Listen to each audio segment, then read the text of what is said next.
everyone, this is Shruti from Simplilearn. Welcome to this video on the Digital Marketing Full Course for 2021. In this full course, we'll be covering topics like what is digital marketing, the tools used in digital marketing, the basic concepts on SEO, Google Tag Manager, Google Ads, social media marketing, Facebook ads, YouTube, Instagram and Twitter marketing, content marketing, email marketing, affiliate marketing, marketing hacks, digital marketing skills, careers, and much more. For this video, we have our experts Rob and Rahul taking us through all the topics. So without further ado, let's start by talking about digital marketing. Before we begin, make sure to subscribe to our YouTube channel and hit the bell icon to never miss an update from Simplilearn. Meet Joey, a digital marketer. He works as the head of digital marketing for Amazon. But how did Joey get here? A few years ago, Joey began to see a large number of opportunities popping up in the field of digital marketing. To begin his entry into the field, he needed to understand what exactly digital marketing was and what was so great about it. First, Joey learned that digital marketing was a form of marketing through which you could advertise to people digitally. Digital marketing leveraged different channels like search engines, websites, social media platforms, emails, and mobile applications.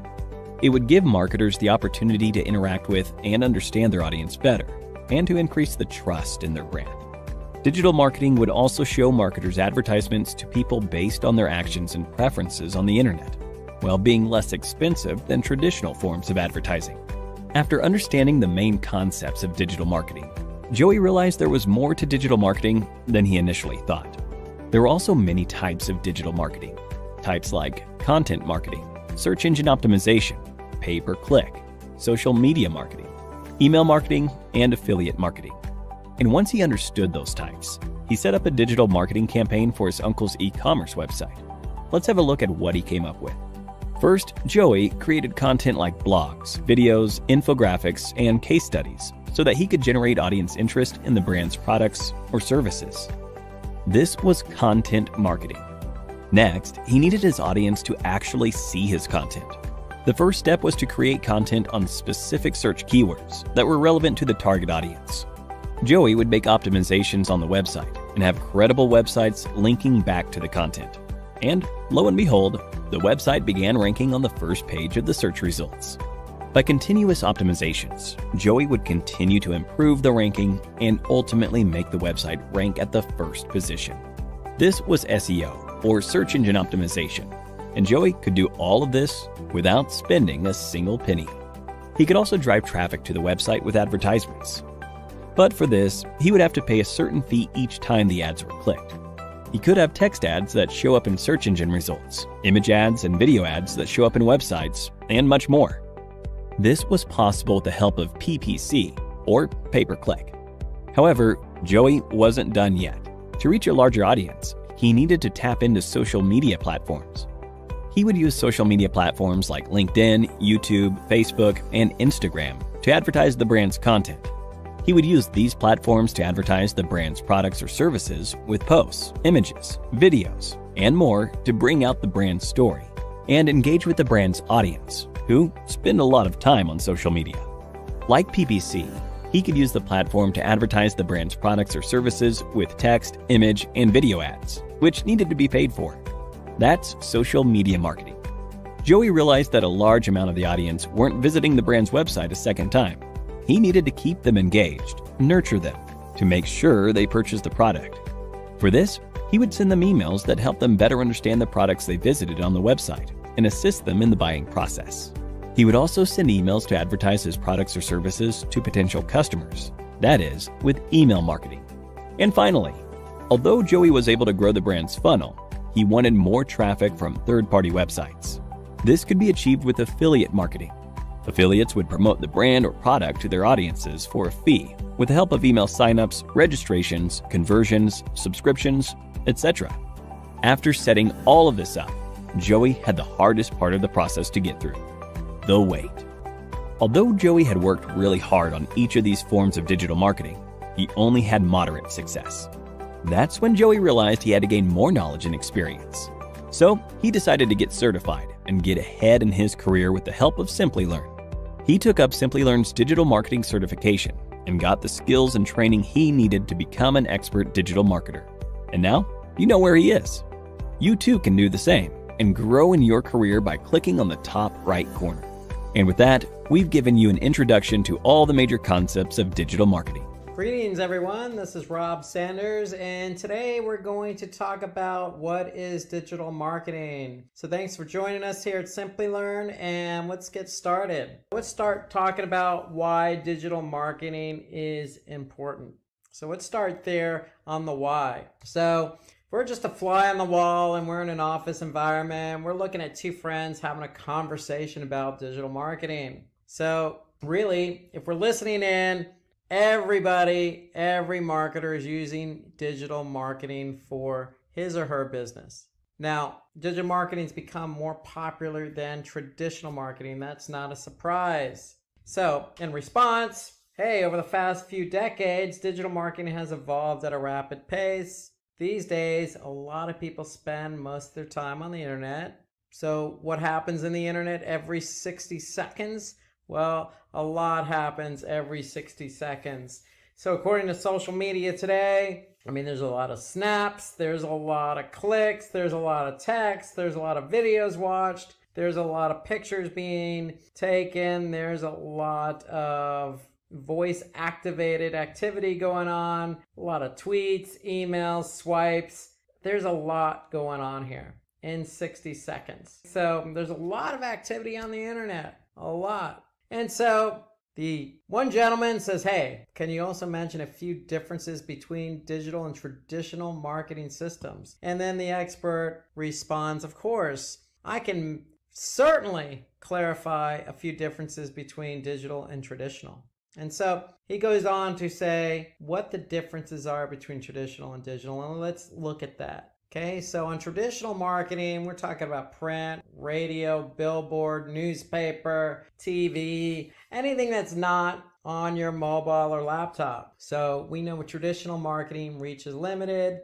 With digital marketing, reach is maximum. And what we mean by that is, hey, when you print something, you're printing it for X amount of people. If you're trying to promote an event and you basically create 1,000 flyers, okay. You figure it's going to 1,000 people, maybe they'll share it. So you're looking at about 2,000 people maybe, just to be generous. Well, digital marketing, we're promoting an event. We can promote it to a whole lot of people depending on the platform. So 2,000 is nothing when you're targeting an audience on Facebook or Google search. Traditional marketing, non-versatile. And with digital marketing, very versatile. So again, going back to our flyer, printing an 8.5 by 11. Okay, that's it. With digital marketing, you're running display banners. You got 468 by 60, 200 by 200, 250 by 250, 300 by 300. The list goes on the types of different display sizes, not to mention text ads, not to mention video or multimedia. So there's a lot you can do to get your message out there. Okay, with traditional, it's always delayed communication. Okay, so meaning if you're trying to get that TV spot, there might not be a spot open until 1 a.m. Okay, well, with digital marketing, there is no hours. Okay, you can certainly get your point out there and have people see it instantaneously. So with traditional marketing, there's a lack of real-time results. This seems like it's obvious, but digital marketing, that's one of the biggest benefits. Instant real-time results, instant. Okay, nowadays, going to analytics, you can look at real-time reporting. Okay, so we could see real-time results. Okay, traditional marketing can be very costly. If you're not only doing postcards and printing postcards, but you have to mail those postcards. So there's postage fees. Where with digital marketing, it's very, very, very cost efficient. Meaning you could pick and choose who you want to target, when you want to target, where you want to target, what you want to target. And if you're doing search, you can put your bidding in place. You can put your hours in place. You can really control how much you actually spend. So that to me is one of the biggest advantages to digital marketing. Not only do you get real-time results, but you can control costs and then obviously optimize based on the amount of cost you're spending based on those real-time results. And with traditional marketing, it's difficult to reach a target audience. With digital marketing, it's easy to reach a target audience. I don't want to bash traditional marketing too much. I mean, if you're going to put a TV ad in place, you're going to do it on a TV show that tends to gear more towards your target audience, but that doesn't guarantee anything. Here we can simply go to Facebook or Twitter or LinkedIn and just pick and choose specifically who we want to target, when we want to target them. So it just becomes a lot easier to reach a targeted audience on a digital marketing platform. And then with traditional marketing, poor campaign measurement. With digital, you have easy to measure and optimize campaigns. And what we really mean by that is because you get instant time results, because you can control costs, because you can reach your target audience more easily, all those are a result of, you can measure and optimize. Based on what our audience is seeing and how much they're spending to see it, we can quickly make adjustments in order to optimize the campaign for better performance. So that's generally what that means. That's a culmination of pretty much everything that we've listed as a benefit for digital marketing. Okay, so now why digital marketing has been answered with all the benefits that it carries. Let's talk about the what is digital marketing. So that, you want to do digital marketing. So how do we go about that? What is it exactly? Well, let's just define it. Digital marketing is just the act of promoting a company's product or an individual's product or service with the help of a device or technology. And so obviously when we talk about device, we're talking about maybe a laptop, we're talking about a mobile device. And when we talk about technology, it could be an app, it could be, a cloud-based platform. Okay, it could be a piece of software. Okay, so a lot going on the digital side in terms of variations and what you can do. But that's in a nutshell what digital marketing is. You're really just using technology to promote your product or service. So we know because of the benefits in digital marketing, you can promote your campaign on different platforms. Okay, so all those benefits we mentioned about instant real-time results, cost efficiency, optimizing campaigns, you could do that on search, you could do it on social, via email, on mobile apps, etc.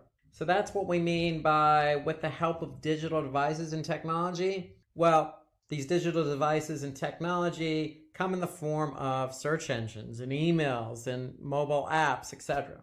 So when we want to go and promote our product or service using a campaign, we have different options. So there are different types of digital marketing channels that we could choose from. And let's just go through that list of digital marketing channels. And the first one is what I consider the king of them all, and that's SEO. So SEO stands for search engine optimization. There's search engine marketing, there's email marketing, affiliate marketing, social, content, mobile, and then we can get into subsets of each of these digital marketing channels. But really, we'll start with SEO because that's the king. And to me, that's basically increasing the quality and quantity of relevant organic traffic on the search engines, including Google. So depending on where you're located in the US market, Google has a large market share. So you want your pages on your website to be found and clicked on organically. And so that means if somebody types in a keyword, you want that relevant page to show up first on Google so somebody can click on that link. Okay, and we know that millions of people, specifically in the US, but worldwide, use search on a daily basis. So if you're ranking for those relevant keywords, you can imagine how much traffic you can get. Okay, so that's SEO. Okay, and here's an example. So you type in online shopping. Well, you can see the first listing here is a paid search ad. And we're going to get to that in a minute. The second, organically, is Amazon. Okay, so online shopping, you think maybe Walmart, you think maybe Alibaba, or you're thinking probably Amazon. Okay, so no surprise, Amazon's ranking for the keyword online shopping. And so if somebody clicked on their listing, that's traffic for Amazon. Let's move on to search engine marketing, known as SEM or pay per click or cost per click or PPC or CPC or sponsored search or Google Ads. I mean, there's a lot of different names synonymous with SEM. So search engine marketing is really just using paid ads on search engines. Just as we saw the previous example, If you want to be found for a keyword, you don't have to worry about organic if you're willing to pay for it. You just bid on that keyword and voila, you have the opportunity to appear number one in the search results at the top of the page for that keyword. Now, when somebody clicks on it, you have to pay Google if it's Google you're advertising on, but that's the beauty of search engine marketing. You can bid on keywords and appear at the top of the search results for that keyword. Example here, if we go back to online shopping, well, myus.com is bidding on that keyword online shopping. So they're actually appearing above Amazon's organic listing. But that's what they want to do. They want to be found for that keyword. So if they're not ranking for it organically, well, they're bidding on it. And if somebody happened to click on that listing, then myus.com is going to pay Google something depending on what the cost per click is. And so that could be anywhere from 1 penny to $100. It depends. Depends on the keyword, depends on who else is bidding on the keyword, depends on the location, depends on the time of day, depends on quality score. There's a lot of factors involved and regarding what you pay. However, the benefit of SEM is visibility and getting traffic to your website for keywords you're not found for. So that's why SEM is such a popular choice for a lot of companies. Okay, let's talk about digital marketing. That's a traditional type of digital marketing channel. It's been around a long time.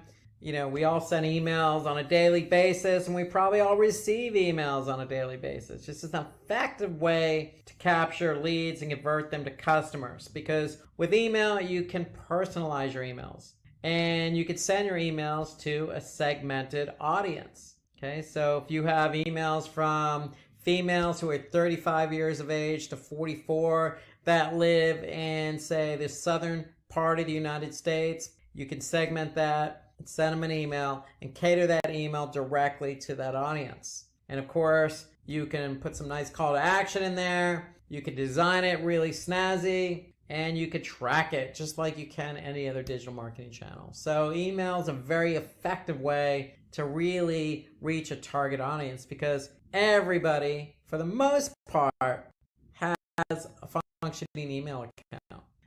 So basically, here's an example of how you're selling a product and the product's promotion is about to end. Well, get that email out to your target audience. Let them know that, hey, you have until tonight to purchase the product. And if you purchase it, you're going to get 30% off. And you can put the coupon code right in there with a nice call to action, and you can measure how many people click on that email, go to that web page, and purchase the product using that coupon code. So that's an example of email marketing. Okay, we have affiliate marketing. So affiliate marketing is an effective way for digital marketers to basically create a sales force of people. So basically what you're doing is you're getting merchants to promote your products and services. And you're using usually a third-party broker like Commission Junction or CJ.com as an example to introduce you, the person selling the product, the merchant, with the affiliate. So that affiliate could likely be a merchant, him or himself. And they can basically be a good partner of yours by publishing your product or service on their website so that they can sell in order to get commissions. So it's all based on a commission. So you basically are going to use a third-party affiliate like CJ, get all these affiliates to work for you. They're going to promote your product or service. If they do sell your product or service, you're going to pay them a commission. That's more or less how it works with affiliate marketing. And, with affiliate marketing, to me, it's a good way to, really promote your product or service. And you can pick and choose the affiliates or the publishers of whom you want to work with. So here's an example of affiliate marketing at work. Okay, you basically see a banner. Basically, you could see earn up to 12% advertising fees with a trusted e-commerce leader. Okay, so if somebody clicked on that and purchased, for example, or joined, you could pay out that commission. Okay, let's turn our attention to social media marketing. So social media marketing, I would say it's fairly new. I mean, if I think about it, we're in 2019. And I remember talking about Facebook back in 2006. So you're talking about 13, 14, 15 years of social media. It's definitely evolved over the years. But the concept remains the same. It involves creating different types of content depending on the platform. Okay, so you could be on Pinterest or Instagram and be dealing with photos. Or you could be on Twitter tweeting out certain characters up to a limit. Okay, so it really depends on the social media platform that really drives the type of content you're going to promote. But we know social media can be effective because people use social media. I mean, Facebook is one of the more popular platforms. And if you want to get your product or service out there, you could certainly pay to have an ad on Facebook, or you could just post your content organically. Okay, that's the beauty of social. Most of your social platforms like LinkedIn and Twitter and Facebook and Pinterest and Instagram, they all have a paid form of advertising that you can use to promote your product or service. Or you can go the organic route and post content organically in hopes of driving traffic back to your website. So with social, you do have two options here, but social is interesting because there are a lot of different social media platforms out there. It really depends on your product or service. Okay, so an example of social media marketing, especially on Facebook. With Facebook, you got mobile and desktop. And you obviously have the opportunity to post something organically and have that liked or commented on or shared, or you can post an ad and get that liked, commented, or shared, or clicked and have people go back to your website and fulfill the goal of what you want them to do. So moving on to content marketing. So content marketing is really an effective way of really distributing valuable content online. And when we talk about content marketing, we're talking about different types of assets. So it could be simply text in the form of a blog post, or it could be a video, or it could be an infographic, or it could be an image. Okay, there are lots of ways to create content these days, especially in digital marketing. And the great thing about content marketing is you're writing content for a targeted audience. So if you're trying to target an audience on, say, Instagram, then you know who your audience is and you know what the type of content you're going to post on there. So it could be in the form of a video or infographic or just a graphic. And so that's the beauty of content marketing, really putting yourself out there and depending on the platform, putting yourself out there with various types of content. So for example, if we look at YouTube, you can see this video here about digital marketing certified associate. Well, hey, you don't need to always write the content. You can produce the content in the form of a video and post it on YouTube. This is a form of content marketing. So that's content marketing. And then let's talk about mobile marketing. So content marketing, again, different types. But if we go now to mobile marketing, you can kind of segue from content to mobile, because the only difference here is with mobile, it's strictly on mobile phone. It's not desktop. So mobile marketing is really a strategy on its own that helps you, the company, promoting your product or service to reach your target audience through a mobile device. And that includes tablets. And how you could do that is via messaging. You could do it via email, or you could do it via an app. Okay, so you have different ways of getting your content out there to people. Okay, so as an example, you can use basically SMS or instant messaging via mobile devices to promote your product or service. Here's another example of a mobile marketing via app install. And so you can even compound that by running a, say, Google ad as an example, and running your Google ad on, say, just mobile. You could do a bit adjustment just for mobile, and the goal could be app installs. Okay, so, and you can even do a mobile or app extension. So there's lots of ways to really promote your app or your product or your service via mobile marketing. Okay, let's talk about the customer life cycle. So we know why we want to do digital marketing. We know what the digital marketing channels are, because we just talked about them, from SEO to social to affiliate to mobile to content to SEM. Okay, you have a lot of different digital marketing channels at your disposal. So now how do we go ahead and approach our customers? So that's what we're going to talk about first. So we're going to talk about different stages of the customer life cycle. Okay, and the first one is the awareness stage. So we need to get our customers aware of what we're selling or what we're promoting. Okay, so the awareness stage is really, what product does your brand offer? That's a question we want to get out there and we want to answer.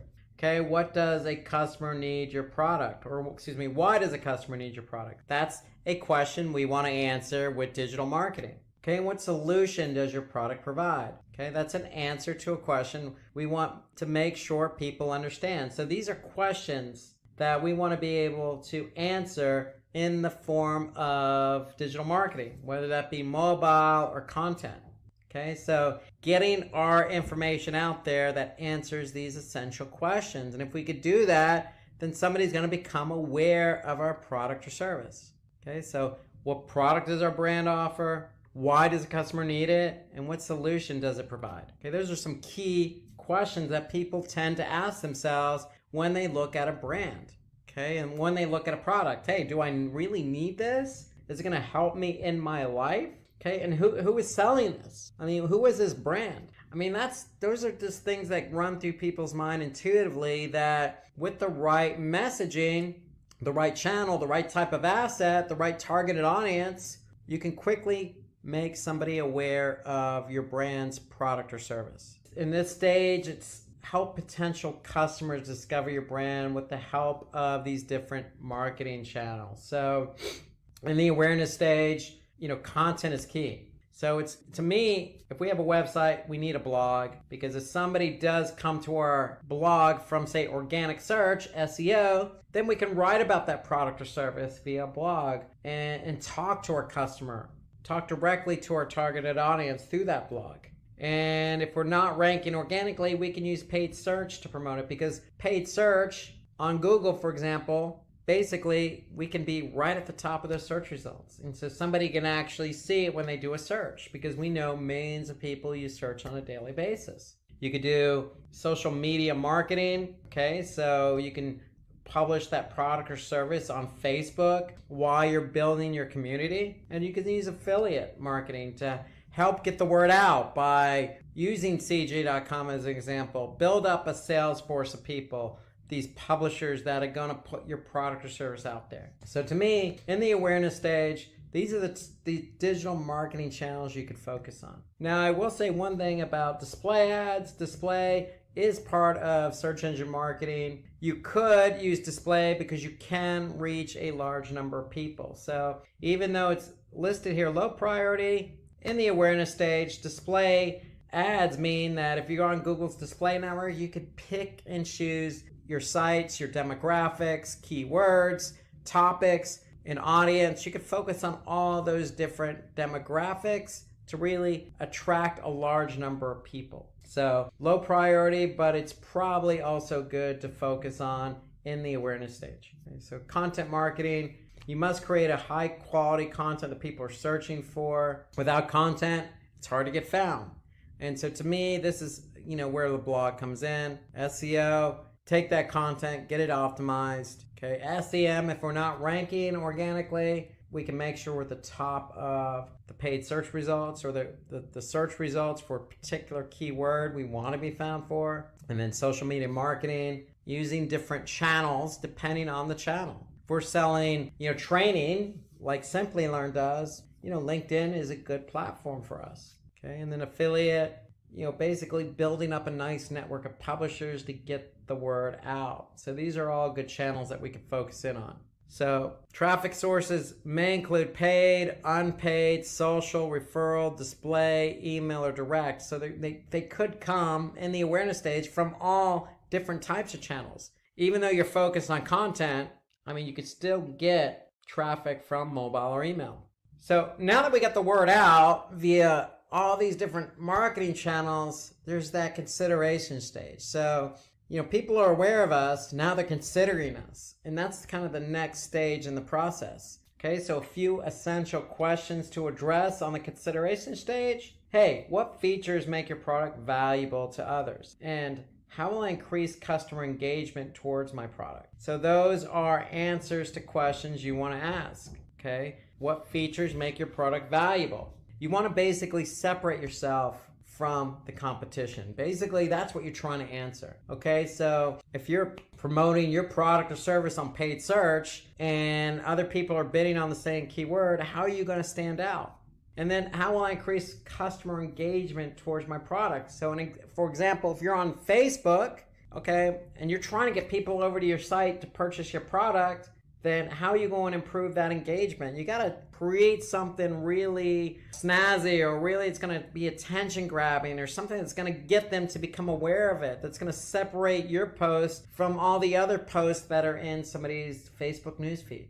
Okay, so you really have to work hard to really convince somebody to get their consideration towards your product or service. So in this stage, your customer considers your product, so help them understand how your product is valuable. Okay, to me, email works really good here, because if you have a targeted audience, this gives you the opportunity to really answer these questions in that particular channel. Email, you could support that with a promotion. And display, I think display is a good option here too, because even though people are trying to become aware, you can really hone in and really get them to take that next step. Okay, with display, you can even do remarketing. So if somebody's been to your site because they're aware of your product, they're curious, you can cookie them and remarket to them via display. So display to me is a good channel to use here.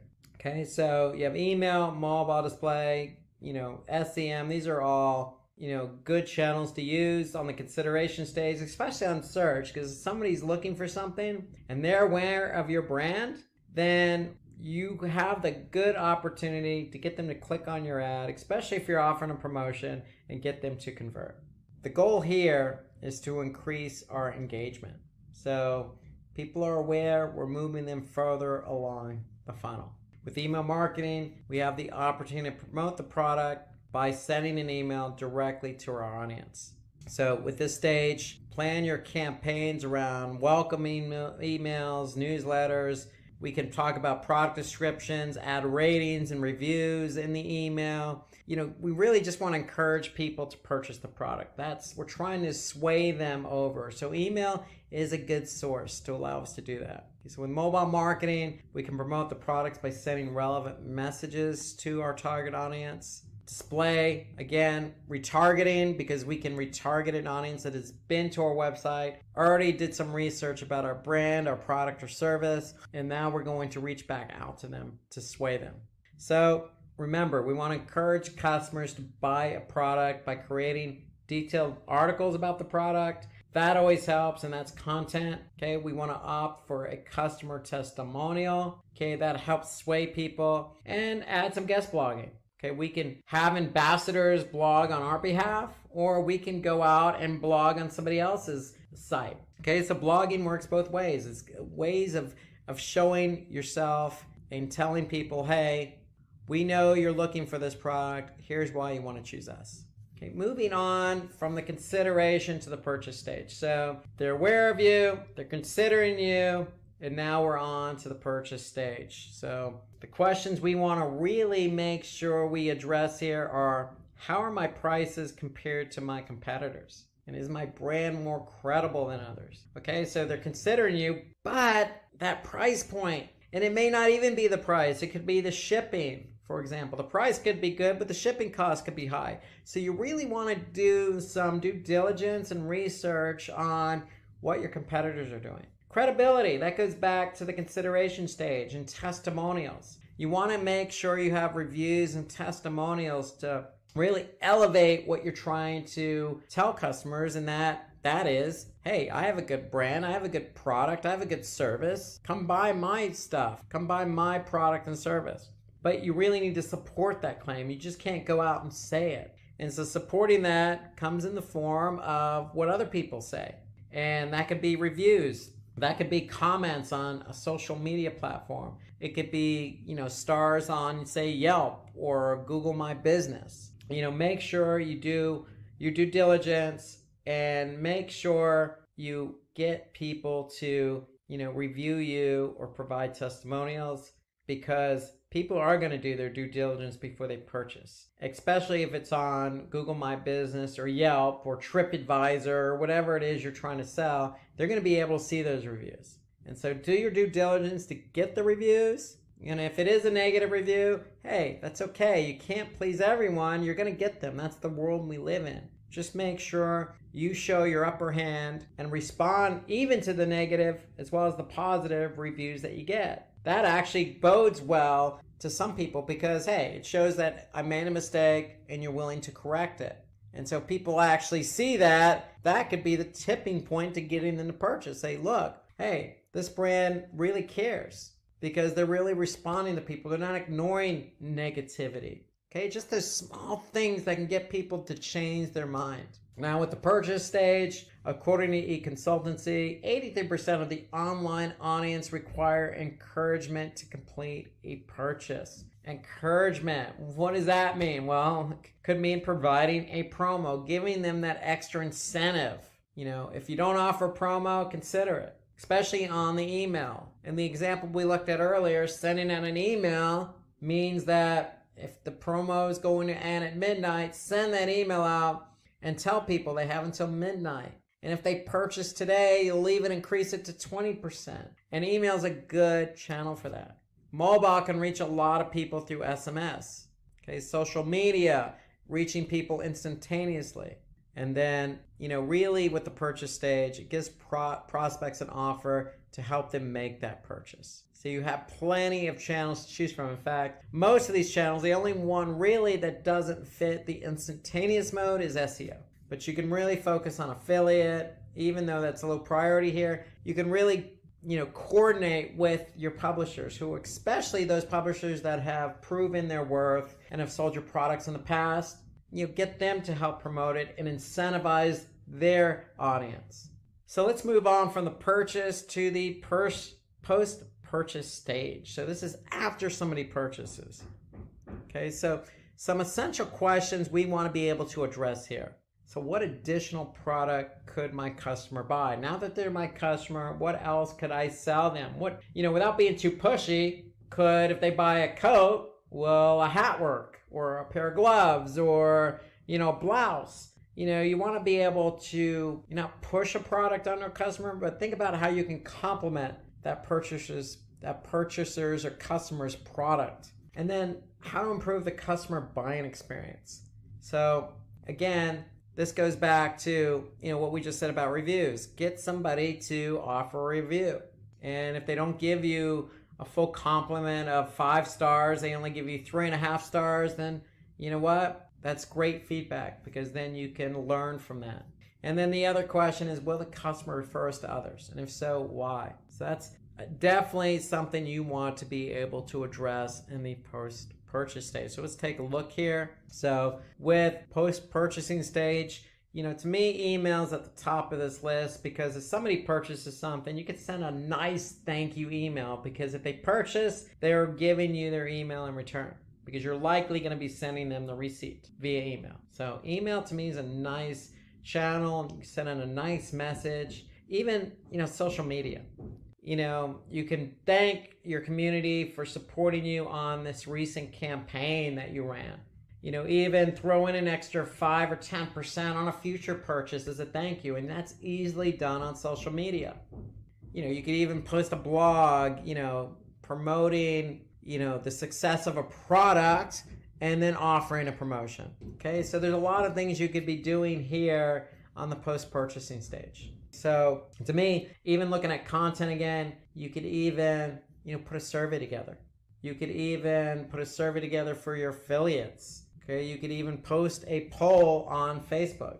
So it's just working in with these different channels to get some feedback about your product and service. So with email, mobile, you can engage customers with follow-up emails or customer care content. With mobile, if you have somebody's mobile number, hey, text them. A simple thank you goes a long way. You could say, hey, look, if you're satisfied, let us know. Give us a call. You can even, in the EE mobile text message, you can put a link to a survey. Send emails to active subscribers. Give rewards for customer feedback. So if somebody does provide feedback, give them an extra 10% off. you want to be able to reward loyalty.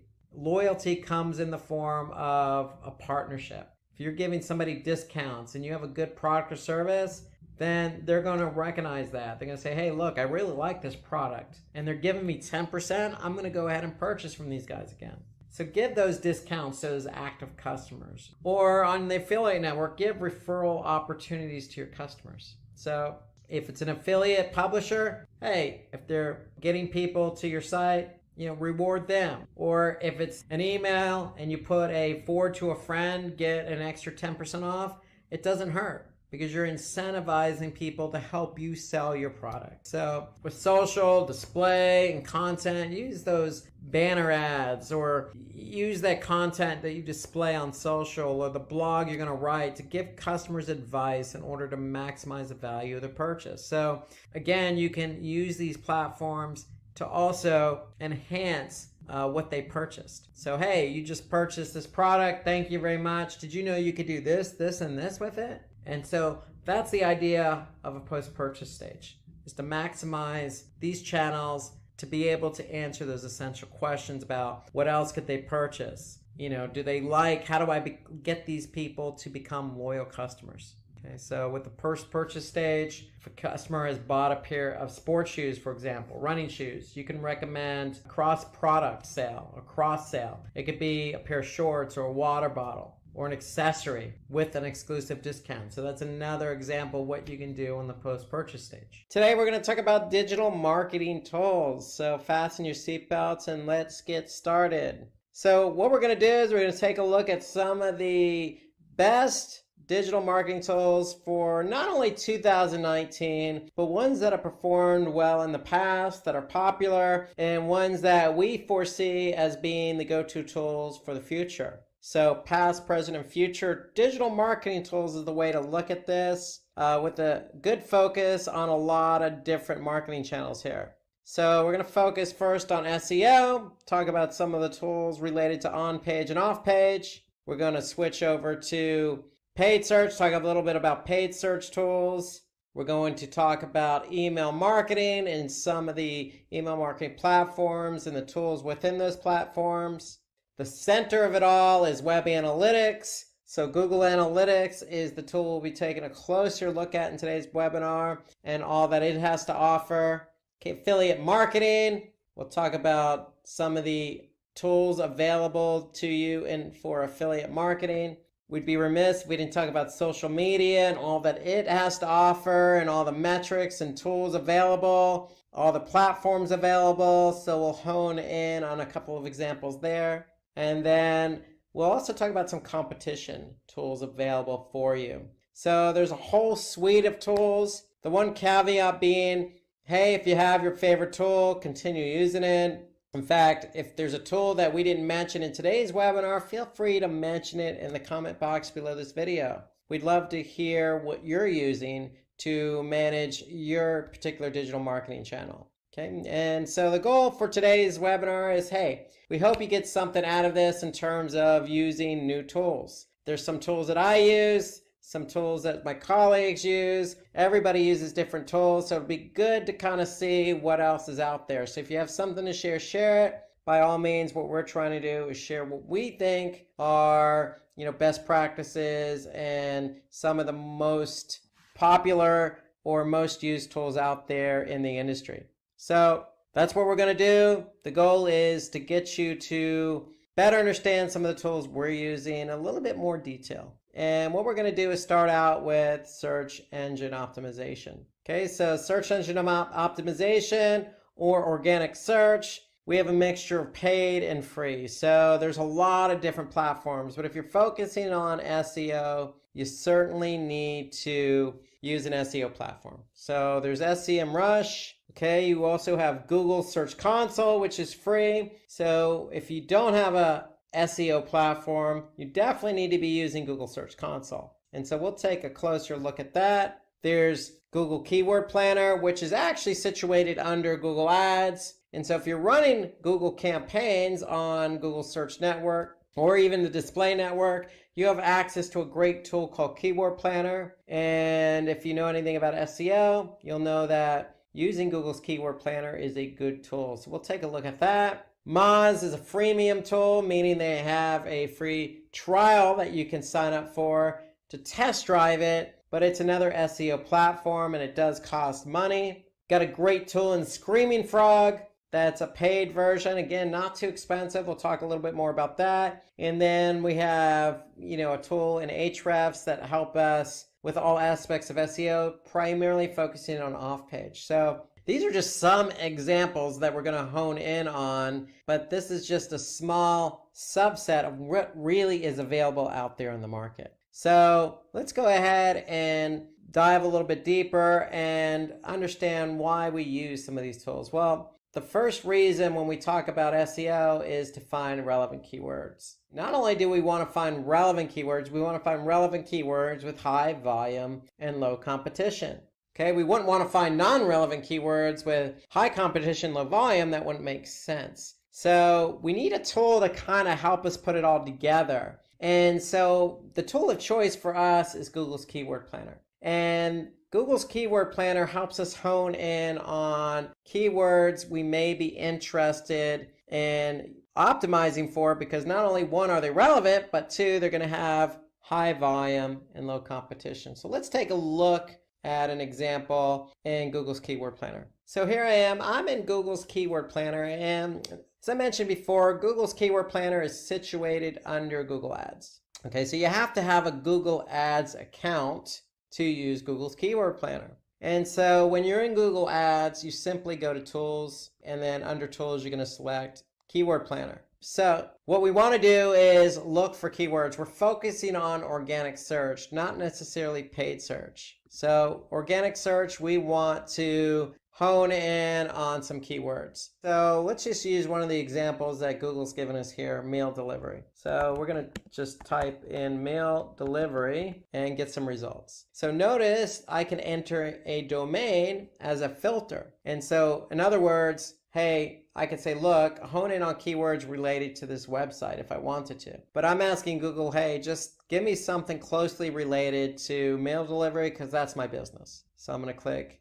Get Results. Notice I can add another keyword if I wanted to, but I'm just going to stick with one keyword. But there are certainly other keywords that I can certainly hone in on if meal delivery is my business. And so let's just hone in on that one keyword, meal delivery. We want to be found organically for that keyword. So what Google Keyword Planner does is not only give us the keyword and other keywords relevant to that, but it gives us the average monthly search volumes. And this is an average over the course of the last 12 months. And notice here, I get a column for competition. So I'm able to see whether that's a very competitive keyword or not. And then just to give you an extra edge when you're choosing keywords, you can get a sense of what the keyword may cost if you wanted to bid on that for paid search. So for meal delivery, I can see it's anywhere between $7.46 and at the top of the page, high range, $16.61. So that should alert me to the fact that, hey, if I'm going to try and optimize for this keyword, I know it's competitive because not only Google is telling me it's competitive by telling me high competition, but I know that the cost per click seems a little bit high. And what is a little bit high? Well, I could see some other keywords here that, $1 to $3. Okay, I could see some other ones that are even lower than the $7 they're suggesting. So that's an indication that the keyword is highly competitive. So the idea here using Google's Keyword Planner is, one, we want to get an idea of what other keywords are out there that are relevant. So it helps stimulate some ideas for relevancy. Two, we can get an average monthly search volume. So we want to know on average over the past 12 months, how many search queries I can expect from this keyword. And then three, I can get a sense of the competition. How competitive is this keyword? So if I try to optimize for this keyword and I want to rank for it organically, is it competitive? If it's competitive, then it's probably going to take me a bit longer to be found for this keyword on page one of Google. So that's the whole idea behind Google's Keyword Planner.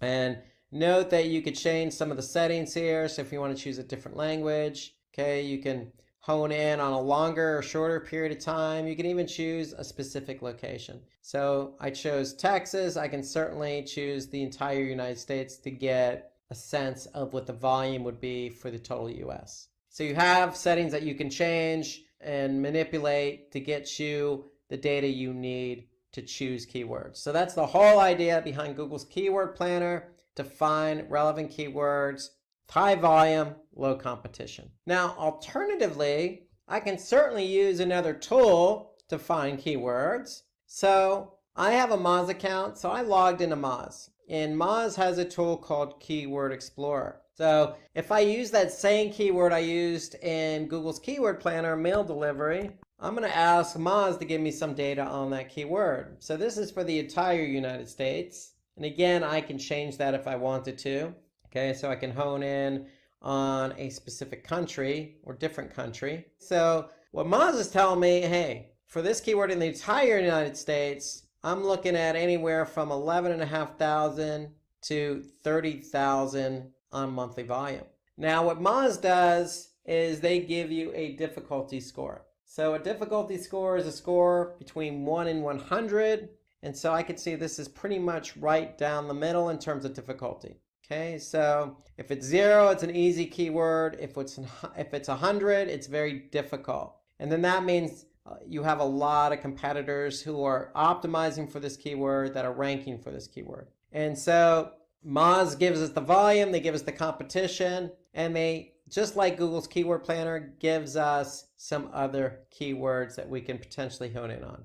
So here I could see keyword delivery plans, delivery services, etc. So I can see a lot more suggestions than what's listed here. So Moz delivers a bunch of other analysis related to the keyword. They also give you some good keyword suggestions. So Moz is a good alternative tool, and we'll be coming back to Moz related to SEO for some other of its features. But for now, if you don't want to necessarily use Google's Keyword Planner because maybe you're not running Google Ads, you can always use Moz. Now remember, Moz has basically a freemium version, meaning you can sign up for a free account. And you could sign up for a free account as a test trial, and you could test it for a period of days and leverage its tools during that free trial to get a better sense of how these tools work. So we want to be able to use Moz. We want to be able to use Google's Keyword Planner, not only to search for all those relevant keywords available to you, but we want to be able to choose keywords with high volume and low difficulty, low competition. We also want to select primary and second keywords wisely. So remember, when you optimize, you're optimizing a page for more than one keyword. So you want to be able to have a nice portfolio of diverse, relevant keywords with high search volume and low difficulty. And then you want to be able to identify those keywords that your competitors are ranking for. So Moz gives you that information. And so we want to be able to leverage the tools available to us to choose the right keywords. So if you need any more information on this,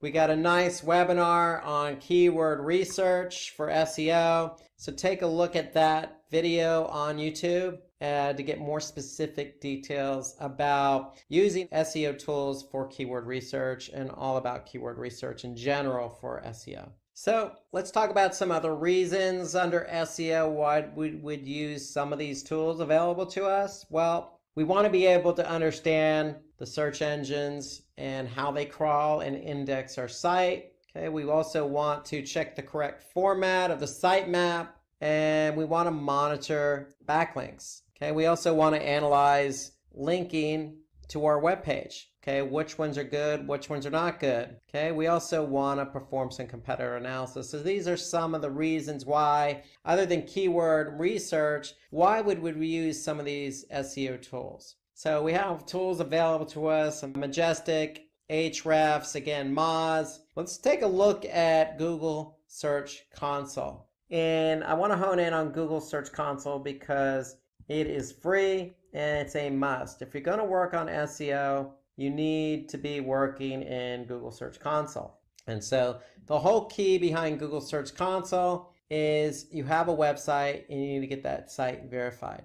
Once it's verified, once Google can recognize that you are associated with this website, then you're going to be able to see some important information. So here I'm looking at a website, and what am I looking at? I'm looking at something called coverage under index. So what does coverage mean? Well, going back to what we just said, we want to be able to understand how Google's crawling and indexing our pages. And so what Google does is through this platform, Search Console, is they're letting us know once they go to our website and start crawling it, and they pull these pages back to their server, they're letting us know if we actually have any issues. So here I could see I have some issues with 112 pages. And some of those issues are listed down here. So there could be a crawl issue, a 404, redirect. Okay, so you could see there's some 5 unique issues across 112 pages. So here I could see submitted URL marked no index. There's 100 of those pages. We have some redirect errors. There's 7 pages that fall victim to this error. And so we can really hone in on what the error is and address the error. Okay, so if Google's telling us, hey, this is an issue, and you want that page indexed by Google, then we should probably address the error. And so that's the great thing here about going into Google Search Console is you can, under index, go to coverage and get a sense of what Google's indexing and what they're not indexing. Okay, so these are the errors. I could see they've certainly were able to crawl and index 9,115 pages. They were able to crawl, okay, and they excluded 54,000 plus pages. And then we also have some pages with some warnings. So this is kind of an overview of what Google sees when they crawl our site. So when they say crawl, they're coming to our site, they're following links on the site, and every link they follow, they're either going to index that page or they're going to report to you an error or an issue that they found. If we want these pages indexed, we need to address the issues, the errors. And so that's the beauty of this report here is Google is telling us firsthand what the issues are. So we also want to take a look at the sitemap.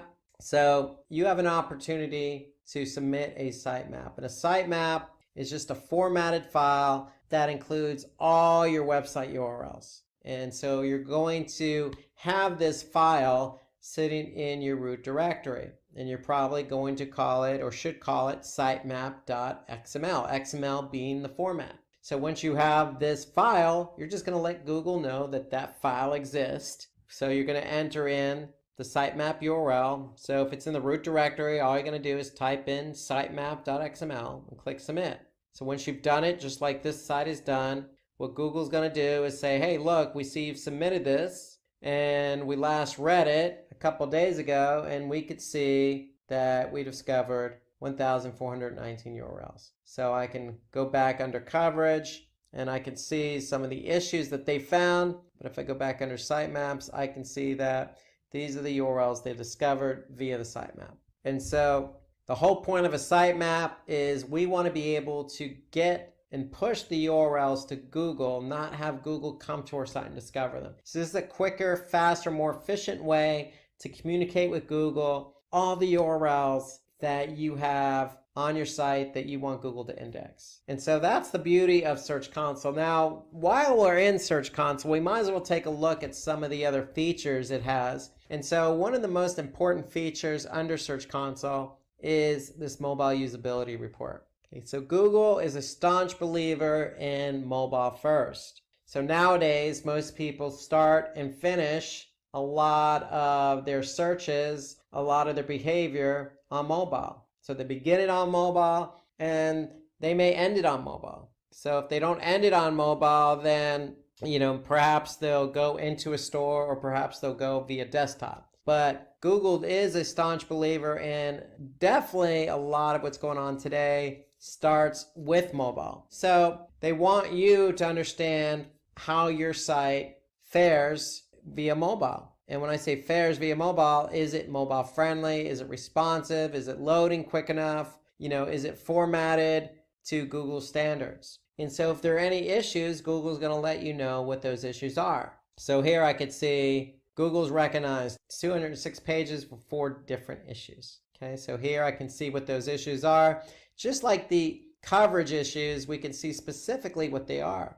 And so here I can see for 206 pages, text too small to read, click elements too close together, the viewport not set to device width, and then content wider than the screen. So there's 10 pages that fit under this error. And if I actually click on it, the error, I can see what those 10 pages are. And so when we're done, we can actually, when we address the issues, we can actually have Google validate whether the fix has been made. So you can definitely use this as a means of communicating directly with Google. Telling Google, look, I see what the issues are, I'm going to fix them, and then I want you to validate them. Okay, so this is important because if you can communicate with Google and let them know, hey, we do recognize the errors, we are fixing the errors, please validate them. You know, it's going to draw Google's attention. Google's going to validate them and get these pages indexed quicker. So if you ignore the issues and the errors, especially for mobile, then you stand the chance of your pages not getting indexed. So the mobile usability report to me is an important report because we want to better understand whether Google's picking up issues on mobile. And if they are, we want to address them, get Google to validate them so Google can index them quicker. Now, there's another report that is of interest to you or may be of interest to you in Google Search Console, and that's the links report. So the links report in Google Search Console tells us what pages have the most links. Okay, so here we can see the home page has 26,000 plus links. If we hone in on interior pages, we can see the links to those pages. Okay, so we can get a sense of what are the top link pages from external links, meaning links on other websites pointing to these pages. I can also see internal links. So Google is recognizing links from within my website from one page to another. So external links, internal links, both factors for SEO when ranking. So then I can see top linking sites, what sites are linking to my site. And then I can see top linking text. So Google Search Console is giving me kind of an overview of what my linking structure looks like. Okay, so externally, I want links from other websites pointing to various pages on my site. And I certainly want my pages linking to one another on my site. And so I'll be able to better understand what that structure looks like using Google Search Console's links report. Okay, there's one more report that I think is of interest in Google Search Console, and that's the performance report. So the performance report is a report that actually you can link up with Google Analytics. So you could see the same report in Analytics if you're able to link up Google Search Console with Analytics. And you should be able to do that. All you need to do is make sure you use the same email address that you use for Analytics and Search Console. So it needs to be the same email address. You could certainly link up the two and have this data imported into Google Analytics. So what is this data that we're talking about? Well, it's called performance. So what we can actually see is the queries, the actual queries people are typing in to Google. So when they're typing them into Google, we can actually see how many impressions the keyword queries received and how many clicks the keyword queries received. And then I can see click-through rate and average position. Okay, so here I can see for this particular keyword on the first line, I could see over the course of the last 3 months, it received 209,297 impressions. So what does that mean? That means this keyword was used at least or typed in as a query at least that many times. And that's how many times my listing appeared in the Google search results pages based on this particular query. And so as a result of somebody typing in this query 209,000 plus times, this site received 120,000 plus clicks. So to get a sense of the click-through rate, all you would need to do, and Google can obviously do this for you, is you would simply just divide the 209,297 into the 120,397. Okay, so that's really going to give you, your click-through rate, and the click-through rate in this case is 57%. So over half of the clicks occur when this listing appears for this keyword. Okay, so we can get a sense of the click-through rate for each one. Okay, and you could simply just use the filtering here. Now, we can also see average position.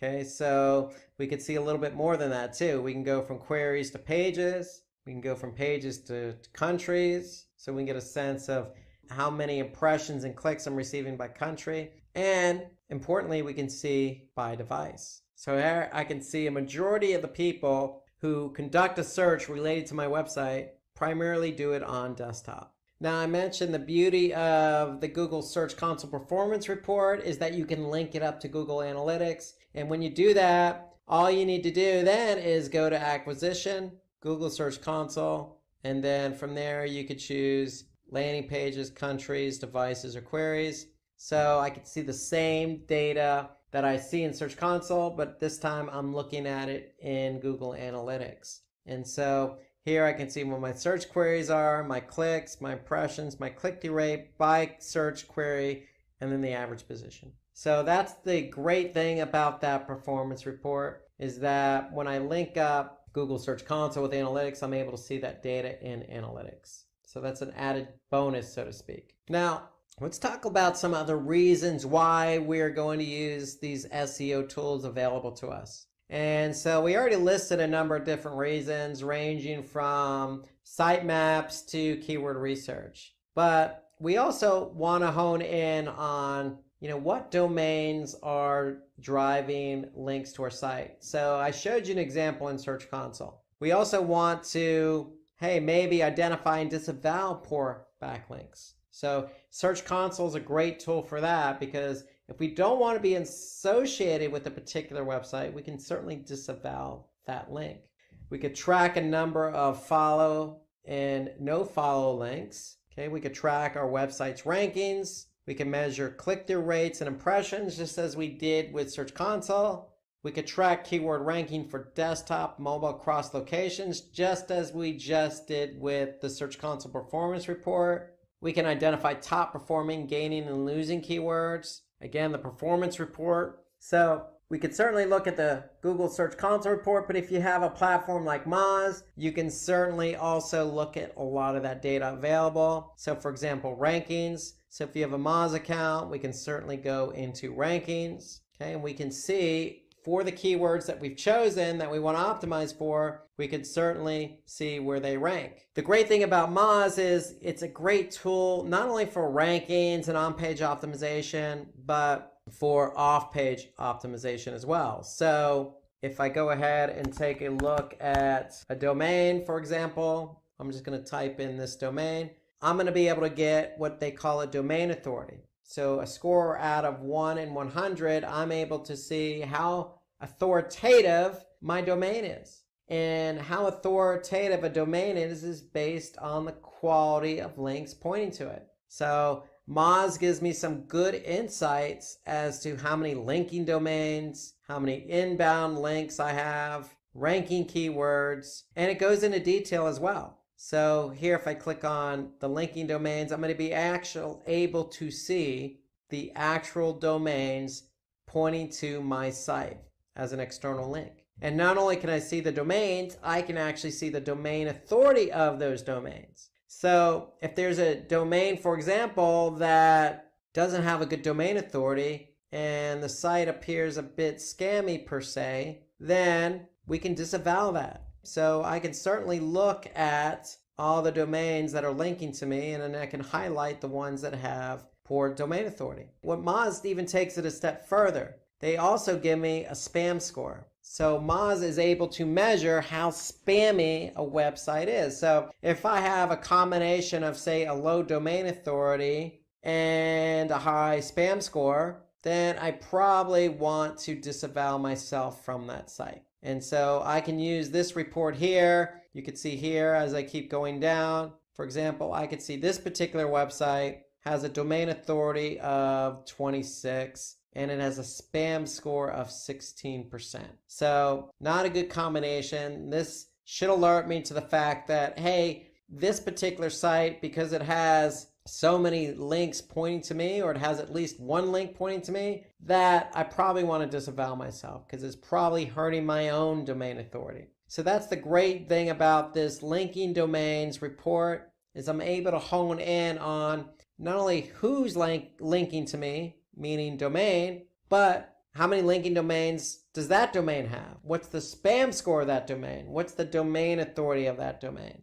And then I can get into a little bit more detail and actually see, all the links pointing to that domain. So it really goes into detail about backlinks, domain authority, spam, etc. Everything you need to use in order to measure off-page SEO. So that's the great thing about Moz is they have not only on-page SEO tools, but off-page SEO tools. And Moz is a freemium, so to speak. So here you can see if you just go to moz.com/free-SEO-tools, you'll be able to use some of these tools available to you, not just for SEO, but also for local SEO as well. So here, you like some of these tools, you can start your free 30-day trial. So I use and lean on Moz a lot for all that it has to offer, from choosing keywords to rankings report, to checking issues on my website, to even checking who's linking to me. So this fits in the mold with everything I need to do for SEO.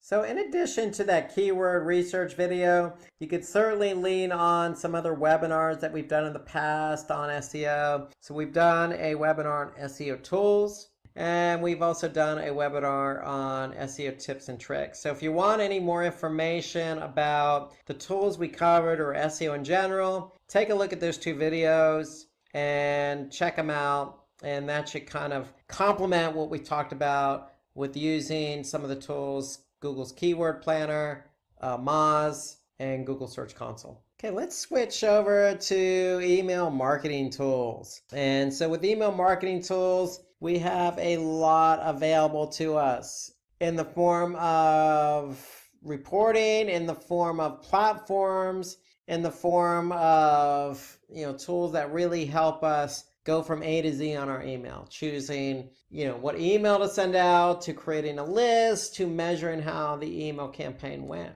And so we could start with MailChimp because MailChimp's a freemium version. When we say freemium, meaning they have a free trial available, then you're expected to upgrade. But MailChimp to me is a tool I use. I like the interface, very easy for beginners. So we're going to take a look at MailChimp, but there are certainly many others available. Marketo is a good tool. Marketo is a good tool because if you have a business and you're trying to funnel people through your pipeline, so to speak, meaning they sign up as a lead and you want to nurture that lead from the beginning to the end, meaning at the end they're actually going to turn around and purchase. Well, Marketo is a good tool for you to use because you can then set up drip campaigns, or also known as email campaigns, so that you're talking and communicating with that particular prospect through every point in the funnel. So that's the great thing about Marketo. It has drip campaigns available along with some other features.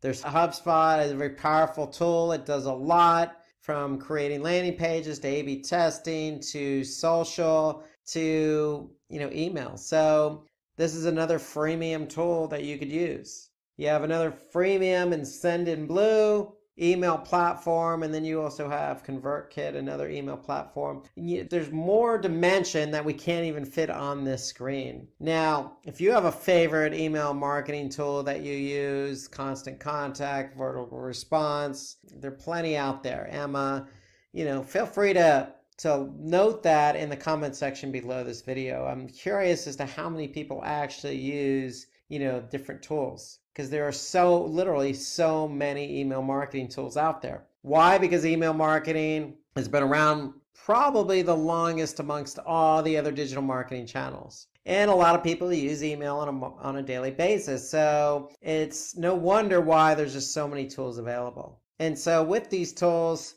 you could certainly send bulk emails. Now, in the case of Marketo, you could send emails to a segmented audience. And so that's actually what you want to do as a strategy, is always send emails to a segmented audience. You want to use a tool where you're going to be able to create campaigns, then send those campaigns to, again, segmented contacts, and then be able to design your email around that particular audience. So you have a good tool when you can do that, when you can really segment for your audience. Okay, you want to be able to use a tool that's going to be able to segment your users use transactional emails, meaning, hey, look, if somebody went ahead and purchased, can you follow up with an email? And creating workflows, just like I mentioned with Marketo, you want a workflow set up where, hey, if somebody does this, you're sending email B, etc.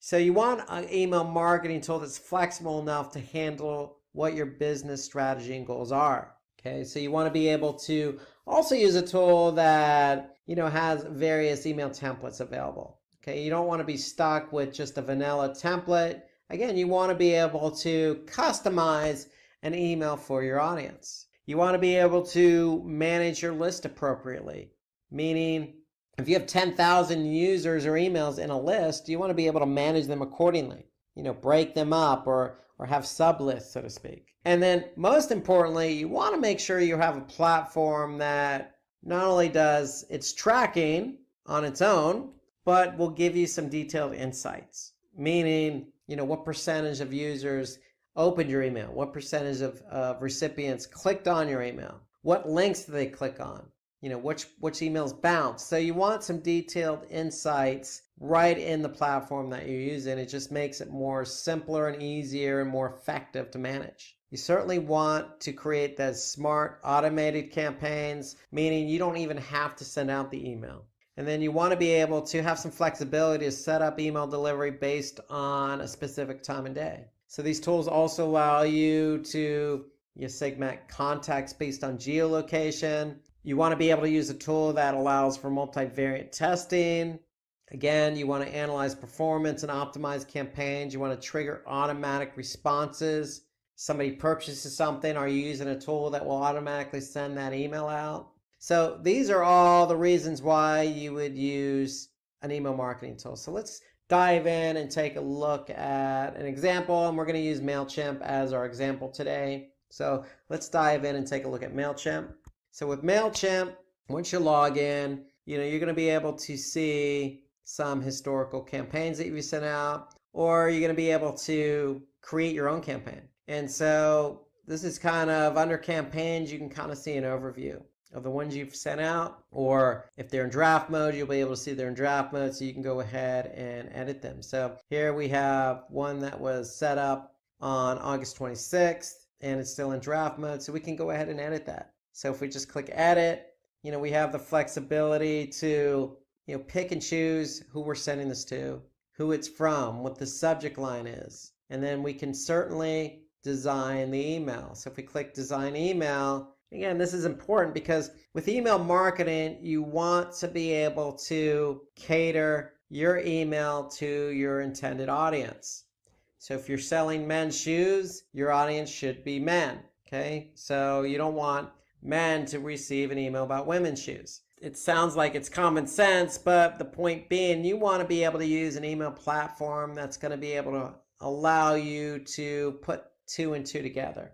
The message and the design with the intended audience. And so here you can see MailChimp allows us to do that. Okay, you can see some of the layouts here. Okay, you also have themes that you could choose from. Okay, you could search for different themes, or you can even just code your own. So you can just paste your code in, or you can import it. So MailChimp allows that flexibility. You're not stuck with one of their templates. And so if we go back to the dashboard, the one thing I like about MailChimp though is the reporting.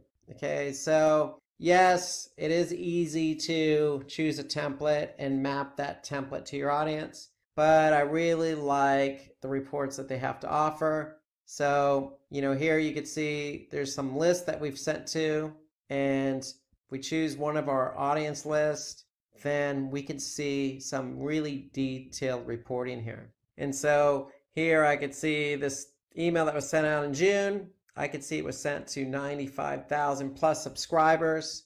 Okay, of the subscribers, I saw 2,000 plus open it and 157 clicks. So I can view this report in more detail just by clicking on View Report. So again, we want an email platform that's going to be able to give us some detailed information about how that email campaign performed. And so I can get down really to the nitty gritty. I can actually see, on the content, what was clicked and what wasn't clicked. So here I sent two different subject lines, so I'm able to compare the two against one another. Okay, so I can really go into detail about one of them here. So if I click View Report, I can specifically see what the average for this list is. So here I'm able to compare against the list average, and it's 16%. I only had an open rate of 2.5%. So the industry average is 18%.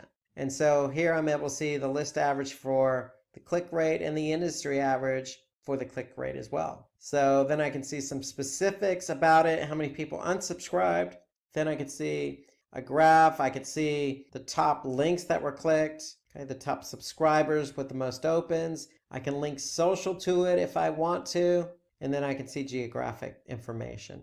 So the point being is MailChimp really goes into some nice detail here about the email campaigns and how they performed. So the great thing is too, with the MailChimp, you can link it with Google Analytics. You can link it with e-commerce. Okay, so if you have an email and you're selling products and somebody purchased that product, MailChimp is able to integrate in with your shopping commerce platform. For example, WooCommerce. So if somebody did purchase, you can send out that thank you email. MailChimp even goes a step further, and if somebody did click on a link, go to your shopping cart, add something to the shopping cart, and then abandon the cart, MailChimp allows you the opportunity to retarget them via email. So MailChimp is flexible, and that's what you want in an email marketing platform. You want something that's flexible, that you can cater to your audience, you can manage your audience list, and you can get detailed reporting on your different campaigns for that audience. So that's MailChimp in summary. And so most email platforms do a lot of the similar features or have some of the similar features, but that's what you ideally want to look for in an email marketing platform. So here's a tool that doesn't get talked about enough when it comes to email marketing, and that's Google's URL Builder. And the reason why we're going to talk about this tool today is because most people in the US use Google Analytics as their web analytics tool. And the one thing about Google Analytics is it allows you to track different campaigns. So if you're doing pay-per-click campaigns outside of Google, you can certainly track the performance right in Google Analytics. And email is no different. So if you're using Google Analytics and you're sending out an email, let's just say on MailChimp or any other email marketing platform, you want to be able to append your links with what we call UTM tracking. So for example, if I have a URL that says Visit Florida and I'm going to send out an email, I have up to 5 parameters that I can use. Okay, so here's my email or URL that I'm using in the email. So I have up to 5 parameters that I can use to track this particular email. So let's go through some of those parameters.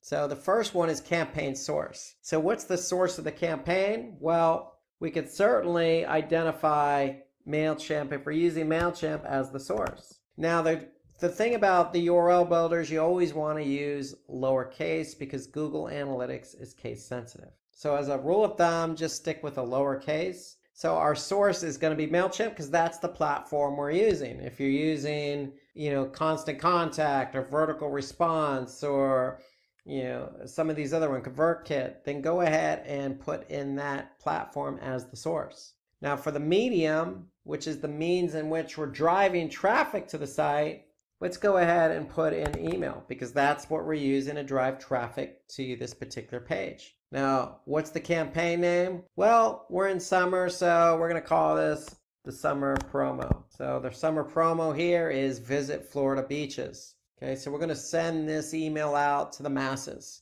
and particularly not only the masses, but the masses in the north, because we're going to say, hey, look, come to Florida for the summer. Come visit our beaches. That's the point of the campaign. So that's what we're going to use for the campaign name is whatever the campaign is. It's a summer promo. Now, notice I got an asterisk next to these particular parameters. So Google's asking us, hey, these are mandatory. So go ahead and put something in there. Now for campaign term and campaign content, we could certainly leave them blank because they're not mandatory. But since we're talking about email, I would certainly recommend that you use the campaign content parameter. And why do I say that? Because if we're sending an email out to, say, 10,000 recipients, I want to be able to split out the email into two segments. One segment that's going to get subject line 1 and one segment that's going to get subject line 2. So in this case, I'm going to put whatever subject line 1 is in the campaign content field. So now I have 4 parameters, and once I've entered in my variables in those parameter fields, I now have a revised or appended URL. So my original URL was visitflorida.com/en-us/florida-beaches.html. My original URL. I've now appended that with some UTM parameters, and now I see my original URL appended with the UTM parameters based on those variables. So I can copy it just by clicking the copy URL. I can go to my browser, I can paste that URL in there, and I want to check to see if it works. So here I could see this particular page loaded, Florida beaches, with my UTM parameters appended to the URL. So that's for the first subject line. That's for the audience that's going to get the first subject line. I want to do another one for the second subject line. So now I'm going to change my campaign content parameter to subject line _2. I'm going to copy that URL. I'm going to check it. Okay, so I can see that the page loads with those UTM parameters. And so now what am I going to do? I'm going to use the first URL and the second URL in my email. Okay, so any link that I have, in this case, I'm using subject line 2. So for the email with the second subject line going to that segmented audience, this is the link I'm going to use in the email. So if you have 1 or 2 or 3 links in the email, this is the URL you're going to use. Because when somebody clicks on that link, you're going to be able to see that click in Google Analytics. So if I jump over to Google Analytics after I sent out my email, I'm going to go to acquisition. I'm going to go to campaigns. I'm going to go to all campaigns. Now, based on the variables I put into my parameters, meaning source, medium, campaign name, content, or term, that's what I'm going to look for in Google Analytics. So we could start with source and medium. So if I click on source and medium as my primary dimension, here I can see MailChimp, and the actual dates was used as part of the variable for source. And then what can I see? The medium being email. So now I can see for this email that was sent out in MailChimp in May, I could see how many users, how many sessions, and more importantly, how many conversions. So we could certainly hone in on that particular email if we wanted to. If we choose some of the other parameters available to us. So here I could see the campaign name. Okay, so I could see exactly what campaign, what source, what email drove in traffic and conversions. And if I'm doing subject line testing, I can choose content as my parameter. So here I'm going to change it to content. And now I can see these subject lines. In this case, if I go back to my source medium, I'm going to be able to see what subject lines from my emails generated the most traffic. And not only the most traffic, but also conversions. So that's the whole point behind using the URL builder. Again, you're taking a URL that you're going to use in email, and then you're going to append that URL with different parameters. Campaign source, campaign medium, campaign name, and then optionally campaign content or campaign term. Okay, once you've entered variables into those parameters, you're going to get an appended URL, which you can then use in your email. So when the email gets sent, you're going to go back over to Google Analytics, and you're going to look at the results of that campaign, of that source, of that medium, of that content, i.e. subject line. And so that's why the URL builder is so important, because MailChimp gives us some good insight as to how the email performed in terms of open and click rates. But what we really want to see is how that campaign performed once it drove traffic to my website. So that's the whole idea behind the URL builder. If you're using Google Analytics, you'll be able to use the URL builder with whatever email platform you're using. So let's move on to web analytics tools. And this is an important section because web analytics tools, kind of the central focal point of all digital marketing. And it starts really with Google Analytics. Google Analytics is a freemium, meaning that they have a free version that you can use. There is also a paid version of Google Analytics. But given the advent of Google, its popularity, especially in the United States, a majority of users are using the free version of Google Analytics. So it's a very popular tool, especially for marketers.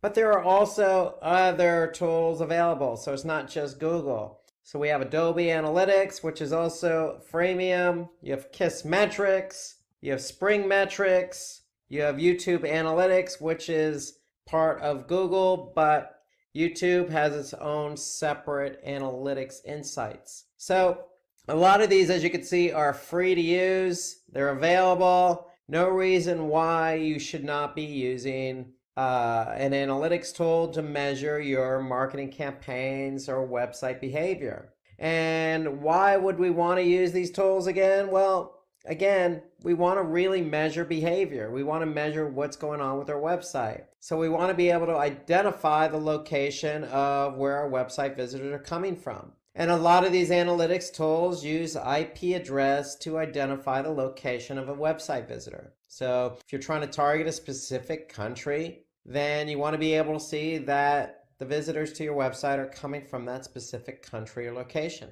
We also want to measure the engagement of our website behavior. So we get traffic to the website. What are they doing? How long are they staying? What pages are they visiting? So this is the overall nature of really why we want to use web analytics, to measure how successful our website is at treating our website visitors with the same courtesy you would if you had a brick and mortar store. Somebody comes into your store, you want them to find what they're looking for quickly. You want them to be happy with their experience.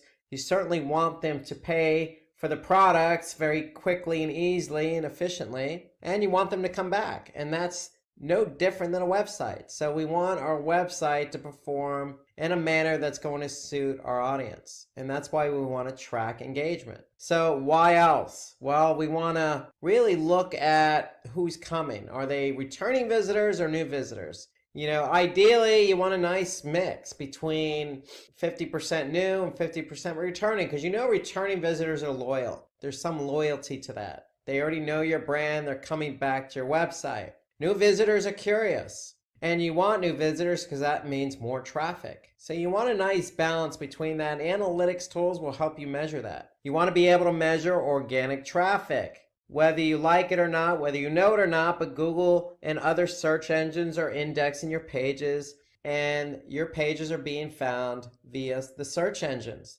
And so you want to be able to measure how much traffic you're actually generating from those search engines. We talked about this with email marketing, UTM tracking. So if you set up email campaigns or non-Google campaigns, you want to use UTM tracking. And Google Analytics and other analytics tools, but specifically Google Analytics, will help you see the results of your campaigns if they're tracked with UTM tracking. So that's another good reason why to use a web analytics tool. Probably most importantly amongst all these bullet points is our goals, our website conversions. We want to be able to see how much traffic is coming to our website, and not only the engagement of that traffic, but how much of that traffic is actually doing what we want them to do, i.e. are they converting? And we want to optimize our sites and channels performance. So the whole idea of collecting all this information is that you can turn around and improve performance. So if your bounce rate is high, well, how do you lower bounce rate? Well,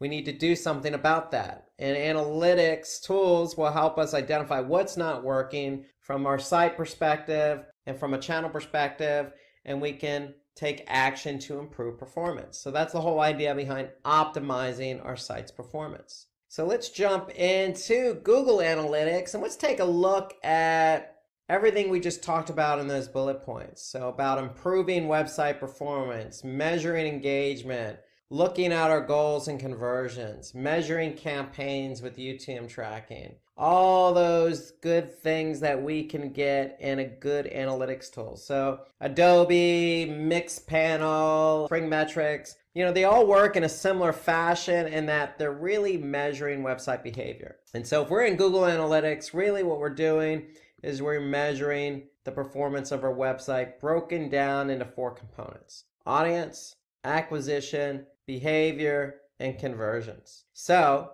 what do we want to do? Well, we want to look into each one of these sections. So let's start with audience. And so audience in Google Analytics tells us who is coming to our website. Now, they're not going to specifically tell us, hey, Rob Sanders came to your website, but they are going to say that somebody from San Francisco, California came to the website. And these are the pages they looked at. And this is the language. And they came from this device. And they're a returning user. So they're painting a picture for you. Okay, so they're not giving you a list of names. That would not be legal, but they are providing you with a good picture of who is coming. And when I say picture, we have to paint that picture. And so if we look at, say, demographics, for example, and I go to demographics overview, here's a picture I'm painting. Well, I can see that 25 to 34-year-olds are the majority of the age group that is coming to my website. Okay, I can see on the gender side of it, I can see that 63% of my traffic, and again, this is year to date that I'm looking at, is coming to my website. So 2/3 of my traffic is female, 1/3 male. And they're between the ages of 25 and 34. So I'm painting a picture about, gender and age coming to my website. Well, I can also look at geo. So where specifically might these people be coming from? So if I go to location under geo, I'm going to be able to see a breakdown of country, or I can even hone it down to city or specific location. And here I can see United States is the primary driver, but not by much. So we have 16, almost 17% from the US, and then 16% from Argentina, 13% from Mexico, 10% from India. So we have a nice mix of traffic from different locations in the world coming to our website. So that's geo. But more importantly, let's take a look at mobile. So if we go to mobile overview, how are people coming to our website? Are they on a desktop or a laptop? Are they using their mobile device? Are they using a tablet? And so Google Analytics breaks it down very nice for you. And so we could see percentages and actual numbers by device category. And so in this case, I could see year to date, I could see 62% are coming from desktop, 35% are coming from mobile. And so that's important because most people start their journey from mobile, and that is growing, and that's going to continue to grow. So you want to keep an eye on mobile. So to me, this is one of the more important reports under audience because people who come from mobile have a different, not only experience, because the website should be responsive to the mobile device, but their mindset is going to be different. They're actively looking for something. They're probably going to either then follow up on their desktop or follow up in person at your store. Or they're probably looking for directions, or they may just call you. So the experience is a lot different on mobile. So we want to hone in on the growth of mobile. Okay, so to me, this is one of the more important reports in Google Analytics, especially under audience. So let's move on to acquisition.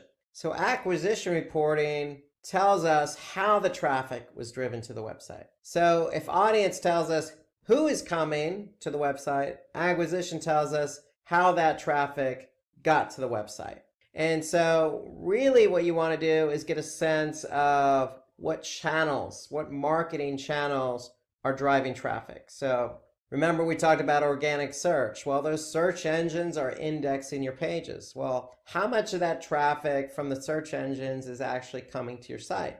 And I'm a believer in if organic search is the primary driver of traffic, then you have a pretty healthy website, because that means the search engines are indexing your pages. People are searching for something related to your business, you're being found, you're getting clicked, and that represents a majority of the traffic. So that's always a good thing. So here we could see it broken down by channel. If I go to all traffic channels report, I can see in my dimension that organic search represents 72% of my traffic, and this is year to date.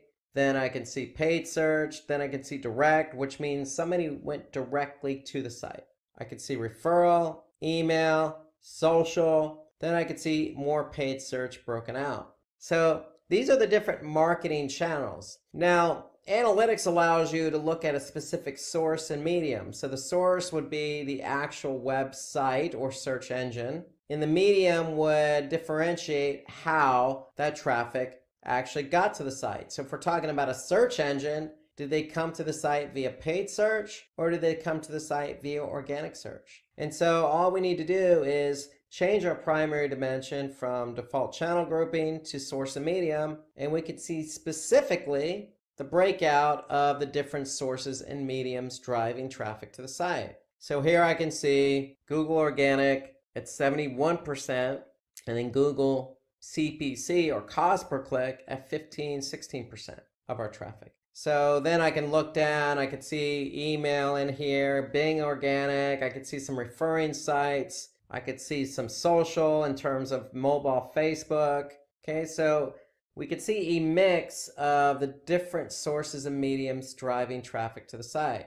Okay, so you don't always have to look at channel per se, you can look at it via source and medium. And if you're running Google Ads, under acquisition, analytics has a whole section of Google Ads reporting.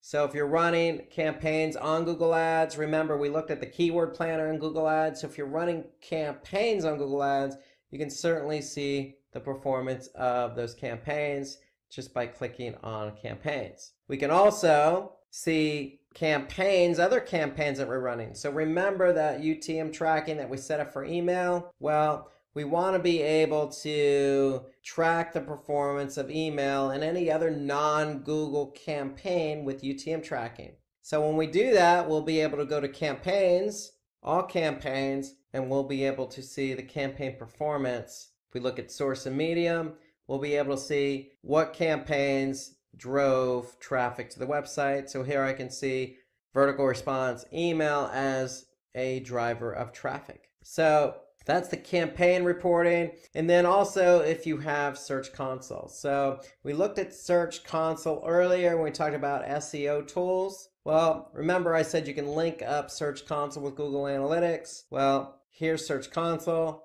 and we could see queries, devices, landing pages, countries. So all the performance metrics that we could see in Search Console, because we have it linked up with Analytics, we could see it right here. So this gives us a nice snapshot of what keywords are driving traffic to the site organically. I could see the impressions, I could see the clicks, then I could see the click-through rate, and then the average position. So in theory, the higher something ranks, the more traffic you're going to get. So that's the idea behind it. We want to make sure that we're ranking for our coveted keywords. And if we are, we want to be able to measure how many times our listing was seen and how many times it was clicked. So that's the great thing about Google. They have a family of products, and those products tend to talk to one another. In the form of Google Search Console and Google Ads, you can connect them directly to Google Analytics. So let's move from acquisition to behavior. So here in behavior, we have a number of different reports. So behavior tells us once the traffic actually arrived at the website, how are they behaving? And so really what I would do is from there go to site content all pages. And so this gives us an idea of how many pages were actually viewed. So site content all pages tells us what page and how many times it was viewed during a period of time. And again, we're looking at year to date. So I can see engagement related metrics associated with a page. So this particular page here on line 1, I could see how many page views, unique page views, which is equal to sessions. So I could have a session come to the website and look at a page multiple times in that session. I could see the average time the person has spent on a page, and I can also see the bounce rate. So a bounce rate indicates that they arrived on the page and didn't go any further. They left the website from that page that they arrived on. And so I can also see percentage of exits, meaning what page did people exit the site from. So these are all engagement related metrics. So here is where I want to react and optimize my website performance. So if I see a page not performing well, meaning it has a high bounce rate or maybe low time on page, then I'm probably going to optimize it, meaning test it or change it to improve performance. So these are all pages, but I could certainly look at landing pages. Okay, so landing pages tells us the behavior of the page when somebody landed on it. So a landing page means that somebody came from organic search or paid search or another channel, landed on this page. So here I could see this particular page on line 1 had 4,970 sessions. Okay, and I can also see the performance of that page. So measuring engagements against pages is definitely important because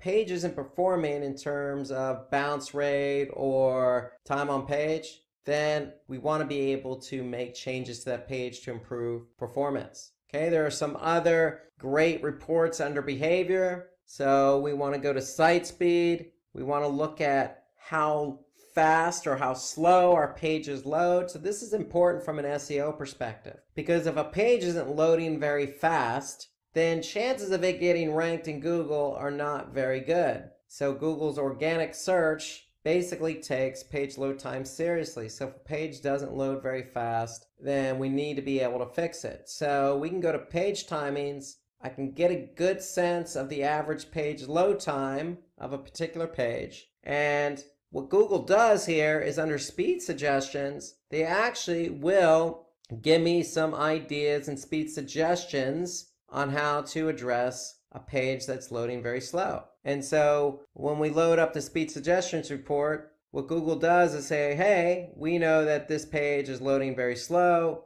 The average page load time is 15 seconds. Here's some suggestions. We're going to give you 7 suggestions. So if you click on that, what's actually going to happen is you're going to go to another tool called PageSpeed Insights. And PageSpeed Insights is analyzing the page, as you can see here. And when it's done analyzing the page, it's going to give you some feedback on how to improve page load performance, not only for desktop, but for mobile. So here I can see, if I scroll down, this is desktop, and these are some of the opportunities that I can address when trying to improve the page load time of that particular page. So here I could see there's some server response time issues. Image sizes probably need to be resized. I can remove unused CSS. Okay, so there are a lot of different things I can do to improve the page load time on this particular page. Okay, this is for desktop. I can also see mobile. So mobile, a lot of the same issues. So if we address these opportunities, then we could see a lift in page load time. We see a lift in page load time. We're going to probably see a lift in organic rankings or even user engagement. Because if a page takes a long time to load, a user's probably not going to stay on that page very long. So to me, site speed is an important report under behavior. Now, one more report here that I want to point out under behavior is events. And to me, events are important. So if you're trying to measure engagement on your website, you need to make sure you have event tracking set up. And when we talk about event tracking, we're talking about measuring things that analytics doesn't measure by default. So if you have a button on your website, if you have a PDF download, if you have a submit button on a form submission, if you have a subscribe button, if you have a video, if you have an external link, anything that is going to trigger engagement on your website, you need to measure with event tracking. And event tracking is simply set up by breaking out the event into a category,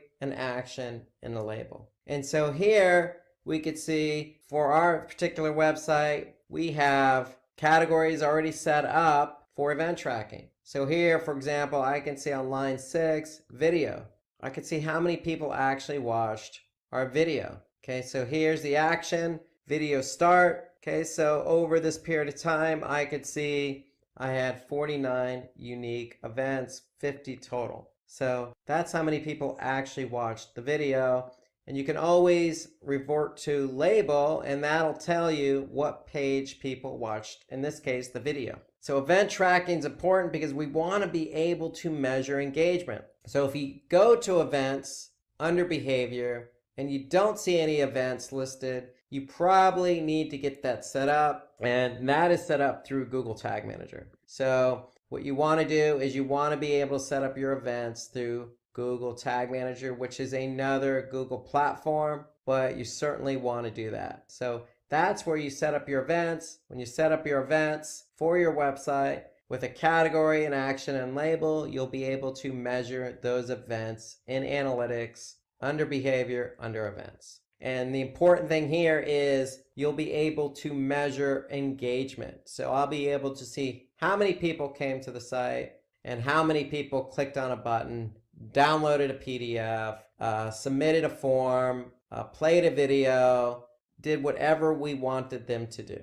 So events are important. So let's move from behavior to conversions. And this is important because we want to be able to measure conversions on a website. So analytics has 4 types of conversions. So if I go to admin down at the bottom, and then I go to goals, I could see that I have 4 different types of goals that I can use. Now, right now, I have event-related goals set up for the website, for this particular website. So we just talked about event tracking. So if you're measuring a button click on your website, you can certainly turn that into a goal. And so all you need to do is tell analytics, hey, this is the particular category, this is the particular action. So for example, if I click on this particular goal and take a look at it, I can see that we have a category set up that anything that resembles donate now, okay, or donate, go ahead and fire this event as a conversion. Okay, so event is one type of goal. Another type of goal is destination. So if somebody goes to a specific page, like a confirmation page, we can turn that into a goal. So here I could see if somebody goes to donation-confirmation, then analytics is going to fire that goal as a conversion. And we're going to see a conversion against a different metric or different dimension, like channel or audience. Okay, so destination is the second type of goal. The third type of goal is duration.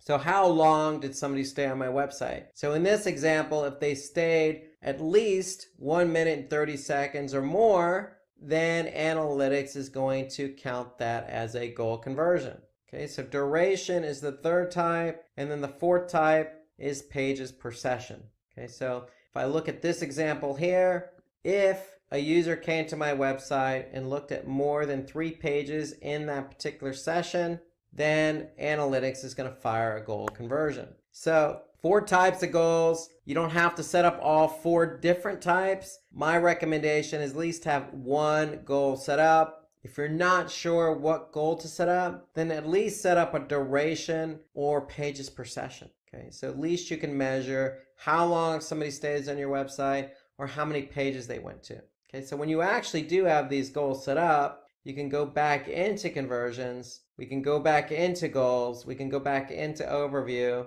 and we can measure our goal completions over this period of time. So here I could see 313 goal completions total with a goal conversion rate of 1.88%. And then I could see it broken down by goal type. So remember, the only goals I have available and set up are event-related goals. So 69 newsletter signups, 156 donate click buttons, I have 32 contact form submissions, 37 email click completions, and then 11 phone number click completions. So I can measure engagement as a goal. And so goals generally are important to the business. So you want to make sure that if you have a goal for your website, then you want to be able to set that up as a goal in Google Analytics. So that way, when you're looking at example channels, if I go back to my channels report, I can then measure channel by goal conversion. So these are all goals, but if I want to look at, for example, how many people from organic search clicked on the Donate Now button, I could see that. I could see year to date, 10,887 users, which meant 11,000 sessions. 76 clicked on that Donate Now button. And that comes out to 0.65% conversion rate. Okay, so that's important. So you want to be able to measure any dimension, whether that be channel, source medium, keyword, campaign, mobile device, could be demographic, gender, or age. You want to be able to measure any dimension against the goals you have set up so you can measure performance. And that also includes pages or landing pages as well. So that's a quick overview of what you can expect to see in Google Analytics. Again, audience, acquisition, behavior, and conversions. So there are a lot of data in Google Analytics, but you want to be able to take advantage of the data in order to improve website performance. Now let's jump over to YouTube Analytics, because if you have videos on YouTube, if you have a channel set up, some playlist, you'll be able to get some really good insights as to how your video is performing. And so here I could see I'm in YouTube. All I did was I went to my account, then I went to the studio version of YouTube, and then from there I went to Analytics. So my account, YouTube Studio, Analytics. And Analytics here is going to give me all sorts of information about my videos. Okay, so here I could see over the last 28 days, my videos produced over 8,600 views. My watch time in minutes totaled over 17,000. And I've netted 48 subscribers. And this is an overall, okay, so I can actually see when I publish videos, and I can see the date they were published. And here I'm looking at, total views over this particular date range. I can also see specifics on a particular video. So I could see the top video in terms of minutes. Here I could see this particular video had 602 minutes over the last 28 days. So here I could see views on a particular video. So this is just an overview. I could certainly look at some other information. If I click on reach viewers, I could see the total impressions. So how many times my video was viewed, or how many people looked at it. Okay, and then the click-through rate. So here I could see the different traffic sources. So 29% came externally. Okay, here I could see 25% came within YouTube itself. I could see how many times the video was viewed and played via playlist, via suggested videos. So I could see different ways in which the traffic found my video and actually watched it. Here I could see externally how people were able to find my videos. And I could see 46% found it via Google search. I could see lots of information here about sources of traffic, how the traffic got to these videos. So I could see then, once the traffic found my videos, how many times they actually saw it and viewed it and then watched it. So that's how many times I was able to reach viewers via different sources, and then their reaction to that, how many times they saw it and watched it. Here I can click on interest viewers. So again, I could see the top videos in terms of watch time. I could see the top playlist. So here I could see my partners playlist was the top playlist. So I could see some interest here in terms of average view duration.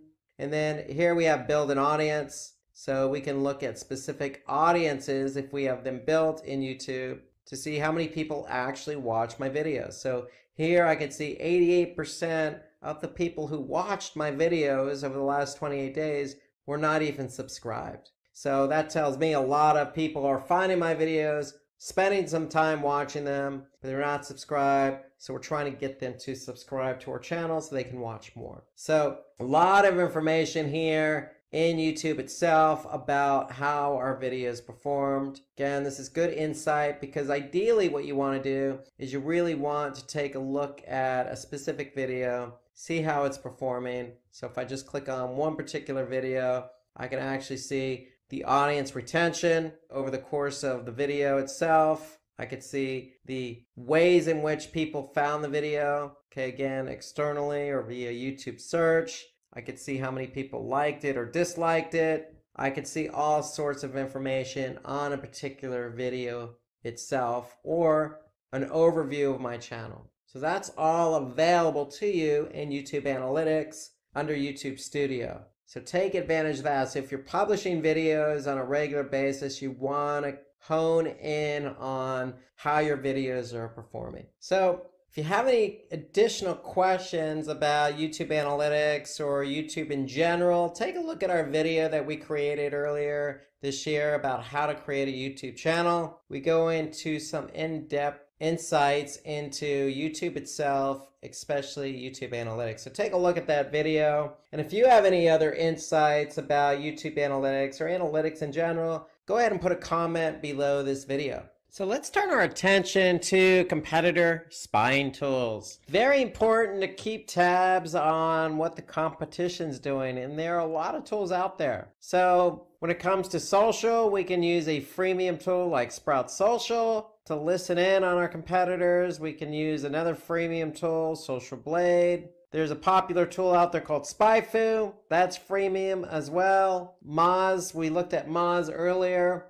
for keyword and organic. Moz is a great tool for also leveraging our competitors in terms of backlinks. And BuzzSumo, so that's another freemium tool. Again, there are lots of tools out there. These are just examples of some of the tools that we use here at Simplilearn. I use personally and professionally to get a sense of what our competition's doing. So why would we want to use a competitor spying tool? Well, it may sound like a very straightforward question, but there are lots of reasons why. And so let's look at some of these reasons. And the first reason is we really want to identify, our competitors' backlinks and monitor changes in their ranking. So the reason why we have this as the top bullet point is because SEO, organic search, is a long-term strategy. On-page, off-page, website, very technical and creative. There's a lot going on with SEO, a lot going on. And sometimes it takes a long time to rank for something. And a lot of SEO does depend on relevancy, relevancy being how many quality backlinks are linked to you. So it's always good to leverage what your competitors are doing so you can see how you stack up. And so that's why this is up there as number one. We want to be able to really take a look at what our competitors are doing. Another example would be, hey, how much traffic a competitor is gaining on certain keywords. This could go either way. For paid search, organic search, what are competitors bidding on? Are they really getting traffic from those keywords? So there are tools out there that help us leverage what our competition's doing. Okay, we can also identify our competitors' top performing content for relevant topics. Okay, we can determine what our competitors' website referral traffic is. Okay, we can pull our competitors' data and compare it with our own campaigns. So lots of tools out there to help you do this. And we may want to track the total amount of clicks a competitor receives and how much they pay for each keyword. So let's go ahead and take a look at a few examples how we can leverage all these bullet points that we just discussed. And so we're going to start out with Sprout Social. And Sprout Social is a tool I use. It's a social media platform. There's a lot of things you can do with Sprout Social. Definitely generate reports for your social media platforms. You could set up posts that get published at a certain time and day. But there's also one particular tool in here called listening. And so what we could do is we just put in, for example, RV rentals in Twitter. So what we're doing is we're actually listening to see who else is tweeting about RV rentals. So we could do this for Twitter, we could do it Facebook, some other social media platforms. The whole idea here on Sprout Social is to get a sense of what our competitors are doing. So we could have easily put in a brand name. We're just going general here because we want to rank for the keyword RV rentals. And so here we could take a look at, what some of these particular brands are doing, like Go RV Rentals, Cruise America RV. We could see, just scroll down, and we can get a sense of, in particular, what people are tweeting about, what other companies are tweeting when it comes to this particular keyword, RV rentals. Now, if I want to hone in on a particular competitor, I could just really refine my search for that competitor's brand name, so RV share. So here I can take a look at, what they're doing when they're posting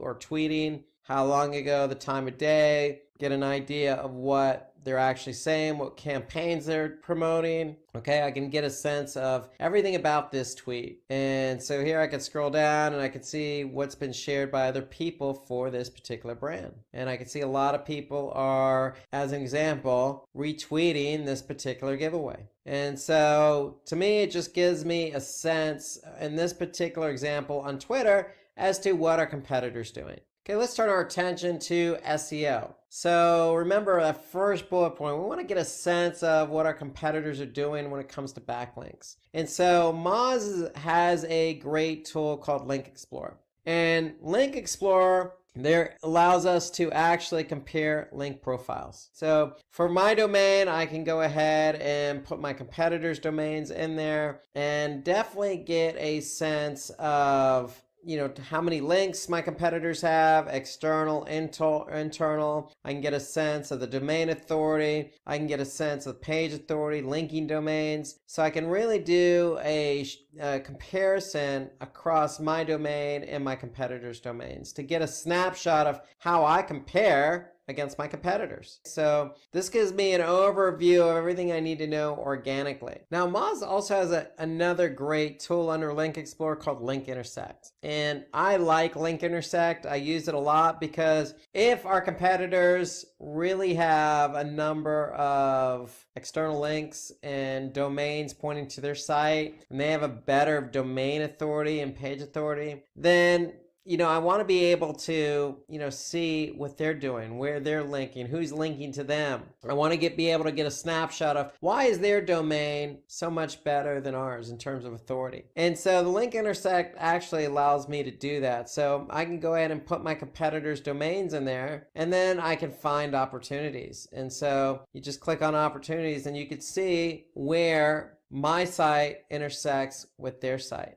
And if it doesn't actually intersect, then I have an opportunity to actually try and get a link on that particular site. So that's what the Link Intersect report does. It allows me to see where my links intersect with my competitors. And if it doesn't intersect, then I have an opportunity to generate a backlink. So that's ideally what the Link Intersect tool is. In Moz, it allows me to really get a sense of where I'm linking and where my competitors are linking. Now, what we can also do is also take advantage of another report under Moz's Link Explorer and the Discovered and Lost report. So we could put in our domain, or we could put even our competitor's domain in there. And we can get a sense of what domains were found and linked to them. So really within Moz, we can get a good snapshot of what websites are linking to our competitors. We get a good snapshot of the overall links to our competitor sites, and specifically what sites. So the whole idea is if it's good for our competitors, meaning they're linking from a site that has a good domain authority and low spam score, then it's probably a site I want to be able to tackle as well. Okay, so you have Discovered and Lost. Okay, you have comparing link profiles, and you have Link Intersect. So those are three good reports you can leverage right in Moz's Link Explorer tool.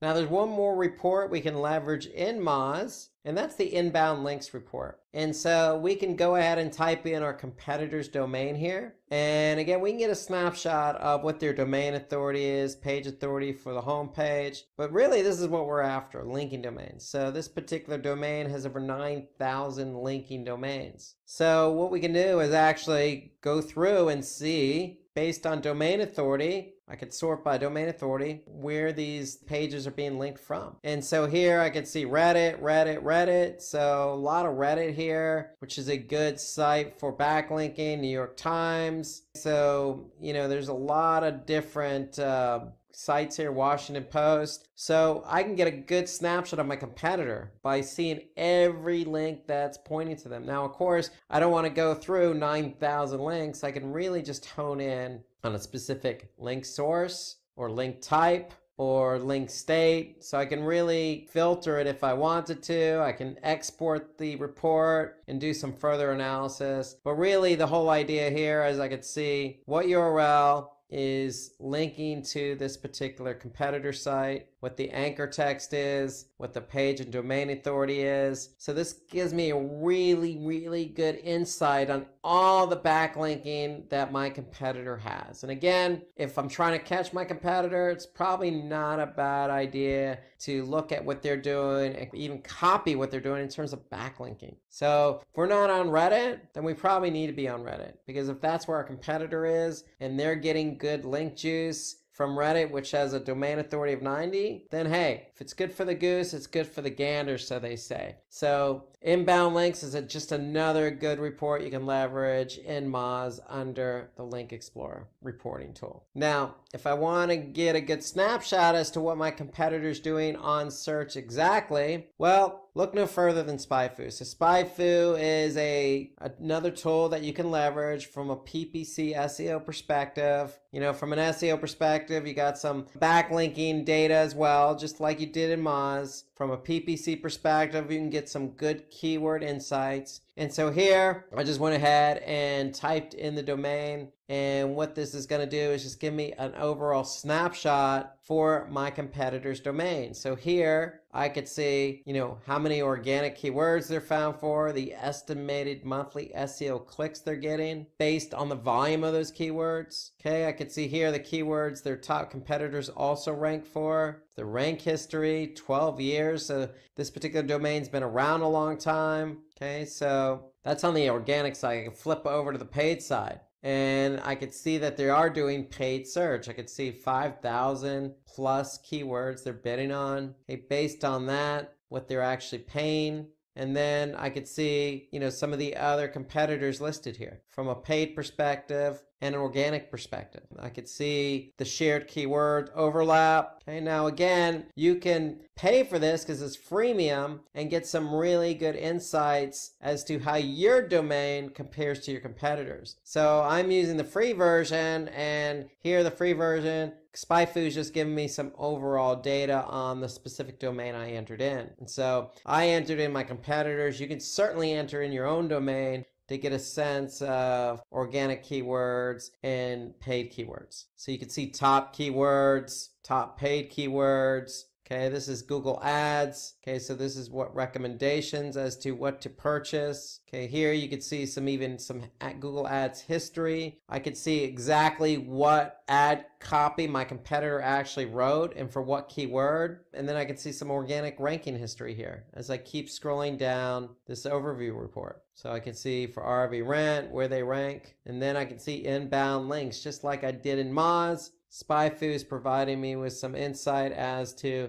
hey, what links are pointing to them and what the domain strength is and how many clicks they expect to receive. So this is all free data. Take it or leave it, but it's all free data available to you under SpyFu. So SpyFu gives you kind of an overview for free, some really in-depth analysis if you actually pay for it, and it just really hones in on what your competitors are bidding for paid-wise and what they're ranking for organic-wise. And so SpyFu is a really good tool to leverage if you just want to get a snapshot of how your competitor overlaps with you. So let's turn our attention to Google Analytics, because in Google Analytics, under Audience, I can go to benchmarking, and basically the benchmarking reports allows me to see what the industry as a whole is doing compared to my own website. Now, the caveat here on this particular report is that it's all anonymous data, so I can't exactly see what competitor is doing what in this report, but if I hone in on my industry, in this case autos and vehicles, and I hone in on a specific country or adjust the size of the daily sessions that I get, then I can see, hey, analytics in this case, in this example, is sharing 8,863 web properties. Okay, so they're sharing the data for over 8,000 web properties, and I can compare those web properties against my own. So if we're all in the same industry, it gives me a sense sense here as to how I stack up against the industry as a whole, in this case, as it pertains to channels. So you can see here, red not good, green is good. So in the industry, we're not doing as good as others in the same industry who are receiving the same amount of sessions. Now, we could certainly adjust, and we can adjust our locale. And if we do that, Google's going to be able to adjust how many web properties are actually contributing to the report. And so when analytics makes that adjustment, we're going to be able to see, in this case, just New Zealand. So we're going to adjust for New Zealand, and we're going to go with a 4,999. And so we could see there are about 300 something web properties contributing, 47 web properties now contributing to this report. So if we're focused on the New Zealand region, and this is the amount of traffic we get, we're now comparing us against 47 other anonymous web properties. So now if I go back to the report after I've honed in, I'm looking at channels, and I could see how many sessions we're getting by channels and how I compare against the competition. I can also measure up against percentage of new sessions, new users, pages per session, average session duration, bounce rate. But that's just channels. I can also do location and devices. So the whole idea behind this report is, yes, you're not honing in on a particular competitor, but you're honing in on your industry. So you're getting a good idea as to how you compare against your industry just by making some adjustments in the benchmarking report. You obviously want to make sure you're looking at the same industry, adjust for your country or region, adjust for the site size, meaning how many sessions you actually get on a daily basis, and then analytics will do the rest. They'll compare you against those in your industry. And so I find this to be a good tool because it allows me to stack up our site against those in the industry. And obviously, if we're not driving as many sessions, especially say from organic, then we have our work cut out for us. Okay, so that's the whole idea behind the benchmarking report. Now, if you want to get some good insight as to what the competitors are doing and you don't want to use a tool, well, look no further. You can always go to google.com. Okay, so this is how we used to do it back in the day before all these tools became available. You just typed in a keyword, and we're going to type in RV rentals, and now we're going to be able to see who's bidding on that keyword. So we could see we have a number of different companies bidding on the keyword we're interested in. Okay, here I can see some featured snippets. Okay, and then I could see some organic search results. Okay, if I scroll down, I'll be able to see some other companies bidding on that same keyword, meaning they're paying for RV rentals. So if I clicked on somebody's link here, they're actually going to pay Google for the click. And so this just gives me a good sense of how many people are actually trying to rank for this keyword or trying to be found for this keyword. So that's all I did. I just did a search. Now, from an organic perspective, if you really want to hone in on your competition, you can always do the syntax all in title, colon, and then hit enter. So now I could see I have 163,000 results. And what does that tell me? That tells me that I have 163,000 websites with RV rentals in the title tag. So if you're trying to optimize for the keyword RV rentals as an example, then you know that you have 163,000 different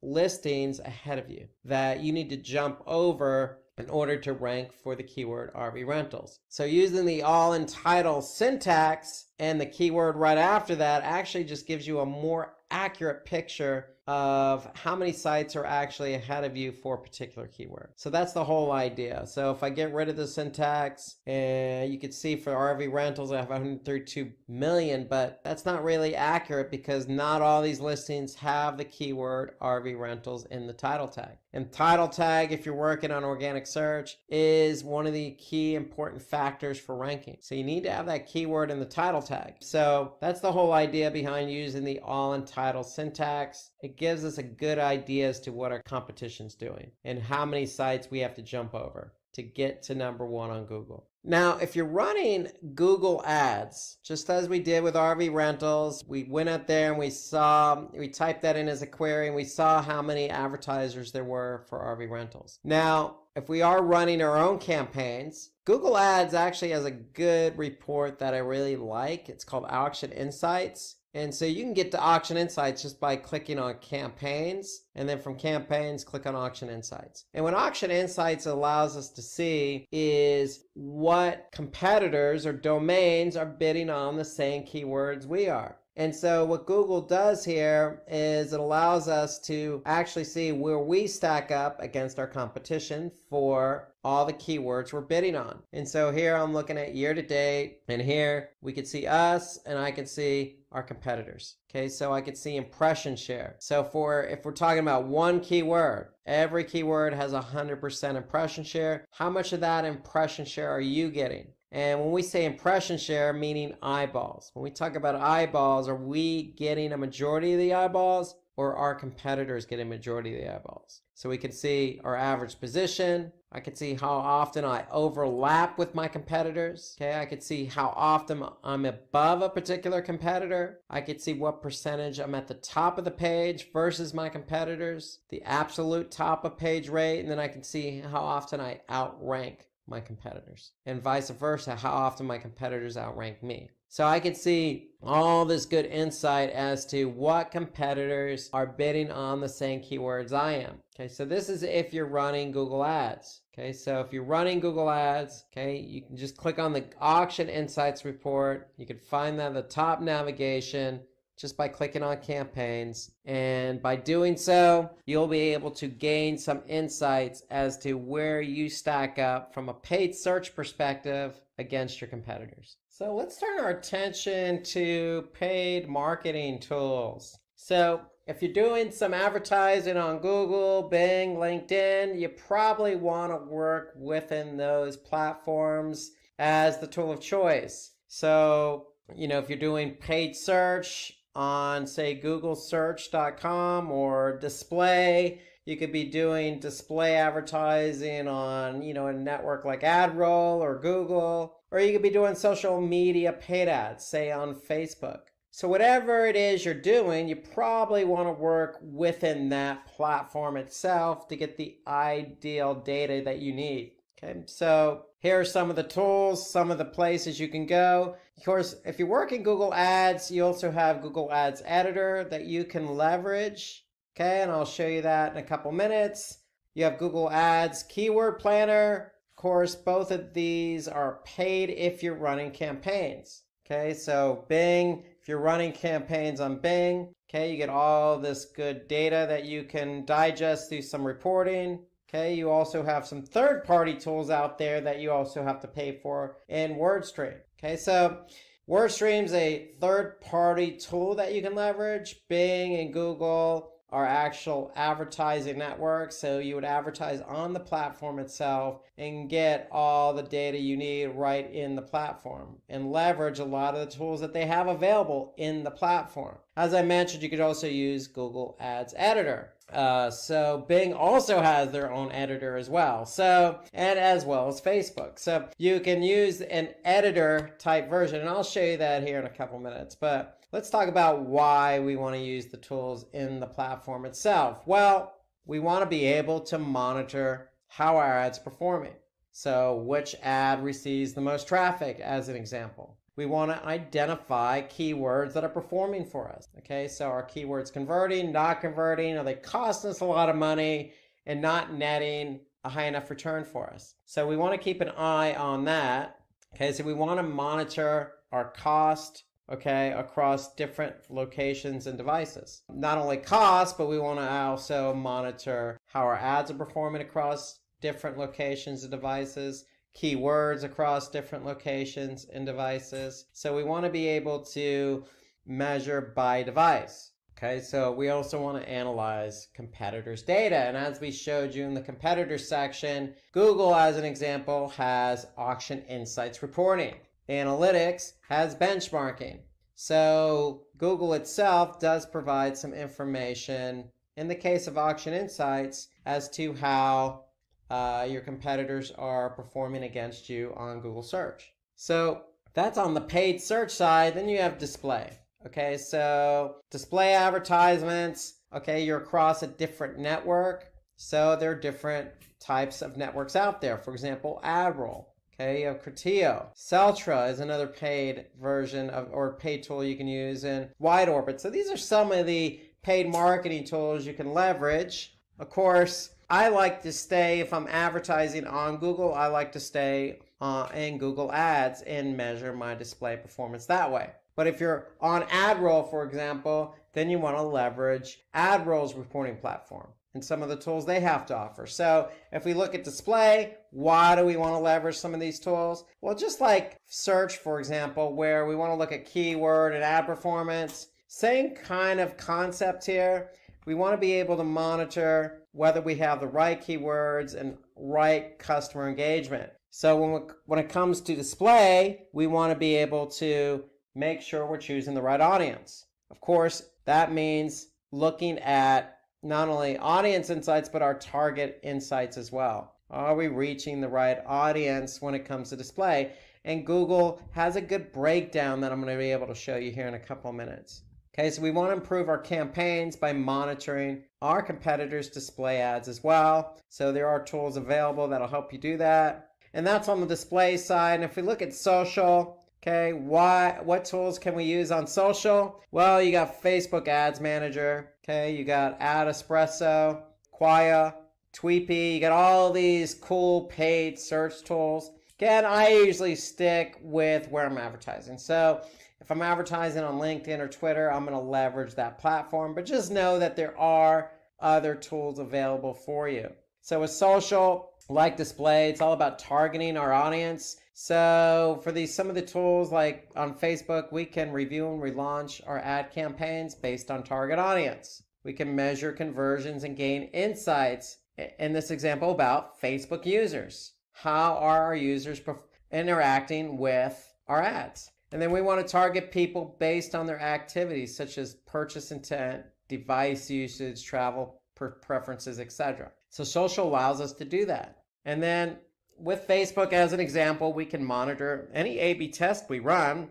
For example, if we're running call to action test, we can measure the results of that right in Facebook. And I'm going to show you an example of that here shortly. So let's jump right into Google Ads and look at some tools available to us from the search side of the house. So if we're running search campaigns, right in Google Ads, we could see campaign data, we could see keyword data, we could see ad data. So for example, if I want to see what ads are performing, I'm just going to click on my ads and extensions. Okay, and here are my ads.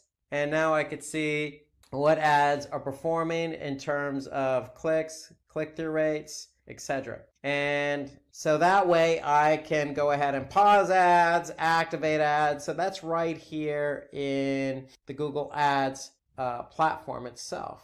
Now, if I want to look at specific keywords, I can do that. So I can see what keywords are driving traffic and clicks. Here I could just sort by clicks. And now I could see not only what keywords are driving clicks, I could see what the click-through rate is. I could see the impressions, how many people actually viewed my ad after typing in a keyword query that I'm bidding on.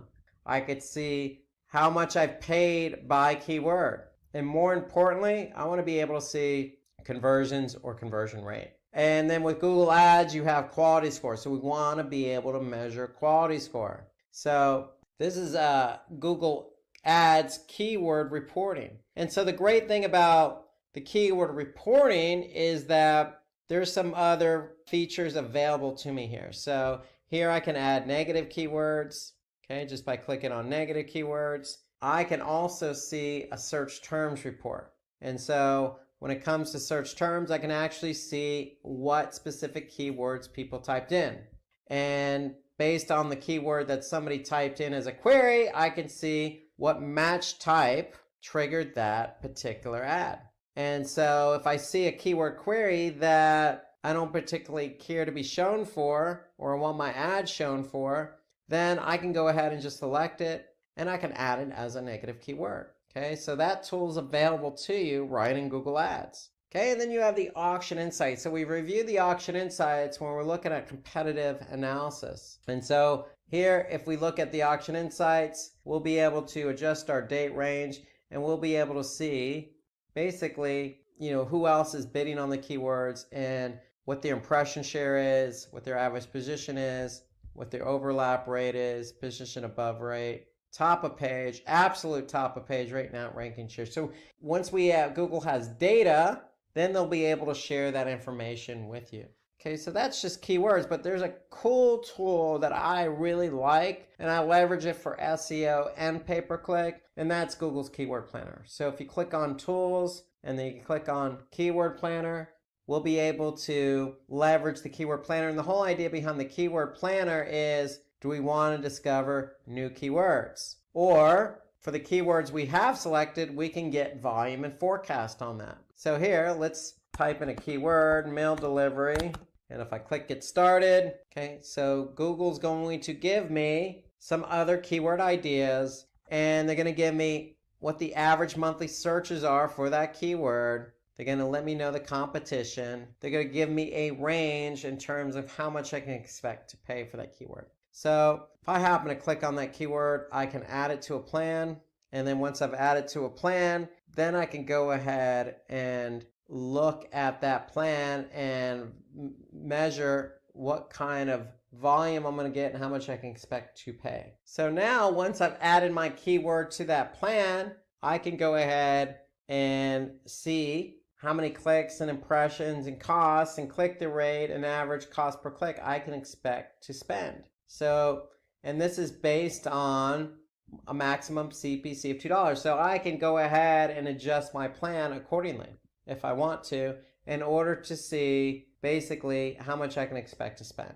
So that's the whole idea behind the Keyword Planner in terms of choosing new keywords. And once you choose keywords you're interested in bidding on, you can actually do a forecast to see exactly how much you can expect to spend, how many clicks, how many impressions you can expect to get, and if you have conversions set up, how many conversions you can expect to receive. So that's all part of Google's keyword plan. That's viewing, forecast, as well as choosing keywords. So there are so many different tools and features within Google Ads. We need a whole segment just on this. So really, I'm just going to highlight some of the more important tools and features. So I mentioned the keyword planner. I mentioned the campaigns, keywords, and ads reports.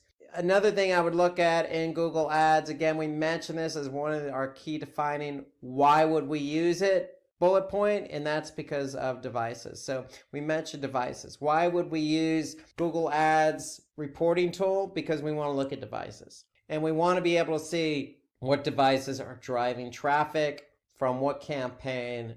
And then the cool thing about Google Ads is right in Google Ads platform, you can go ahead and do a bid adjustment. So if I increase my bid adjustment, for example, on mobile phones, then my particular ad in this particular campaign is going to show more than on computer. So I can always decrease it. For example, do a bid adjustment on computer, and that means I'm going to show my ads less. So I can go ahead and do bid adjustments based on device. That's the cool thing of working right in Google Ads platform, is you can make adjustments right here in the platform based on devices.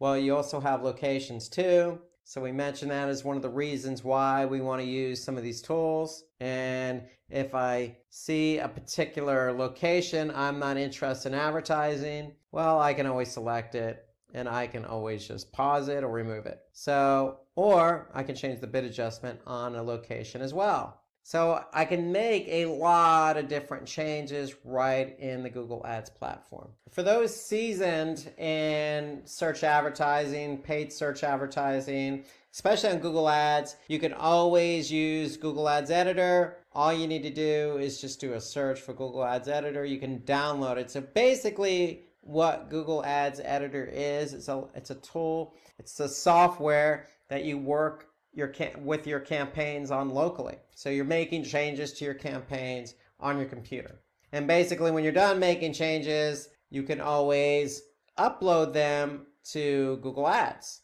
to the account on Google Ads in the cloud, so to speak. So that's the whole idea behind Google Ads Editor. It's a great tool for you to use if you want to make household changes really quick. For example, I'm looking at an account with a bunch of campaigns. So now if I click on one of those campaigns, I could see the ad groups here. Okay, so for example, if I just wanted to turn off all these ad groups, I can just highlight them all and just click status enabled to paused, and I can revert back if I want to. Okay, so you can make household changes. So here I could see the campaign, the ad group level. If I choose an ad group, then I can see some keywords, and again, I can make changes ad nauseum. Here I can copy, I can paste, I can delete. Okay, so I can make a lot of changes really quick right in Google Ads Editor, and that's the whole point of Editor, is to go ahead and work locally while somebody else is working locally on the same account. You could both be working simultaneously and being more efficient on getting things done in the campaign. Now, if you are working with somebody else on the campaign, you want to make sure that you get recent changes. So if I say get recent changes to all campaigns, what Google Editor is going to do is contact Google Ads in the cloud and download all those changes. So here I can see the changes being downloaded in Editor from Google Ads. And when it's done, it's going to highlight all the changes that have been made. And so once I'm done reviewing those changes, I can go ahead and click done. And now I know I have the recent latest changes in Editor. So now I can go ahead and continue to make some changes. And when I'm done making changes, I can go ahead and post them. So that's the beauty of Google Ads Editor. Bing has a version, Facebook has a version. It allows you to, again, go at the keyword level, the ad group level. Okay, you can look at ads itself and make changes to the ads. Okay, you could do a lot of different things right in Editor. In fact, you could do pretty much most of what you could do in Google Ads, you can do in Google Ads Editor. And so that's Google Ads Editor. To me, I would recommend it if you're experienced with Google Ads. Again, it's software. You have to download it. You're going to use it on your computer as software. But when you make changes, all you need to do is post those changes or get recent changes that have been made on Google Ads. And so that's Google Editor, Ads Editor in summary.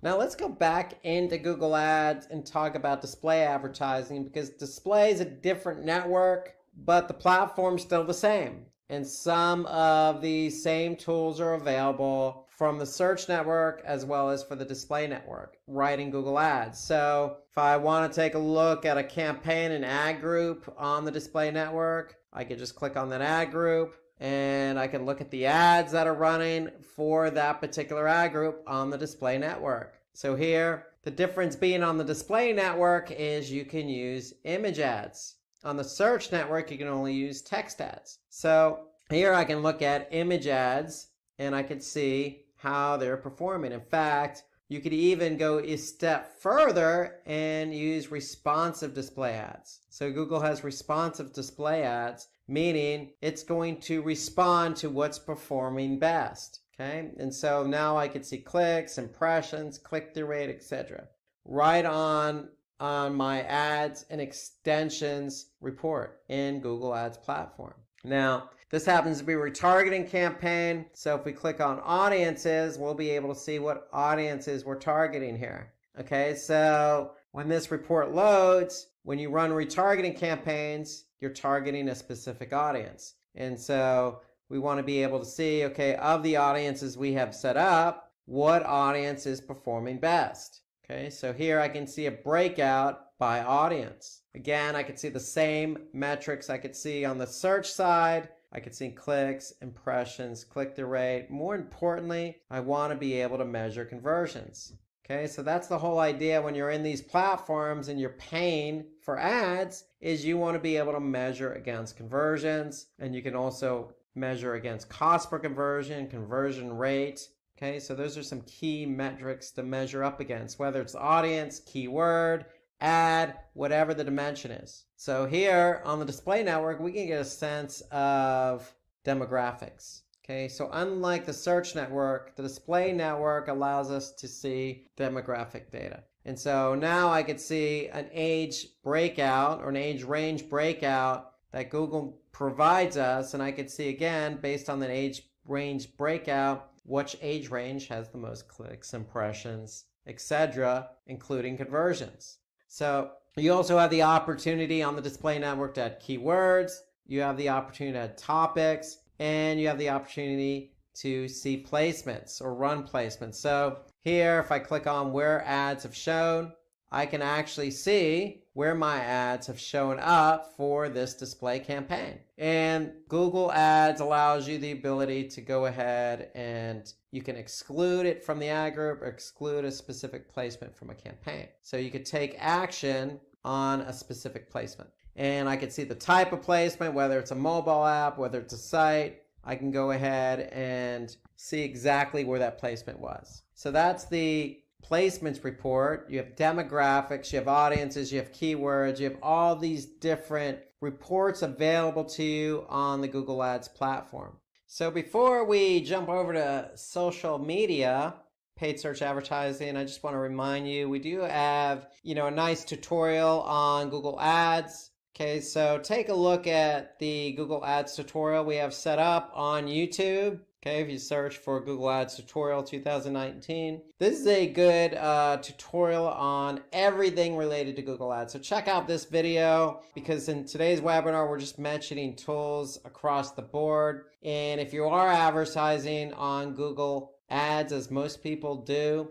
then you could see just how powerful it is and all the different features that are available. So take a look at the video. It's a nice complementary video to this one, this digital marketing tools, and this will give you a nice and deeper insight into everything that's available on Google Ads. And if you have any tools or features on Google Ads, whether it's the search network or whether that's the display network, then feel free to comment below this video. Happy to hear your comments about what tools and reports and features you specifically use in Google Ads. So let's move into Facebook Ads Manager and show you how the platform looks when you're running ads on Facebook. So we can look at all the different tools and reports available here. So here we could see, if we're in the Facebook Ads Manager, we could see our campaigns, we could see our ad sets, and we can see our ads.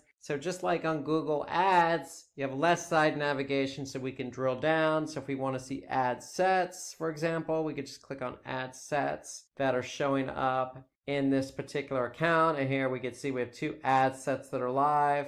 So if I click on one of these ad sets, I'll be able to see an actual ad that's running here. And so for the actual ad that's running, I can then see the results of that ad and how it's performing. For example, how many clicks it's received, what the reach is, what the impressions are. So impressions similar to Google Ads, how many people are actually looking at the ad. And then I can see the cost per click here at $1 as an example. And so now I can go in and I can go ahead and look at the ad performance and go ahead and change out that ad if it's not performing to my expectation. So if I click on more tools and then creatives, I can just simply click on creatives and then I can actually see the creatives I actually have running for that campaign I selected. So now I can see all the creatives that are running and I can see the results of those creatives. So Facebook Ads Manager also has different reporting. So if I click on the reports pull down menu, you can see here I can see some standard reports by ad set, age and gender, and then I can see all reports here listed out by placement and device, time of day, country, etc. So if we just look at age and gender, we'll be able to get a breakout age and gender here. So you can see by campaign, I'm looking at all campaigns here, and I'm looking at just age and gender. I can certainly deselect one of these, and I can look at a specific time range. So now I can see who's looking at my ad specifically. So here I could see 35 to 44 female. I could see the reach, impressions, and how often they're actually seeing my ad. Now this is key for Facebook because if somebody's seeing your ad a lot, they're probably going to tune out to it. So that's what makes the frequency metric so important on Facebook, because then we can go ahead and turn off that particular age and gender if we needed to.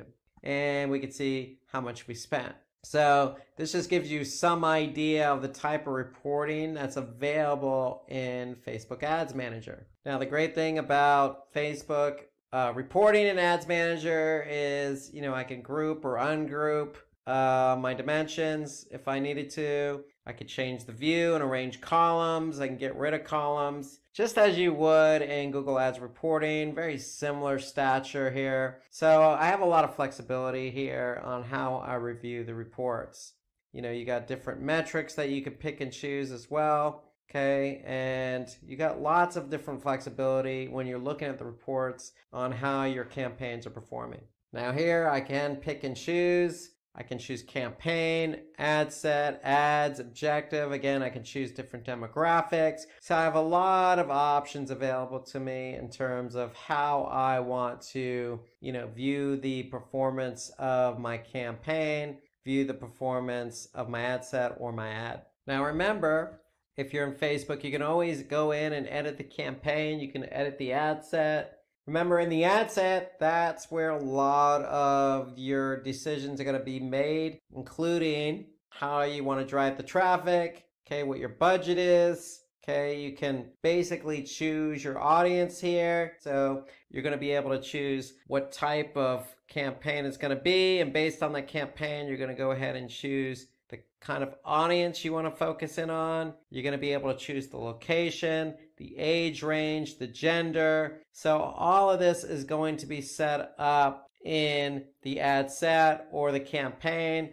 or the ad. If you go ahead and edit an ad, remember you can do A/B testing as well. So you have a lot of different options and features available to you right in Ads Manager when you're managing your paid search campaigns on Facebook. So if you want some more information about all the different features and tools in Facebook Ads Manager, check out the Facebook Ads Tutorial 2019 webinar that we did earlier this year. In addition, you can also look at another one that we did on Facebook called Facebook Advertising Tips and Strategies. So that should give you some sense of everything related to Facebook ads and how to take advantage of the Facebook Ads Manager platform. So if there's anything on social that we may have missed or that you use, feel free to add a comment below the video. We'd love to hear your feedback. Okay, let's talk about some affiliate marketing tools. Let's turn our attention to affiliate marketing. A lot of affiliate marketing platforms out there. The number one probably is Commission Junction, also known as CJ. They're an affiliate platform. They have a freemium model, meaning you can have a free trial, but basically you're going to have to move on and pay for the platform. Likewise for House Offers, you have volume. You really, when it comes to affiliate marketing, a lot of platforms out there. Click Inc., AWIN. So a lot of these are brokers per se. And when I say brokers, like for example with CJ, you as a merchant or you as a publisher can get in touch with a merchant. You as a merchant can get in touch with a publisher. Meaning CJ helps bridge the gap between you finding somebody to build your network with. Okay, so that's what really affiliate marketing is, and you really need a platform to kind of put it all together. And so a lot of affiliate marketing platforms. We're actually going to take a look at CJ and go through some of the features in the platform here shortly. But let's just take a look at why we need these affiliate marketing tools. Well, these affiliate marketing tools identify affiliates, influencers, employees, other advocates you want to partner with. So again, you could be on the merchant side. You could be actually selling a product, and you're going to want somebody to help you sell that product. Somebody with a website who's an influencer who drives a lot of traffic to their own site, who, does sell, reputable brand, etc. So you need somebody to help you introduce you to these sites. Okay, so CJ and some of these other marketing platforms, affiliate marketing platforms do that. Okay, so these tools are there to do the introductions. They're brokering the relationship. So the other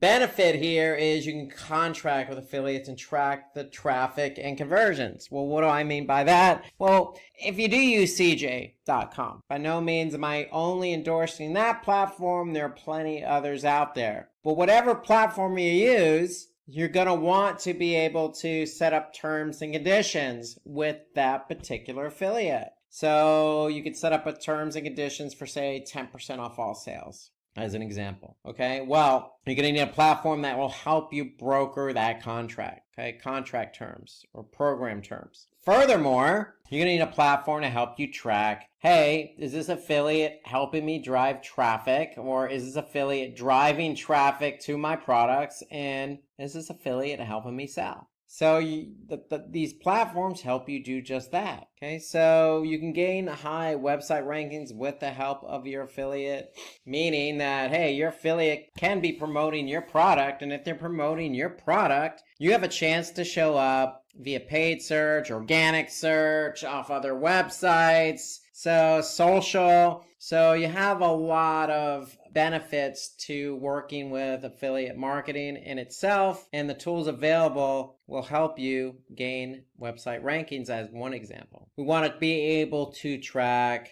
certain metrics. Okay, so in affiliate marketing, you have earnings per click, EPC. As an example, most platforms measure EPC from a 7-day period to a 3-month period. Okay, you can also figure out what the actual cost per click is, just like you do on, say, Google search. You can actually measure that in affiliate. Okay, you want to eliminate fraudulent clicks, impressions, and conversions. So any affiliate platform worth its weight is going to help you understand, how many impressions and clicks and conversions you're getting, and help you manage that in terms of fraudulent clicks. Or, hey, if you're getting a lot of impressions and no clicks, that's a problem too. So these platforms are really built on helping you manage your relationship with the affiliate by offering up all sorts of reports and tools. The other big benefit here to affiliate marketing tool is, hey, we can influence our customers throughout their buying journey. So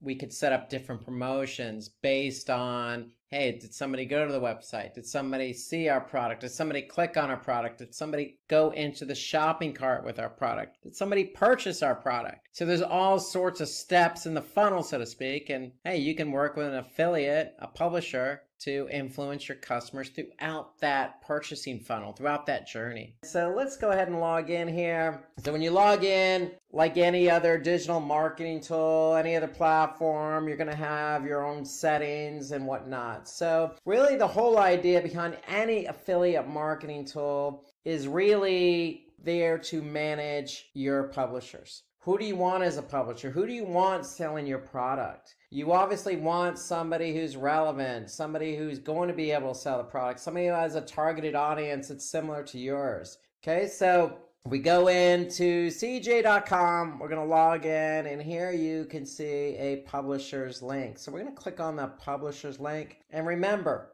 when you sign up publishers, you have to have program terms. And so if we click on publishers, program terms, we're going to be able to see all the different program terms available. So here we could see the different program terms we have set up for certain publishers. So we just click on that. We'll be able to see that's the default program term. So remember, you could set up your own program term for any publisher.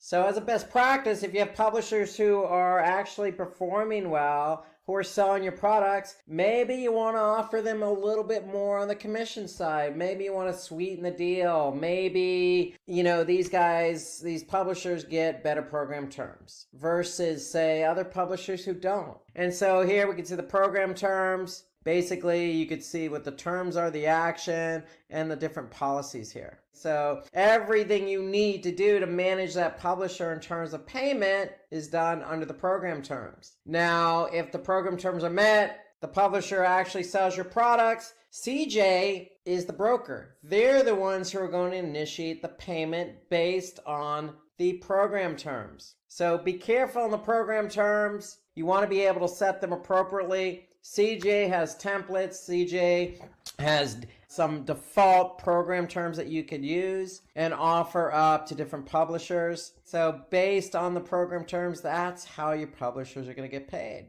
And so here you can have as many different program terms as you want. There's no limit here. You want to be able to align and reward program terms, again, based on performance. And so here we can see what publishers are under what program terms. So again, if your publisher's performing well, sweeten the deal. Offer them a better program terms. And so you can align publishers with different program terms. And so that's the whole idea behind program terms, is you want to be able to align publishers with that. So when you sign up a publisher, they're going to get aligned with a program term, meaning what are they going to get paid for selling your product? Now, if we want to manage by status instead of by program terms, we could see all the different organizations we have in our network. These are our publishers. We're the affiliate. We're the ones selling the product. We want to know who's selling, who's not selling. And so we can look at all our publishers by program terms or by status. Okay, so basically you could see here the term status, whether it's active or not, earnings, basically what they've sold over the last basically 7 days or 3 months. So you can look at basically how your publishers are performing just by clicking on Manage by Status here in CJ.com. So when you're looking at reports in CJ.com or really any other affiliate program, you might see the acronym EPC. This stands for earnings per click. Actually, it's a little misleading. It's actually earnings per 100 clicks. So basically CJ calculates, how much your publisher's actually making per click. Just like paid search, we're paying Google X amount per click. It's the same thing here. We can't, or these publishers can't make any money if they don't generate clicks. So that's why you have an EPC model or metric, so to speak, so you can measure earnings per click. CJ does it over a 7-day period and over a 3-month period. So you could sort based on 7-day or 3-month to see who's earning the most per click in terms of publishers. Now, you can select under publishers groups. Now you can group your publishers. Okay, so if you have, say, a group of publishers in a specific region like the United States or India, or if you're just focused on the United States and say you have publishers in different states like Texas, California, Missouri, Arkansas, well, you can group those publishers into different groups, and you can look at your different group names here. So here we could see Canada. And so we have our publishers grouped into a group called Canada. Why? Because they're based in Canada. Makes sense. So you want to be able to organize your publishers, because the whole idea behind affiliate marketing, CJ, is you want to be able to get the best publishers available for your network. And so as you get more publishers for your network, you'll be able to basically start grouping them where it makes sense. Now, the example I gave you is by geography. You could do by geography, or you could do by publisher status, meaning my best performing publishers go into a group. If they're in a group, then they get aligned with a certain program term. So you could group your publishers any way you want, by status, meaning they're selling more, these are our best performing publishers, or by region, or by promotion. I mean, how you group your publishers is totally up to you. However, take advantage of the option to create publisher groups, because the whole idea, again, I'm going to repeat it, is you want to get publishers and you want to start building your base of publishers, because the more publishers you have, the more chance you are to sell your product. Remember, if nobody clicks on your product, then nobody's going to buy your product. So if you have publishers who are promoting your product for you, then you have a good opportunity to sell it. So the more publishers you have on board, the better the opportunity. So now once you have publishers, you can start grouping these publishers accordingly to whatever makes sense. It's a business decision. Just know the options available in CJ to group publishers. Let's turn our attention to social media marketing tools. Social media, always a great topic to talk about. So we're going to finish up all our digital marketing tools with social media. We talked about SEO, paid, competition, affiliate, email, web analytics. It's just appropriate to finish up with social media because social media has so many tools available. So many. Okay. The first one I can think about here is Hootsuite. Hootsuite is a great social media marketing tool to use. Okay, it's a freemium. Okay, you can set up a free trial here. You basically a base account, and then you can use Hootsuite to do a lot of things.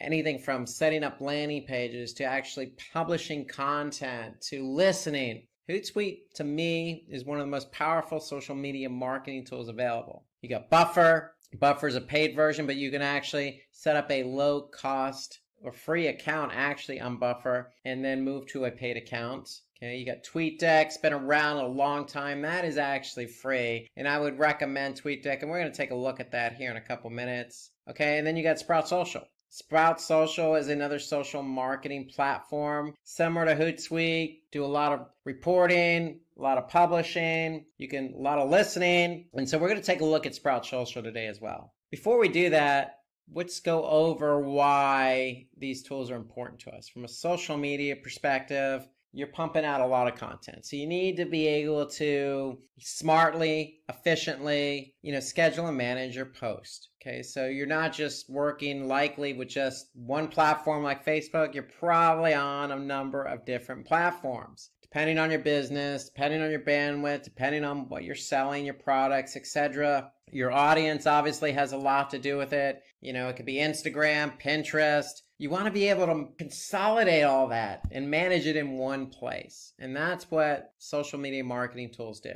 They allow you to manage everything in one place. So if you can manage everything in one place, then these social media marketing platforms need to be able to make it easy for you to add and manage different accounts. Okay, so a lot of them have the ability for you to add, not just one Twitter account, but multiple Twitter accounts. And not just one social media platform, but multiple social media platforms. And a good social media marketing tool worth its weight will help you monitor the results. So monitor social media posts that help drive leads and sales. In other words, you're going to have a lot of different metrics associated with each social media marketing platform. Okay, which one is actually doing its job? Okay, so you want to be able to easily manage these platforms, applications, and websites very efficiently. Okay, so instead of having to log into each platform, you just log into one place, get a sense of what's been posted, what the engagement is, did they purchase, etc. And what you want to do is be able to individually customize every social media post across different platforms. So it just makes it a lot easier to do that in these social media marketing tools. Okay, you don't want to send out a blanket message across different platforms. You want to be able to go ahead and customize a post depending on what that post is, depending on what the product is, what time of day, what target market, what target audience. So customization is a lot easier using these social media marketing tools. You want to be able to engage with brand advocates. So listening is a good thing with social media marketing tools, using the listening functionality so you can actually see who is a brand advocate, who's not a brand advocate, who's an influencer, who's not an influencer. And then, of course, you want to analyze the behavior of your audience and optimize individual posts on real-time data. So if, for example, you post something using one of these social media marketing platforms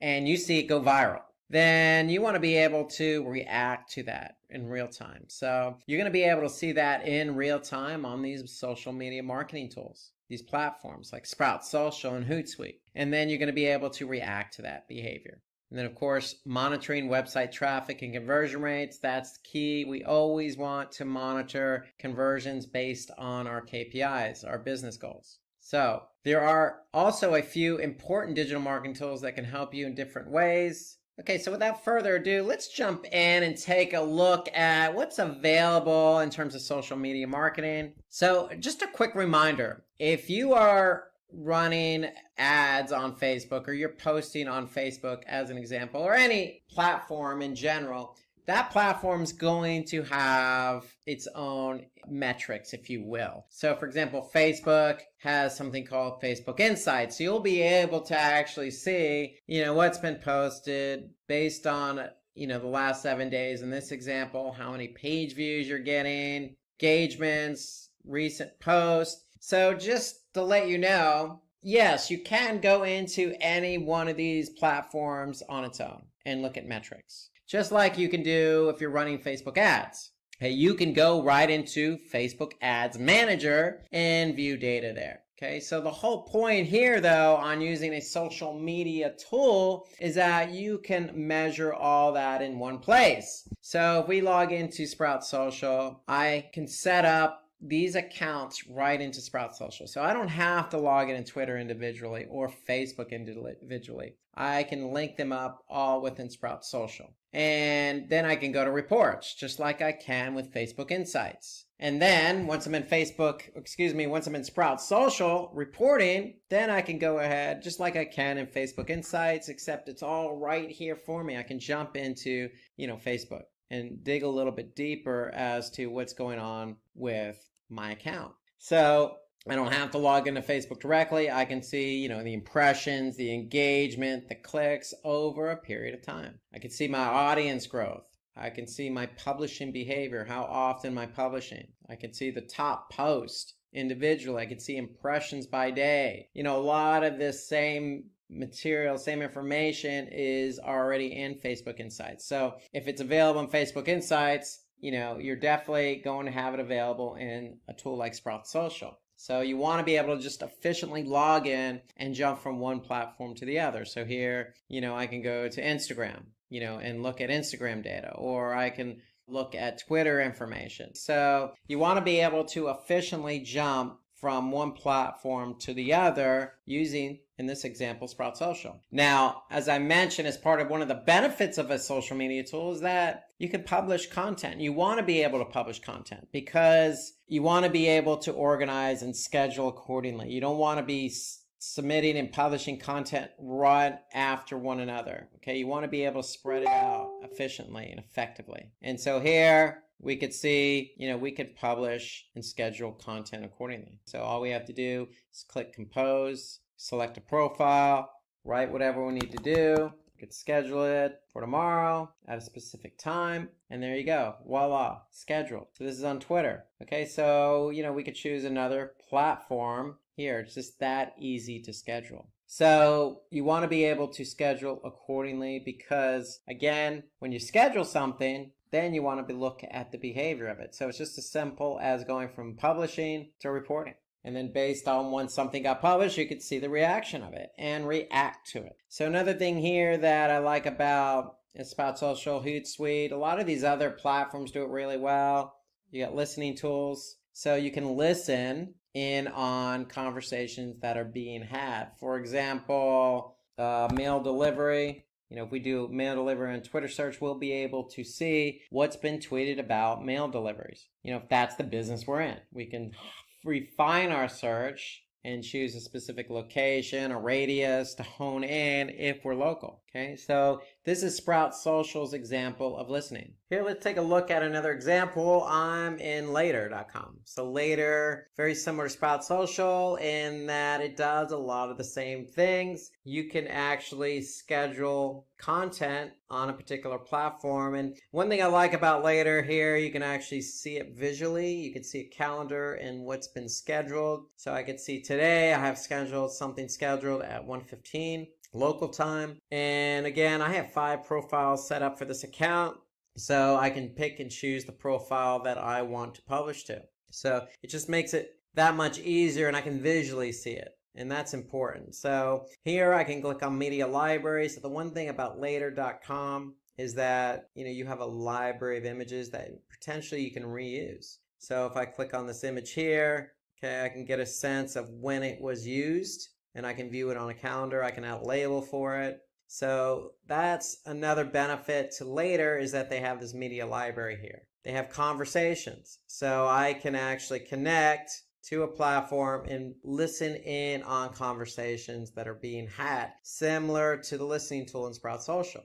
And they have analytics, so you can actually see right in later.com how your particular social media platform is performing. So I can see it here over 7 days. I can see the number of followers have increased. I can see the growth rate. I can see the number of impressions that I've received. Okay, so I want to be able to see how my particular platform is performing over a period of time. So I can look at reach, a lot of profile views, website clicks. Okay, so I can get a lot of good insights here right in the analytics platform of Later. You can look at specific post performance. So if we posted something, I could see basically how many likes it received, how many comments, impressions, the reach. And then if I wanted to, I can click on details and get more specific information on it. Engagement rate, okay, discovery, actions, comments, saves, etc. So later.com goes into some nice detail about post performance. They even have data on hashtags. So if you use a hashtag, you can actually see how many times the hashtag's been used or saved, how many impressions it's received. Okay, so they really go into some nice detail here about how your post and how your accounts are performing. And here's a tool I really like, I've been using for a long time, and that's TweetDeck. So what TweetDeck does is connect with your Twitter account. So you can see in a different visual, so to speak, of how your Twitter account looks in terms of your feed. Here I can see this is my feed here. Okay, I can see some notifications. I can see specific messages. Then on this column, I can see activity.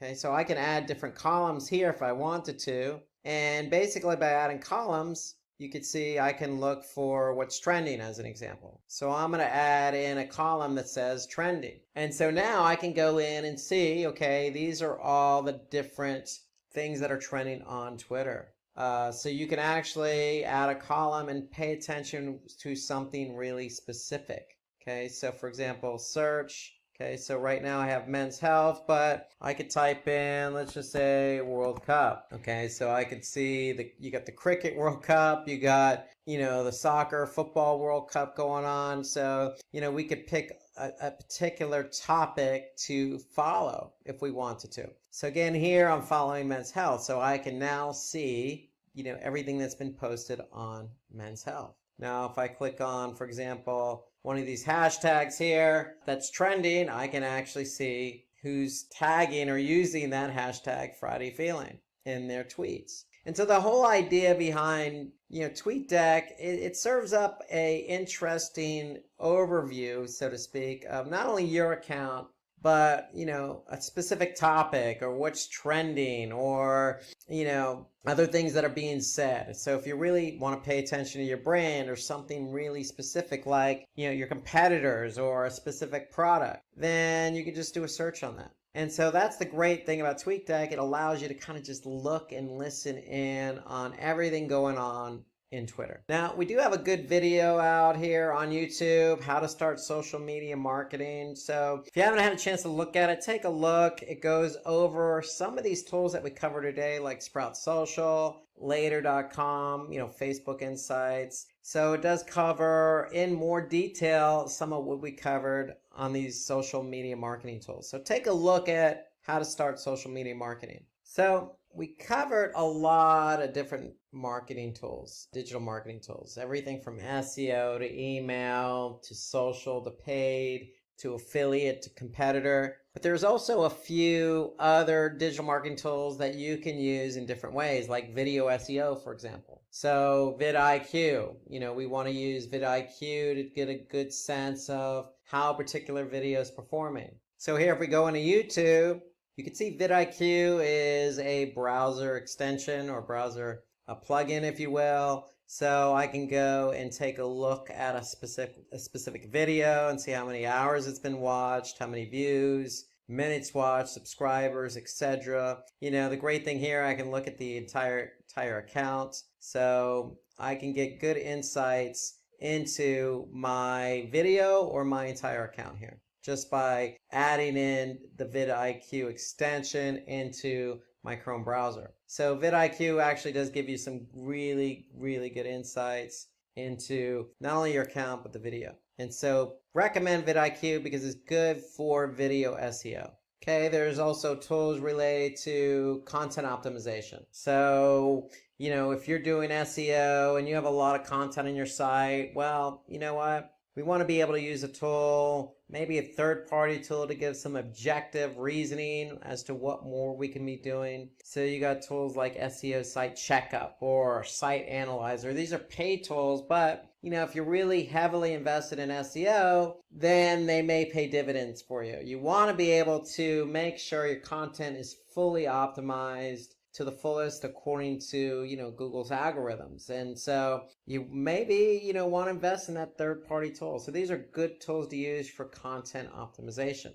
There's also other Reddit, but, there's Keyword Planner in Google. There's also WordStream. There's a lot of different keyword tools out there. So you may not have a Google Ads platform. And so if you don't have Google Ads, then you may not be able to gain access to Google's Keyword Planner. So having a third-party keyword tool will pay dividends as well, because those dividends pay off in the form of not only pay-per-click, but also SEO. And if you're heavily invested in content, heavily invested in social, then you may want to take a look at the keyword tool, Keywordit, and it's primarily used for Reddit. We talk about page load time. So we looked at that in Google Analytics. We know that it heavily impacts SEO. So there are other tools available. You got a third-party tool here that's free, SolarWinds Pingdom. You actually have PageSpeed Insights by Google. So these are free tools that you could take advantage of in determining how you can improve your page load time. My favorite topic, conversion rate optimization. So you got a couple in here, Crazy Egg and Zarget. Okay, so I'm going to show you another tool called Hotjar.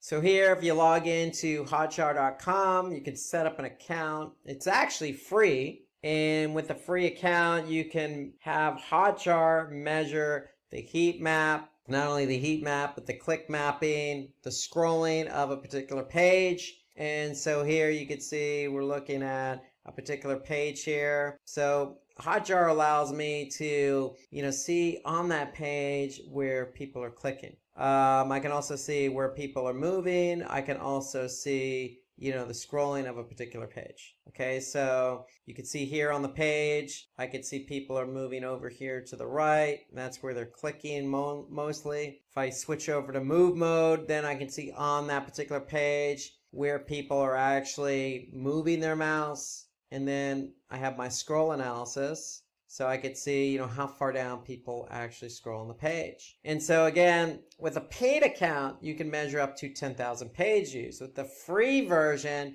you can measure up to 2,000 page views. And so 2,000 page views allows you to get some insight as to what people are clicking on or where they're moving or how they're scrolling on a particular page. And so I definitely recommend Hotjar. They also do funneling. They also do forms, polls, lots of other tools available in Hotjar. So hotjar.com is a tool I would recommend as well. So one final tool, and I'd be remiss if I didn't mention it, and that's Google Optimize. So Google Optimize is a Google platform that allows you to A/B test. And so A/B testing means that you have an original page and you're changing one element on that page to see which one performs better. And so with Google Optimize, it's just very easy to set up, to run. And the whole point of Google Optimize and A/B testing is to improve website performance. So here you can see I have an account set up on Optimize. You can see we're running one test here,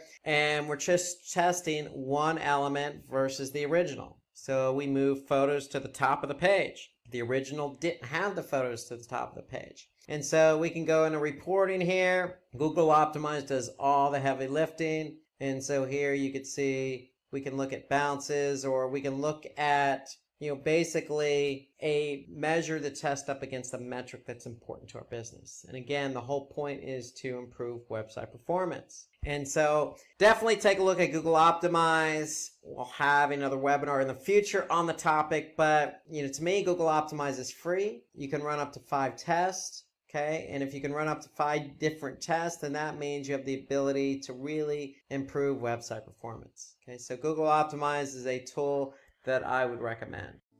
Carl has a website on cake recipes. Unfortunately, his website on Google is not ranking well. Moreover, when searching for cake recipes keyword, his website ranks way below than his competitors. This can be due to various reasons, but one that sticks out is SEO. To solve this issue, I have a few important ranking factors that Carl needs to know and apply if he wants his website to rank well. Before we get started with the ranking factors, let me first explain what SEO is. SEO is the practice of getting traffic from organic search results on a search engine like Google, Bing, etc. Depending upon the keyword, search engines rank websites based on what content they consider most relevant to users. Without further ado, let me tell you the top 5 ranking factors which can help Carl to rank his website. First is content quality, then it's page speed of a web page. After that, it's website structure. Next is SSL certificates. And finally, it's backlinks, which is the most important ranking factor. Let's have a look at good content quality. A good content quality is an essential factor that helps a website to rank on Google. Google ranks content that completely answers a user's query. In our case, cake recipes. Also, longer content rank higher on search engine results.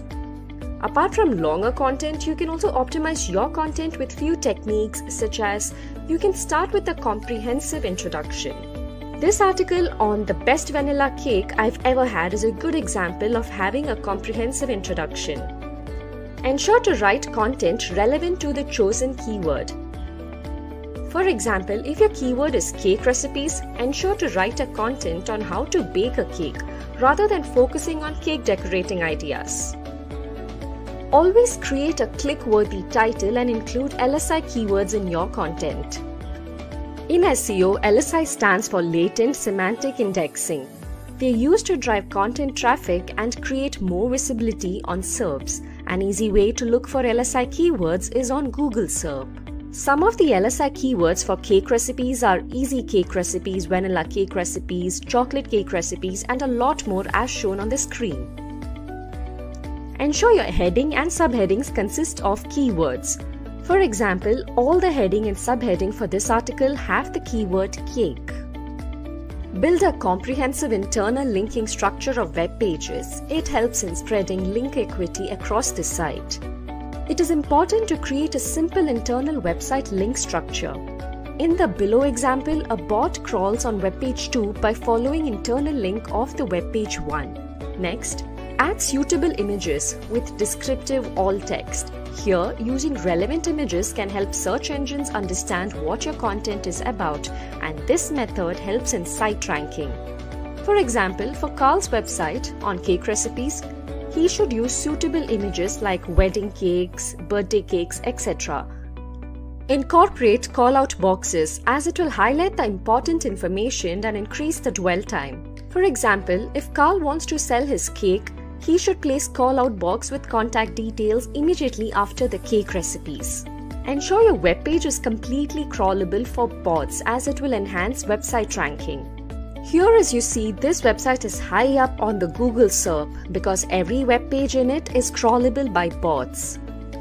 Next, opt for mobile-friendly designs. It will result in good user experience. For a mobile-friendly design, always prefer short and crisp sentences for easy reading. A poor example and a good example of mobile-friendly designs are shown here. And most importantly, update the content regularly. By doing this, search engine rearranges your site's ranking. For example, the Sally's Baking Addiction cake recipe blog ranks at number 1 on Google. The reason? It updates content regularly. Next, we have page speed. Page speed defines how fast the content of a web page is displayed on the screen. It is important to ensure that a page speed isn't slow, otherwise it will result in high bounce rate. Page speed can be optimized through improving your server response time. This can be done by fixing major issues like slow database queries, slow routing, or a lack of adequate memory. Use a simple website design and reduce the image size that is larger than 150 bytes. Next, use a content distribution network as it distributes the load of delivery content in multiple geographical locations. You can also optimize your code, minify files. If your website has numerous CSS and JavaScript files, you can minify and combine them. Google says slow page speed results in high bounce rate, as you can see here. Next comes optimizing title tags and URL. A title tag summarizes the website's content and URL is a web address. Title tags are displayed on SERPs. It is a clickable headline for a given result. Title tags are displayed on SERPs. It is a clickable headline for a given result. For example, chocolate cake recipe, carlcake.com is a title tag of a website, where chocolate cake recipe is the primary keyword, cake recipe is the secondary keyword, and carlcake.com is the brand name. Backlinko recommends writing a relevant keyword in the title tag is important, as it gives an overview of what your content is about. Now, talking about URLs, always refer a well-structured, short and simple URL. According to Backlinko analysis, short URLs tend to rank better than long URLs. Moving on to our fourth ranking factor, let's talk about SSL certificate. Websites using HTTPS server have a higher chance of boost in rankings. HTTPS is used for secure communication over a computer network. As you can see here, Google confirms HTTPS as one of the ranking factors. There are two ways to improve site security. You can protect your domain by enabling DNSSEC protocol or use HSTS to add an extra layer of security over HTTPS, whereas HSTS protects from hijacking. The next ranking factor is website architecture. The famous digital marketer Neil Patel says, the better your site structure, the better your chance of ranking higher in the search engines. Also, Backlinko confirms that an optimized website architecture helps bots to find and index all of the web page. A good site structure results in good user experience. Some of the ways to optimize your site structure are creating a logical hierarchy structure, which means a good site architecture not only makes content easier to find, but also helps to gain traffic. Include sitemaps so that the bots can easily access and index the content. Code your site navigation in CSS or HTML because these two languages are easy to code and understand. Build a comprehensive structure of internal linking as it improves indexing of a website and helps in spreading link juice. Coming to our last ranking factor, that is backlinks. Backlinks is an online navigation of hyperlinks from other websites to your own website. In this way, we can drive referral traffic and increase the website's authority. In SEO, the more backlinks in a web page receives, the better it will rank in Google.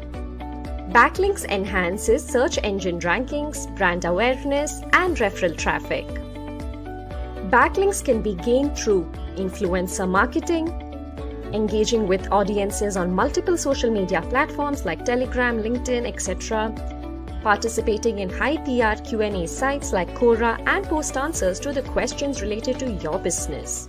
Today we're going to talk about why you would want to rank using SEO. And SEO is search engine optimization, also known as organic search. You also may hear us say organic listings. But we're going to talk a little bit about why you'd want to rank your website in organic search. Okay, what is search engine optimization? Then we're going to follow that up with how does Google rank websites? So why does it rank one website over another? And how do we get our website to rank number one?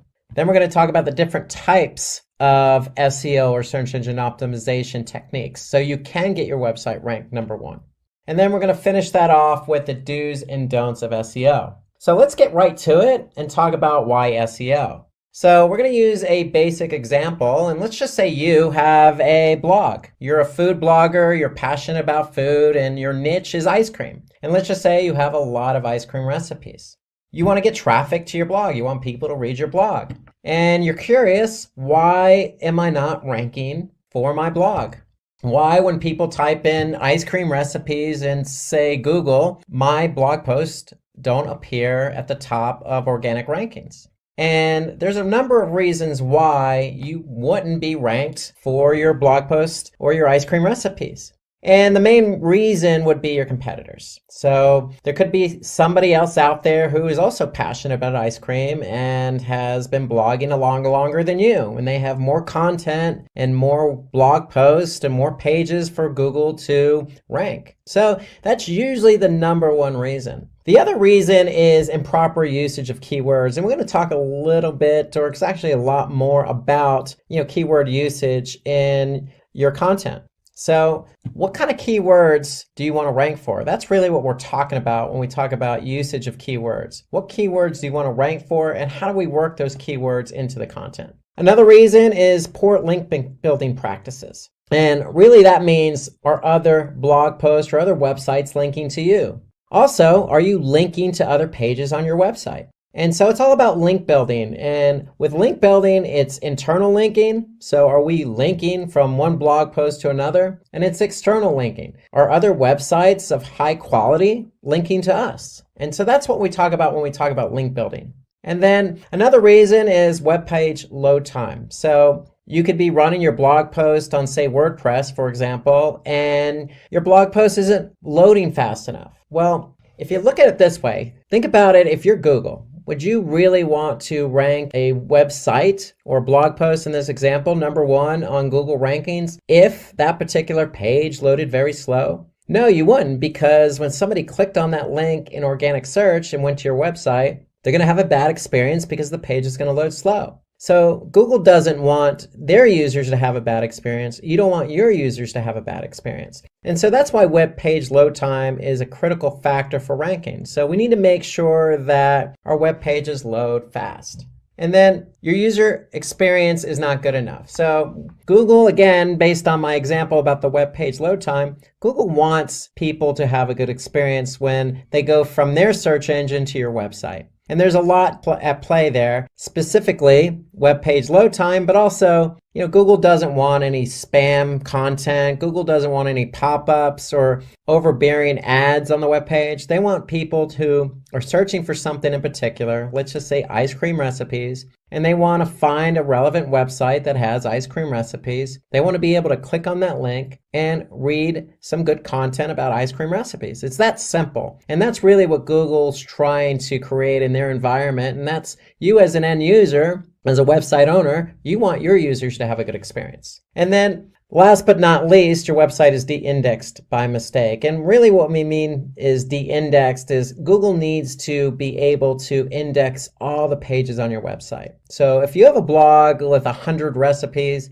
you want Google to have access to all 100 recipes. So we're going to talk a little bit later about how to get your pages ranked or indexed on Google organic search. So let's move on to what is SEO. So sticking with our ice cream blog theme, really SEO, search engine optimization, really is the practice of increasing your pages that Google has indexed up the rankings. So the end result is we want all our pages to be ranked number one for particular keywords. So if you want to be ranked for ice cream recipes, well, there's certain things you need to do. So that's generally how it works. We need to apply search engine optimization to increase a page for a keyword we want to be found for. So let me give you an example. So let's just say there's 100 students that participated in an essay competition. And so the competition in this particular case is evaluated on the basis of, is the content relevant? Are they using suitable titles for their essay?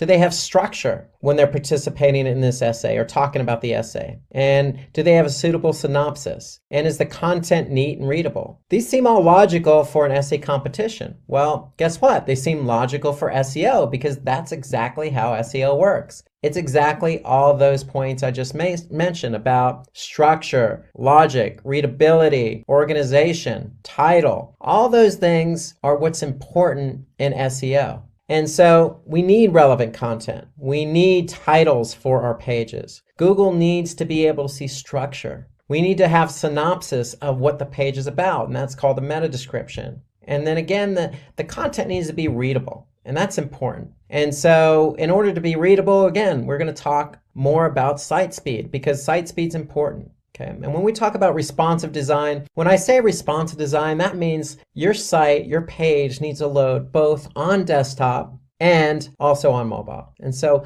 all these things are important. Just like an essay competition, Google is the judge, and they need to be able to determine what page is best to rank number 1, number 2, number 3, etc. on Google search. And then link building. Remember I mentioned link building a moment ago? Well, link building internally and externally also plays a vital role. And so we're going to talk about that a little bit later in the class when we talk about off-page SEO. How does Google rank website? And basically, Google follows 3 basic steps to rank a website. They need to crawl your website. They need to take what they crawl back to their servers. And when they take it back to their servers, your web pages, they need to have them available for indexing. So when somebody actually types in a keyword into google.com, it'll be available to be found on organic search. So that's what indexing is all about. And then Google's job when somebody does type in a search query is to basically rank those pages that they've indexed from number 1 to infinity, depending on how many pages are relevant to that search query. So really it's about crawling, indexing, and ranking. So crawling is simply a process done by which Google has bots. And what these bots do is they go to your web server and they're going to crawl every page that they can find. And how do they find these pages? Well, they basically follow links. You might have heard the term spidering, but that's what they call search engine spidering. So basically what Google's doing is they're building a web, so to speak, all the links that they're following. And so when they can follow all these links on your website, they're going to be able to crawl them. And when they crawl them, basically they're going to take that content and store it on their servers so it's available in their index. So based on this method, Google finds out which websites have relevant content and which ones don't based on certain keywords that are typed into Google. Because if they can't crawl your website, you're not going to be found. And if you can't be found, then you're not going to show up for relevant keywords. So we need to make sure your site's available to be crawled. And we'll talk about that a little bit later.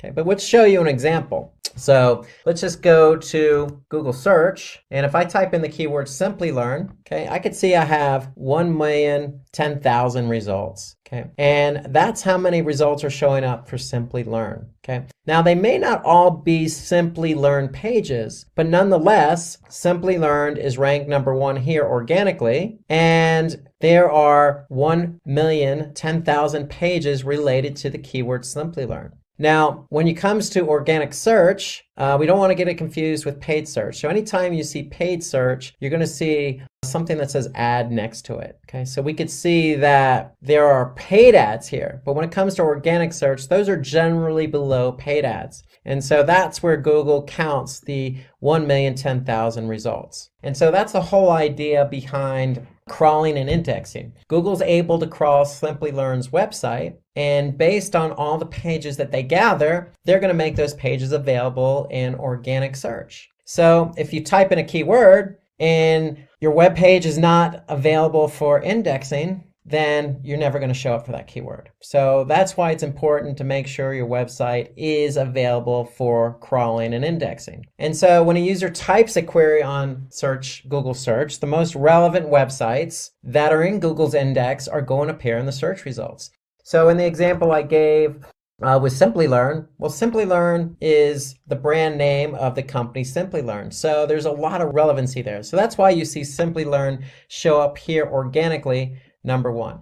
Like we mentioned about what is SEO. and why SEO, we talked about that user experience. So there's a lot of factors that go into ranking, relevancy being one of them. So in the Simplilearn example, Simplilearn is relevant to a lot of the Simplilearn pages because that's who they are, Simplilearn. However, Simplilearn also needs to make sure that, for their pages, the page load time is fast, meaning these pages load very fast for the end user. And Google also takes into account other factors, like how long someone is staying on a website. Or are they bouncing, meaning are they going to one page that they land on and then leaving the website? Okay, and so the user experience is very, very important. There are other factors also like language and location. And so, for example, location, if you do a search, say in India, the results are going to be a little bit different than, say, the results in the United States. Why? Because Google is indexing as many web pages as they can find. So if somebody's doing a search in India, their results may be a little bit different than the results show up in the US because Google has different bots. And these bots are crawling different pages at different times. And so Google's index is updating continuously, but it's not real-time syncing. So if you do a search in India, you may not see exactly the same thing because both search engines, the Google in India and the Google in the US, may not be exactly synced up. So an example would be, if you're looking for cafe. So if you search a cafe in, say, San Francisco, you're going to see different results.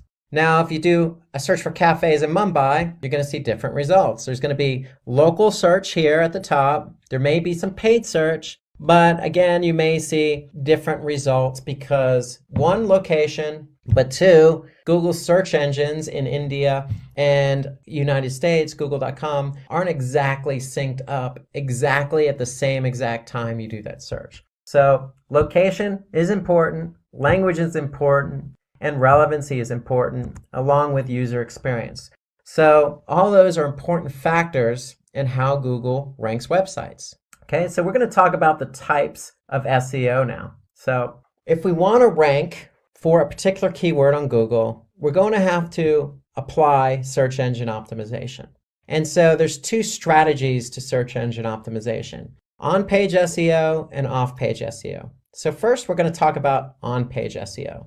So on-page SEO is nothing more than optimizing your own website. And so when we say optimizing your own website, there's certain elements on your website and on your web pages that we need to take into account. And so some of those elements are headers, meta descriptions, title tags, linking. So all of those elements are something we can control as an end user who wants to rank our web page and our website on Google. And before we do anything with our website, the first thing we need to do is understand what keywords we want to rank for. In order to understand what keywords we want to rank for, we need to do keyword research. And if you do anything in SEO, keyword research is the most important activity. That's the most important thing you can do for SEO. And why do I say it's the most important? Because you need to understand, if you choose a keyword that you want to rank for, you need to understand how much traffic you're going to get from that keyword. If you're ranked organically, say number 1 on Google, so how much traffic will you get if you're ranked number 1 on Google? So you need to understand what the volume is. And then number 2, we need to understand what the competition is for that keyword that you want to rank for. So if you choose a keyword and there's not much competition for it, then chances are you can rank for that keyword for a web page on your website quicker than, say, a keyword that has a lot of competition. So we need to understand those two basic factors: volume and competition, before we choose a keyword. And it's simply the practice of going through the motions of getting your volume and getting your competition data so you can choose the keywords you want. And then once you choose the keywords you want, then you can go and apply on-page SEO. You can change the title tag, the meta descriptions, the headers. All those elements can be changed, but first you need to choose your keywords. And so, again, the primary components we're looking for are how much traffic you can get, or the search volume, how much competition there is for that keyword, and of course, relevancy. Okay, you need to be able to choose a keyword that's relevant to the web page you're trying to rank for. And so let me show you an example of how to go through this. So the first thing we want to do is we want to use a tool. And the tool I would recommend is Google Keyword Planner. And why do I choose Google Keyword Planner? Because if we're trying to rank on Google.com or Google search engine, we want to be able to get the data right from the source. So Google's going to be able to give us information about how much volume a keyword has and how much competition it has. So let me show you an example. So if I want to use Google's Keyword Planner and I want to rank for the keyword how to become a digital marketing specialist, then I'm going to type that keyword into Google's Keyword Planner. And what Google's going to do is they're going to give me some trends about how much volume this particular keyword gets over the course of a year. And so for that particular keyword, I can see that there are trends that appear for both desktop and mobile. So mobile is important because people start their search process a lot of times on their mobile device. So we want to be able to get data from mobile as well as desktop. And so we could see a trend here that for each particular month, over the last 12 months, we can see how much volume this particular keyword, how to become a digital marketing specialist, gets per month. And so on average, over the past 12 months, I could see how to become a digital marketing specialist averages 30 searches a month. And this is on Google.com. And so Google gives us the volume. What they also give us is the competition. And so here I can see Google says for that particular keyword, the competition is medium. And so in the Google's Keyword Planner, what they also do is give me other relevant keywords that I might think about optimizing for. Because you don't want to optimize for just one keyword. So how to become a digital marketing specialist, they're going to also offer up other types of keywords that are relevant. So just digital marketing specialist, social media marketing specialist. So for those keywords, I can see the volume. So for example, digital marketing specialist, I can see the average volume is 1,000 per month on average over the last 12 months. I can also see the competition is medium. But for some other keywords, I can see the search volume being high, like digital marketing course at 2,900 per month, but also the competition is high. And so what I would recommend as a best practice is to collect all your relevant keywords, okay, and put all your relevant keywords in a spreadsheet. And when you put all these relevant keywords in a spreadsheet, you want to get the data on those keywords. And the data I'm referring to is the volume and competition. So in this case, we have volume from Google Planner, Google's Keyword Planner, and I have competition from Google's Keyword Planner. And so if I go into a spreadsheet and I put all that information in here, I'm going to be able to see the volume and competition. And so that's important. However, one thing to note here is that Google's Keyword Planner, if I go back, just gives us low, medium, and high. And if I want to compare numbers to numbers, maybe I want to be able to get exactly the competition number for the keyword, how to become a digital marketing specialist. What I can do is go into Google and I can type in that keyword. So if I type in the keyword, how to become a digital marketing specialist, I can see there's 76 million results. So I could see 76 million results, 76.1 actually, and for the keyword, how to become a digital marketing specialist. Now that's a whole lot of results for this particular keyword, especially when the volume is only 30 per month on average. And so what I want to do is get a more clear picture of the competition. And so what you could actually do is type in the syntax all in title and then colon and then your keyword, how to become a digital marketing specialist. And when I do that, I get a different result. Here I can see only 136 listings for how to become a digital marketing specialist. But that's not just 136, that's 136 with that particular keyword that we want to rank for in the title tag. Okay, so the title tag is what you see when you type in a keyword or search query in Google search, and the title tag is what you see at the top of every search result. And so now I can see I typed in how to become a digital marketing specialist with the all in title syntax. And now I can see every listing, every one of these 136 results have that particular keyword in it. So I could see every one of them, how to become a digital marketing specialist. And why is that important? Because now that tells me I only need to climb over 136 listings to rank for that keyword, how to become a digital marketing specialist. And so the idea here is you want to get your volume from Google's keyword planner, but you want to get your competition from Google search. And again, that's simply typing in the syntax, all in title, and then your keyword. In this example, how to become a digital marketing specialist. Once you get those two numbers, you're going to plug them in to your spreadsheet. And then once you do that for a number of different keyword queries, and these keyword queries, again, have to be relevant. Once you do that, then you can go in and pick the keywords you want to optimize for. And that's important because, again, if you're not sure about a keyword, then you want to do the keyword research so you can be sure of how much traffic you can get and how much competition there is. Those are three important factors in starting the process for on-page SEO. So again, you want to create content for, say, a keyword like digital marketing. But digital marketing may seem a little bit broad. So you want to probably stay away from broader keywords because broader keywords tend to have a lot of volume, which is great, but they may also tend to have a lot of competition. But that's the whole point of doing the keyword research. Maybe it doesn't. Maybe there's more volume than competition. That's what you need to find out when you do the keyword research. You need to find those keywords that are relevant to your content, that have a lot of volume and low competition. And then once we identify those keywords, then we are free to go in and start optimizing our web pages for those keywords. And the first place we want to start is the title tag. So if you remember my example, going back here to our search, how to become a digital marketing specialist, we saw that every one of these listings had that keyword in the title tag.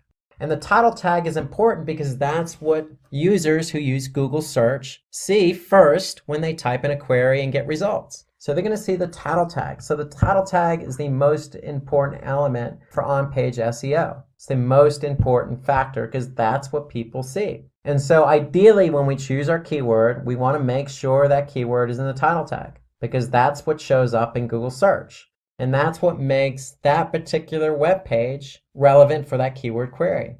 So the idea behind a title tag, it's between 50 and 60 characters. And so we want to make sure we stay within that limit, no more than 60 characters, because what happens if it's beyond that, then Google will truncate the title tag.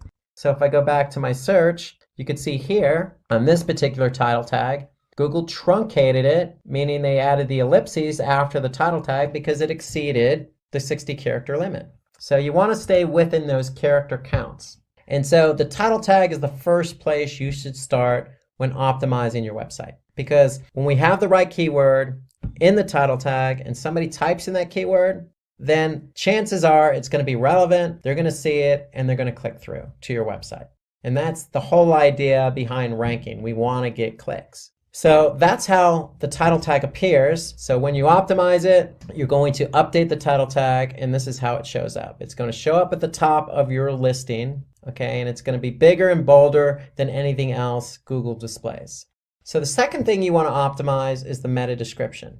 And the meta description is simply just a brief description up to 155. I would say about 155 to 160 characters, but probably no more than that. And so the meta description is nothing more than a summary of the web page itself. So if I go back to my Google search results, I see my title tag and I see the page that this particular listing belongs to. And underneath that is where I can see my meta description. So in this particular keyword query, how to become a digital marketing specialist, I see the meta description, an ultimate guide on how to build a career in digital marketing and the skills required to become a digital marketing specialist. Note that it's a well-written meta description with 155 characters, and it includes the keyword digital marketing specialist. So we're trying to rank for how to become a digital marketing specialist. And here you can see become a digital marketing specialist. So there's a lot of relevancy between not only the title tag and the keyword, but the meta description in the keyword. So when you're optimizing a keyword,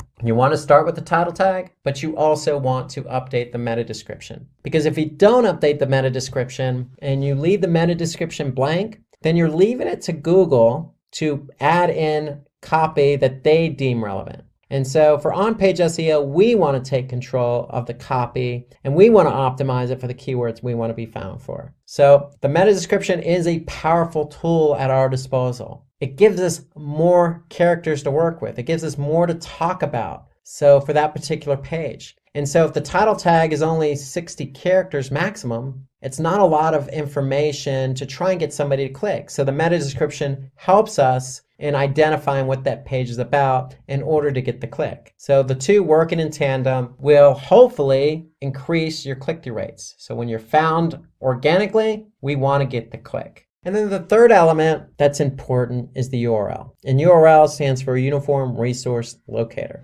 And why is the URL so important? Because that's what people see. So if I go back to my search result, how to become a digital marketing specialist, notice that the URL also includes how to become a digital marketing specialist article. Okay, so it's very relevant. The URL is very relevant. One, we can see it in the search results. But two, it's relevant to the keyword query. And that's important for the end user and Google. Google wants to know, hey, is this the page that's relevant to the user's query? And if it is, then this user's likely going to have a good user experience after they click on the listing. So the URL is an element that helps not only with the click-through rate, but with ranking. And having a poor URL structure doesn't help at all, because not only does Google not recognize the URL as being relevant, but the end user may not want to click on that page given the way the URL looks. So you want to try and avoid a poor URL structure. So the rule of thumb is this: if you don't understand what the URL is, then Google is likely not going to understand what the URL is. And so we want to try and keep our URL structures clean. And when I say clean, ideally you want to make sure that whatever keyword you're trying to optimize, that's the keyword that's included in the URL. Nothing included that is not understandable. So again, going back to our example, how to become a digital marketing specialist. It's very clean. The title tag is the keyword. The meta description is cleanly written, has the keyword. And then the URL is the other element that the end user can see, and that URL includes the keyword in it. So after we've done those three elements, the title tag, the meta description, and the URL, then we want to start optimizing the page itself. So ideally, when we say optimize the page itself, the page, remember, needs to be structured. And when we say structured, it needs to be structured in terms of, headers and subheaders, and organized in a manner in which the end user can read the article, read the content clearly and concisely without being confused. And so that's the job of headers. They add basically an organizational structure to the content. And with headers, there's a hierarchy. So you have anywhere from H1, which is the top of the hierarchy, to an H6. And so you're free to use any one of those headers when building out a page in order to organize the content. But ideally, you probably want to stick with an H1 or an H2, because those are at the top of the hierarchy. And what those do is they actually stress to Google that, hey, this header with this particular keyword in it is important. So if you use an H6 with the keyword in it, it's telling Google, hey, this is an H6, but it's not as important. So an H1 and an H2 tag show importance. And so let's look at an example of what that is. So here you can see an H1 is going to be at the top of the hierarchy, so that means it's going to be bigger and bolder. Then you have an H2, which is going to be bigger and bolder than an H3, but not as big and bold as an H2. So with headers, not only are you organizing the content accordingly, but you're also signaling to Google how important that particular header is. And of course, the header needs to include the keyword we're trying to rank for. So let's take a look again at that example. So if we go to how to become a digital marketing specialist, if I click on that page, I can look at the content and I can see that there are headers in here. So the headers are there to organize the content. And that's what we want. We want to be able to organize the content. And if you look at the other example I'm showing here, how to become a digital marketing specialist, learning paths explored, you can see that's an H1, but below it's a subheader, the growing digital marketing job market. So that's an H2. And so we're not stressing to Google that that's more important than an H1, but nonetheless, we're stressing to Google that it's important nonetheless. So we want to be able to use headers. We want to be able to use keywords in our headers in order to stress to Google what's important, and also to organize the content, because Google likes content organized. Okay, the next element we want to focus on is internal linking. And so internal linking, if you remember earlier in the presentation, is basically links from one page on your website to another. And so here we can see on this particular article, how to become a digital marketing specialist. There's also links to other pages on Simplilearn's website. And so for this particular content, it also links to SEO specialist, PPC specialist, social media marketing specialist, and digital marketing specialist. So the whole idea behind internal linking is to link from one page to another where it's relevant. And in this case, it's relevant because we're talking about how to become a digital marketing specialist. That's what the whole content is about. And so what Simplilearn's doing here is offering up other pages on their website that are relevant to becoming a digital marketing specialist. And so this is a best practice when you're optimizing a web page. So you want to be able to have internal linking on your site. And the whole idea behind internal linking is it also allows users to navigate through the site naturally. So when I say naturally, they don't always have to refer back to the top navigation. They can naturally and seamlessly go from one relevant article or page to another. And so that's the whole idea behind link building and internal link building. It allows Google to identify, pages that they want to crawl and index because they're linked to one another. But it also helps the end user because it allows the end user to go from one page to another. And it's signaling to Google, hey, this particular page is linked to this page. So we're going to also index that page. And so that's the whole important part of internal linking. It's about the end user experience, and it's about allowing Google to find the pages on your website so they can crawl them and index them so you can be ranked for them. And so also, in addition to internal linking, we want to be able to use natural language. And so what do I mean by natural language or natural language processing? So what Google does is, in terms of natural language processing, they're looking for the content and the keyword. It needs to be relevant. So when your website is about digital marketing, you don't necessarily want to rank or try to rank for the keyword digital marketing. One, it's too broad. Two, there might be some competition. But three, you're probably not going to write something as broad like digital marketing. So ideally, what you want to do is you want to choose other relevant, related keywords that's going to be more natural. And so that's what we mean by natural language processing. We want to choose keywords that are more natural to the content you're writing. So instead of the keyword digital marketing, maybe we want to talk about the types of digital marketing, or digital marketing examples, or what is a digital marketing strategy, or how to become a digital marketing specialist. So those are all relevant keywords to digital marketing and more relevant to the content. Because if you try to rank for the keyword digital marketing, again, it's probably going to be a little bit broad, probably more competition, and not as relevant to your content. And as a result, probably not a good user experience. So think about some other keywords that you could optimize and rank for. And that goes back to the keyword research. That's why the keyword research is so important, because it allows us to identify other keywords in the natural language process. What keywords are more relevant for the content? And then another element to on-page SEO is the sitemap. And so with the sitemap, it's basically a list of all the pages on your website. And the whole idea of listing all the pages on your website in one document is it helps both users and search engines understand the structure of your website. So there are two types of sitemaps. One's an HTML sitemap, and that's designed for humans. So if you have a website with a lot of content, at the footer or the bottom of your web page, you probably want to have a link to sitemap. So if somebody clicks on that sitemap, they're going to be able to see all the pages on your website, structured in an organized manner. Well, an XML sitemap, and XML is just a different format.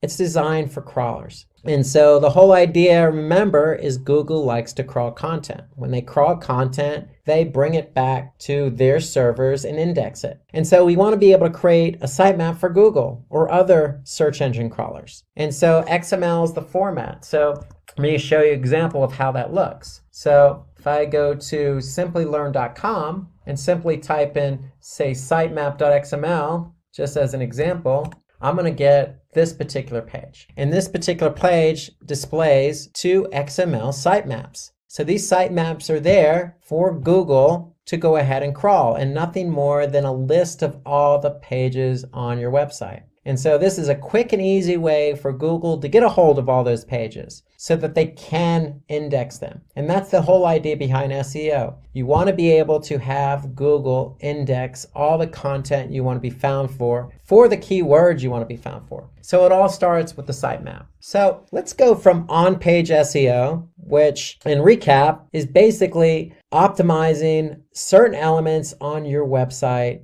so that you are relevant for a particular keyword. And that meant updating the title tag, the meta description, the URL, the headers, choosing the right keywords to put into the content, having internal linking, and also updating the sitemap. Well, those are elements that you can do on your website. So we're going to switch gears and talk about a different strategy, off-page SEO, because without on-page or off-page, you can't have a page ranking. So the two work together. So you can do as much as you want on page, but you still need off-page SEO. And you could do all the off-page SEO you want, but you still need on-page. So both of these strategies have to be in full effect in order for you to rank. So let's now switch gears to off-page SEO. And so off-page SEO is simply the process of linking or promoting your website using link building. And so if you remember, I talked about this earlier on. There's two types of links, internal and external linking. And so for on-page SEO, we used internal linking. For off-page SEO, we're going to talk about external linking. And external linking allows us to improve our website's recognition or relevancy or credibility. And why do we want to improve our relevancy and credibility and trustworthiness and authority? Because we want Google to know that our web page is trustworthy. It is recognized by other websites, and it is relevant for a particular keyword. And so if we can do that using off-page SEO methods, then Google's going to rank our web page for the keyword we want to be found for. So it's really off-page SEO is synonymous with link building, and there's plenty of opportunities to do link building. It just comes down to creating a strategy. So again, some of the benefits to off-page, well, we talked about being credible and trustworthiness and relevant. We need to do that in order to rank. But there's some other benefits there. So if we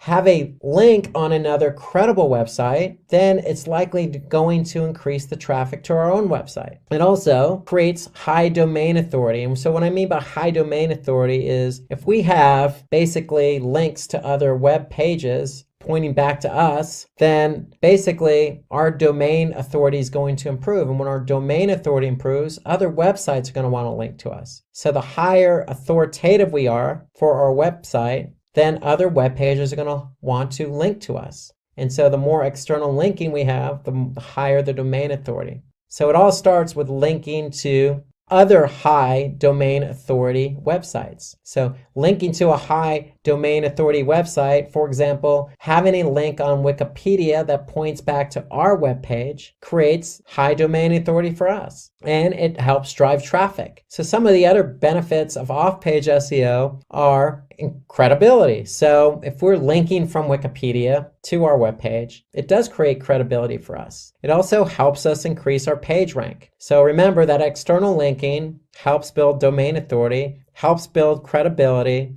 trustworthiness, and it's going to in turn help us rank for that particular page. And then certainly not last, having a good off-page SEO link building strategy increases our brand awareness, because if we're on other high authority websites, Wikipedia, or say a social platform, it's going to increase our brand awareness. And increasing our brand awareness increases our trustworthiness. And so if somebody is looking to, say, become a digital marketing specialist, then likely instead of typing in digital marketing specialist on Google, they may type in our brand name, in this case, Simplilearn. And so these are all the benefits to off-page SEO.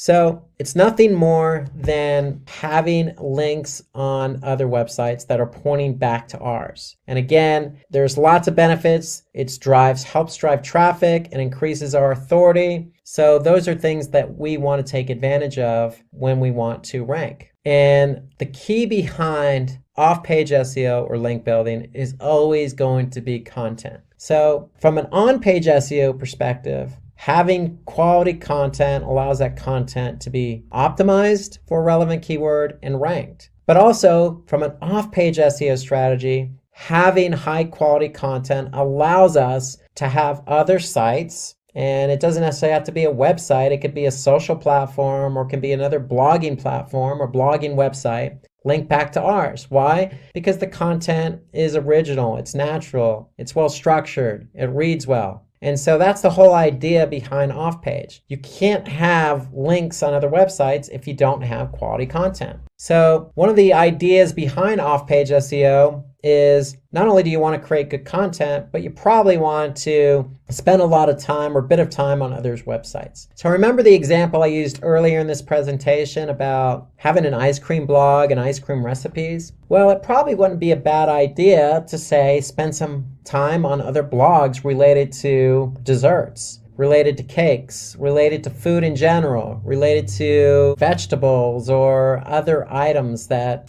people could link from. So the whole idea is understanding who else is out there, who has relevant content that you could share. So you could share your content with them, they can share their content with you. And generally that's how it works naturally anyway. In the web sphere, if somebody likes your content, they're going to link to it. They don't necessarily have to wait for you to ask them. But it might not be a bad idea to understand who else is out there that has content similar to yours so that you can, get a link on that particular website or blog post. And so some other ideas behind having external links pointing back to your website is social media. So social media is not just Facebook or Twitter, but it expands beyond that. There's Quora, there's Medium, there's all sorts of content generated websites like Reddit. So the list goes on and on. You just need to find what's relevant for your content. If it's relevant for your content, then it's worth putting or trying to get the external link on that social media platform. And then again, going back to my ice cream blog recipes blog post, if you find a particular blog that you want to have an external link on, there's nothing wrong with reaching out to that particular blogger.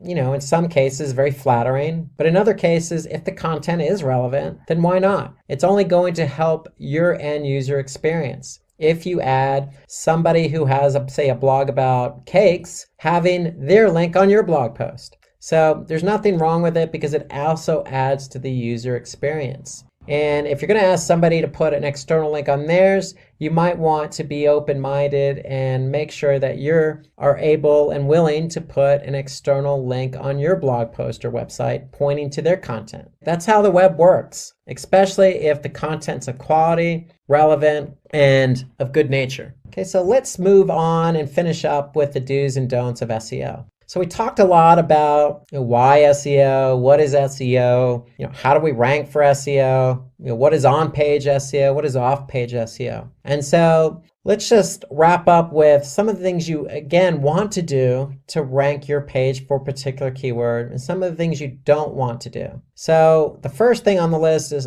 optimize for white hat techniques. And what I mean for opting in for white hat techniques is basically everything I just mentioned today. You want to do keyword research. You want to choose a natural language processing format, so you could choose keywords that are going to be relevant, natural to the content. And you don't want to opt for black hat techniques. And black hat techniques are probably not even worth going into detail, but one example is choosing a keyword arbitrarily, like say digital marketing, and just stuffing that keyword into the content. So that's probably not something you want to do because, again, it's not going to be good for the end user. So stay away from black hat and focus on some of the techniques we talked about in today's presentation. The other do we want to do is get backlinks from relevant sites. So that's off-page SEO. Again, it's what I mentioned earlier. It's about linking your quality content to another person's website that also has quality content.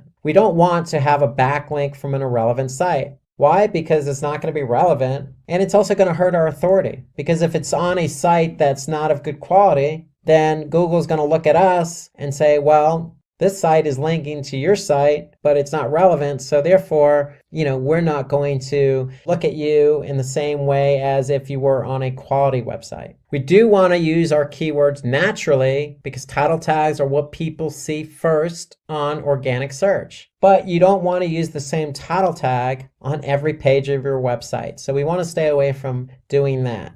So you want to have a unique title tag for every web page on your website. And ideally, what does that mean? That means using our keyword research to choose 1 to 2 keywords per page and optimizing your web page for those 1 to 2 keywords. So ideally, what you want to do is have 1 to 2 different keywords for every page on your website. We definitely want to write engaging content. So the content should be engaging. Remember, user experience. We want users to stay on our website. We want them to enjoy the content that they're reading. And we want them to go from one page to another naturally. We definitely don't want to leverage or plagiarize or just copy content from others' websites because it's not, one, probably going to be relevant to what you're writing about. 2, it's duplicate content and it's somebody else's. So that's a black hat technique we want to stay away from. I can't emphasize this enough. We need to do keyword research first before you do anything else. You need to find relevant keywords. And not only that, you need to understand the volume and the competition for each of those keywords. Okay, you don't want to choose a keyword that has low volume, high competition. You want to choose a keyword that has high volume, low competition. But above all, you want to choose keywords that are relevant to your content. We want to avoid keyword stuffing, so don't take a keyword and just stuff it everywhere on the page. It's not going to be natural, and Google's going to be able to pick up on that. So we want to maintain some level of quality with our content and quality with the keywords that we choose. So reminder, when you have quality content, it's always going to link internally to another page on your website with quality content. But it's got to be natural. And don't just build site-wide backlinks, meaning don't just have an internal link to the homepage, or don't have every page on your website linking to just one page. So internal linking should be natural, naturally linking from one page to another. Not only does it help Google understand and crawl all the web pages on your website, but it's good for the end user. It's good user experience. And certainly last, but something I didn't talk about, it does take time to rank your content. So remember the process. You're going to write your content. You're going to choose keywords. You're going to change the elements on that page for those keywords. And all the while, you're going to make sure Google can crawl that content. And when they crawl it, they're going to index it. The process takes time, especially if you choose a keyword that's competitive. So just be patient. If you have quality content and you've optimized for on-page SEO and off-page SEO, then you will rank for that keyword.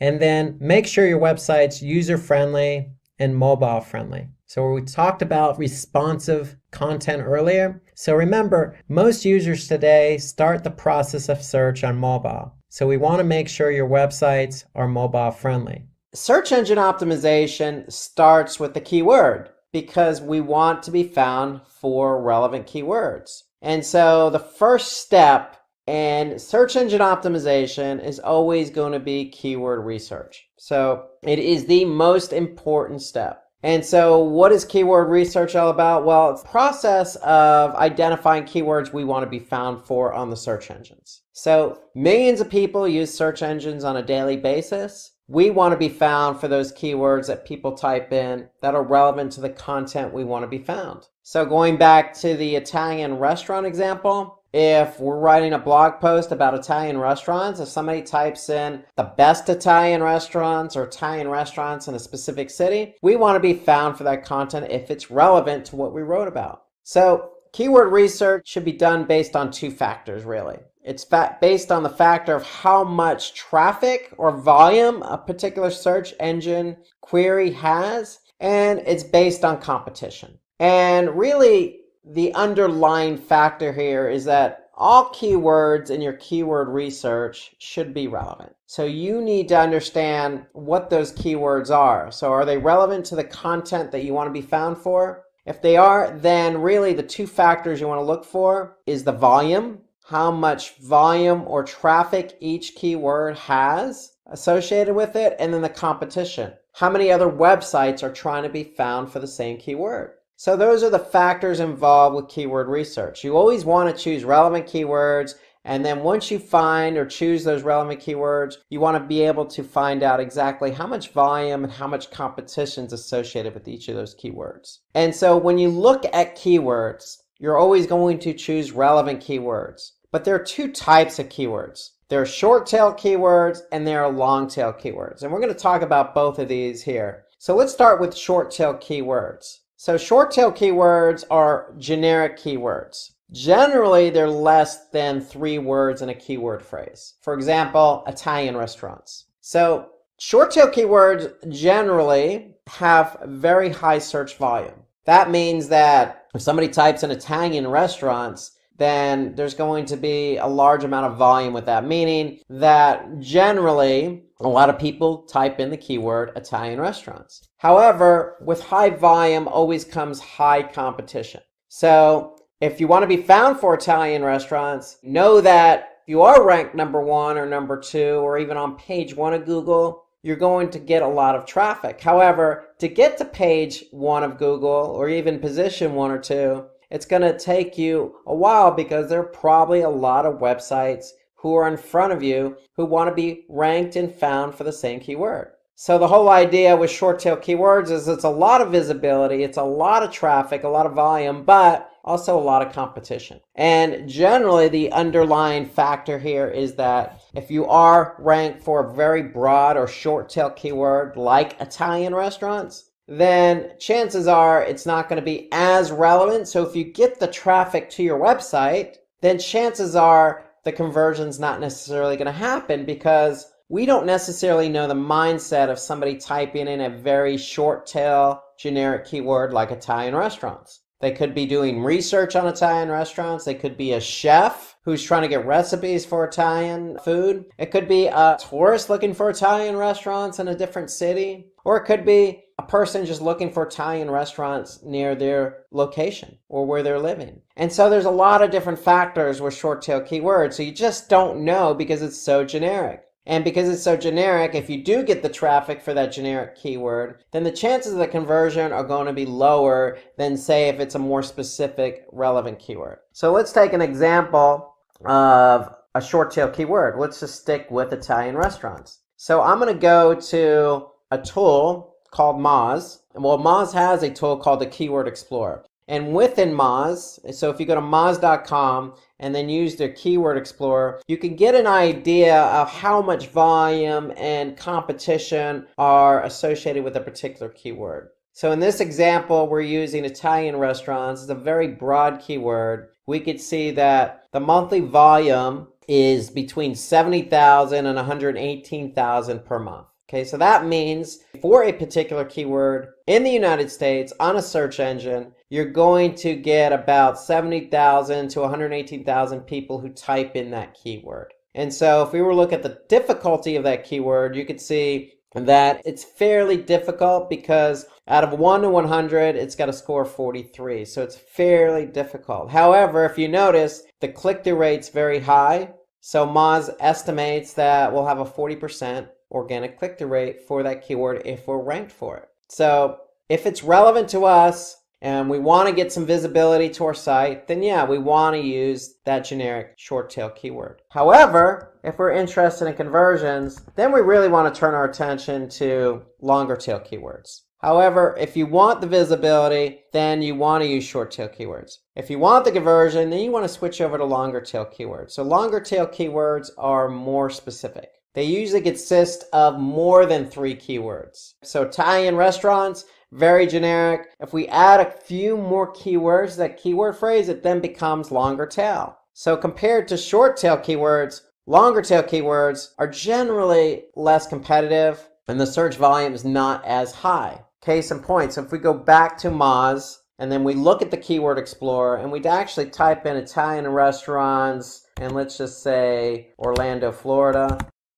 Moz is going to generate some monthly volume for us, and they're going to allow us to understand how difficult that keyword is. And so here you could see very, very little search volume. In fact, so little volume, there's 11 to 50. Okay, so that means on average that this keyword generates 11 to 50 queries a month. So very low compared to our short tail keyword, Italian restaurants. The difficulty here didn't necessarily lessen, but it is less competitive. So if you're interested in conversions and you have an Italian restaurant in, say, Orlando, Florida, then this is the keyword you may want to use. So there's a trade-off between longer tail and shorter tail. But when visitors land from longer tail keywords, they're usually ready to make a purchase. They're usually more specific intent. There's more intent involved with a longer tail keyword. So best restaurants in Florida, branded shoes in Florida, something very specific is going to generate probably a higher conversion rate than something more generic. So that's the trade-off. And so when to use long tail keywords? Well, we want to use long tail keywords if we're targeting pages with a product or specific article. So if we're interested in that particular conversion, then longer tail keywords are likely more the way we want to go versus something more generic, which means if you're using a generic shorter tail keyword, you're more interested in the visibility and the traffic, not necessarily the conversion.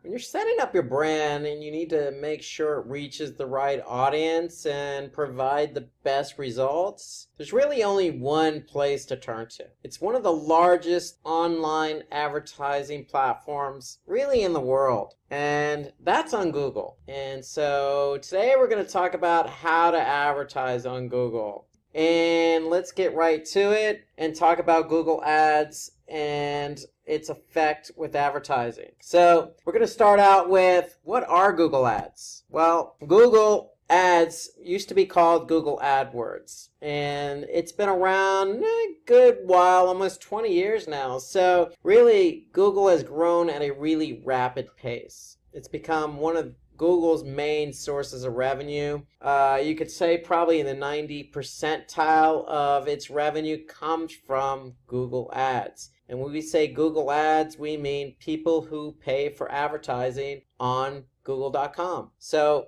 Google Ads, really what it does is it provides services that fall under the category of PPC, which stands for pay-per-click. You also may hear Google Ads or PPC referred to as cost per click or CPC or sponsored search. Really what it comes down to, it's a model. So when you advertise on Google.com and somebody clicks on your ad, basically you're paying Google for the click. Okay, so it's just really a business model where an advertiser pays Google to have their advertisement on Google.com, but they only pay Google when they get the click. So that's really, in a nutshell, how it works for advertisers. If I want to advertise my business, I can go to Google Ads and say, Google, place my ad on Google.com. And then if my ad does get shown on Google.com, somebody clicks on it, it's just as simple as I pay Google a fee. So Google Ads is just an online advertising platform developed by Google with which advertisers can pay to display ads.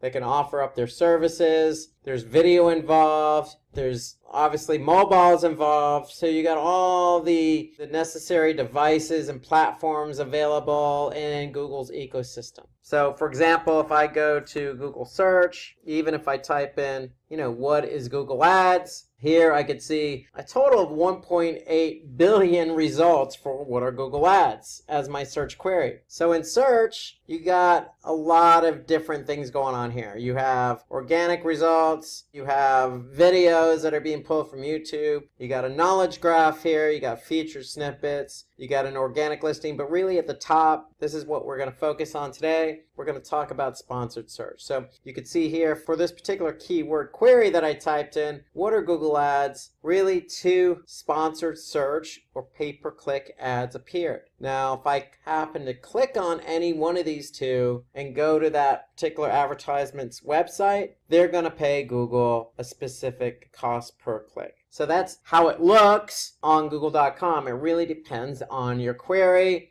and what ads show up. But the great thing about Google Ads is they make it known for the user who's doing the search query what the ad is. So here I can easily pick out what's an ad, a sponsored search or pay-per-click ad, and what's not. Because if it's a pay-per-click ad or an advertiser advertising on Google.com, I'm going to be able to see this little box here that says ad next to the listing. And so by displaying that little logo, their ad, it's letting the end user know, the person who's searching, know that, hey, this is an advertiser who is advertising their product or service on Google.com. Okay, so that's how you can differentiate between paid search and organic search. Organic search here, or even down here, doesn't have that little ad box next to the listing. So if it doesn't have the little ad box, it's a paid search ad. Now, why do we want to advertise on Google Ads? Because it increases visibility to high quality audience. So what I mean by that is,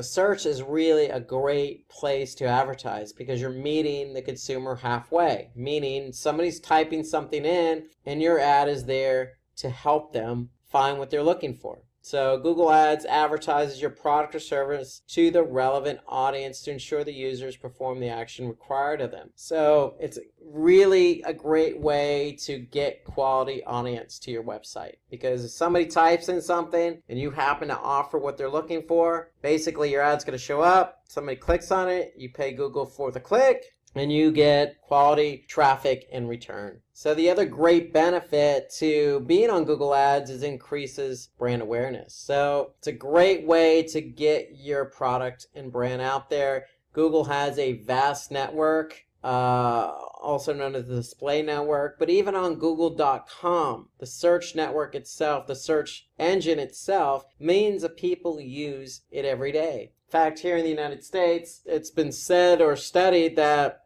people over the age of 18 use search at least once a day here in the United States. So you can figure that's millions and millions of people. So it's a great way to get your brand in front of a large captive audience. Okay, so top of mind awareness refers to a brand or product being the first one that comes to a customer's mind when thinking about a particular industry or category. So it really does provide top of mind awareness. Another benefit to being on Google Ads is retargeting. So when we say the word retargeting in marketing, that means showing our ad to somebody who's already been to our website. So we can use Google's display network, or we can run remarketing lists for search ads right on Google.com to ensure that we're targeting those folks who have already been to our website and have not performed a function that we want them to perform, such as converting or buying something or downloading something or subscribing to a newsletter or visiting a certain page.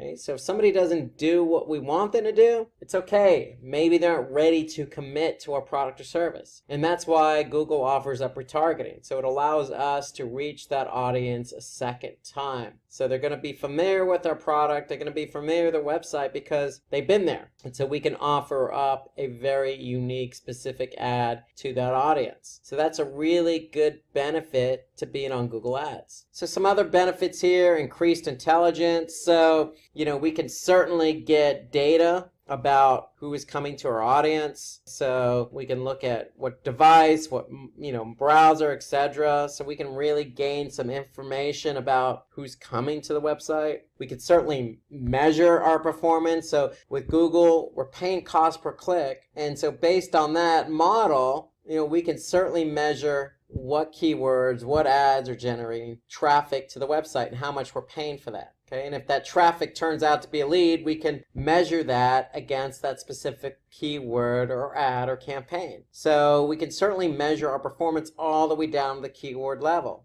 And we can measure up against how many conversions or what we're paying for those conversions. So Google Ads is a very highly quantitative approach to advertising because there's lots of numbers involved. And you're constantly collecting information about your advertising on Google.com and its network. And another benefit really is its high flexibility. So Google Ads has a number of different options. So we can customize our ads based on an audience, based on a keyword, based on a specific website, based on retargeting. So we really have a lot of options, not to mention the number of options in terms of the ad format. Text ads, dynamic responsive ads, video ads, display ads. So Google Ads has very flexible options in terms of advertising. And we're going to talk about some of those as we move along here today. So another big benefit here, and this is what I always suggest, is if you're not ranking organically, then you might want to consider Google Ads. Because as we've shown here in our example, if I go back to our example a couple minutes ago, if you want to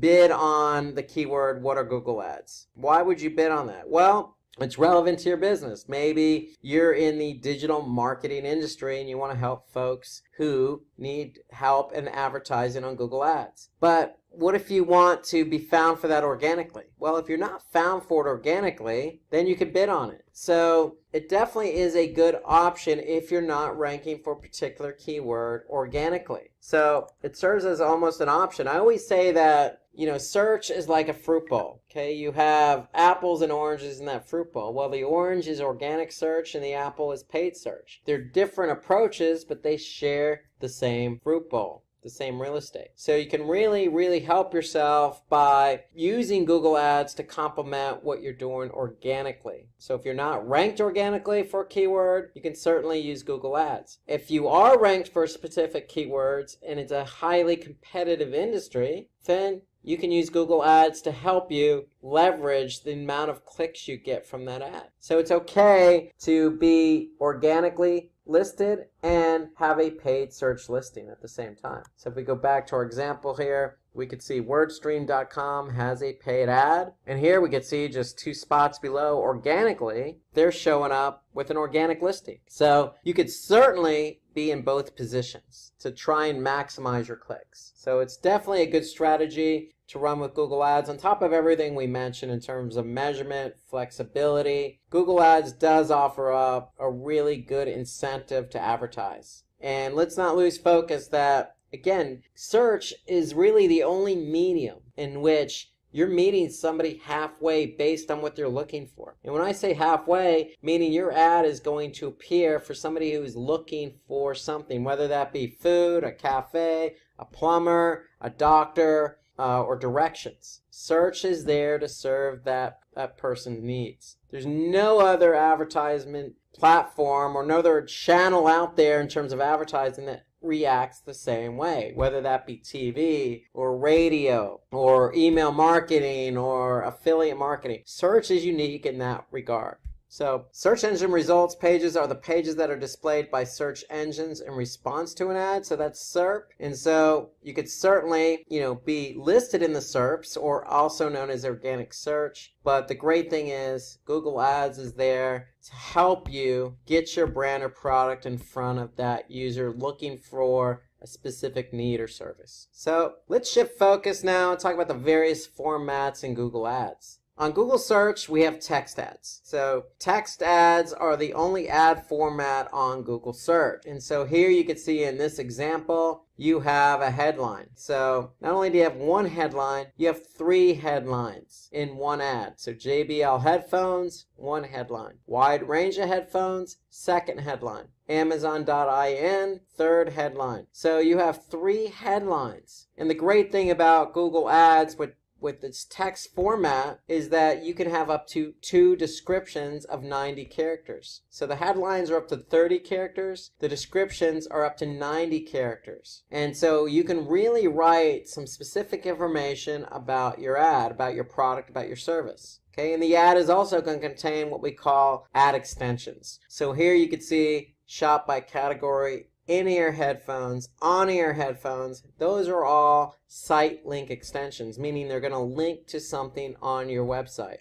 And so the purpose of the extension is to help get the click. So the reason why you're running Google Ads is to get the click. You want to generate the click. You want to get that traffic to your website. So by writing 3 headlines and writing 2 description lines and adding extensions to your ad, all help you get that click. Yes, you're going to pay Google for the click, but that's the whole purpose, is to generate the click from search. Because remember, search is there to respond to somebody's need or query. And so if you get the click on your ad, chances are it's going to be a highly relevant visitor to your website. So Google offers up a lot of opportunity for you to write a lot of information in your text ad on Google for Google.com. So Google also has other formats. And so they also have responsive display ads. So when we say responsive, we mean Google can serve up a specific image from your website based on what somebody's looking for, based on the page that they went to. So these ads are responsive. They adjust their size, appearance, and format depending on the space available. So responsive can also be text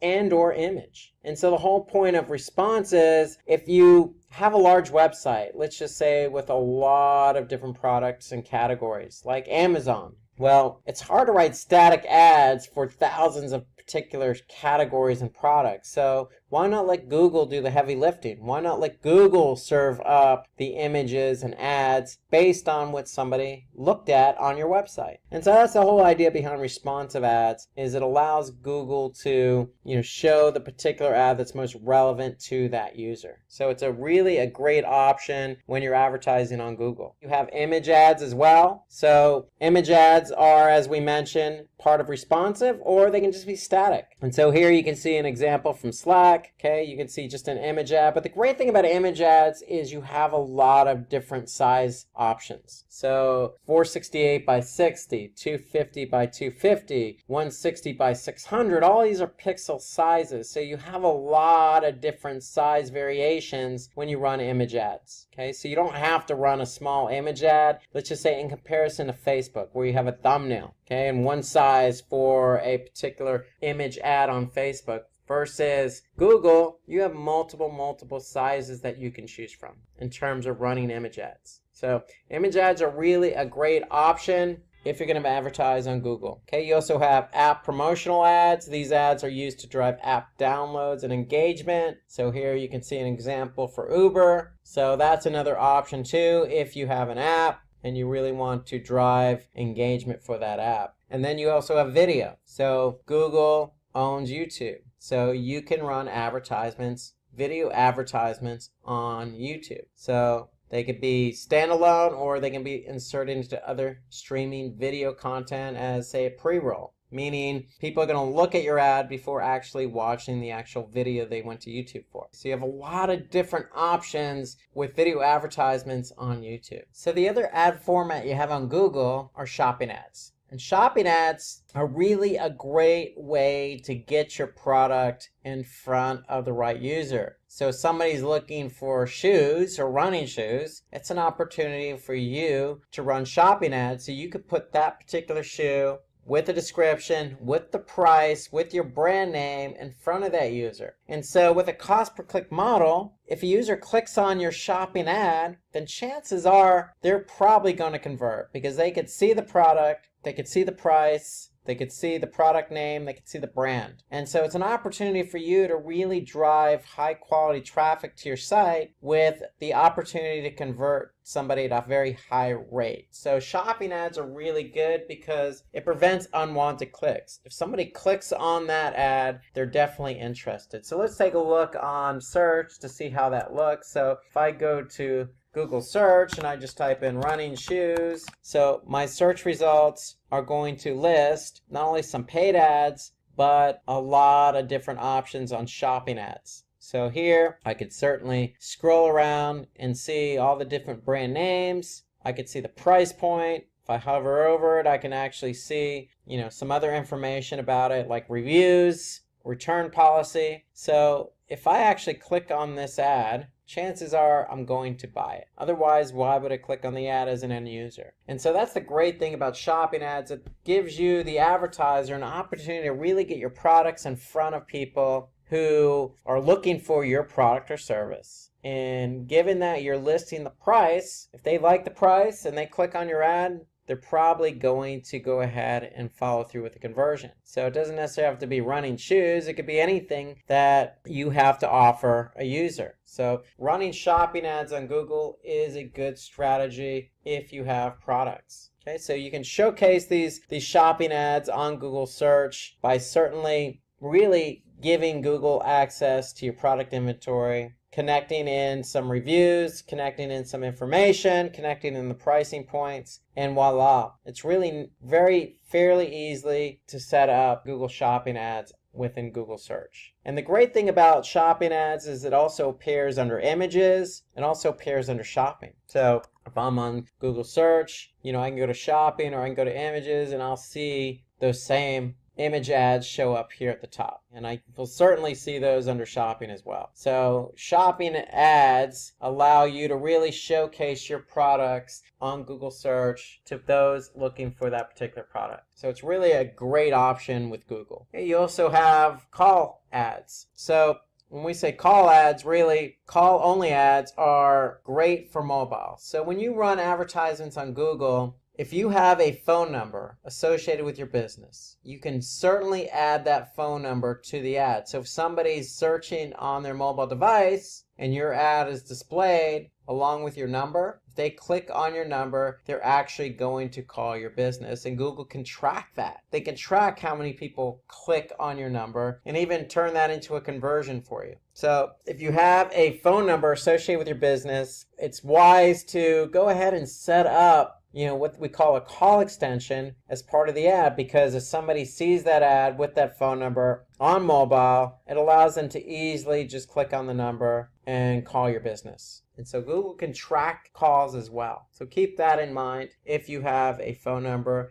and you want to associate that phone number with an ad. Okay, so let's move over to where is Google showing your ads. I showed you an example of Google search. So we looked at text ads, we looked at shopping ads on Google Search Network. So Google Search Network really allows you to advertise on Google search. So with Google search, if I go back to Google search and I go to all, I typed in running shoes. Okay, here I can see shopping ads. Here I can see a couple of text ads. So you have the opportunity, if you're running only text ads, to show at the top. And if you're not at the top, then Google will place you at the bottom. So it really depends on the keyword that somebody's querying in Google search. So it really depends on how many people are advertising. And so what Google does, if I didn't have any shopping ads here, Google will list a maximum of 4 text ads at the top And at the bottom, any other ads that weren't shown at the top will get placed at the bottom. So ideally, if you're running text ads on Google, you want to make sure you're always at the top. And I would say between positions 1 and 3. You always want to make sure you're at the top. Okay, so you can certainly measure that. Remember, Google has measured performance. So you can measure everything about your ad. So if you're going to advertise on Google with a text ad, you want to make sure you're always at the top. So let's have a look at the different types of search networks that Google Ads is affiliated with.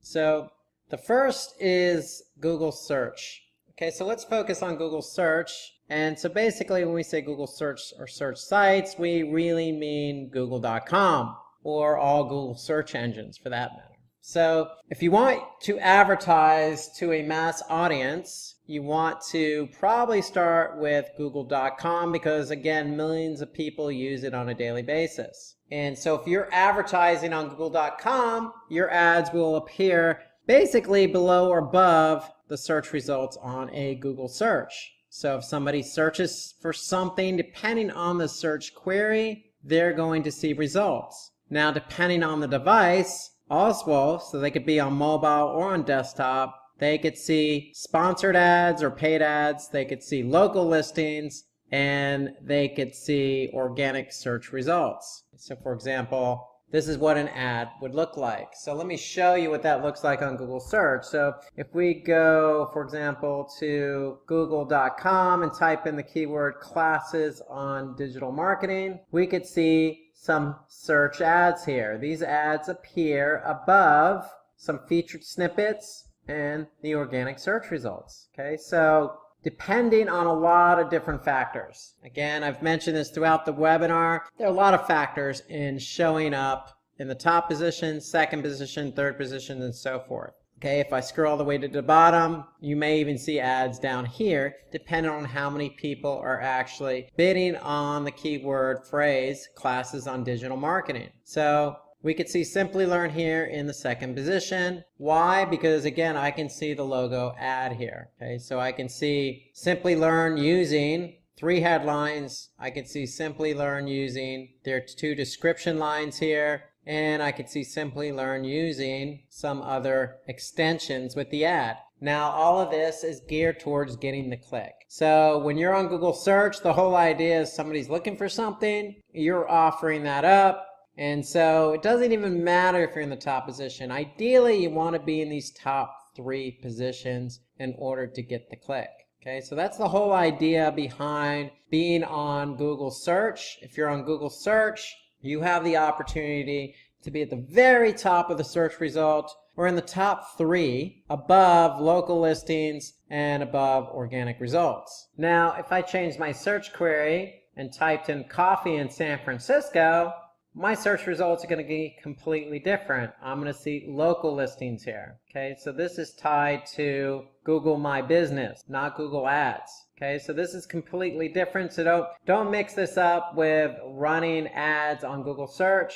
So Google My Business is tied to local listings or Google Maps. And again, with desktop, which is what I'm showing you the search result on, you're going to see likely Google local listings above organic results. Okay, and if I go back to my previous query of classes on digital marketing, I'm going to be able to see paid search results above local and organic listings. So in other words, if you're running ads, ads are going to trump any other type of result on Google Search if you can be in positions 1 through 3. Now, in addition to google.com, Google also has something called Google Search Partners. So if you set up an account and you set up a campaign in Google Ads, you have the option to choose Google Search as your network. And then as an alternative or an additional option, you can advertise on Google Search Partners sites. And so some of their search partners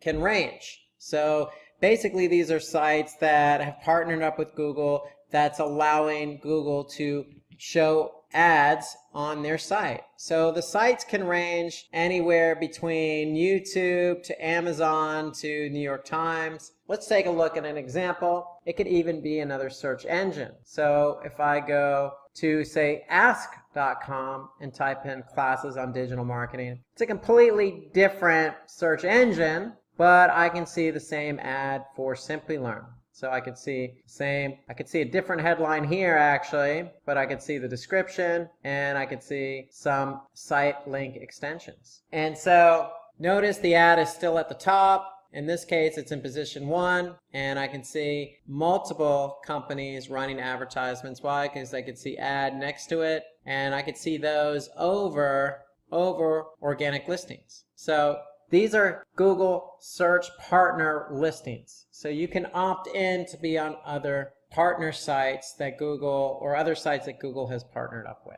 So you have options outside of Google search, and that option is the display network. So the display network allows you to advertise elsewhere, which is outside of Google search. And if you're going to advertise on Google's display network, you have more ad formats available to you, including image and including video. For example, your ad can be found on a specific website. If you choose to advertise on the NewYorkTimes.com or WebMD or Marriott.com, you could certainly do that. Okay, you just need to tell Google, hey, this is the site I want to advertise on. So some of the advantages of being on the display network. So if you don't want to advertise on Google search, okay, google.com, you can certainly go to display, and on the display, if you're running display ads or even video ads, you're going to grab the attention of potential customers because of the format of the ad. Okay, so putting your ads in front of people early on in the buying cycle can have a very positive effect. So you're basically reaching out to a large number of people on Google's display network and giving them an opportunity to see who you are as a brand and giving them an opportunity to see what your product is all about. So for me, the display network is a good opportunity to get your product and service in front of a lot of people. Because the way the display network works is it's millions of websites who want to have advertising on their site. And so you can really pick and choose a specific site where your audience is going to be and get your ad in front of that audience. So you can really retarget to potential customers. So retargeting, as we said earlier, is really reaching out to people who have already been to your website and didn't perform a particular function that you wanted them to perform. Meaning, somebody came to your website from paid search on google.com and they went to page A and then they left. So you really wanted them to go to page B, add a product to a shopping cart, and check out and purchase that product. However, if they didn't do that, you could certainly run ads knowing that they've been to page A and page B. And you can offer up that specific ad to that person who's been to your website. And so that's what retargeting really is all about, and you can retarget on Google's display network. So remarketing your product to people who have previously visited your website or even your app allows you to really get your ad in front of a qualified audience. And so you could take advantage of analytics. So Google's ads has all the information you need. So let's actually take a look at some of these options in Google Ads for the display network. So if I actually go to Google Ads and I actually go to display campaigns, I can see I have a lot of different options available to me. So if I click on keywords, for example, okay, I can choose keywords for my display campaign. So what Google does, if you choose keywords, basically what they're doing is they're going to contextually place your ad based on the keyword. Okay, so that's an option for you. If you're not sure what websites to be on with the display network, you can certainly just add keywords, and based on those keywords, Google will place your ad on websites that they deem relevant to the keywords you choose. So you can also choose demographics. So on the display network, you can say, hey, Google, I only want to advertise to say 18 to 24-year-olds or 25 to 34-year-olds. And so based on that, Google is going to place your ads on websites related to that age demographic you're interested in.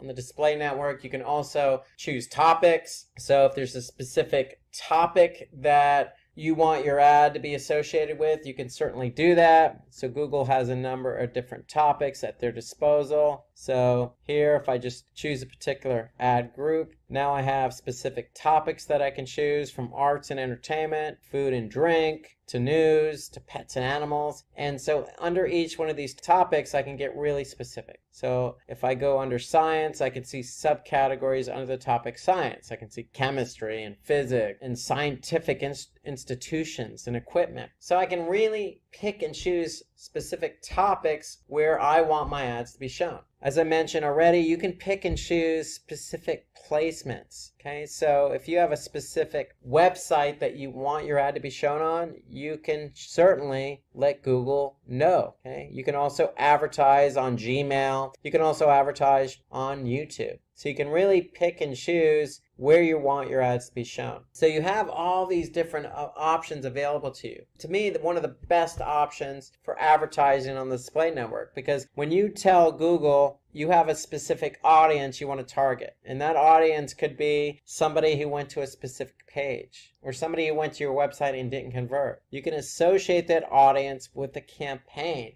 And when you associate that audience with a campaign, you can retarget them with an ad. So the display campaign is very powerful with Google because you have all these different options available to you. So with Google Ads, you can also determine how well you're reaching your goals, which websites you're running your ads on, which ads are bringing in clicks, and which site gives you maximum value for the minimum cost. So you can see all that in Google Ads. So when I actually pick and choose how I want to target, I can certainly measure that. So for example, audiences or demographics. For example, if I go back to demographics, I have all this data that Google's collected on my advertising. So I can see, for example, by age range, based on my campaign, how many clicks, how many impressions. Impressions are how many times my ad's been seen. Click-through rate, meaning the rate at which people see my ad and are clicking on my ad. How much I'm paying per click. CPC is cost per click. Total cost. And conversions. How many conversions am I getting? So I could see all this data available to me in Google Ads. So it's a very powerful platform for measuring performance.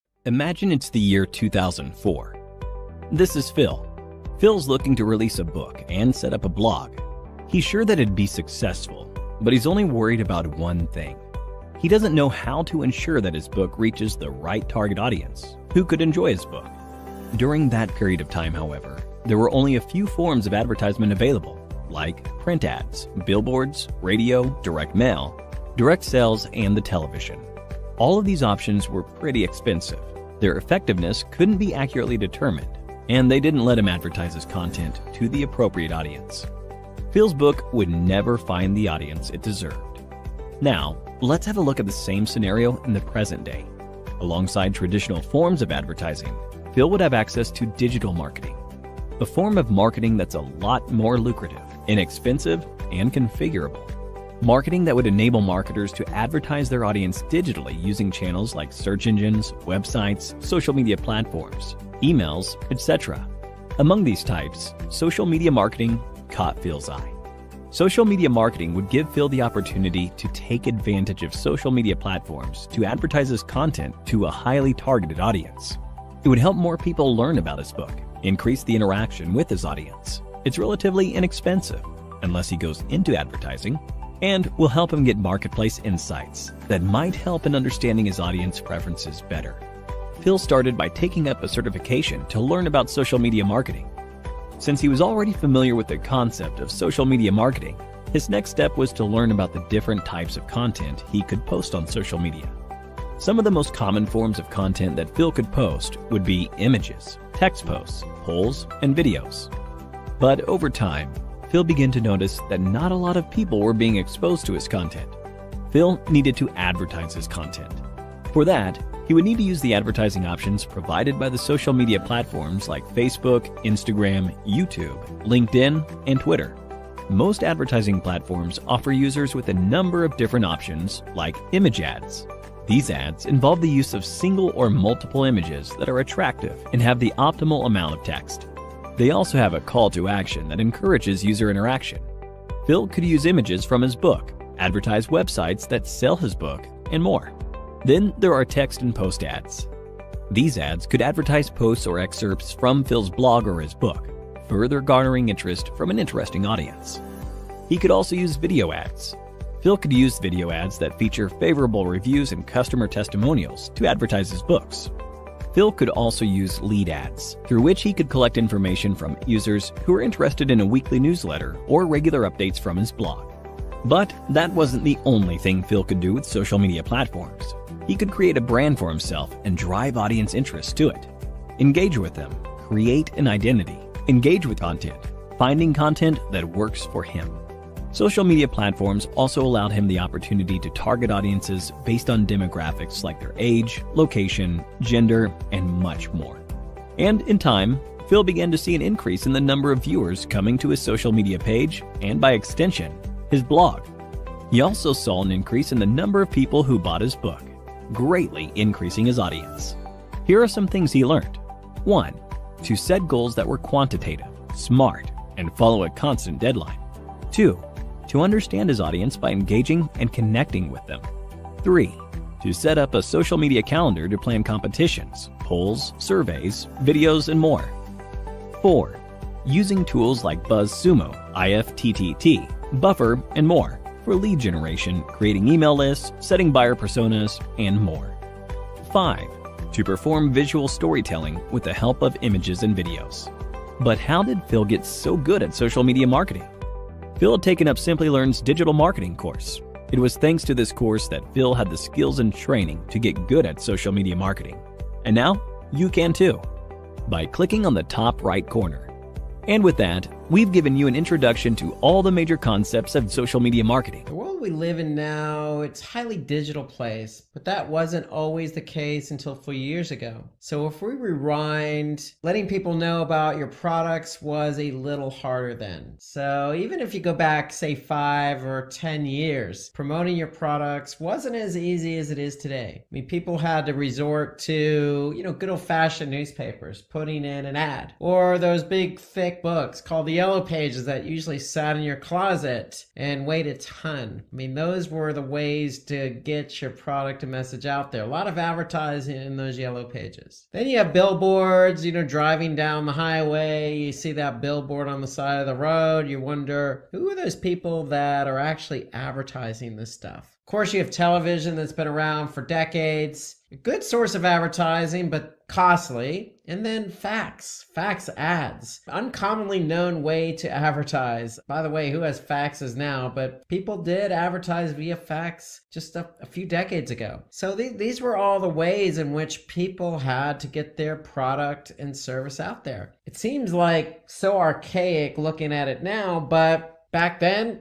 that was legitimate. That was the way to do it. And then one thing made our lives a lot easier. So if you're a marketer, you're thinking to yourself, man, I'm glad I'm a marketer in today's day and age because it's social media marketing. Social media marketing has made everyone's lives better, from the company that's selling the product or service to the marketer promoting the product and service to the end user who wants to see that product or service and engage with that product or service. So social media is a good source of getting your product and service out there, and it just makes everybody's lives a heck of a lot easier. So we're going to answer that $1 million question. And what's that $1 million question? It's how can you rise above the rest? And so today's session is going to be how to start with social media marketing, so you can rise above the rest, leveraging this great platform that we all take advantage of today. So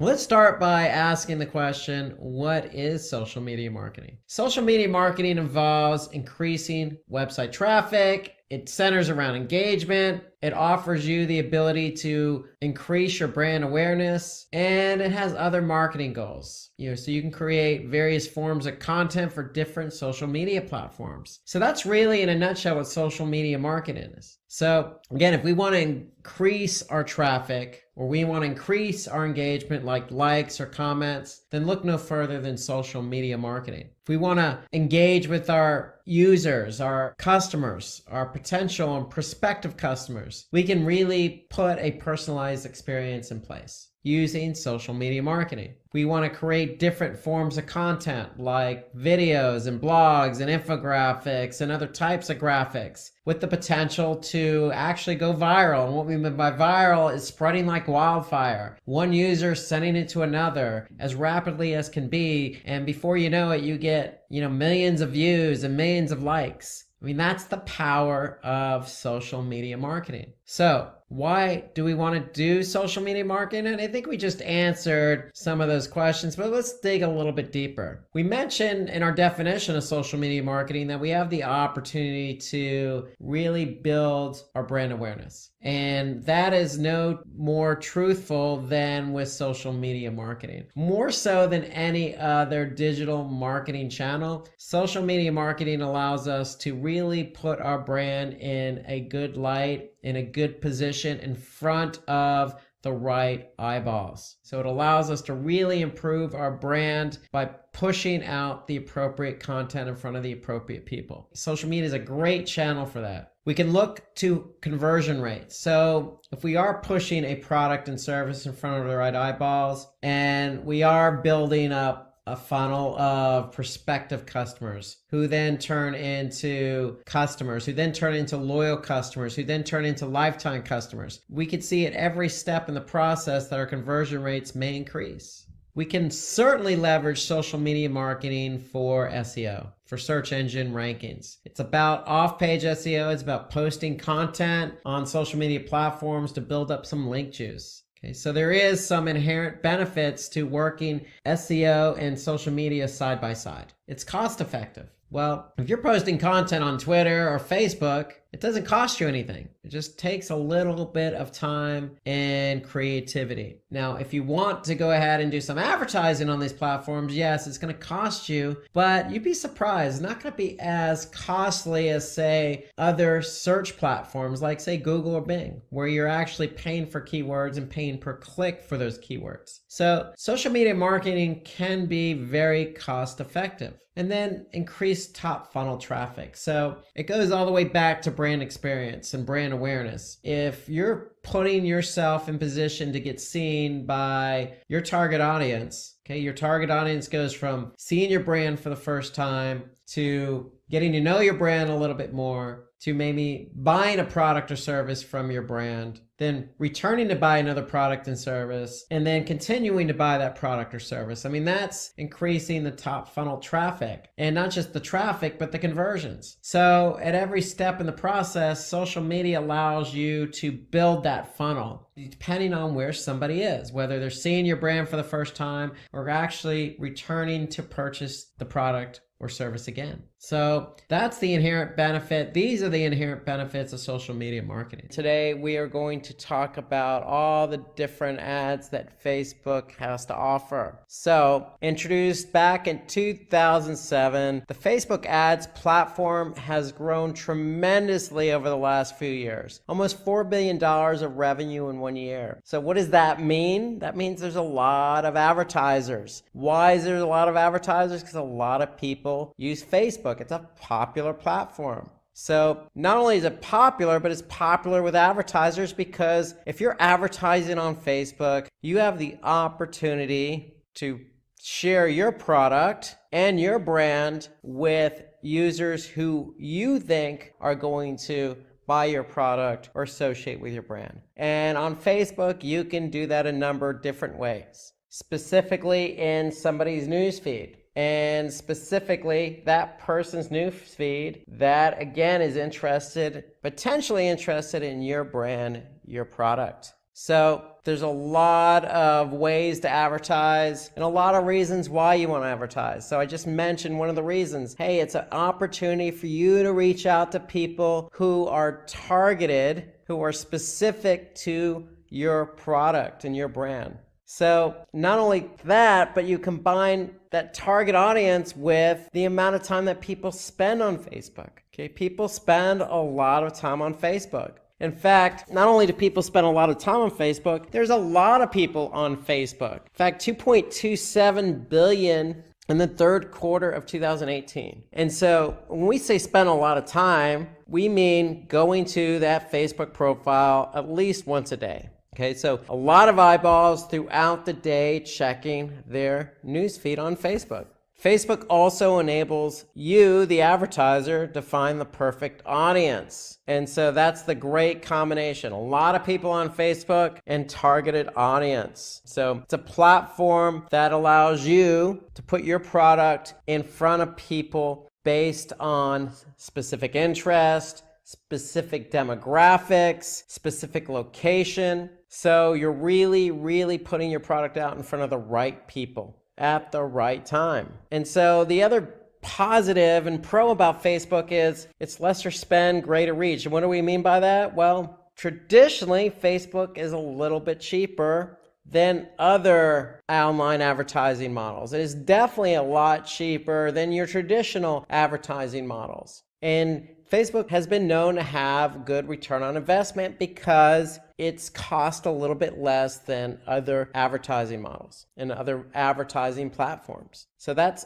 the other benefit to being on Facebook. So if you're into building a brand, you want to be on Facebook. Why? Because it helps you increase your brand awareness. It's going to help you allow users to know what your brand is all about. Because remember, you're putting your brand in front of like-minded people or people you think that are going to associate with your brand, that are going to associate with your product. So you put your brand out there, you incorporate your advertisement in somebody's newsfeed, it's going to add value. It's going to establish trust and credibility, especially if that person's friend is associated with that brand. So instant credibility if friends and family members of a person on Facebook are associated with your brand. So it has the opportunity to really lend a lot of credence to somebody who is on Facebook, active on Facebook, and is your targeted demographic. And the great thing about Facebook is it also has other features, other advertising features such as retargeting. So you could target people who've already expressed an interest in your service or product. But if they didn't go through the conversion process, meaning they didn't go all the way through and buy your product, you can certainly reach out to them again. Just like your traditional retargeting options on, say, Google or some other advertising platform, Facebook works the same way. We want to be able to reach out to people who aren't fully committed at the point in time, but we can reach out to them at another point in time. And so Facebook's advertising platform allows us to do that. So it's a great feature that we could take advantage of that we'll talk about more throughout this session. And then it helps increase revenue, sales, and leads. And that's primarily what most advertisers are after. You know, more revenue, more sales, more leads. So Facebook allows us to educate our audience, again, a targeted audience, about a specific product we have to offer. So the more our audience knows about our product, especially if their friends and family members and colleagues are using the product, then the more likely they're going to purchase. So if you go back to the other feature, higher revenue, less spend, this is the primary reason. Because you have a chance to influence somebody who's very targeted, who's very active on the platform, and who may have like-minded people in their life associating with your brand and product. So it's a perfect combination for advertising. Perfect combination.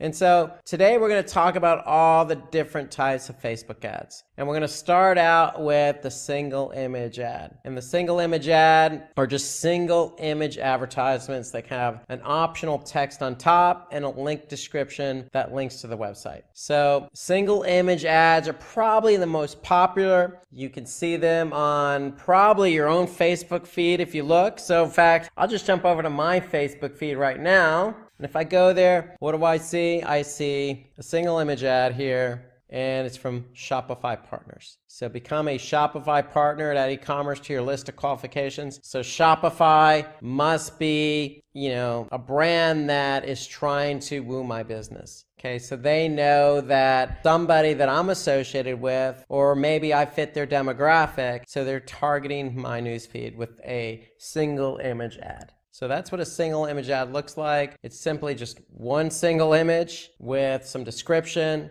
And the great thing about this single image, if you haven't noticed, is the pixels are pretty large. It's 1200 by 628, so it kind of stands out a little bit. It's not your traditional thumbnail. It really pops when you look at the newsfeed. So again, if I go back to my newsfeed here, you can see it just really stands out within the newsfeed. So I can't miss it. if I'm a targeted part of their targeted audience, it's hard for me to, not see this ad interact in some way, especially, again, if I know somebody in my network on Facebook, either that be a friend or family member, is associated with that product. Okay, in addition to the single image ads, Facebook also has multi-product ads, or also known as carousel ads. And so what the carousel ads do is allow you, in carousel form, allow you to rotate different ads with different messaging and different call to action. And so here you can see Simplilearn has a example of a carousel ad where they're showcasing their different courses. So this allows users to view a range of all your different products and services. If you have multiple products and services to offer, then the carousel ads would be a good option for you.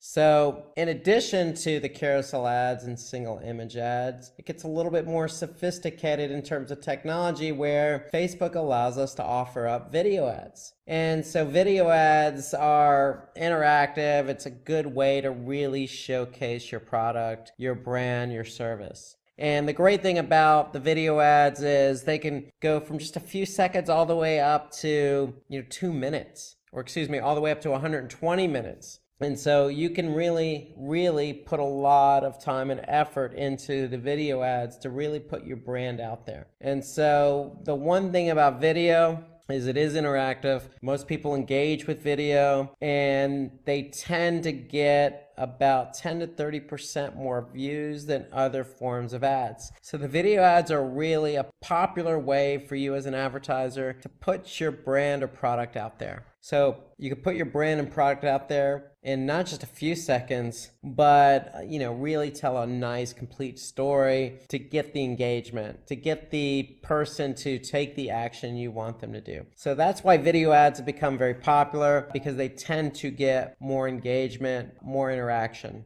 than your traditional single image ad or say your carousel ad. So Facebook also allows us to advertise something called lead ads. And what lead ads allow us to do is obtain user details.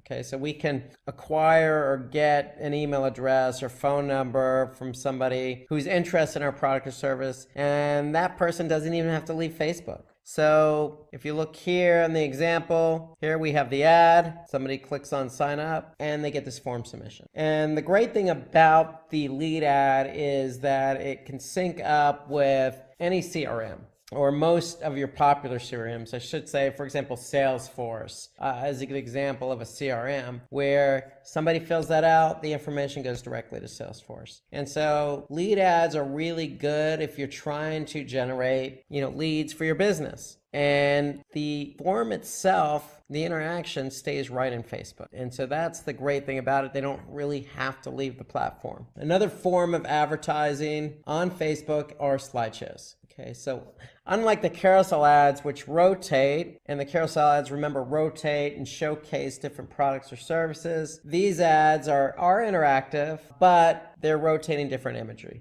So it allows you to really put your best images out there with a really strong call to action, just like you see here with the Simplilearn example. Okay, so they're showcasing, their different classes, and then they have the Get Started Today call to action to really punctuate the slideshow ad. So what's interesting is you can really gauge a person's interest by throwing different products or images out there. You can really immerse a user's experience here by showing different images. And then the last type of ad on Facebook is called a collection ad. And so these ads combine basically your video, your slideshow, or your product images taken from your product catalog. Okay, so if you're an advertiser who wants to advertise several products at once, then this could be a great option for you, the collection ad. So here you could see the Simplilearn example. Here they're showing, not only, some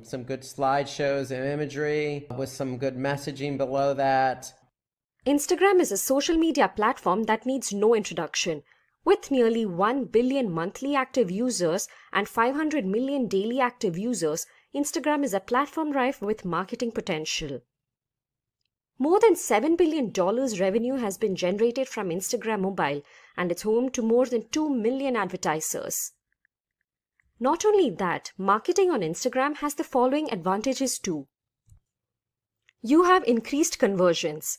According to research, more than 1/3 of the people using the app have used it to purchase products, which means by marketing your products on the app, there's a higher chance of conversion. You also have advanced targeting options. This is in part thanks to Instagram's parent company, Facebook. Instagram has access to just about all advertising features offered by Facebook ads. With this, you can advertise to people based on their age, location, gender, interests, and much more. You can also build better brand-follower relationships. You can stimulate conversion with your followers and build a connection with them. You'll also get a greater understanding of what your followers like and dislike based on their engagement. This enables you to make content they enjoy more and increase the chance of converting a user to a consumer. So let's have a look at how marketing is done on Instagram. Let's start with number 1, optimize your bio. Your bio is the first thing people notice when they get to your page. That's where they make the first impression of your brand, and that's why it's important for your bio to be informative, captivating, and engaging. Use your bio to provide a brief description of your brand or product, the type of content you'll be posting, brand hashtags, links to other social media platforms, and more.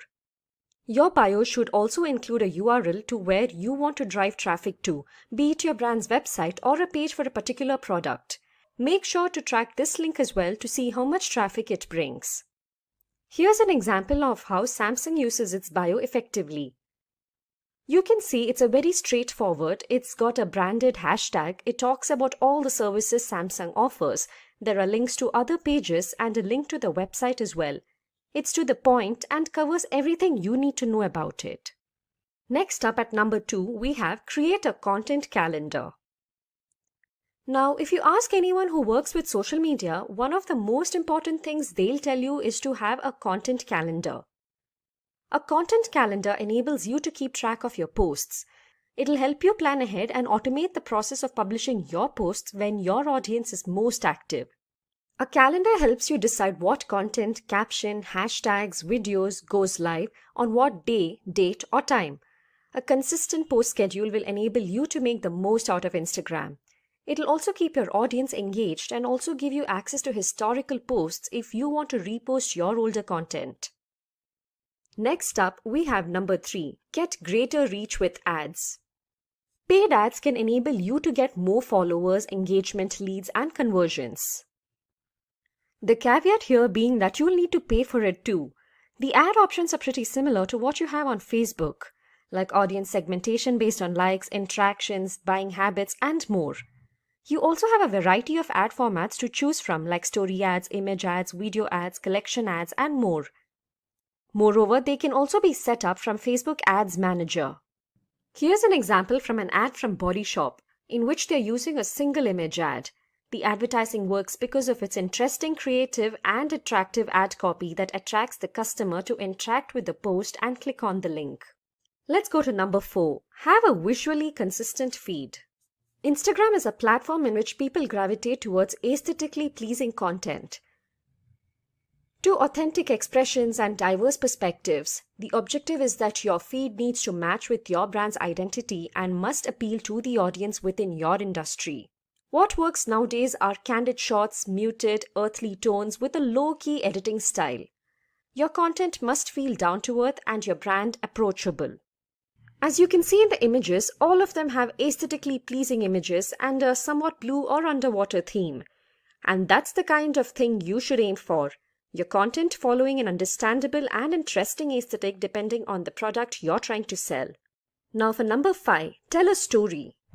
The images, videos, and stories you post need to tell stories that can captivate your audience and establish a connection with them. This makes it more likely that they feel closer to your brand and buy your products. Your captions can tell stories that can help your brand appear more human and build deeper connections with your audience.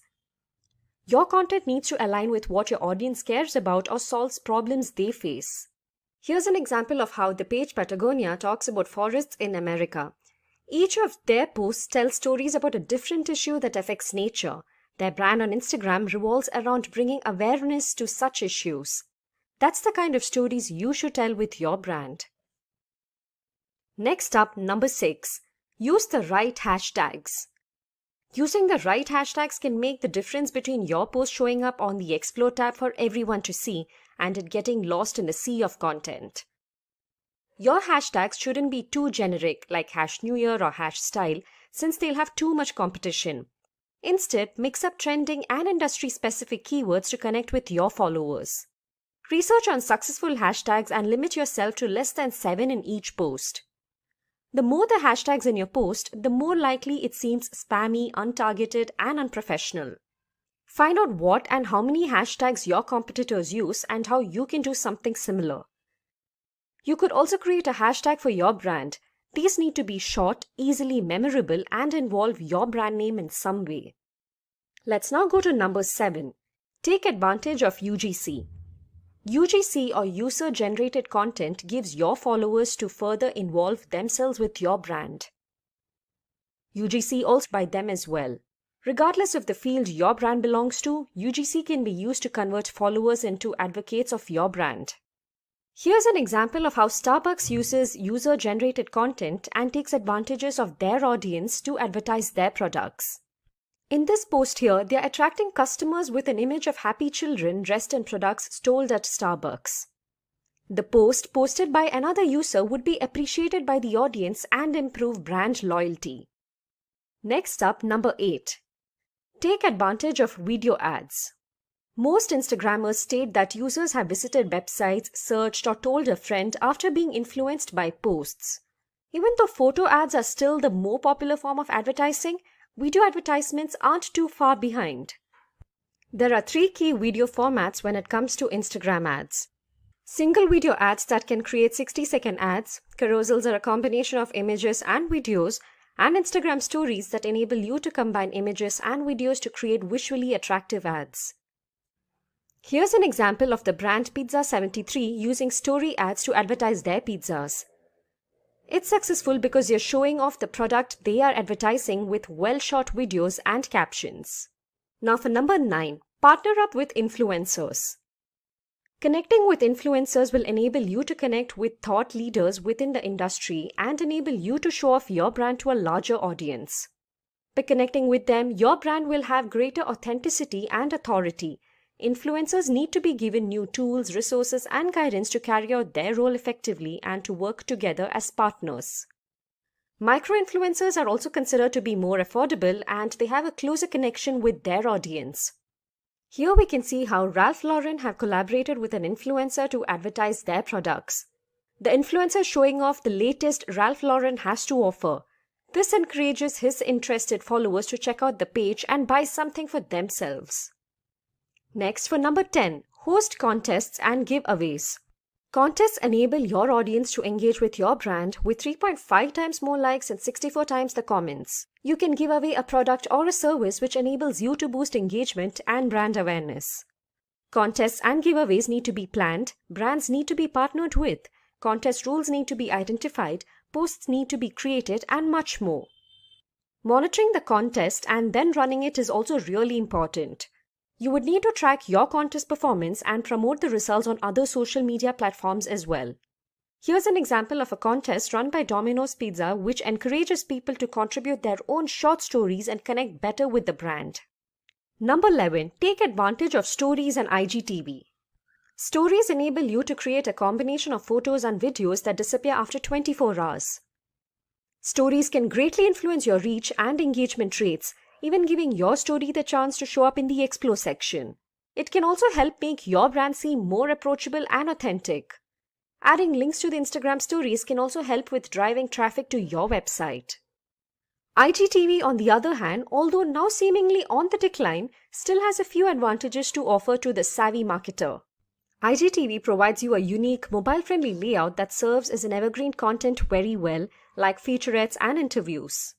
Another new tool they have introduced is Instagram Reels, Instagram's answer to TikTok. Instagram released Reels through which users would be able to upload 15-second clips. and since it released very recently, it's rife with marketing potential. Finally, we have number 12, Track and Learn. Identify effective hashtags, visual styles, and the best times to post. Doing this, you can develop the best practices for your brand. Social listening and analytics will help you fine-tune your marketing strategy and increase Instagram engagement. Instagram How-To section.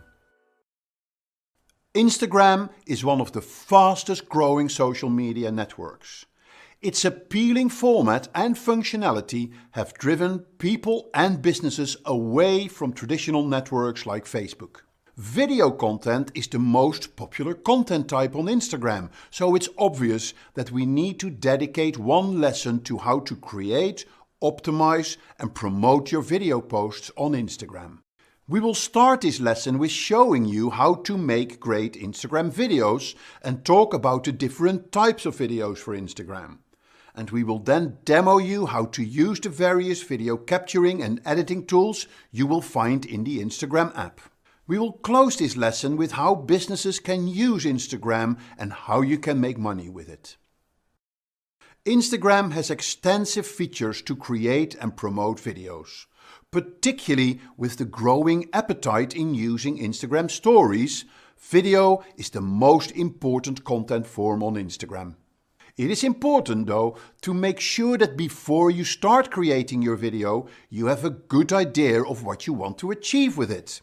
Is it to create awareness, to generate leads, or are you answering questions that clients may have? Utilize the video editing features that Instagram has, or use some external apps if you want to go beyond what Instagram has to offer. There are enough tools for you to make your Instagram video a visual feast, as you can only create that on Instagram. Shooting and editing a great video. Video is now the most shared content type on Instagram.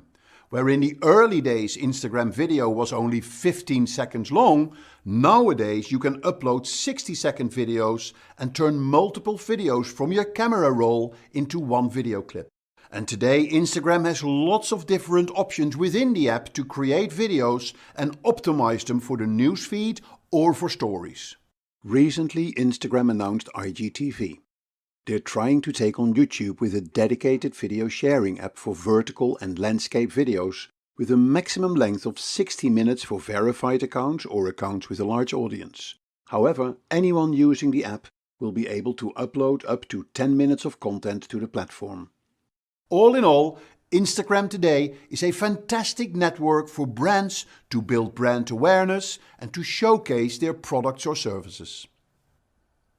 To shoot great videos for Instagram, you need to be aware of a few things.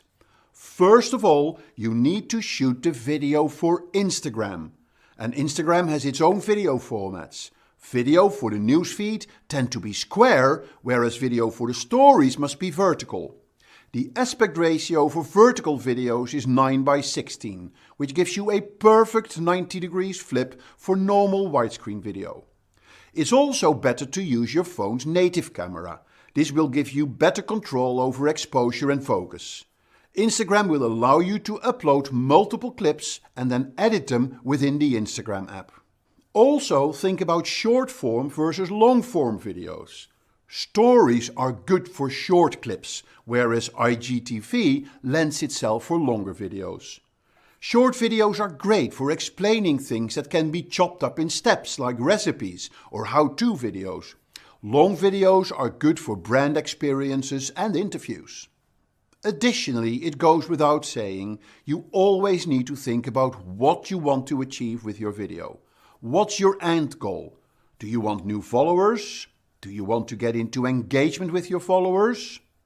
Or do you want to drive traffic to your website? All questions you need to think about before you start shooting your video. Video editing in external apps. Once you have shot your video, you can do some basic editing within the Instagram app. You can also edit your video outside Instagram. The best environment for editing your video is on your desktop computer. Apps like Adobe Premiere from Microsoft or iMovie from Apple will give you an extensive range of video and audio editing options. You can then save the edited file and move it to your phone via Google Drive, for instance, after which you can import the video file into Instagram. There are also many video editing apps for your mobile. They won't give you as many features as the desktop video editing, but they come a long way. One of my favorite apps is VideoShow. What I like about VideoShow is that it has a wide range of templates you can use as a format for your edited video. It also comes with an extensive song and music library. Video categories. So what type of video would work best on Instagram? Instagram lends itself for what we call snackable videos. A snackable video is short, compelling and entertaining. And they are designed to drive the viewer to some sort of action, like driving them to a landing page or to a fill-in form. Here are some examples of topics for your next Instagram video. It can feature your product features to show your followers what products you carry and why those products are unique. You can show your product in action.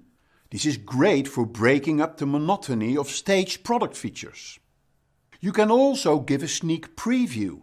In these type of videos, you announce news with a teaser, which gives your followers a sneak peek of what is to come. Behind-the-scene videos work very well on Instagram. They are great for building a more personal relationship with your audience. Think of office tours, staff introductions, a day in the life of. Tutorials will show your fans how to use your product. And finally, video series. They are great for building a community and for engaging with them. Once your community has seen an episode and they like it, they may want to come back for more. Video types. Besides different topics for your videos, you can also think about different formats for your videos. Looping videos can be created within the Instagram app. Looping videos start automatically from the beginning after the clip finishes. They can be very creative and work well to showcase movable product features. Stop motion video is an animation that is captured one frame at a time, with physical objects that are moved between frames.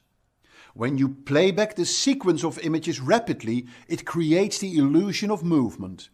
Both iOS and Android have lots of apps to create stop-motion video.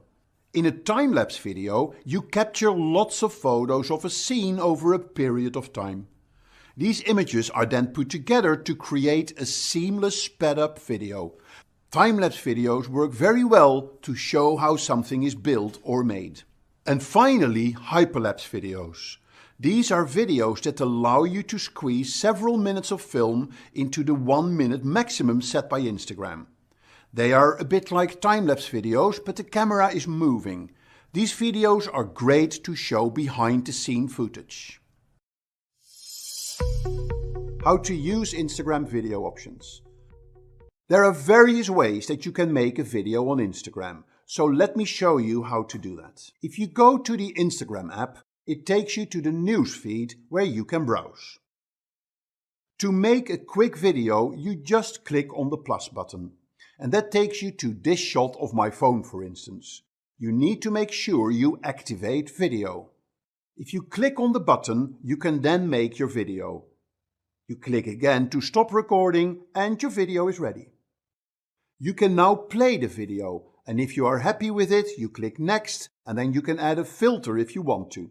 I will come back to filters and editing later. Then you just click next, write a caption, tag people, add a location and share it. Your video is now posted on Instagram. This is the simple way. There's also a more advanced way of making your video. So let me discard this video. Go back to the newsfeed. We're now in the newsfeed. The creative way to create a video is go to your Instagram stories. To access your Instagram stories, you can swipe to the right. Or you can also click on the little camera on the top left of your screen that takes you to the same video screen. And now you see that you have more options. You can see that here at the bottom. You can do live video, you can do normal video, you can select boomerang video, you can do super zoom, you can focus on your video, rewind your video and record hands-free.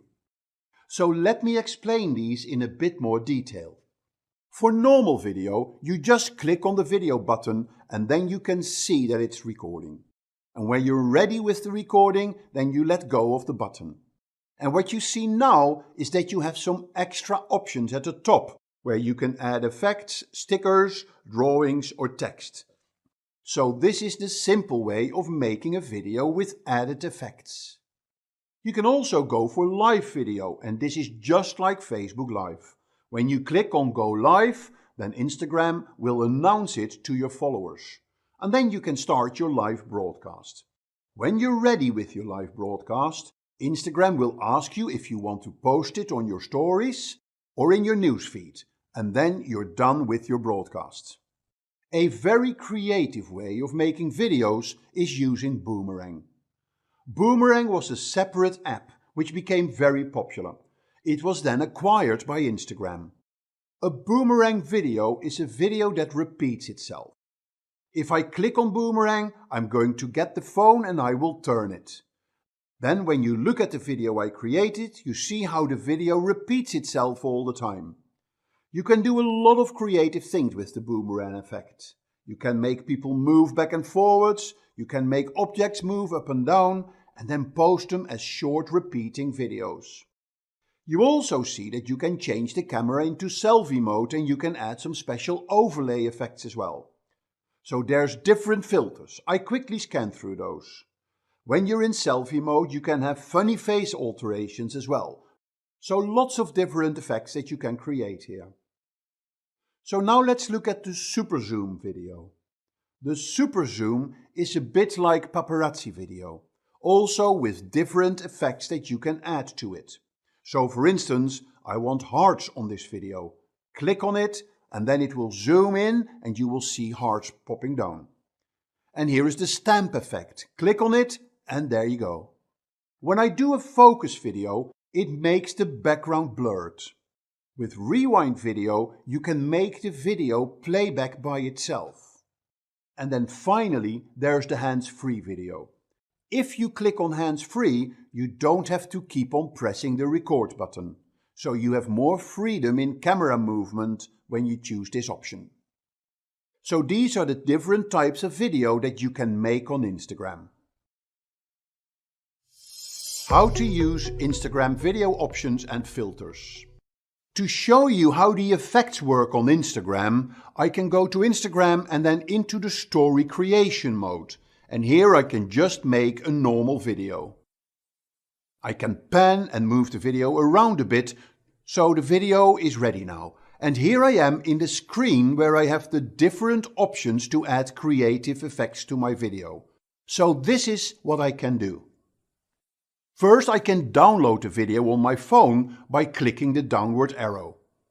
I can then get different effects. I can add stickers.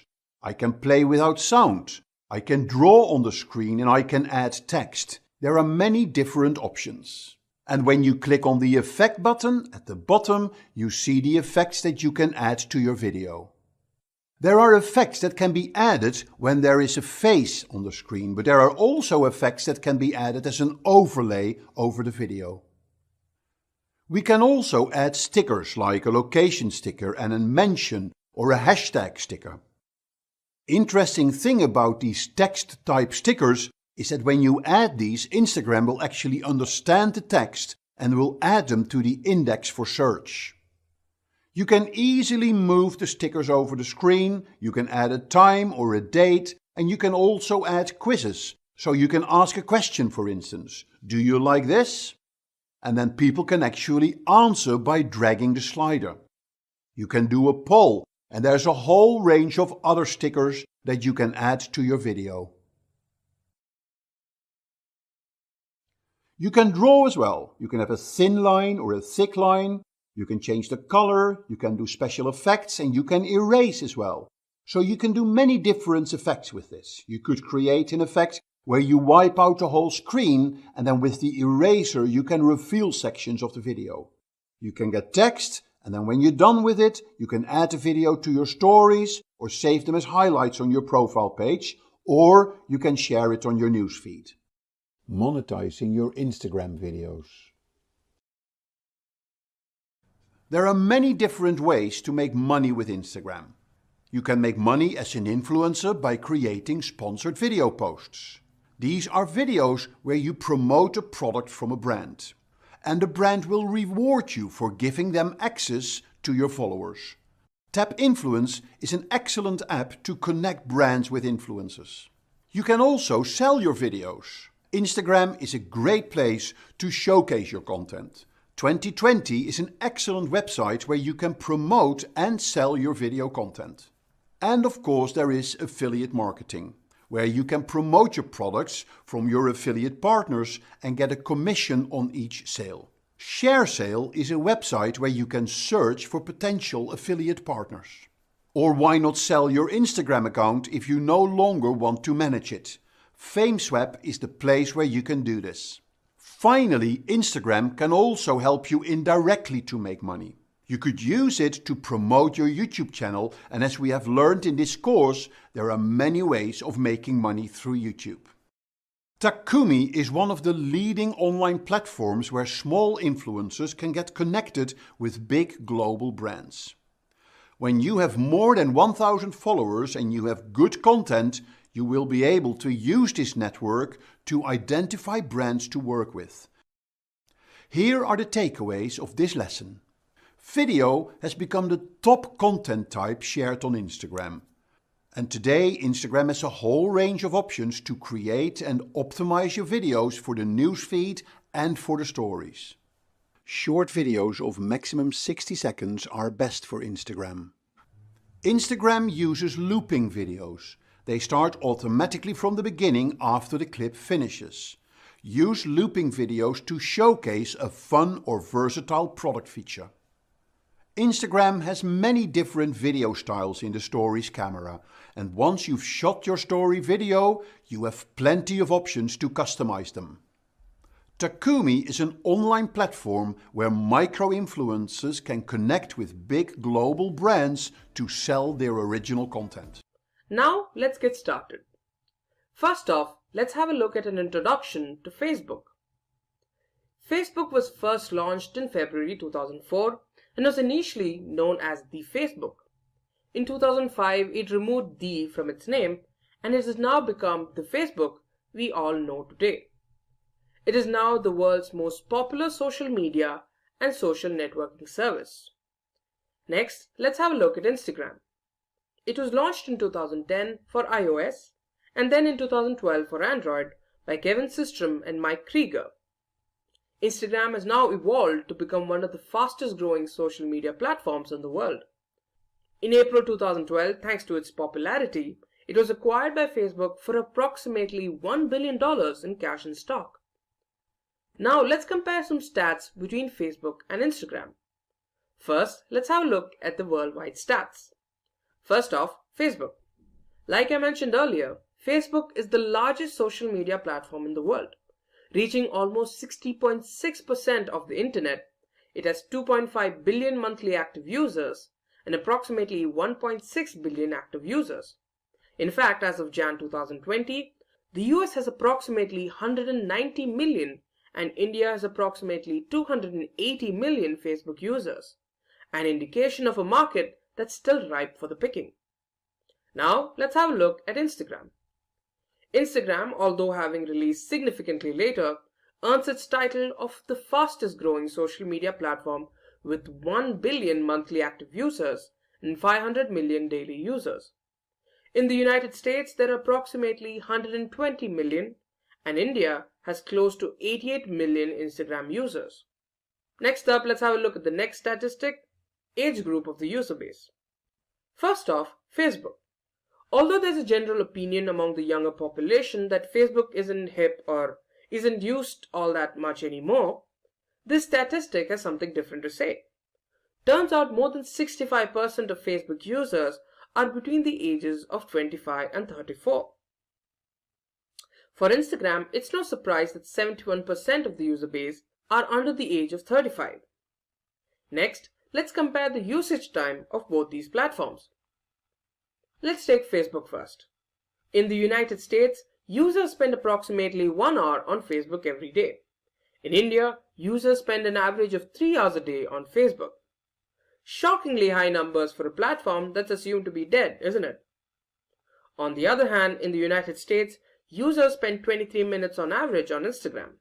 In India, users spend approximately 45 minutes. Now for the most important stat, marketing. For Facebook, 86% of marketers use it for advertising.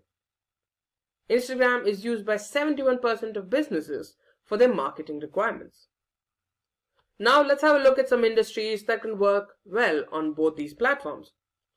If you do belong to any of these industries, if you're not taking advantage of these platforms, you're missing out. So let's have a look at some industries that can capitalize on Facebook. Food and beverage companies, news and media, e-commerce, automobile, and packaged goods. Next time you're on Facebook, take a closer look at your feed. There's a good chance you'll see most of these industries' posts on it. Next up, Instagram. We have industries like fashion, athleisure, cosmetics, automobiles, and food and beverages. I can guarantee that if you take a closer look, you can find all these industries advertising on Instagram. Now let's take a closer look at how Facebook can help with marketing. First off, let's have a look at Facebook business pages. Now these are basically platforms where you can create an online presence for your organization for free. Moreover, they've got some great advantages to offer you as well. First off, your business page can keep your customers or potential customers informed. It can be about a new product launch, a webinar, a live broadcast, a new store opening, anything. Whatever it is, it can go on your Facebook business page. It connects people with your products and services. With your page, you get greater visibility, letting people know about the products and services that you offer. You can offer customer service as well. In fact, according to American Express, 90% of users use customer service as a deciding factor for whether or not they continue to do business with an organization. So, customer service is pretty important. Like I mentioned earlier, your business page provides a place where you can offer your followers offers and other advantages. And finally, the page lets you build a community, a highly targeted community that has a higher possibility of buying your products and services. Next, we have Facebook groups. With Facebook groups, you can build a community of like individuals. Some of the advantages that come with this are it provides a highly targeted audience. I mentioned earlier that business pages provide you with a highly targeted audience. Groups take that to the next level. It enables everyone to learn from one another. With a large community, there's a good chance that some members know things that others don't. Your group will enable them to communicate with each other and learn these new things. You also get honest feedback. Your customers, who are also likely part of the group, will be able to give their feedback on how they liked your product and perhaps even give you tips on how to improve. Now, since your group is filled with a community that's highly interested in your brand, you can also increase engagement in an organic manner. And as an extension of the previous point, you also get more leads and conversions. Next, Facebook has events. With Facebook events, your organization will be able to mobilize your brand and enable online consumer marketing. Basically meaning that you have a platform for letting people know about important announcements. Not to mention, there's also the opportunity to get some free advertising done. Events also help you increase brand awareness. Most people get to know about your brand by attending the event or just seeing the promotion for it. Now let's have a look at Facebook stories for groups and pages. A feature that is available for both groups and pages, it provides you the ability to appropriately represent your brand or business directly from your mobile device or desktop. Now, some of its advantages are that it helps you engage with your audience with stuff other than the usuals, like articles, videos, and other similar posts. This way, you can also vary the kind of content that you post. Moreover, stories can help you humanize your brand. Rather than seeming like you're pandering to your audience or seeing them only as potential leads or customers, stories help your brand show that you're genuinely interested in your audience. You can also reach your appropriate audience with greater frequency. Next, Facebook has Facebook Messenger. With Messenger, you can connect and interact with your audience at a personal level. In the last few years, Messenger has proved itself to be a great marketing tool. It helps acquire more customers. Now, people are more loyal to a brand that genuinely cares about them, and by directly interacting with them through Messenger, their loyalty towards you is certainly set to improve. And as an extension of the previous point, you also get a greater number of transactions. And even if a customer doesn't give you a transaction, at least you're increasing your brand awareness. Then we have Facebook Live.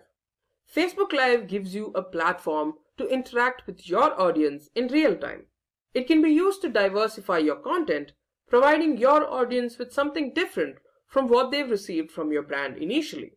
Live can also be used to show what happens behind the scenes in your organization, further helping humanize your brand. And finally, you can also provide instant questions and answers to your audience, increasing engagement with them.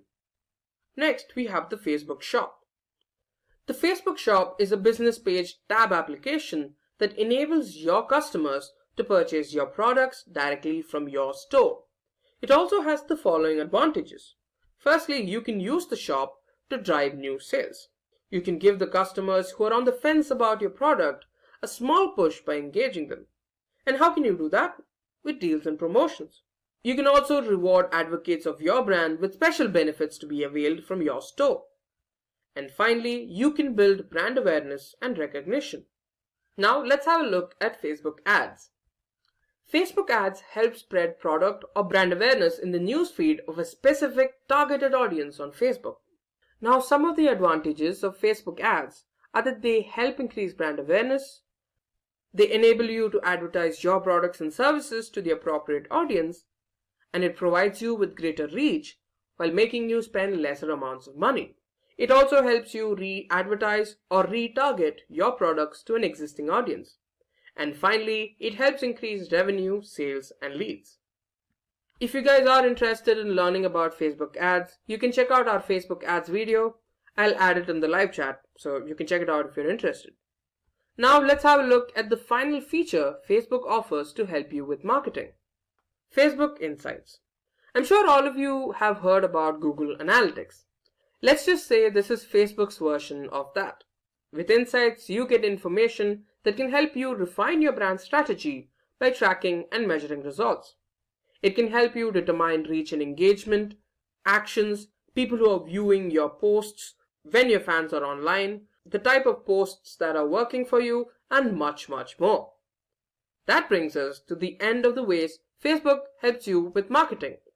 Now, let's move on to Instagram. First off, we have Instagram business accounts. Instagram business accounts enable brands to be recognized as businesses. Now, it also has the following benefits to offer. It's only with a business account that you can get Instagram Insights. We'll talk about Insights in a little more detail in a little bit. You can also add a contact button on your profile, enabling users to connect with you directly.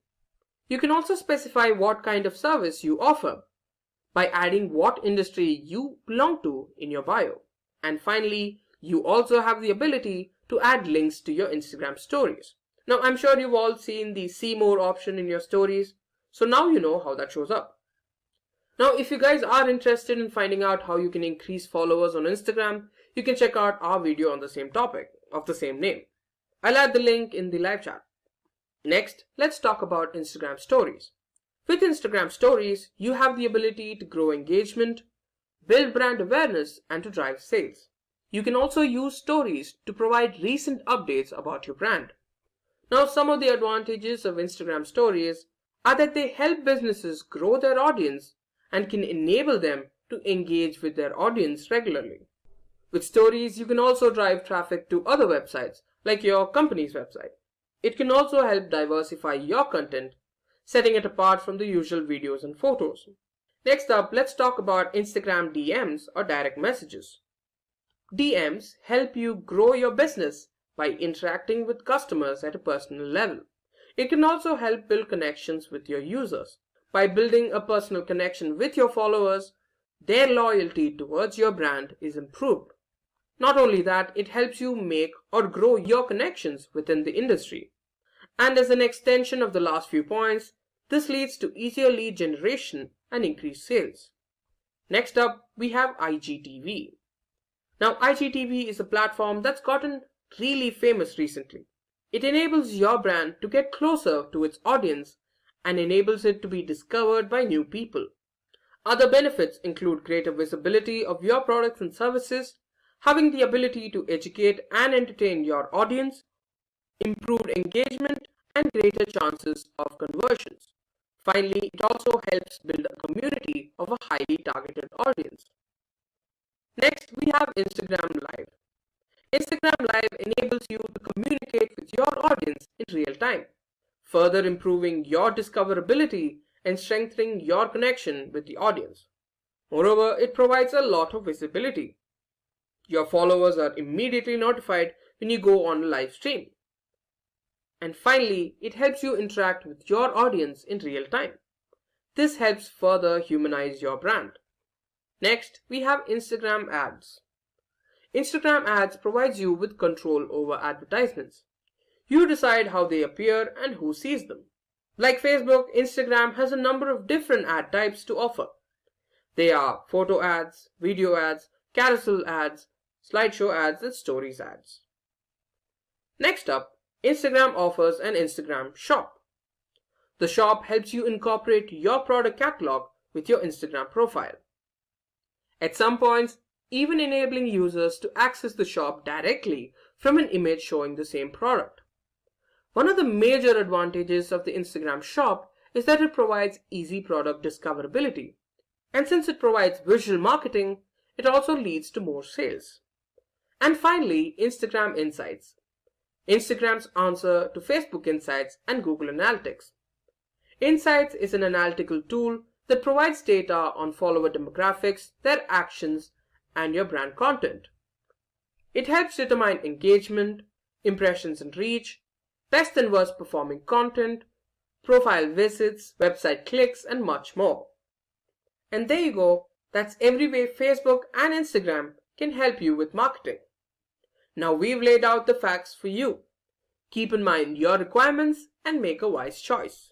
So let's talk about how to create a YouTube ad. So this is going to require some access to Google Ads, and we'll go over that in a few minutes here. But first, we need to think about setting up a campaign and setting up a campaign goal. Okay, what's the goal of our campaign? So to get eyeballs, we want to pay cost per 1,000 impressions, or we want to run some actionable type ads to get people over to our website. So that really is step one. We need to identify what the goal of our campaign is. Then we need to create the ad. So we want to be able to create a video ad here that is going to show on YouTube and to our target audience. So, or whether it be a bumper ad that's only going to be 6 seconds long, we need to be able to figure out what type of ad we want to run. So here I am in Google Ads. If we're going to run a campaign on YouTube, we need to make sure that we're choosing a display campaign. And so remember, the first step is setting up that campaign, setting up that campaign goal. So we're going to go ahead and select a new campaign here. We're going to run a new campaign. And so what's the goal of our campaign?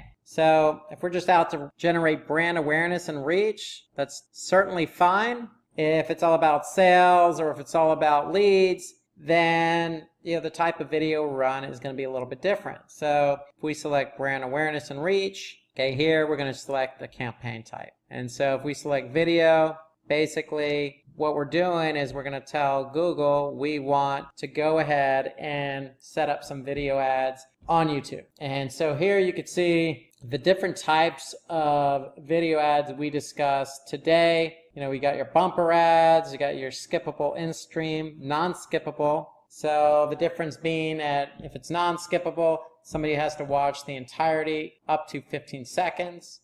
Okay, so we have our outstream, which is basically our viewable CPM model. So we're going to go ahead and check one of these types of campaign types or ad types. So we're going to click continue, and then once we do that, we're going to get prompted to move forward with selecting our ad. So you can see here, after I set up my campaign, now I'm just going to go through some of the settings for my ad, and I'm going to give it a campaign name, a budget, okay, when it starts or ends, the bidding strategy. So again, we're going to focus on cost per 1,000 impressions, and then here's the network. So this is an important selection here. So we're dealing with YouTube videos. So we'll also have the option to select video partners on the display network. So that means that if you want your video to show on websites that want to host ads in video format, then you can select this option here. Notice you also have this option available if you're running certain types of ads on YouTube. We're running those bumper ads, so bumper ads aren't available on search results. So I'm going to stick with the video partners, okay, YouTube videos, and here we can get into some other specifics like language, country, the type of inventory. So here you can see the default is standard inventory, so that means that this is what Google recommends. We want to show our ads on content that's appropriate for most ads. Okay, so we can go expanded or limited, so we're going with the recommended here. Okay, and then when we go down, we're going to have an ad group. So when you create an ad campaign, you can have an ad group. So with an ad group, that means that we can have more or less a video in every ad group we have, but we have to have at least one ad group. So we're going to go ahead and set up, this ad group here. And here's where it gets interesting and important, because here is where we can start targeting our audience. So here we got demographics. Okay, so we can choose gender, age, parental status, household income. Okay, we can focus in on audiences if we want to, so we can choose a specific audience that we've set up. We can get some ideas or browse specific audiences. We could also choose a specific placement. So here you have YouTube videos, or we can go with YouTube specific channels, okay, or we can even be on apps. Okay, we have to set a bid for our target CPM, and once we do that, basically it's all up to now for us to add our video ad. And so remember, in this example, we're going to the bumper ad, so we're looking at about 6 seconds. And once we do that, then that's pretty much the campaign. But I just want to stress here that when you're setting it up, ahead of time, you want to make sure you identify what the campaign goal is. And then that's going to align with the type of video you're going to run. And then once you choose that type of video, then it just comes down to where you want that ad to be and who you're targeting. So it's really crucial here that you go through these steps and these options very closely. So because you want your video to show in front of the right audience on the right placement. So let's talk about how you can optimize your YouTube ads. So once you get your campaign set up, once you select your channel or the type of videos where you want your ad to be, and you select your target audience, and you're off and running with your video ad. Well, we're going to give you some tips here that you can focus on for optimizing those ads. And so going back to what I was just saying on the setup, you want to carefully define your metrics and goals. Okay, so that's step one. So when you're setting up the campaign, remember you have that option to choose the type of goal for your campaign. That can be brand awareness, it could be a sale, it could be a lead. So to me, that's a very critical step one. So you want to make sure you align your goal with your video. And then the second is track low performing ad placements. So if we just ask Google to place our video ads anywhere they want, then it's up to us then to go through and choose the ad placements and remove them. Okay, so let me show you an example of what that means. So if I'm back in Google, I'm going to go to my campaign and I'm going to select placements, and here I can see placements, but then I'm going to select where my ads showed. And so this is important. You want to be able to scan the list of placements where the ad was shown. So if you don't like one of the placements on YouTube, you can always select it, edit it, and exclude it from the campaign or ad group. So that's really the key, is you want to be able to manage your placements properly. And when we say low performing ad placements, we mean really what's your goal. If your goal is to get sales or leads, if that placement is not converting sales or leads, then you need to remove or exclude that placement. So it's all done within the Google Ads platform. And then, you can also use a custom thumbnail image in your ad as well. It's always helpful in terms of optimization. So a couple of other pointers here to help you optimize. Okay, you want to drive people to perform a particular action with the appropriate CTA. So again, depending on the ad type, if it's a true view ad, 20 seconds long, you want to have a call to action. You want to maybe even have your domain name at the end of the video, so at least somebody knows where to go. So you always want to have a call to action with your video ad. You want to use negative targeting to specify who gets to see your ad and who doesn't. Okay, so that goes back to your settings. So you can pick and choose who your target audience is. You can pick and choose who you don't want your audience to be. Okay, as another setting, you can use closed captioning in your ads to make it more interactive. So that way people can actually see or read what the ad's all about, just to make it a bit more interactive. Okay, you can always perform A/B testing on your ads. So if you have one ad version, you can create another one just to see which one performs better. Testing is always a positive. Okay, so if you're paying too much, maybe think about reducing your bids. So if you remember, we set a $10 CPM bid. That may be too much. Maybe we don't need to pay $10. So we can always reduce our bids at the ad group level. So reduce bids in areas where you see lower performance. So in other words, you don't want to pay a lot for poor performance. You can also use remarketing to re-engage with customers. So if somebody views your ads and doesn't take action, you can always retarget that person to show your ad, even another ad format. It could be text ads or display ads. But if somebody looked at your video and they didn't take the action you preferred them to take, then you can always retarget them with another ad. So that's a good way to optimize. Okay, so we want to make sure the ad has content that viewers would find relevant. Okay, that really, you want to make sure that your ad is with the end viewer. You don't want to put out an ad that isn't going to give somebody, a good feeling after they watched it. Okay, so you want to make sure viewers find the content relevant. So if they don't find it relevant, then that means your engagement rate and your engagement is probably going to be low. So you want to take a look at those metrics that we viewed earlier: engagement rate, engagement, and if they're low, then you probably need to look at the content of the ad. So try to make sure your ad conveys your brand's message in the first 6 seconds. So that's why bumper ads to me are so critical, because you got to get the entirety of the ad and make it impactful. And so with any ad you run, any video ad you run, you really want to make sure that that message is conveyed at the very beginning, early as possible. Otherwise, people are going to be turned off or not engaged and just going to go ahead and skip it anyway. So you want to make sure you get the purpose of it right up front and out of the way. Okay, you can also include visual and auditory components in your ad that can make it more memorable to the viewers. Okay, meaning music or other cool visuals. Okay, so again, you want to be able to play around and test different ads. And you want to be able to measure the ad performance based on the metrics we discussed. Click-through rate, engagement rate, all of those are indicators whether the ad is of good quality or not with the end user. And when I say good quality, I mean, do they find it engaging? Do they find it interesting? If so, they're going to click. And if you don't have good click-through rates or good engagement rates, then you definitely want to try doing something different to the ad, like adding those audio components or other visuals that could be appealing to the end user. So go ahead and test some of those out with A/B testing, because you have nothing to lose but higher or lower engagement rates or lower click-through rates. So you want to be able to improve those metrics. Improving those metrics means trying some different components on different ads. So let's take a look at a case study, if you will, and let's focus on Superdry.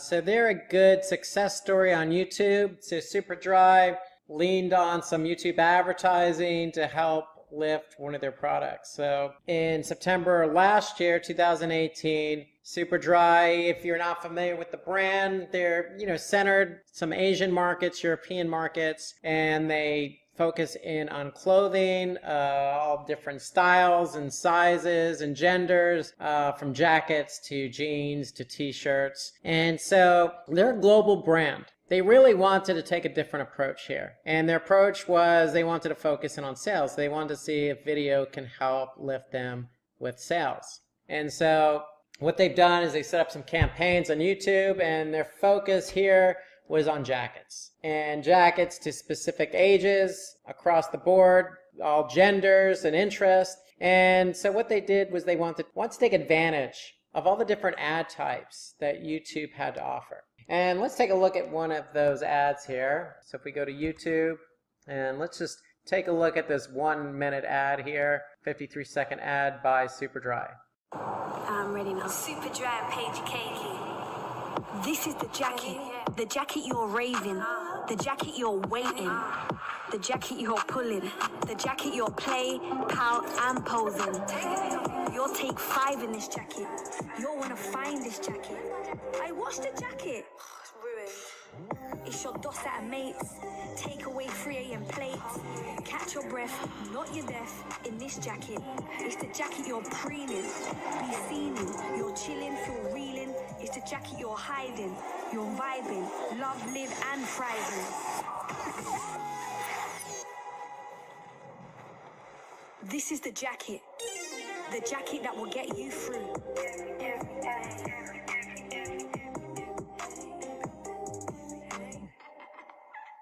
So that's the video that Superdry ran. You could see that, it had some particular goals there. And so Superdry is pretty well known, so it probably wasn't built around brand awareness per se. It was probably growth consideration and interest, and also driving action. Okay, so pretty cool video. It was definitely not a bumper ad because bumper ads are 6 seconds. So it was definitely a true view, probably take action. And so whatever ads they actually did run specifically, they did see a lift. And so we kept pulse on Superdry's account, and these videos actually had 4.8 million views. And so cool video, ran for 53 seconds, not a long time, not a short time. Was able to, target their audience, a younger crowd. You noticed in the ad, they had different jackets, both female and male, different gender types. So they were messaging a very broad audience of gender. Some younger people is who they were targeting. So younger people tend to slant on YouTube, and so they were able to get some nice views out of it, 4.8 million. But the more important thing is because these videos were to drive action. And so they were able to see a 4-to-1 ratio on return on investment.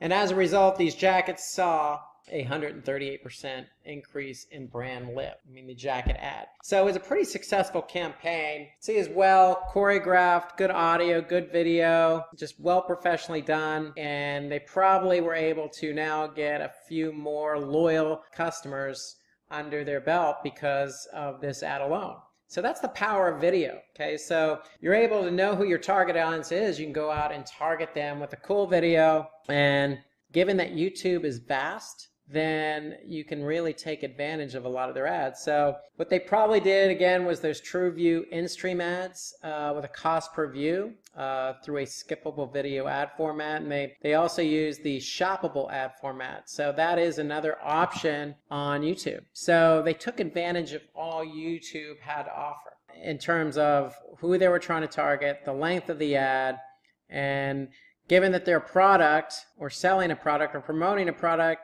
they were able to take advantage of the TrueView shoppable ad format, which basically lists your products alongside the actual video ad. And so this is just a good case study. Superdry will probably do this again based on the numbers that they're reporting. And so basically that's the power of YouTube. Getting out in front of your audience with a really good video ad, targeting an audience, taking advantage of different formats. Today we're going to talk about how to increase Instagram followers. Today's webinar, we're going to have some tips and best practices for you to take advantage of to increase Instagram followers. So let's get started and talk a little bit about Instagram. So Instagram is not really an up-and-coming platform. It is already up and coming. A lot of users. In fact, 500 million million daily active Instagram users. 500 million daily. The user base growth of more than 300% year over year. So it's growing and growing and growing. It's become more and more popular ever since it's launched back in 2010. And then there's more than 100 million photos uploaded daily. So it's a platform where you can upload photos, tag those photos, even use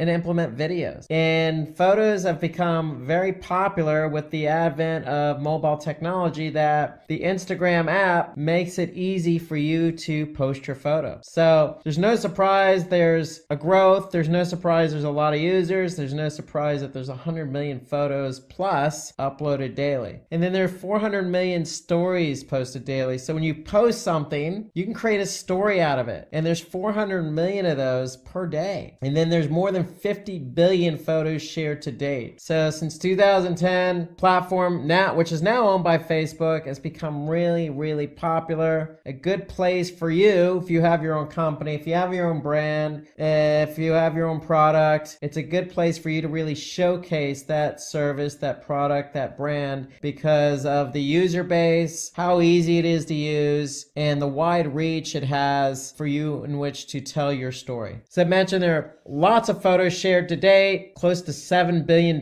revenue generated through Instagram mobile. So on top of everything I just said, there's a lot of e-commerce going on here too. So Instagram is a platform in which there's e-commerce integrated within the platform. So as a business who offers up products, you can actually generate revenue for yourself. On the flip side, Instagram, which is owned by Facebook, has an opportunity to sell advertising space on Instagram. So Instagram is an e-commerce platform, to say the least. In fact, Instagram is, because it's so popular, because it's part of Facebook's advertising platform, there are more than 2 million advertisers on Instagram. So amongst all those stories, videos, and photos and hashtags, you'll see some ads. And then because you'll see ads, because you'll see users, you're going to see businesses. It's just a good place to really set up shop and really tell your story through the world of photos and videos. So 25 million plus businesses have already migrated over to Instagram, and that's growing and growing and growing. So it's an opportunity for you to work with other businesses. So the arrow is definitely pointing up on Instagram. There's a lot going on here. Easy to use application, especially when it comes to photos and videos. So we're going to go through some tips and tricks today, and we're going to talk about everything there is to know about Instagram and how to increase your followers. So let's take a look at tip 1 here. So because Instagram is an application, everything you do on it is through the application. Now you could certainly view a web page version on it, but you really can't do much out of that. So if I go to my Instagram account, for example, using my desktop, I could see my profile and I can edit my profile to a degree, but everything you're doing is through the application. So when it comes to that, tip 1 here is take advantage of your bio. So regardless of what industry you're in, who you are, you really want to have a clear and concise and compelling bio. Why? Because this is your introduction to the world. You want people to know who you are. And because if you don't really become very clear to people, they're not going to follow you. So this is where it all starts. You need to take advantage of your bio, have a clear and concise bio, and have a link to your website or some contact information. So to me, this is where it all starts. You got to have a bio because that's what people are going to look at, and they're going to decide whether to follow you or not based on primarily that bio. That's where it all starts. So make sure you have a good bio. That's tip number 1. So you'll have to make sure that your landing page is also mobile optimized, since most Instagram users are on mobile. So if you're going to put a link to your website and somebody's on the Instagram app and they see your bio and they like it and you have a link to your website, make sure that landing page they go to is mobile optimized. So tip number 2, everything you do on Instagram when it comes to posting evolves around hashtags. So that's the backbone of the platform. Just like most platforms out there, social media platforms like Twitter or Facebook, Pinterest, you're going to have hashtags accompany those posts. So Instagram's no different. But in this case, you really, really want to take advantage of the hashtags. So hashtags are there to help users find your content. So you want to start out by using hashtags that are relevant to your business. So if you're in the food industry, you're going to post something related to food. Do the appropriate appropriate amount of research to find hashtags to describe your brand and also are being searched on Instagram. So what does that mean? That means do a little bit of homework on Instagram.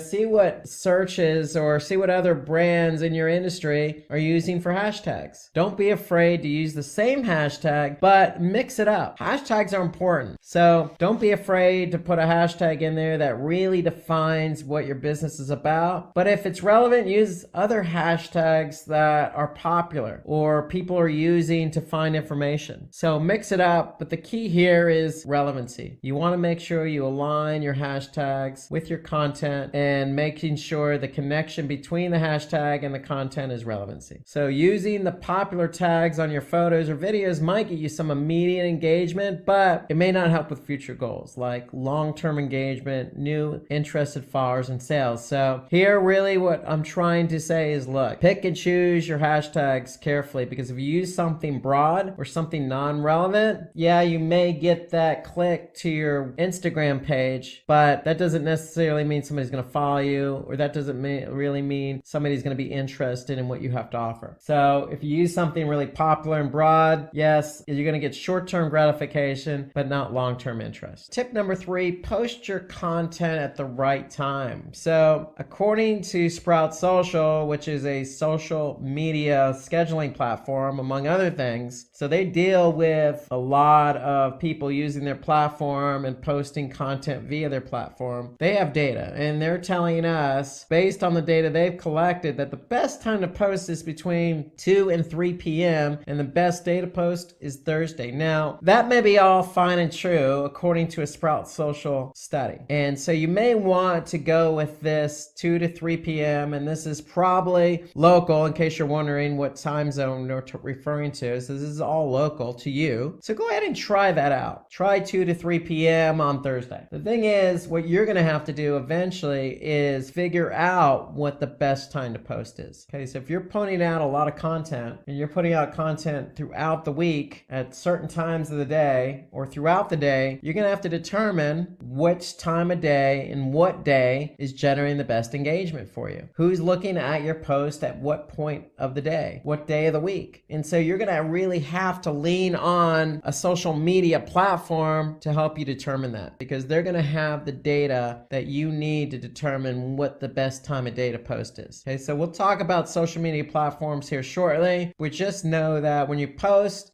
with some rationale in mind. Ask yourself, before you even push that publish button or before you even schedule that post, this time of day and this day of the week makes sense. So you always want to post at the right time, because you could be missing your audience. So remember, when you do this, you're going to be working with some platform, and Instagram also has some analytics for business accounts. So Instagram will also give you some feedback as to how your posts are performing. And we're going to talk about that here shortly as well. So let's move over to tip 4 here. So steal followers from your competitors. Okay, so if you're dealing in a very competitive industry and your competitors have a lot of followers, it's very, very easy to see who's following them. So the easiest way to do this is just interact with your competitors' followers. You could follow a user, like or comment on their photos. And so the more you engage with people, the more you stand to gain from them. So you could see who your competitors' followers are, and you can add them as a follower just by following them. So start engaging with them. If they're liking your competitor's brand, then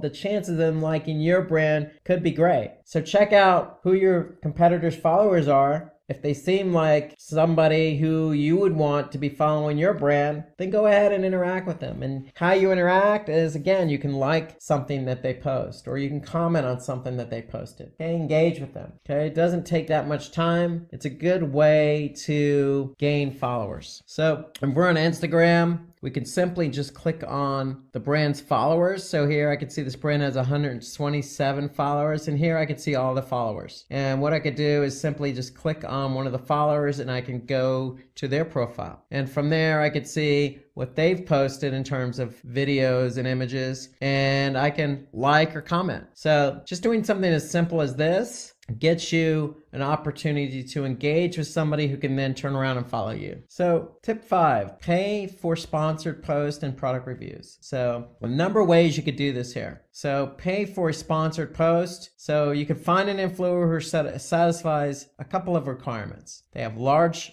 following and an email address in the profile. So you can connect with them and ask them for sponsored post pricing. So it's as simple as that, as reaching out to somebody who has a large following. Okay? So if you do this, then it's going to put you in front of a large number of people. And so by doing this, it'll help expose your brand to that larger audience and help build your credibility, because you're connecting with somebody who has a large audience as well. So do a little bit of homework, find people out there in your industry who has a large following, and make sure they have that email address in their profile so you can contact them. And when you contact them, ask them for sponsored post pricing. So if the influencer has an email address, then they're open to sponsored post or shout out. So that's the key. So they got to have that email address. And when they do, then it's all about asking them and connecting them with them on being a sponsor to one of your posts. Okay, you want to get yourself out there in front of people. This is the quickest way to do that. Okay, so tip 6, we want to use geotags for easier discoverability. Okay, so tag your images, videos, or stories by tagging the location, city, or venue where it was posted from. So very easy to do as you're posting. Just go ahead and there's an option in there to say, hey, where are you located? Or what city are you located in? So locations have their own feed and stories which you can contribute to. So go ahead and add that extra element to your tags. So if somebody's in that location, the chances of them engaging are going to be great. And it's good for local businesses, because if you're local and you're posting your location, then again, somebody in that location is likely to engage with you. So tip 7, use Instagram stories to attract followers and grow your user base. So stories, a really big feature on Instagram. So what stories could be used for is just show footage of an environment. So it could be your office, it could be your home, it could be, the playground, it could be the golf course, it could be anywhere that you want to show footage of. So you want to post news relevant to your industry. So if you're in the food industry, hey, why not go in the back into the kitchen and post a story about how a particular bread or cake is made? Okay, show off your product. So if you are in that food industry and say you're in the pizza making business, perfect opportunity to show people via an Instagram story how to make that pizza and how you make that pizza, what ingredients you use. How unique is your particular product? And that's really what you want to get across when you do a story. You want to show something unique and relevant that's going to grasp people's attention. You can promote a company event. So if you're celebrating, say, 200,000 subscribers, create a YouTube video, or you can create an Instagram story. It works just as well. So you can endorse your company's blog post, you can post positive user reviews. So these are all features of a story.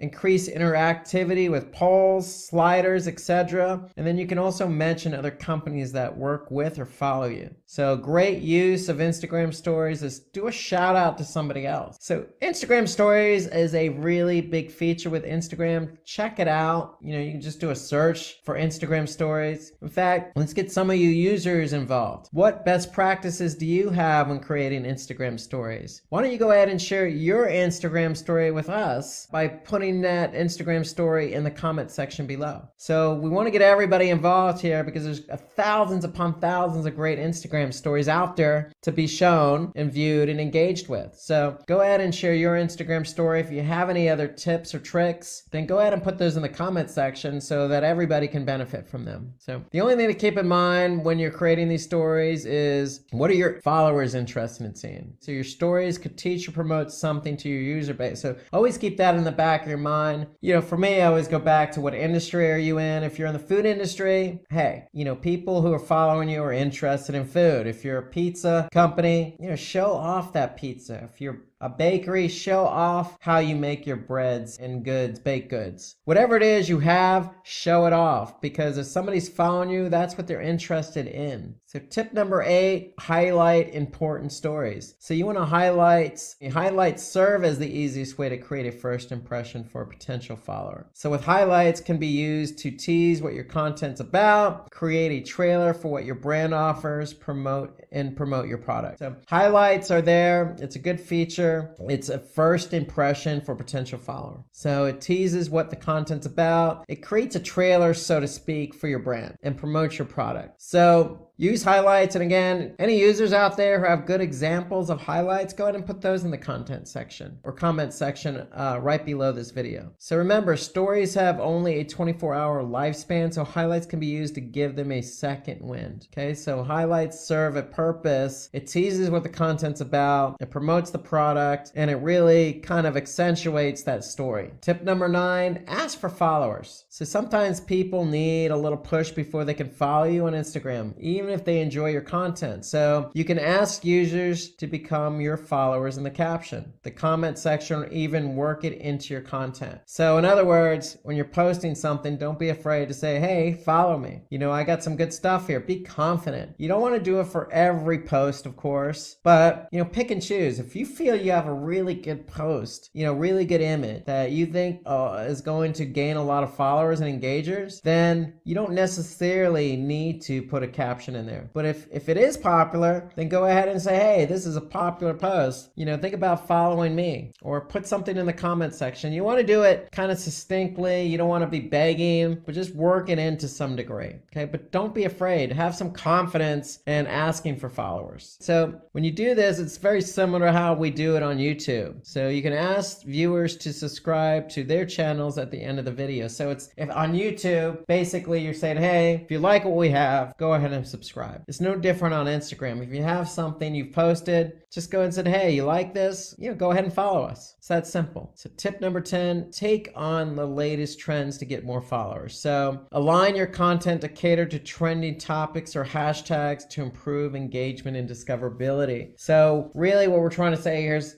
your competitors follow influencers. What are the latest trends? And you can get an idea of the latest trends by you looking at hashtags. So what hashtags are trending? Which ones are people using the most? So really what you want to do is whatever's trending in your industry, you know, ride that wave, so to speak. Now, it doesn't have to take on your entire profile, but there's nothing wrong with 1 or 2 posts. If something's really taking on popularity, then go ahead and post about it as well. You know, for example, in the wine industry, if there's a new wine that really came out that's really gaining some popularity, go ahead and post about it with the same hashtag and with the unique hashtag. So don't be afraid to, you know, ride the wave of popularity, so to speak, because it shows that, you know what you're talking about. It adds some credibility, and it's going to get some, you know, viewers over to your Instagram profile. So keep in mind, you need to keep your content relevant, because if your audience is interested in what you have to offer, then they're going to be engaged. However, you know, if you're joining the discussion in a relevant manner, keep it in mind whether your audience will interact or not is important, but just always keep in mind, you always want to stay within your industry and relevancy for your target audience. So tip number 11, run contests and giveaways. And so just like on YouTube, just like on Facebook, I mean, Instagram is no different. You can increase reach and exposure by running contests. Since most followers would tag their friends to let them know about it, it's a good idea to run contests. And so what's an idea of a contest? Well, again, if you're running a pizza parlor, you know, you could say, hey, what's your favorite pizza? Or give me your favorite pizza ideas. And you can run a contest, and, you know, you can have people even create their own pizza and post an image of it. You can have people create stories on the best ways in which they create pizza or their experience in another pizza parlor. There's lots of things you can do to create a contest, and you don't always have to give something away. You could just do something for fun, especially if you have a lot of followers. If you have a lot of followers, then somebody's going to take part in it. So don't be afraid to run contests just to make it fun and light it up a little bit. So each tag can bring you a new audience member who could be a potential follower. So anytime you run a contest, people are going to tag their friends to let them know about that contest. So those friends are going to come over and likely engage. So that's the beauty of running a contest or giveaway, is chances are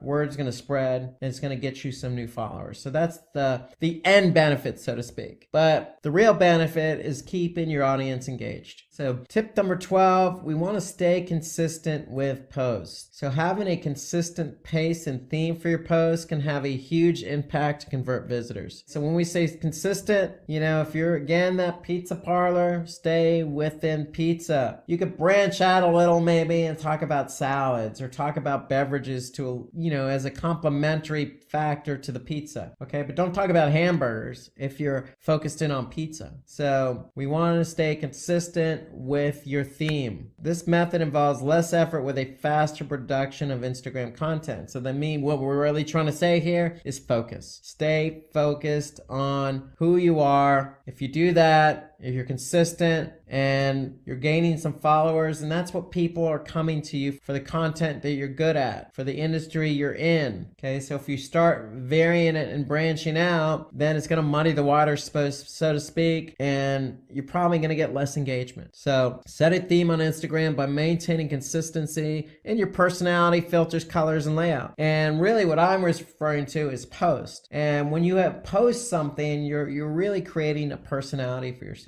Okay, so if you're in fashion, for example, and you're in the jeans industry, well, jeans, right? That's your personality. Accentuate it with different outfits related to jeans. But, when you start talking about dresses and shoes, and that kind of blurs your personality a bit. So if you stay consistent within jeans and outfits that go with jeans, then I think people are going to start to pick up on that personality. So tip 13, keep track of your Instagram following. So you can analyze the growth of your channel with tools like Social Blade that can tell you how many followers you've lost over time and how engaged they are. Okay, so you can use data gathered from here and from Instagram business account to diagnose where you're faltering. So let's take a look at Social Blade as an example here. So if I go over here, I'm going to go to Social Blade. Here I can enter in basically any account after I register, and I could see how that account has performed. Where they rank, how many uploads they have, what country they focused on, what industry. And the beauty here is I could see, and I'm looking at YouTube as an example, I could see, how my post to perform. Well, you could do this for Instagram, you could do it for Facebook. So you can really get an idea of how your account's performing. So Social Blade's a great platform for measuring. And again, you do also have Instagram Business Insights. So with Instagram Business Insights, basically what you're going to do is you're going to go to your app, right? And then from the app, you could basically look at your insights from there. So in the app itself, you're going to click on the upper right, 3 lines, and from there you're going to see insights. And when you go to insights, you're also going to see, what your reach is, how many impressions, and some engagement metrics in terms of your audience, where they're located, the age range. Okay, you're going to also see some content related information. So there's a lot you could see from the Instagram Insights, Analytics Insights, but you can also see additional information from Social Blade. So the key here is when you're looking at your data, you want to look for patterns. In post, what post received the most amount of engagement? So if you see something working, obviously replicate it. You don't want to replicate it immediately, but make note of it and use it for future content. So tip 14, use Instagram ads. So Instagram ads give you complete control over advertisements. So how they appear and who sees them. So with Instagram ads, you can run photos, you can run videos, carousels, slideshows, stories. So we mentioned this on other webinars for Facebook advertising. It's worth repeating. So if I go back into, say, Facebook Ads Manager, I can pick and choose my placements. And really what I want to do is pick and choose, for example, Instagram. And so I have Instagram feed, I have Instagram stories. So, and I could see what the video requirement or the media requirement is for running on Instagram. So with Instagram, you can run stories, you can run videos, single image ads, you can run carousel. So really, you could put your best forward, meaning take the post that's performing well, and maybe you want to advertise that, promote it. So you're you're going to run this through Facebook Ads Manager, and it's going to tell you, what your audience size is, your potential reach, okay, what your daily results would be. So you're going to get all that information when you run your ads on Facebook Ads Manager. But it's a great opportunity for you to really push forward. If you're running a promotion, it's really an opportunity for you to push forward that promotion. Other advantages: scalable pricing, self-serve and instant, robust reporting, and highly refined audience retargeting. So all of that is in the Facebook Ads Manager. You can get all the reporting you need, meaning, who saw the ad, did they click on it? Okay, you can refine that target audience. You can go back into Facebook Ads Manager and refine who your audience is. So lots of flexibility here on advertising on Instagram. But the key here is, if you want to run advertising on Instagram, think about what it is you're trying to promote. If you feel something needs to get promoted, then go ahead and, you can either, again, reach out to somebody and have them sponsor it, or you can run it as an advertisement. So let's move on to tip 15. So we want to create visually attractive and eye-catching ads. So if you are going to run ads, here's some things to keep in mind. Okay, you want to use images that are natural and seem native. Okay, you don't want to use any stock photography. First off, you want to use something that you've done. Okay, you want to minimize the amount of text, so let the image do the talking. You want to ensure your caption relates to the image and resonates with your audience. Okay, so you have an opportunity to add some text below the image. Okay, so make sure it resonates. And then, of course, use hashtags to show your ads to target your audience, but a wider relevant audience. So hashtags do play a role here as well. So these are some tips. If you're going to create ads, you want to take these into account. The whole point of the ad is to get people over to either web page or to your profile page, okay, so that they can engage and take action. So Instagram ads will help showcase your product, service, or brand in a way that's memorable and unique. So if you really want to get your vision, your brand, your product out there in front of a lot of people, then advertising on Instagram is a good way to do that. So since we've been talking about pizza throughout this webinar, this is a good Instagram profile here about pizza. I'm getting hungry just looking at this. Hopefully this is an example for all veg and non-veg pizza consumers. You can see this profile here. They got the website, they got the handle. Okay, so they have a lot of followers. So, if I'm in the pizza industry, I can go ahead and, click on their followers and see who's following them, who they're following. So some really good shots of pizza here. It looks like, a lot of people were involved in this. You could see lots of different examples here. Some cute ones, some funny ones, some humorous ones. So, just taking a look at something like pizza, which, most people enjoy, most. And you can kind of appreciate how much of an advantage Instagram can be, because you can accentuate photos, you can have fun with it, you can really run some contest here, give us your best pizza photo. So here, you could say use daily pizza as a hashtag for a feature. Okay, so they're even encouraging you to use a specific hashtag. So you can really do a lot here on Instagram. This is just a good example of what you can do and have fun with, with an example like pizza, just to give you some ideas. So let's move on to tip 16. Take advantage of Instagram tools. So you can use scheduling tools like Later, Hootsuite, and Buffer. So I can't stress this enough. When it comes to measuring the engagement of your Instagram post, you're definitely going to need a social media tool. So you're also going to need it if you do a lot of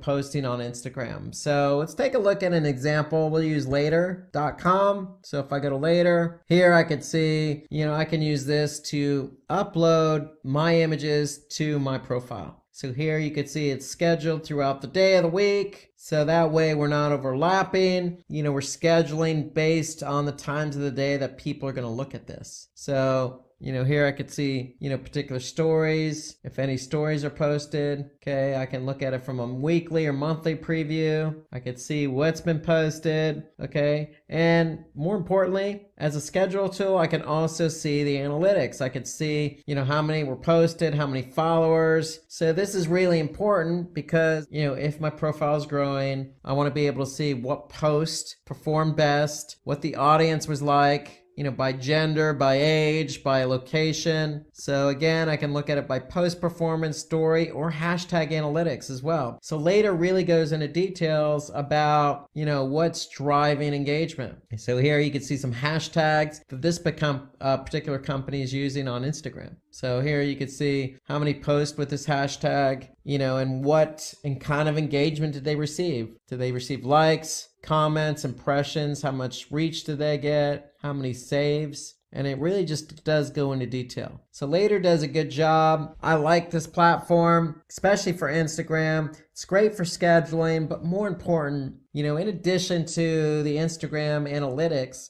you can really lean on, this particular platform to get a really good idea as to, how particular posts are performing. Remember, if a post is performing, you want to reuse it at a certain point in time. Okay, learn from best practices, learn from what's working, learn from what's not working. If something's not working, then don't do it again. So you can really get a good breakdown here in later.com. So remember, these tools place an emphasis on automation, okay, enabling you to automatically post at a scheduled time. So you want to lock it in at a certain period of time and not have to worry about it. So it allows you to really hone in on that particular time of the day and day of the week so that you're really maximizing your chances of getting good engagement. Okay, so develop your own signature style. So set up a style and content theme so that you're able to stand out amongst the various competitors. So, again, just going back to our pizza example, lots of good photos of pizza, but this is their style. This is who they are. They're not a particular brand. They're just, people who like pizza. Okay. And they're having fun with it. Okay. So that's their style. They're posting really good shots of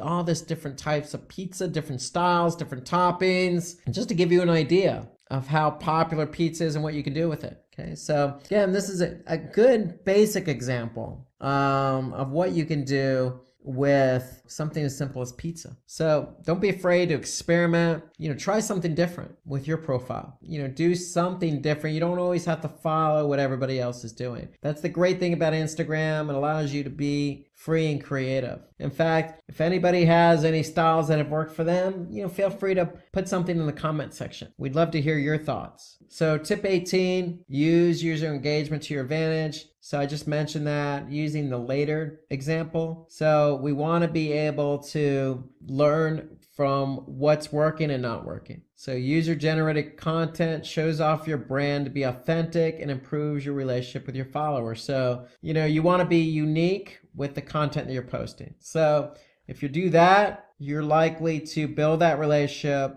and, increase your followers. And you want to be able to see of that user-generated content, that UGC, which is performing, which is not performing. Okay, so basically your followers and your audience are telling you what's working and not working. So take advantage of that. Remember, going back to hashtags, you could set up your own unique hashtag and ask your users to post images or videos relating to that, which you can post in your brand's account. So just like the whole pizza thing, they're saying, hey, look, use daily pizza for a feature. Okay, that's a good example of something you can do as well. So you could set up a unique hashtag and say, hey, use this hashtag, and that'll help you gain some followers. That'll help you gain some notoriety and some visibility on your platform. Tip 19, use high quality images and videos. Just like on YouTube, just like on Facebook, Instagram's no different. Images must be of high quality, authentic, and original.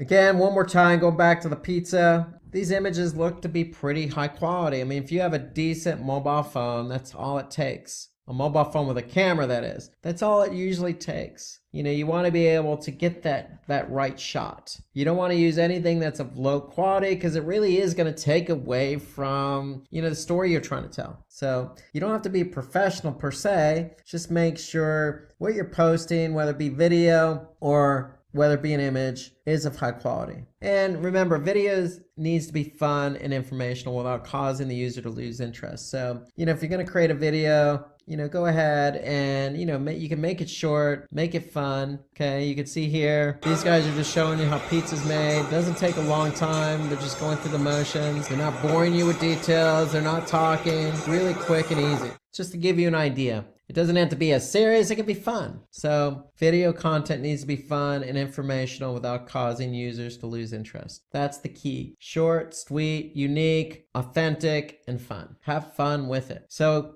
Worth repeating, don't use stock images on Instagram because, they don't really bode well for your particular brand. It's Instagram. It allows you to post original content. That's the whole purpose of it. Okay. And on the video side, be concise, high quality, and informational enough. Okay, so you have to hold the user's attention here. So when we say concise, don't make it a 5-minute video. Obviously make it high quality, relevant to what you're trying to offer. And if you can do that, you're likely going to hold the user's attention. So tip 20, promote your Instagram page and other social media channels. So Facebook and Instagram are part of the same family. So this seems like a natural, but don't be afraid to promote it on other channels like Pinterest or YouTube. The whole idea is to get users to your Instagram page and encourage them to follow it. So, you can always put that URL in, other platforms like YouTube. Nothing wrong with that at all. Okay, you can also promote your page offline with print ads and during other relevant events. And then I would even take that a step further is you'll probably see, an Instagram logo on a web page along with other social media icons. So you always want to help promote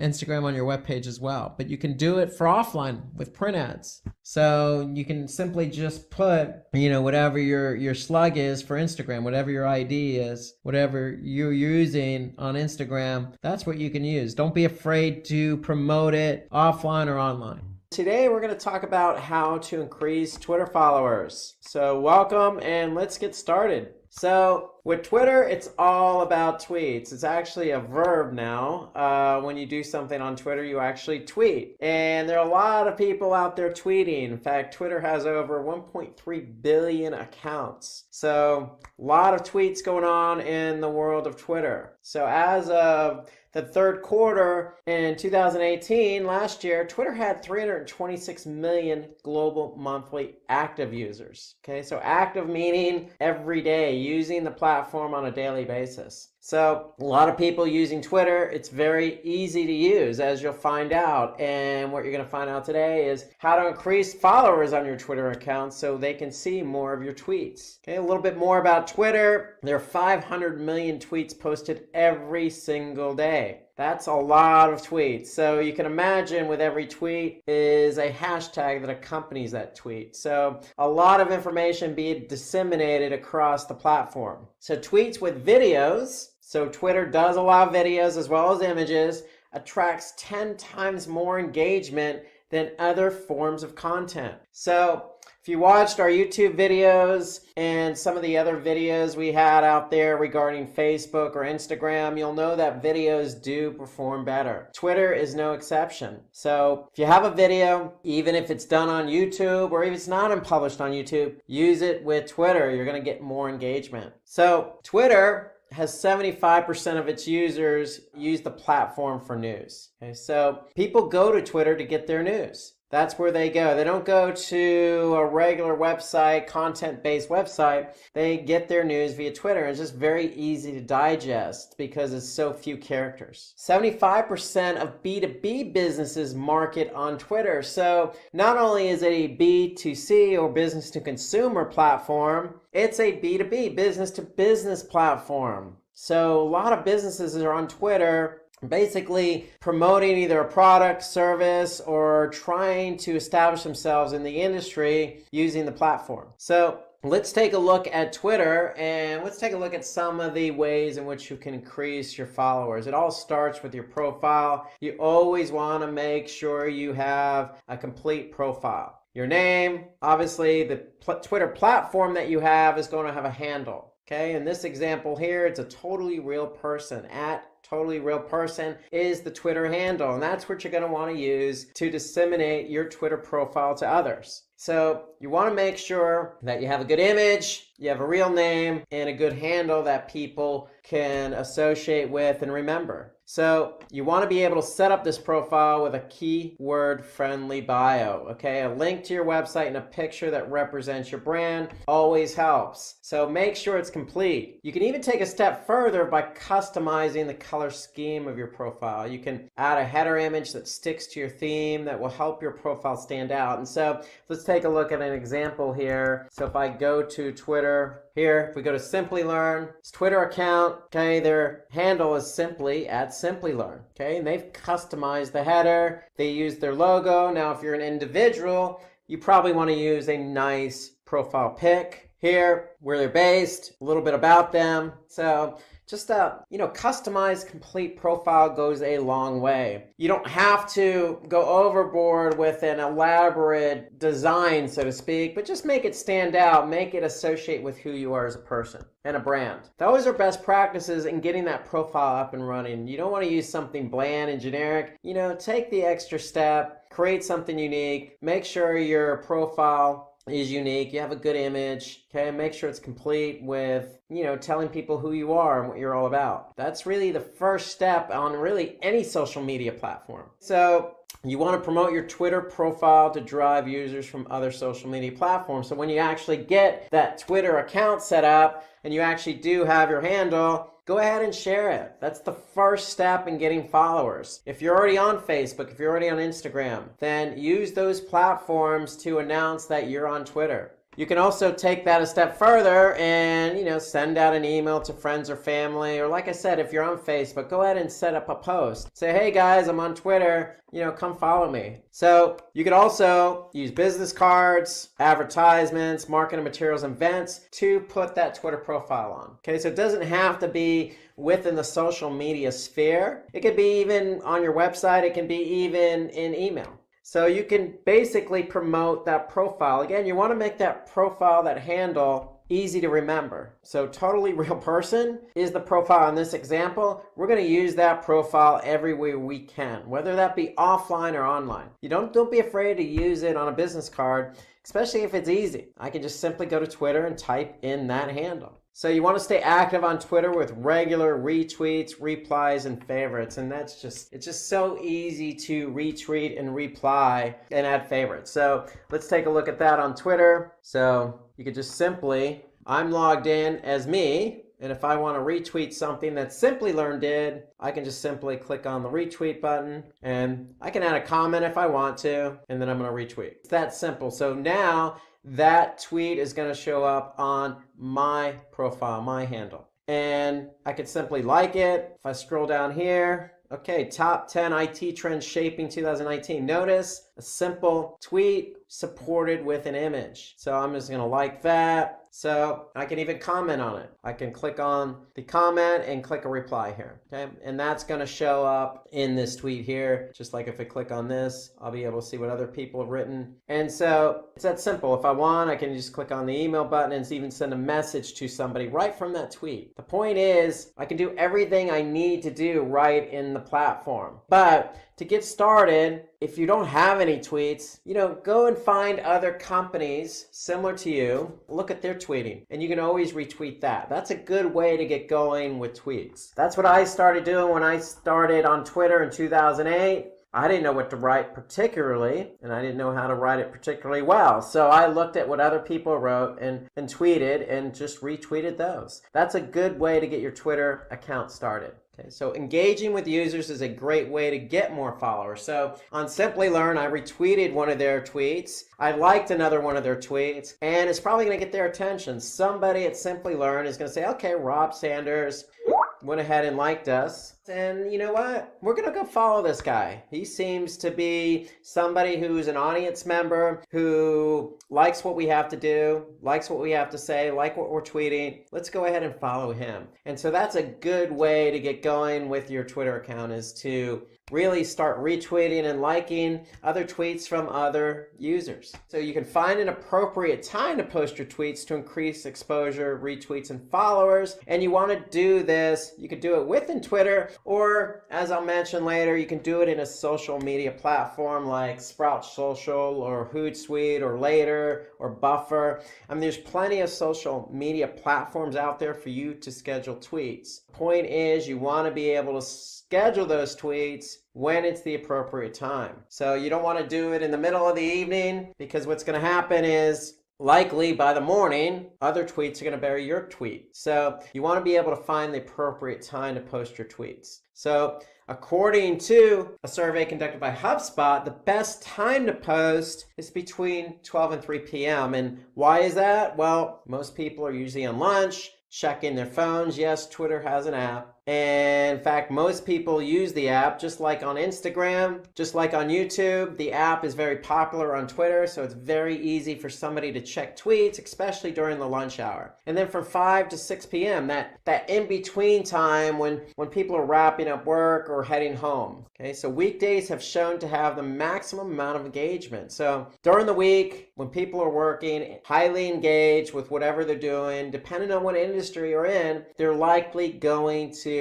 check the Twitter and react during those times. Okay, so that was a survey conducted by HubSpot, but really what you want to do is you want to be able to use one of these social media platforms like a Hootsuite or later and find out exactly when are people engaging with your tweets? What time of the day and what day of the week are you getting the most retweets or the most likes? Okay, that's what you want to do. So you can use this as a starting point, as a best practice, but eventually you're going to have to cater to your audience based on when you're getting your tweets engaged. So you want to increase followers by following more people. It's that simple. And so it really is that simple. Let me rephrase that. So it really is that simple. So if I go back to Twitter, Twitter's always going to recommend somebody for me to follow. And normally those are people that are similar as myself. Okay, so they're not just going to choose random people. They're going to choose people who are following people you're following. So there's going to be a connection to some degree. Or they could be people who use similar hashtags, tweeting the same content. So you want to go ahead and follow people. The rule of thumb on Twitter is if you follow somebody on Twitter, chances are they're going to follow you back. I was once told when I was using Twitter that, hey, you want to give somebody about 3 days to follow you back. So that's always what the rule I stuck to. Wait about 3 days, start following people. You can see here 833 people Twitter accounts that Simplilearn's following, and over 10,900 followers to Simplilearn's Twitter account. So for me, I don't mind having a nice balance myself. I have just as many followers as I do following, and that's a good thing. So, because you want to be able to keep up with what people are tweeting, and so you can retweet. At the same time, you want to be following people as well because they're going to follow you back. Okay, and that's how you can build up your Twitter followers, by following people, and it's as simple as clicking on a follow link. So, the key here is to follow people who follow your content, people who are followers of your followers, and you can use Twitter's who to follow list and upload your email contacts to Twitter. Okay, since they know you, they're more likely to follow you back. Okay, so you can use Twitter's who to follow list. And so if we go back to Twitter, here's the who to follow list. And so this is what Twitter's going to recommend, but you can click on this link here, find people you know. Okay, so if I click on find people I know, then I can upload my contacts from Outlook or Gmail, and they're going to find people who are already on Twitter based on who I'm connected with. So generally, that's how it works. That's a quick way to get more followers, is to connect with people you know. By the way, I'm going to follow Simplilearn because I wasn't following them prior. So now I just clicked on the follow button. Now I am following. So now I'm going to see Simplilearn's tweets in my feed. So let's take a second to look at a brand. Okay, so it's time for a brand watch. Let's have a look at some of the best tweets of 2018. Now remember, there are a lot of active users, millions of active users. That's a lot of tweets. So what we did was we scoured Twitter from 2018, and we went ahead and picked out some tweets that we thought were pretty good. And so the first one is Wendy's. Now, I don't know if any of you have actually eaten at Wendy's. I used to eat at Wendy's a while ago. I know their Frosties are pretty good. So what they've done is they incorporated that Frosty as part of a giveaway. Okay, so basically they're saying, hey, grab yourself a free Frosty with any purchase in our app. So they're encouraging people to use our app, and then they're following that up by saying, hey, and then join us on Twitch from 2 to 5 Eastern as we unlock all that Frosty goodness. So they're promoting something that's going to happen on a specific point in time. This is of last January. They're encouraging people to use their app, and they're using that Frosty as kind of a carrot, if you will, okay, as a catch. It's a giveaway. So they were able to, basically wrap a bunch of things into one. So encourage people to take part, and I'm sure a lot of people went ahead and took part of this, but we could definitely see that 206 retweeted this tweet, 302 basically commented on it, and over 3,000 liked the tweet. So the tweet was good, and it basically engaged with users. Who doesn't like a free giveaway, especially a free Frosty? So that's why this particular tweet really does some justice for the target audience, their audience. They're giving something away to their audience just by allowing them to, use their app. Okay, so this tweet combines a lot into one, and I like it. Apparently a lot more people than I did, 3,000 plus, also like this tweet. And so moving on to how to increase your followers on Twitter, you want to mention other people in your tweets to increase engagement. So what do we mean by that? So let's look at Twitter. So go back. If we look at Simplilearn, just take a look at some of their tweets. What they're doing, if we scroll down here, they have hashtags. So they are mentioning specific hashtags, but you can also mention handles as well. So the hashtag is always going to start with either the pound sign. But if we scroll down here, if you use the @ symbol, you're actually mentioning somebody. So in this case, we're mentioning Matt Bailey. So Matt Bailey says is Matt Bailey's handle. And so if you get a shout out to somebody, they're going to pick up on that, and then they're going to probably follow you. Okay, who doesn't appreciate getting recognized for something, especially something as small as a tweet? Okay, notice I can go ahead and click follow if I want to follow Matt Bailey, but it's not a bad idea to add people into your tweet. And you simply do that by just using the @ symbol and using their Twitter handle. It's a good way to get recognized by that Twitter follower. It also increases engagement because it's adding validity to the tweet. And it definitely catches the attention of the person mentioned. Remember, if you use that person's handle, they're going to see that you mention them, okay? And what it's likely going to do is start some type of Twitter relationship, okay? They're going to then follow you, you're going to follow them, and chances of them retweeting you in the future or mentioning you in the future is probably going to increase. And overall, that increases engagement. So another important thing you want to do is find and use hashtags that are relevant to your brand and audience. So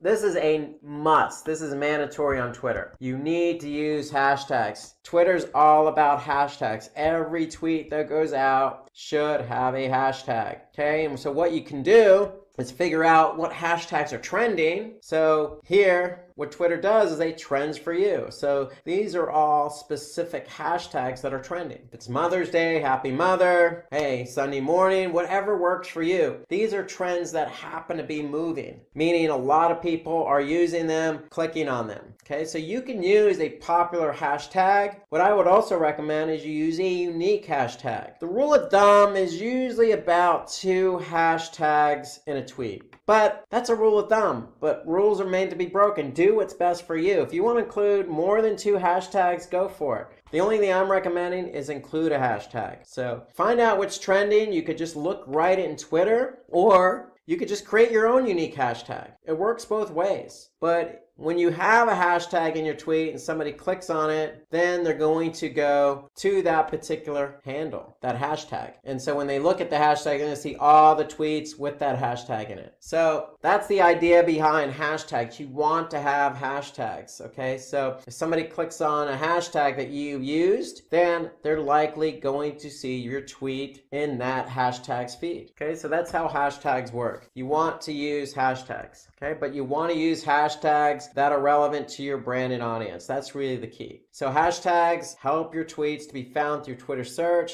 thus improving your reach and increase the visibility of your posts. So that's another benefit. Twitter has search functionality. So somebody can simply go in and start searching on Twitter. So if I go back to Twitter, I can just do a hashtag and start typing in something like Spanish, and I'm going to get some of the most popular Spanish hashtags, or hashtags with the word Spanish in it. And so this is an idea for me that if I wanted to use a hashtag with Spanish in it, these are some ideas. But they're certainly searchable on Twitter. Okay, so if I just click on Spanish, okay, I'm going to be able to see all the hashtags with the word Spanish in the hashtag. So definitely use hashtags. It's the most beneficial feature of Twitter, bar none. So some reasons why using hashtags is also a good idea. Well, you're going to get more engagement and you're likely to get retweeted as well. So when you get retweeted, then that means more eyeballs, because if somebody sees your tweet and retweets it, they're retweeting it for their audience. And so it could go viral, so to speak, on Twitter. And that's where the engagement comes in. So if you're using a hashtag that's trendy, well, somebody might like that. Okay, if you're behind a specific movement, or you're following a specific baseball or football team or cricket team or whatever team you're following, then if you use that team in the hashtag, that could also get you some likes. So don't be afraid to use hashtags, mix it up, play around a little, use something unique, use something that's trending, just use something. But make sure it's relevant to the tweet. Find out what works for your competition. What works for them might work for you too. So, I work with Simplilearn, but, Simplilearn has a good Twitter account. They have lots of followers. They're doing a lot of tweeting. So if I wanted to be just like Simplilearn, well, I could simply just go to their Twitter account and see what they're doing. Okay, see what they're using as hashtags, see what kind of tweets they're implementing, and see who's following them. So I can simply just click on the 10,900 followers that they have, and what I can do is I can go through and start following the people that are following them.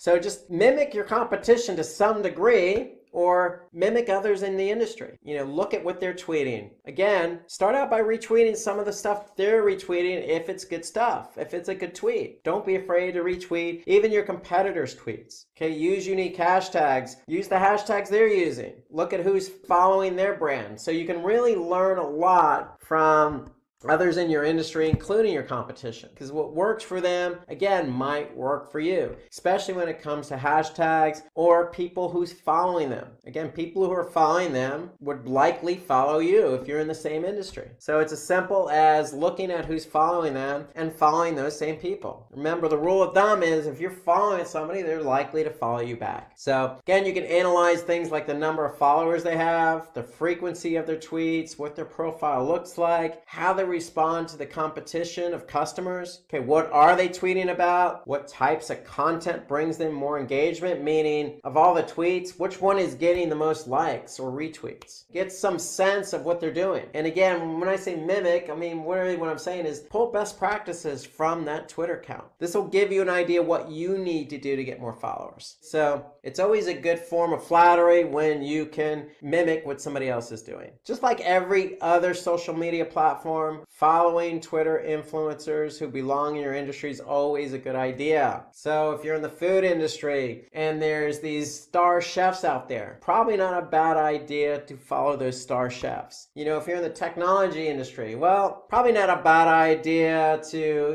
follow Bill Gates or Elon Musk or Richard Branson or somebody else, and that's a big influencer, has an influence on a lot of people. Okay, but make sure they're in your industry. That's the key. If you can make sure they're in your industry and you follow them, chances are if they look at your Twitter account and see you're posting or maybe retweeting some of their tweets, they're likely to follow you. And if they're following you, your tweets are going to show up on their handle, on their feed. And so don't be afraid to go out and connect and follow those influencers. It's a good way to boost up your followers. So again, this will help you gain followers since you can replicate what they've done with their profile. So again, just like the competition, mimic what your influencers are doing. Okay, so people tend to follow people who follow influencers. So you're all of one like mind, so to speak. Okay, influencers might retweet or share your post if they find you retweeting favorites and replying to their post. So remember, if you're following a retweeter, or an influencer, and you retweet their post, chances are they might retweet one of your posts, and again, put you in front of a large number of people since they're influencers. So all of these are good, valid reasons to follow influencers, because if you're out to increase your reach and exposure, it's hard to ignore influencers in your industry. Okay, you want to use images and videos while tweeting. Remember, videos get multiple times more engagement than not using them. At the very least, use images. But you use images, don't use stock photography. Use images that are relevant. So one of these tweets caught my eye here from Simplilearn. So if I click on, here, it was further down here. It looked like, these are people who are engaging in a conference. And it might have been one that Matt Bailey was at. So it was a retweet from Matt Bailey, as a matter of fact. But you could see what Simplilearn's doing is they're including either a video or they're including an image in every tweet. And so that's likely to boost up engagement. So according to Buffer, which is another social media platform, adding a relevant high quality image in your tweets can help you gain more than 150% engagement. Okay, videos are 6 times more likely to be retweeted. So if you have an arsenal of video or even one video, don't be afraid to use it. My recommendation is try and use images as much as you can in almost every tweet. Images go a long way, and again, it's going to help improve engagement, meaning more retweets, more followers. Okay, more followers, more eyeballs. So it's a snowball effect just by using images. Okay, so let's take a look at another brand from 2018. Okay, pizza, always my good example to use on these webinars. I like pizza. Here, this just says it all. They're talking about art and they're using pizza in the form of art. So they didn't really have to say much else here. This pretty much says it all. And they did get some retweets. They did some likes. So sometimes you don't have to say a lot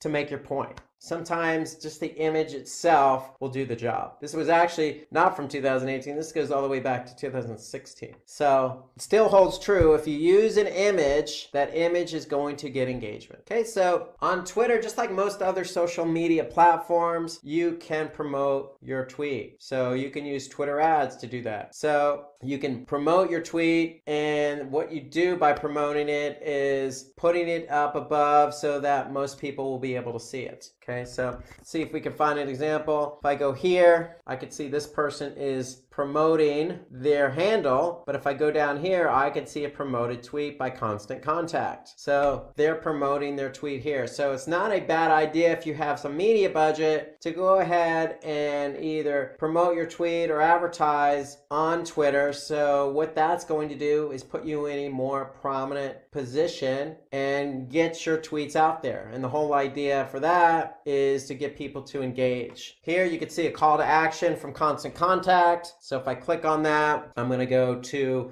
probably a landing page on their website. And so the whole idea when you advertise on Twitter is really just like any other social media platform, you want to put yourself in front of the right audience. And so Twitter's no exception. So with Twitter, you could put yourself in front of the right audience. So what you could do is you could promote a tweet, do promoted trends, or you could do promoted accounts. So you have a number of different advertising options on Twitter. What we just looked at was, looking at promoted accounts and a promoted tweet. So when you do advertise, there are advantages. You have to pay only after achieving your marketing objective. So that's a benefit of Twitter. The cost per click, it's a cost per click model, so it tends to be fairly low. You could tailor your audience. So again, you're picking and choosing who you want your promoted tweet or trend or account to be in front of. And its targeting is based on either engagement or it's based on keywords, i.e. hashtags. So really you could tailor who you want your tweet or your handle to be in front of. And so that's really the benefit of Twitter. If you have a lot of active users on Twitter, you can really put yourself in front of those active users if they're your relevant audience at a low cost per click. So it's definitely worth the test. So you want to offer Twitter support to your users. Okay, so I can't stress this enough. Okay, so what you want to do is when users have questions about your product, they're more likely to tweet you for support. Hence, they're likely to follow your account. So don't be afraid to use the messaging option as well. So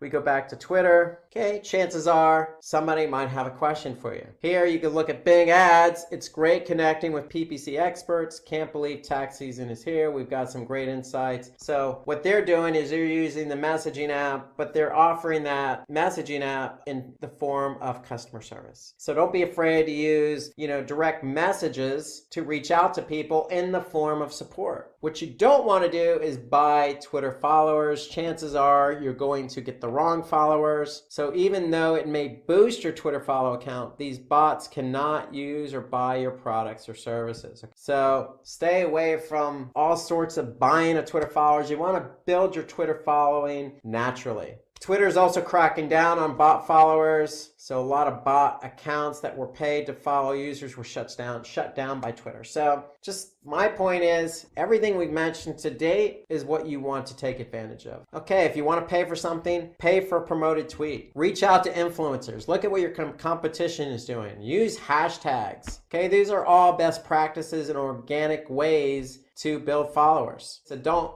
get involved with anything that's going to involve bots and adding thousands of followers to your Twitter account, because chances are it's just going to lead to no engagement. So create useful and relevant content. So what we started out by saying is, hey, if you're not sure what to do, retweet what somebody else is doing. Look at your competition's Twitter account, see what they're tweeting, get some ideas as to what you want to tweet. So you want it to be useful and relevant to your industry. Okay, you want somebody to engage. That's the whole idea behind Twitter. The whole idea is if you're going to tweet something, you want to get somebody to engage with it. So use Twitter polls, your old recent blog posts, brand news, industry news, and events, and highlight customer stories. All of those are ideas that you can do to put content out there. Okay, so for me, one of the things I do is I'm definitely one for industry news. So if I'm in the industry of digital marketing, if Google did a recent algorithm update, I'm going to likely tweet about it or retweet it. I also am a blogger. So on my particular website, if I blog, I'm going to make sure that blog gets over to Twitter. So those are some ideas in which you can create useful and relevant content on your Twitter account. You definitely want to get that content out there, but you want to make it useful and relevant. Quality over quantity, because you want people to engage. So bring variety to the type of content you share. So I'm in digital marketing.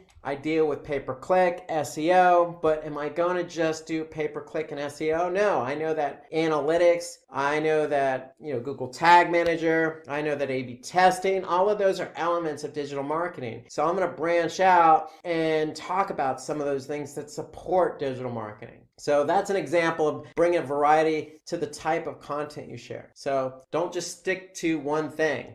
Feel free to reach out a little bit. Shake things up by sharing other forms of updates, like engaging quotes and questions. These work best when complemented by an image and an act as a great discussion starter. So good point here. Even if you want to branch out of your industry and just throw in a nice, useful quote, it's always a good way to gain some attention and get some engagement. Okay, let's look at another brand and see what they've tweeted about. So we're looking at Forrester here. So think about emotional qualities and their implications. So here you can see customers that feel surprised or grateful or appreciated. They're sharing that insight with you. And so this was interesting when I saw this. So what I did was you see the hashtag here for digital. Basically, if you want to look at this particular study, I just went to Twitter and I typed in that hashtag, and now I'm going to be able to see some of the other studies that they've done. Here you can see top 10 IT trends shaping 2019. So I'm just following the Twitter handle that they used. So Forrester does a lot of good research, a lot of good insights. And so what they've done here that makes this tweet look so good is they've actually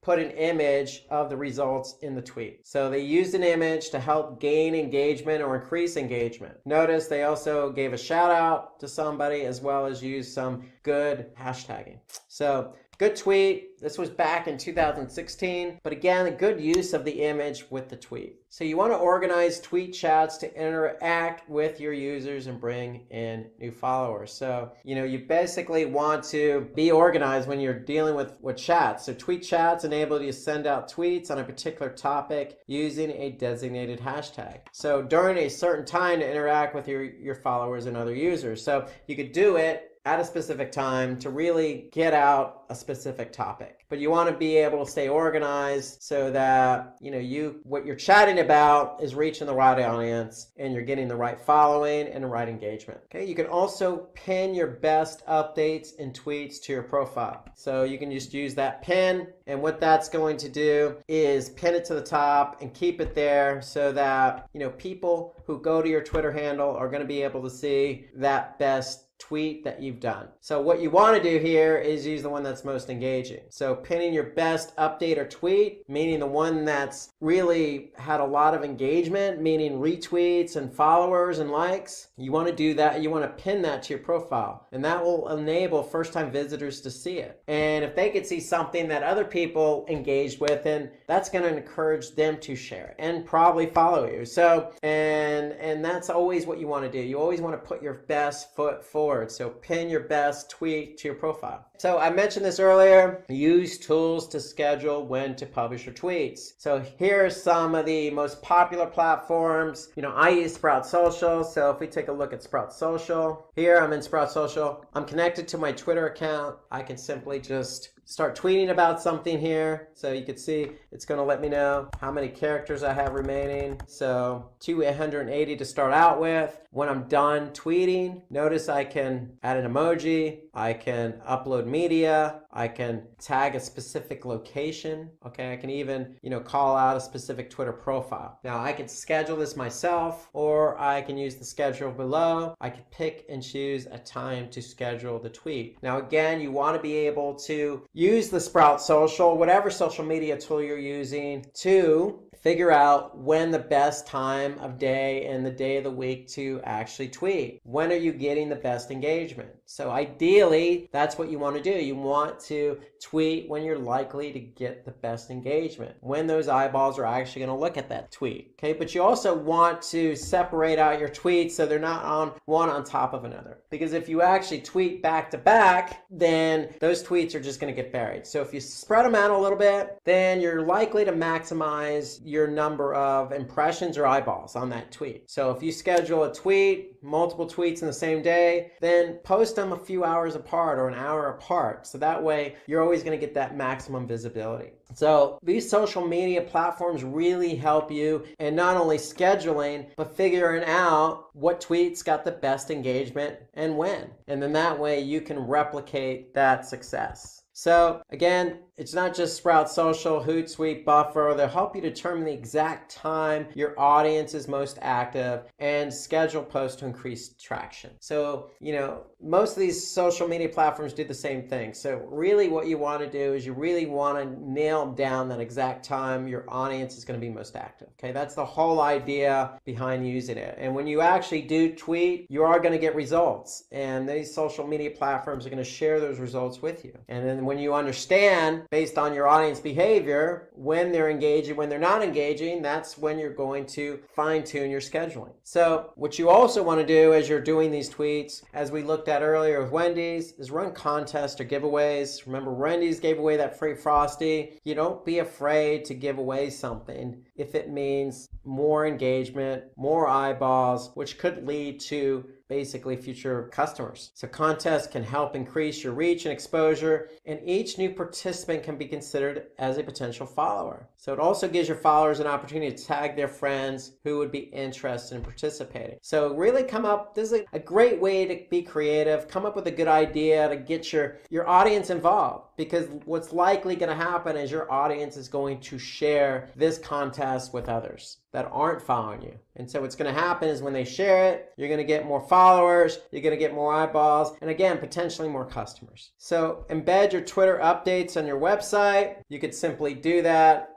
It's very simple, but when you do, then people to your website will be able to see your tweets. So if I just go to my website here, if I scroll down, we actually have Twitter embedded on our website as well, because we want, people to see what we're tweeting about. And you can see I just retweeted the Simplilearn tweet at the beginning of this particular webinar, and it's showing up in my feed here. So that's when people actually go to my website, they'll be able to see what I retweeted, and that's going to help Simplilearn out, because Simplilearn is likely going to get some clicks on this particular tweet from my website. So it's also a good way to keep your website fresh and updated, because if you're an active Twitter user and you're tweeting a lot, then hey, that's going to show up on your website, and it's going to show that, hey, you're fresh, you're engaging, you keep up to date. It's just going to make it look good and make your website feel fresh and not stale. So embedding your Twitter updates will help you add new followers as well, because it's people who are coming to your website that may not even know you have a Twitter account. So you can also do this in a blog post, in a newsletter, and other forms of communication media. So it doesn't necessarily have to be just your website, but I would definitely recommend it because it will give a boost to your Twitter account. So now let's take a look at the final brand watch. Let's take a look at another tweet that caught our attention. And this is from PlayStation. So PlayStation is mentioning, hey, we got a multi-view on Apple TV today with support for up to 4 live channels on one screen. Okay, so, they're promoting a new feature that they have with PlayStation. And you can see they supported that with an image, and they got some really good engagement here. So they're basically saying, hey, look what happened to us today.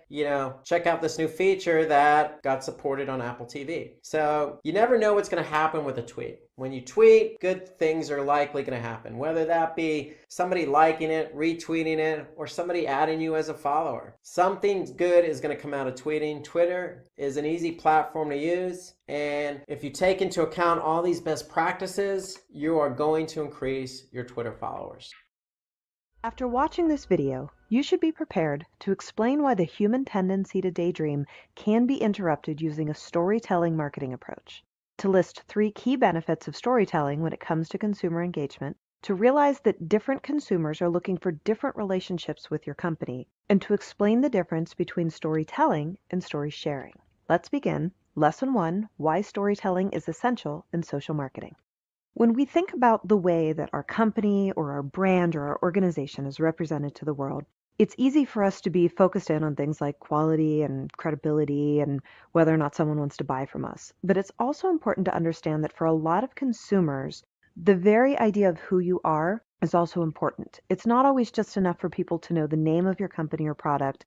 They're interested in understanding what the story is behind your brand. And that might be something like how you came to be or why you exist or what your mission is, or it might be something about the personality and sort of the lifestyle that's represented by your individual company. Now, the storytelling movement has been an area that we've really seen a lot of growth and a lot of improvement in the last several years in social media, with more and more brands moving towards this idea of sort of humanizing their companies by telling the stories that come out of the company itself, out of the use of the product, or even out of the consumer stories that, share how products benefit their lives, or again, just what goes on in that interaction and that dynamic between the organization and between the customer side of things. Now, when it comes to storytelling, there's several different ways in which this approach offers value to a business. And one of the key ones is on the emotional side.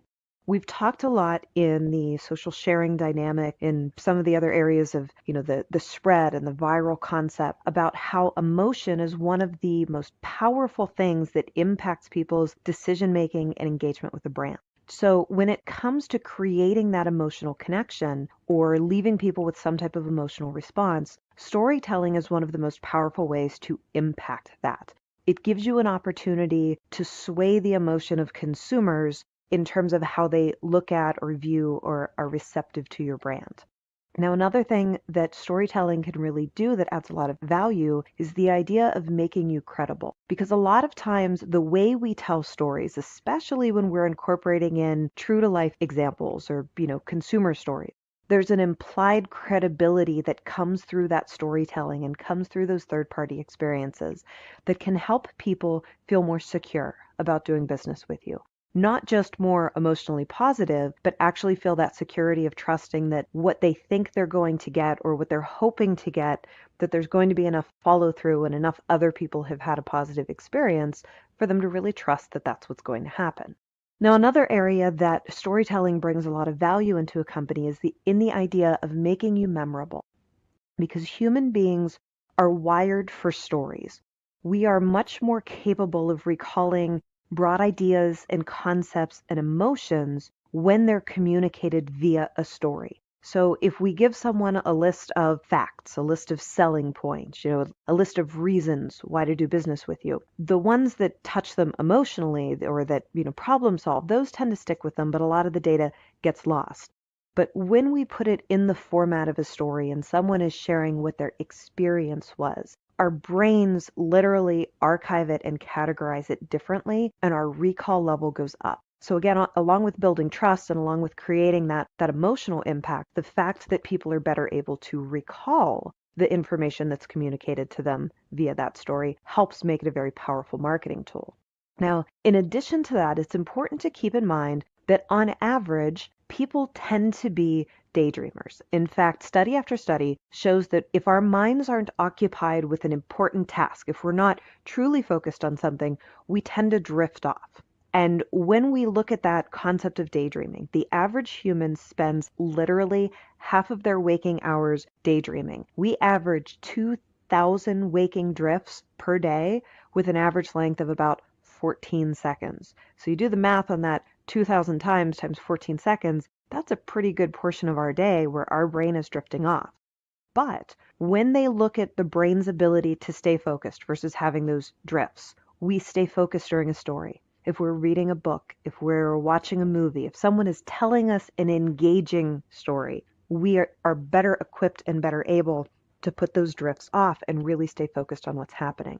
So that's one of the other sort of scientific and concrete reasons why that memorable factor comes into play when we present things via stories.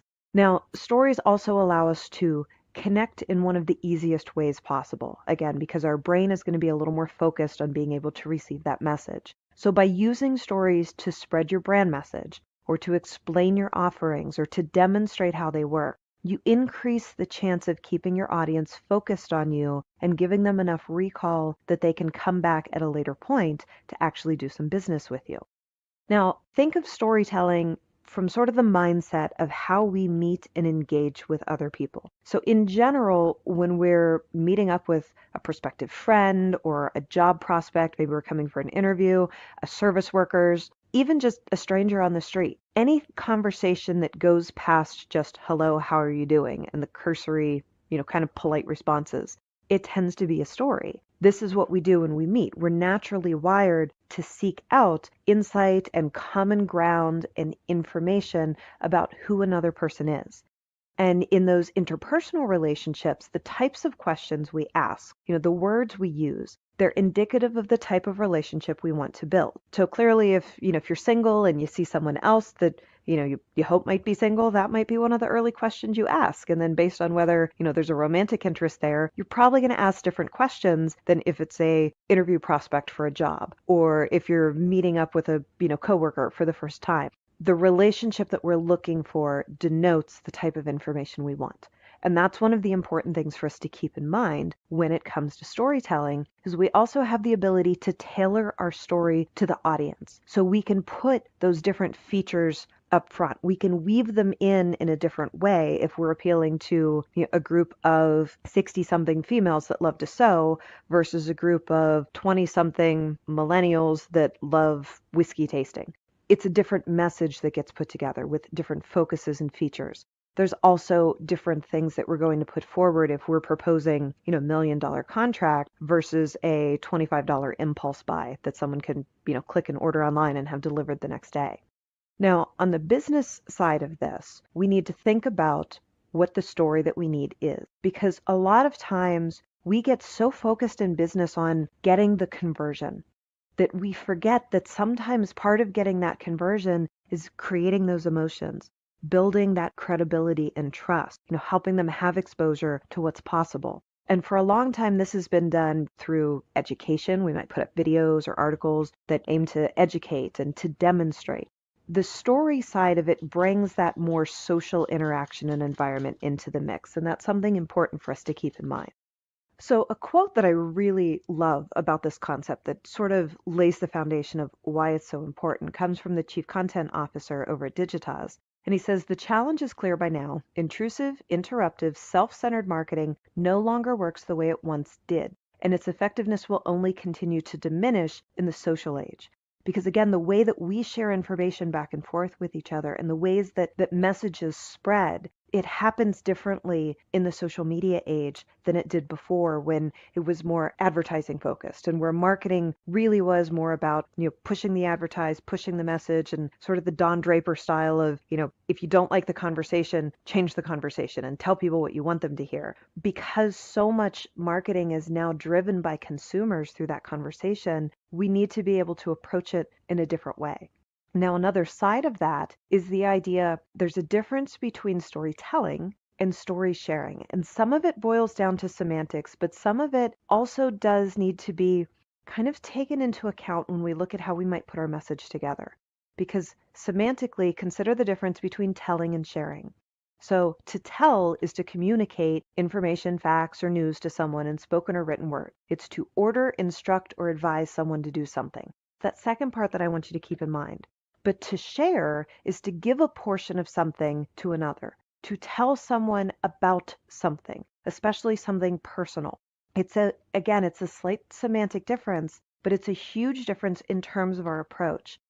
And I love this Seth Godin quote that really pairs up with that idea. The best part of show and tell has never been the telling part. It's been the showing, letting someone see and experience and inviting them into that shared experience. And that's one of those things that makes the social version of storytelling really more like story sharing, especially if you want to do it in a way that creates that back and forth consumer engagement.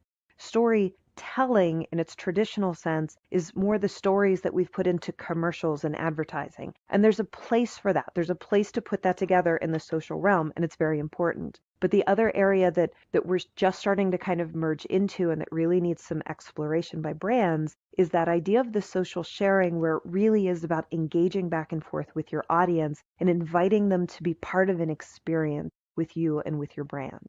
So ask yourself, do you want to tell your story to people or do you want to share it with them and let them share their story with you? And how do you meld those two together and what does that look like within your particular company or among your target audience?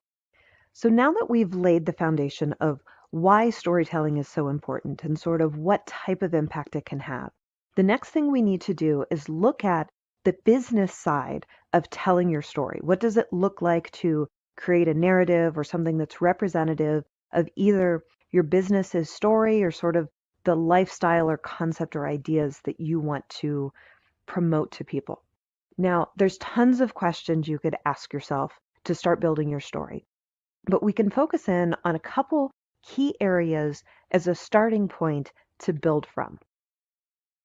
One of the first ones is the idea of whether or not you have a founder's story. Now, for a lot of brands, the story of their founder is so interesting or inspiring that it catches the eye and it makes people take a second look at the product. So think of the companies that are sort of iconic in terms of who their founder or their leader is. So whether that was Steve Jobs and the role he played at Apple, or Walt Disney and the inspiration and the role he brought to the entire Disney complex, or loads and loads of other businesses, there are lots of examples out there of how the brand itself was so tied to the person who was sort of leading the helm that became part of their story and people were really interested in it. Now, we can find loads of examples of different brands where the founder really plays a critical role in representing who they are. Now, a great example of this is Spanx. The founder, Sarah Blakely, has really embraced the story, both of how she came up with the idea, which was basically she was trying to fit into a pair of cream pants for a party, and they didn't fit quite right. And she knew that when she put her pantyhose on, everything seemed to lay nicer, so she literally cut the feet out of a pair of pantyhose and put them on, and that's what launched the brand.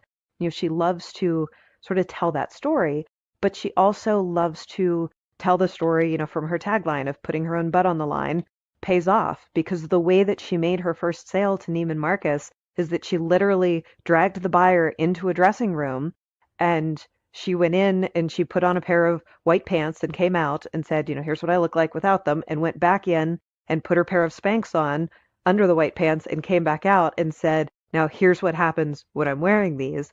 And the buyer from Neiman Marcus ended up placing a huge order, and it was the first major sale that she got that put her in place somewhere.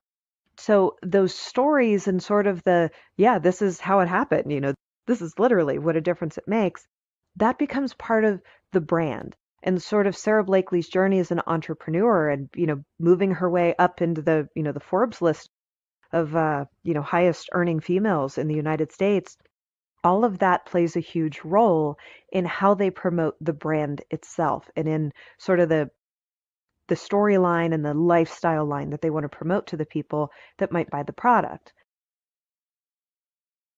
Now, on a completely differently themed vein, we have fast food chain Wendy's in the US and Canada, where Dave Thomas was the founder.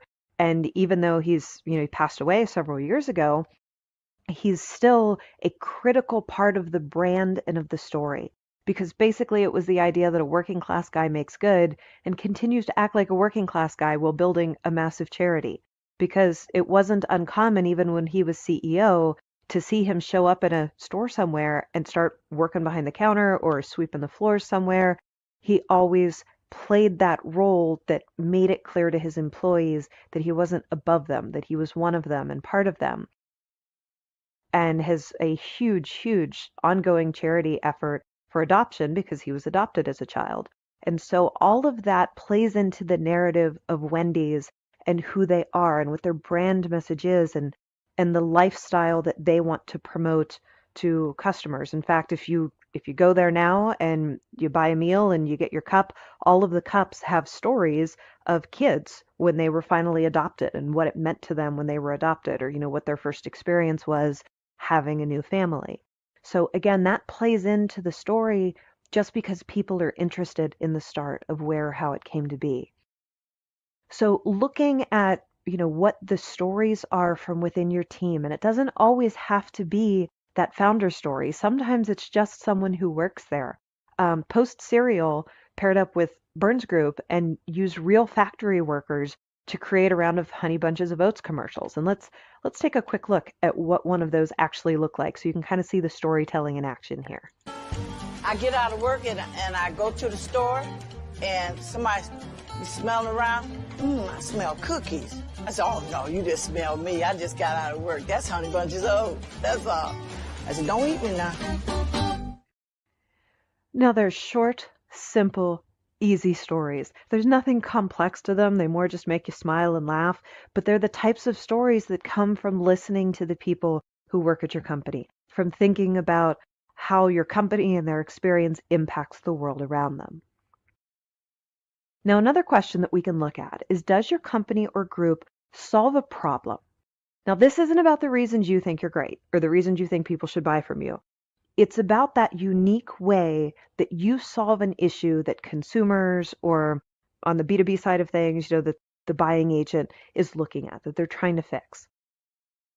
Now, a great example of this is Airbnb, or you could look at Uber or Lyft on a similar vein, allowing people to experience travel in a new and affordable way, but also letting, owners or drivers earn extra money, from something that might have been sitting there empty anyways. That idea that when you're traveling, you don't have to stay in a bland, expensive hotel. In fact, when I travel for business, pretty much any place I go, I always book via Airbnb because, if I can have a bedroom and a living room and a kitchen, especially if we're traveling as a family, and there can be, separate bedrooms as opposed to having my kids all stay in the same room with my husband and I, it just makes sense. But there's also the story side of that, of its different experiences. And that's one of the big things that people talk about, is how the experience changes.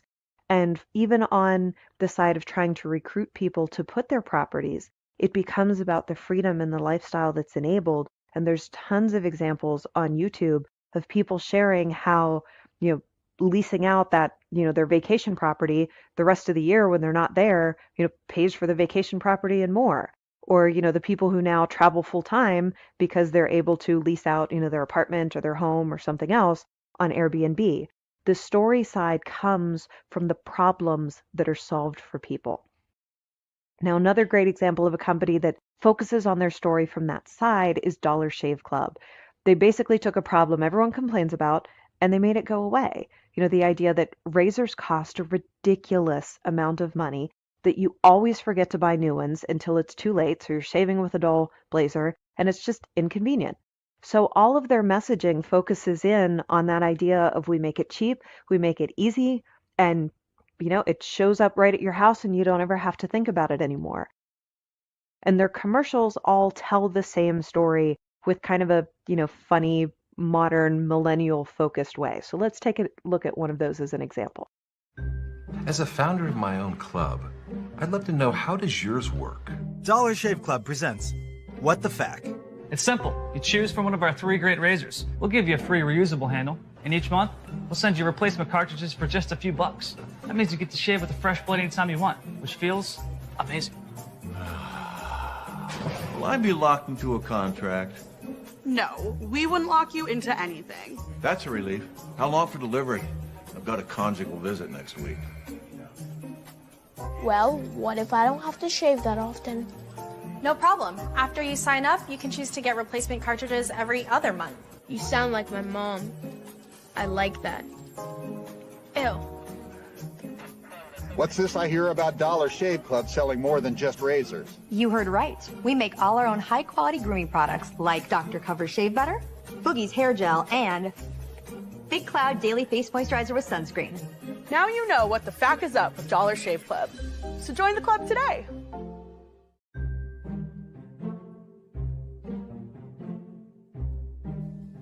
Now, before we get into the tips and tricks, let's take a refresher on what exactly is social media marketing.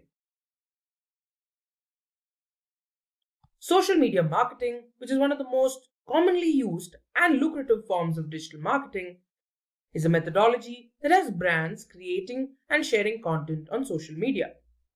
Now, if you've ever been on any form of social media, be it LinkedIn, Facebook, or Instagram, you've probably been exposed to some form of social media marketing. Remember that Burger King video advertising their new Whopper, or about a marketing tool that can help you visualize your team's workload better than any other in the market right now? Now, these are just some of the many ways that you've been marketed to. The objective when it comes to social media marketing is to achieve the brand's marketing and branding goals. Now, this could be increased engagement, more clicks, conversions, and so on. So how do they do it? With text and image updates, videos, or any other form of content that can attract the user's attention and can drive engagement from them. Now, alongside publishing quality content, it also involves analyzing your data and running social media advertisements. Now, some of the more popular social media platforms right now are Facebook, Instagram, Twitter, LinkedIn, and so on. Next, let's talk about some of the advantages of social media marketing. First off, social media marketing provides great brand awareness. Now, with the help of interactions with people on social media, brands are able to build up their reputation as a business. And with each interaction, each post, each share, the brand is exposed to a larger network of potential customers who might be interested in the products or services offered. Next, it gets you more traffic to your website. Marketing your products or services on social media will also attract customers to your website, outside your usual customer base. Next, it improves your brand's search engine rankings. Now, although this isn't a direct correlation, social media marketing does have a part to play when it comes to helping your page rank higher up in search engine rankings. Now, if you start posting high quality content, people will start liking and sharing it. This will in turn bring it to the attention of influencers within the industry who will be willing to write about your business. And then this gives you backlinks, which, as you know, will help you improve your search engine rankings. Next, it will give you improved conversion rates. Now, with your brand being much more visible and interactive on social media, every text, image, video, or comment could potentially drive users to your website. Social media also humanizes your brand. Now, this leads to more customers trusting your brand and being more interested in your products and services. Then we have improved customer satisfaction. When your customers interact with your brand on social media, it provides you with an opportunity to show compassion for your customers. Personal messages to customers addressing their concerns will be viewed in a positive light and can go a long way when it comes to humanizing your brand. Social media marketing is also cost effective. Now, compared to other forms of digital marketing, social media marketing offers some of the most flexible and relatively low cost options available. Now, this opens your budget for more marketing and business expenditures. Now, if you do get into paid advertising, a good strategy will net you a great return on investment. And finally, it will help you become thought leaders. Now, with your high quality posts, communicating with your audience, sharing content, and promoting your authority, you can have your followers look up to you. Now, this will allow you to become a figure of expertise in your industry. Now, let's go into the social media marketing tips and tricks. Number 1, set up your goals. Now, what good will your actions do if you don't have a goal in mind? The goal of your marketing strategy will be the driving force behind every decision that you make. Now, this is exactly why setting up goals is very important. Moreover, your marketing efforts have to align with the goals of the organization. Now, here are some things that you need to keep in mind while setting up your goals. First of all, your goals need to be quantitative. For example, you need to have 1,000 conversions by the end of the quarter, or 5,000 followers on Instagram by the end of the month, and so on. Number 2, you need to stick to a consistent deadline. This gives weight for each of your actions. Number 3, make sure your goals are SMART. Now, SMART refers to specific, measurable, attainable, relevant, and time-based. Now let's go to number 4. Like I mentioned earlier, your goals need to be aligned with the marketing strategy. Now, alongside these goals, there also needs to be the North Star metric. Now, what is the North Star metric? This represents a main goal or a fixed reference point that will ensure that your team is on the right course. This North Star metric will also give your team clarity and focus. Now, let's have a look at some popular North Stars. There's increased engagement, greater conversion rates, more leads generated, app downloads, and so on. Now, let's go to number 2, understanding your audience. Social media enables you to interact, engage, and build relationships with your audience. Now, by understanding what they need, want, and desire, you can deliver content in a way that makes your product or service the answer that they're looking for. Now, there are also other ways you can understand them better. This could be surveys to determine the issues that bother them, the age demographics of your audience, by conversing with them in forums, responding to their comments on blogs and social media, taking up their feedbacks or suggestions into consideration and acting on them, and so on. Now, here's an example of different channels and the audiences that use them. Now, here we've taken our personal example. Here there's Simplilearn. Now, Simplilearn's audience is predominantly working professionals and graduates. An academy has high school graduates, and the Byju's app has high school students as users. Now, let's go to number 3, determining the right social media platform. Now, while performing social media marketing, choosing the right platform is really important.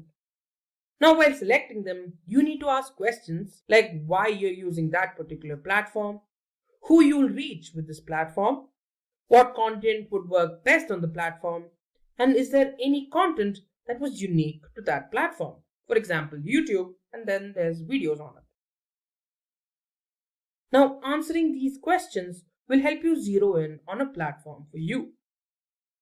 Now, while there are several platforms available for you to choose from, let me tell you about some major ones. There's LinkedIn, Facebook, Instagram, and Pinterest. let's talk about the purpose of each of these platforms. Now, LinkedIn is a professional network that's best suited for B2B audiences. Now, for Facebook, just about everyone has an account on it. Content that's related to news or entertainment usually finds success on Facebook. Then we have Instagram. Visual content works best on Instagram. Now, although it works well for static images and short form videos, it doesn't drive a lot of traffic to your website. Then finally, we have Pinterest. Pinterest is also limited to static images. However, it's highly effective at driving traffic to your blog. Now, let's go to number 4. Setting up a social media calendar. A social media calendar determines the message you want to convey to your audience. It also consists of information regarding the different kinds of content that will go up on the social media platform. Now, let's have a look at some of the most popular types of posts on social media. First off, we have competitions. Now, I'm sure all of you have seen posts like tag a friend who does this, or comment or like to win something, and stuff like that. Competitions like these provide great opportunities for engagement with the audience. Now, they can be used to encourage your followers to share your content. It could be also for them to create their own content along with a predefined hashtag. Competitions help grow your presence on social media. Then we have polls or surveys. Polls can help you with data collection that also encourages followers to take action and interact. Polls and surveys also provide opportunities through which you can learn from customers to understand what they like about the product or service or what they don't, and to receive their feedback. Then we have videos and live streams. Now, although we'll be covering this in a little more detail further on, visual storytelling along with videos and live streams goes a long way to drive engagement among your audience. Now, these help get your followers' attention, increase trust and credibility, and have a high response rate and so much more to offer.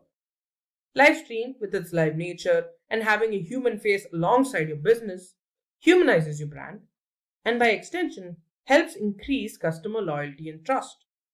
Then there's infographics, articles, and images. Social media calendars are successful because of their ability to increase collaboration within the team, help understand what works and what doesn't, and in distributing resources in an effective manner. Next up, we have number 5, using social media marketing tools. Social media marketing tools align to the goals of your organization. With it, you can create high quality content, attract new potential customers, and drive engagement. It also helps you with the planning process. You can plan, create, and schedule posts on your social calendar. Now, some of the more popular social media tools include Buffer, Hootsuite, BuzzSumo, IFTTT, and much more. Now, these tools also help with generating leads, creating email lists, finding a relevant audience to show your content to, creating buyer personas, providing you insights on what works and what doesn't, and giving you templates for different kinds of posts. Now, for number 6. Visual storytelling. Now, visual storytelling involves passing out a lot of information in the simplest of forms, visually. Using pictures and videos, your followers are able to grasp the message quickly and remember it for a long time afterwards. Visual storytelling is also not limited by language barriers. This helps it become interesting and entertaining to anyone watching it. This can help your audience stay interested and engaged, grab the attention of potential clients, and so much more. But it also has some other advantages. It helps you build a bond with your audience. Visual storytelling connects with your audience. Methods like live streaming help humanize your brand and help grow customer loyalty and trust. It helps the audience quickly grasp the intended message thanks to its simple nature. And finally, most importantly, content like images and videos are what go viral. With visual storytelling, you increase the chance for your content to be seen by more potential customers. have a look at some of our videos. Now, here's what is machine learning, data science in 5 minutes, and AI in 5 minutes. Now, these are some of our most viewed videos on our channel. And now you know why. Visual storytelling. If you guys are interested in watching these videos, you can check them out on our channel homepage. We also have similar videos about blockchain, DevOps, and Six Sigma. Now, back to our list. Let's go to number 7. Paying for advertising. This is a method that helps you find, target, and reach your audience with ease. It can greatly help with achieving your organization's marketing goals. This can help you improve your reach and improve your brand's visibility. Its pay-per-click model ensures cost effectiveness while providing great results and return on investment. It also helps improve targeting by letting you control who sees your ad. You get to choose from a number of different factors like interests, hobbies, personality types, and so on, alongside the basic user demographics like age, location, gender, and so on. Now, since most social media platforms have native analytics, you also get to assess and refine the performance of your ad campaigns. Now, as great as it sounds, there are certain pitfalls that come along with paid advertising. First of all, your audience could get exposed to your posts too many times and tune out your content, disregarding it in the process. Second, it could get really expensive for smaller businesses or startups to manage a campaign to its maximum effectiveness. Third, people could pass off your content as irrelevant and unimportant. You'll also have to deal with a whole lot of competition. Smaller companies with lesser budgets have an uphill battle to deal with better funded organizations. Next, we have number 8, newsjacking. Newsjacking is a method that involves using current events to promote your own brand's products and services. Now, it's a popular method that's used to improve brand awareness. Newsjacking uses the popularity of the current events and drives it to your brand. It also helps shine a spotlight on your products. It also helps you show off that you're up to date with current events in the industry and that your product is relevant. By extension, it also improves engagement and website traffic. Now for number 9, A/B testing. A/B testing is a popular method for comparing copies, creatives, and CTAs or call to actions of the posts that you put on social media. Now, since audiences would react differently depending on the content, A/B testing helps determine which of the variants your audience engaged with the most. A/B testing can also be performed on variations of location, age, gender, education, your audience interests, and so on. Next up, number 10, community and influencers.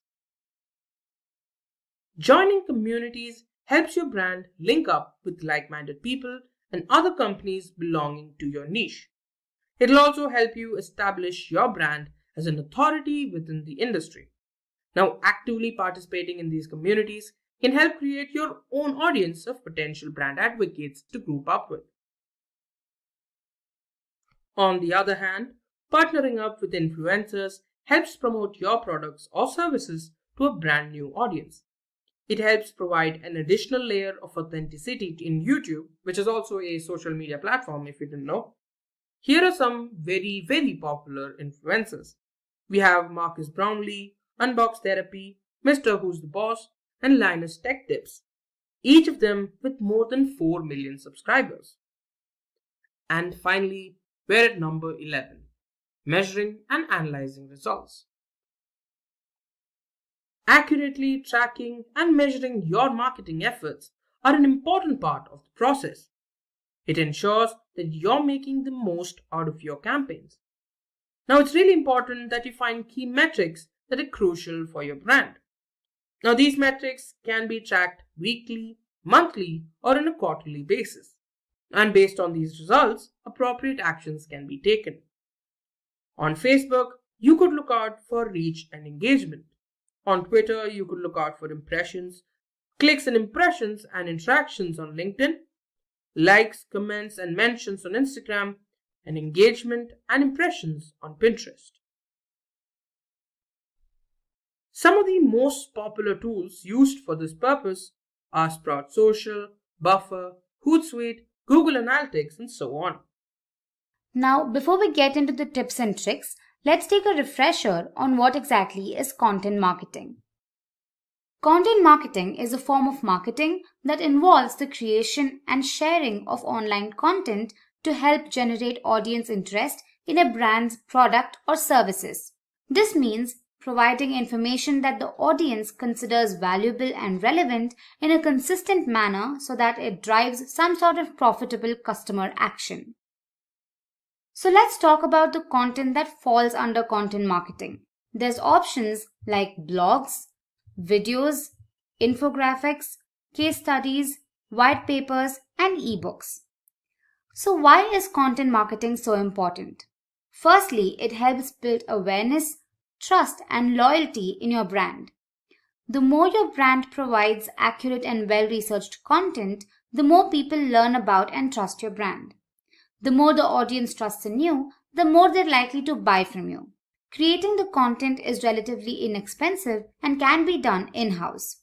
Content marketing will also enable your brand to increase traffic to your site and get more conversions. It also helps improve other marketing tactics like search engine optimization, social media, and public relations. Now let's have a look at the content marketing process. The first step is to determine what goals you want to achieve with your marketing campaign. It could be increased conversions, website signups, and so on. Then you set up buyer personas from among your audience that can buy your content. But what exactly are buyer personas? Now, these are research-based profiles that represent your target customer. Buyer personas help you describe your brand's ideal audience, the decisions they make, the challenges they face, their interests, and so on. Next, you'll have to set up content audits to determine the best type of content that works for you. You also need to set up a content management system like HubSpot, Squarespace, Wix, and WordPress. They'll help you with increased collaboration, greater support, run A/B tests, and much more. You'll need to brainstorm for new forms of content that your audience can enjoy. After that, you can zero in on a particular form of content that would work the best for you. And finally, you can publish and manage your content. Now let's talk about content marketing tips. Number 1, remarket your content. Content marketing is one of the many ways you can spread your content to a wider audience. You can define the audience you want to market to and then tag visitors who come to your site. And using Google's display network, you can strategically position your ads in front of people on Google or its partner websites who previously interacted with your website and advertised to them.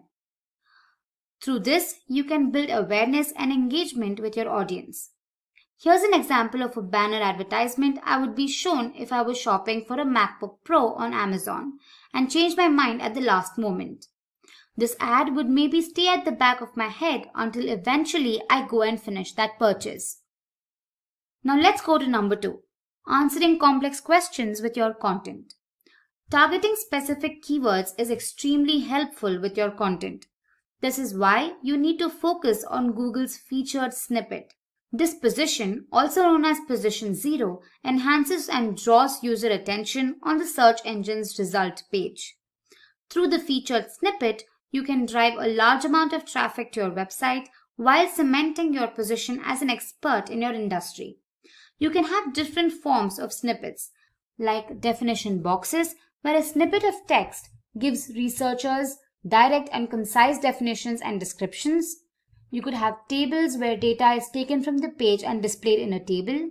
You could have ordered lists where items are presented in specific order, and you can also have unordered lists. Next up, number 3, we have create a personality for your brand. If you're looking to grow a following for your content, try not to copy how already established and successful corporate blogs do things. Nowadays, audiences tend to prefer content that has a certain humanness about it, tend to follow solo influencers. They advertise their brand by being themselves. In a way, they're selling themselves by being themselves. You need to analyze what these popular and influential blogs are doing and incorporate into your brand's website. Thanks to this, your audience will connect with you and come back for more. Now, here's an example of one of the largest players in digital marketing, Neil Patel. See how he himself is the brand. And if you've gone through his content, you know it's pretty great as well. That's what you should be striving for. Moving on to tip number 4, ensure that your content matches your brand's voice. To make sure of this, you need to constantly review your editorial standards and make sure your tone and quality remain consistent. You need to ask your audience questions about how you can develop and refine your brand's voice. By answering these questions, you can provide your audience with a more cohesive and helpful experience. Your tone of your brand can vary on the basis of what type of content you're planning to post and what the goal you want to achieve from the campaign. Next up, we have number 5, back up your arguments for data. Using statistics and facts to make a point by including a link to the original source makes it extremely credible. This data can help the audience grow trust in your brand to persuade them that your content is valid and valuable. This will also help your brand grow as an industry expert. At number 6, we have use specific keywords. Now make sure you use specific keywords in your content. This takes care of the SEO aspect behind your content. This will also help your content have a greater chance of being found, indexed, and ranked. It could also help your content rank for niche topics within your industry. Moving on to tip number 7, evaluate the success of your content with data. Earlier, we talked about why it's so important that you back up your content with data. Now, let's talk about how data can help you improve.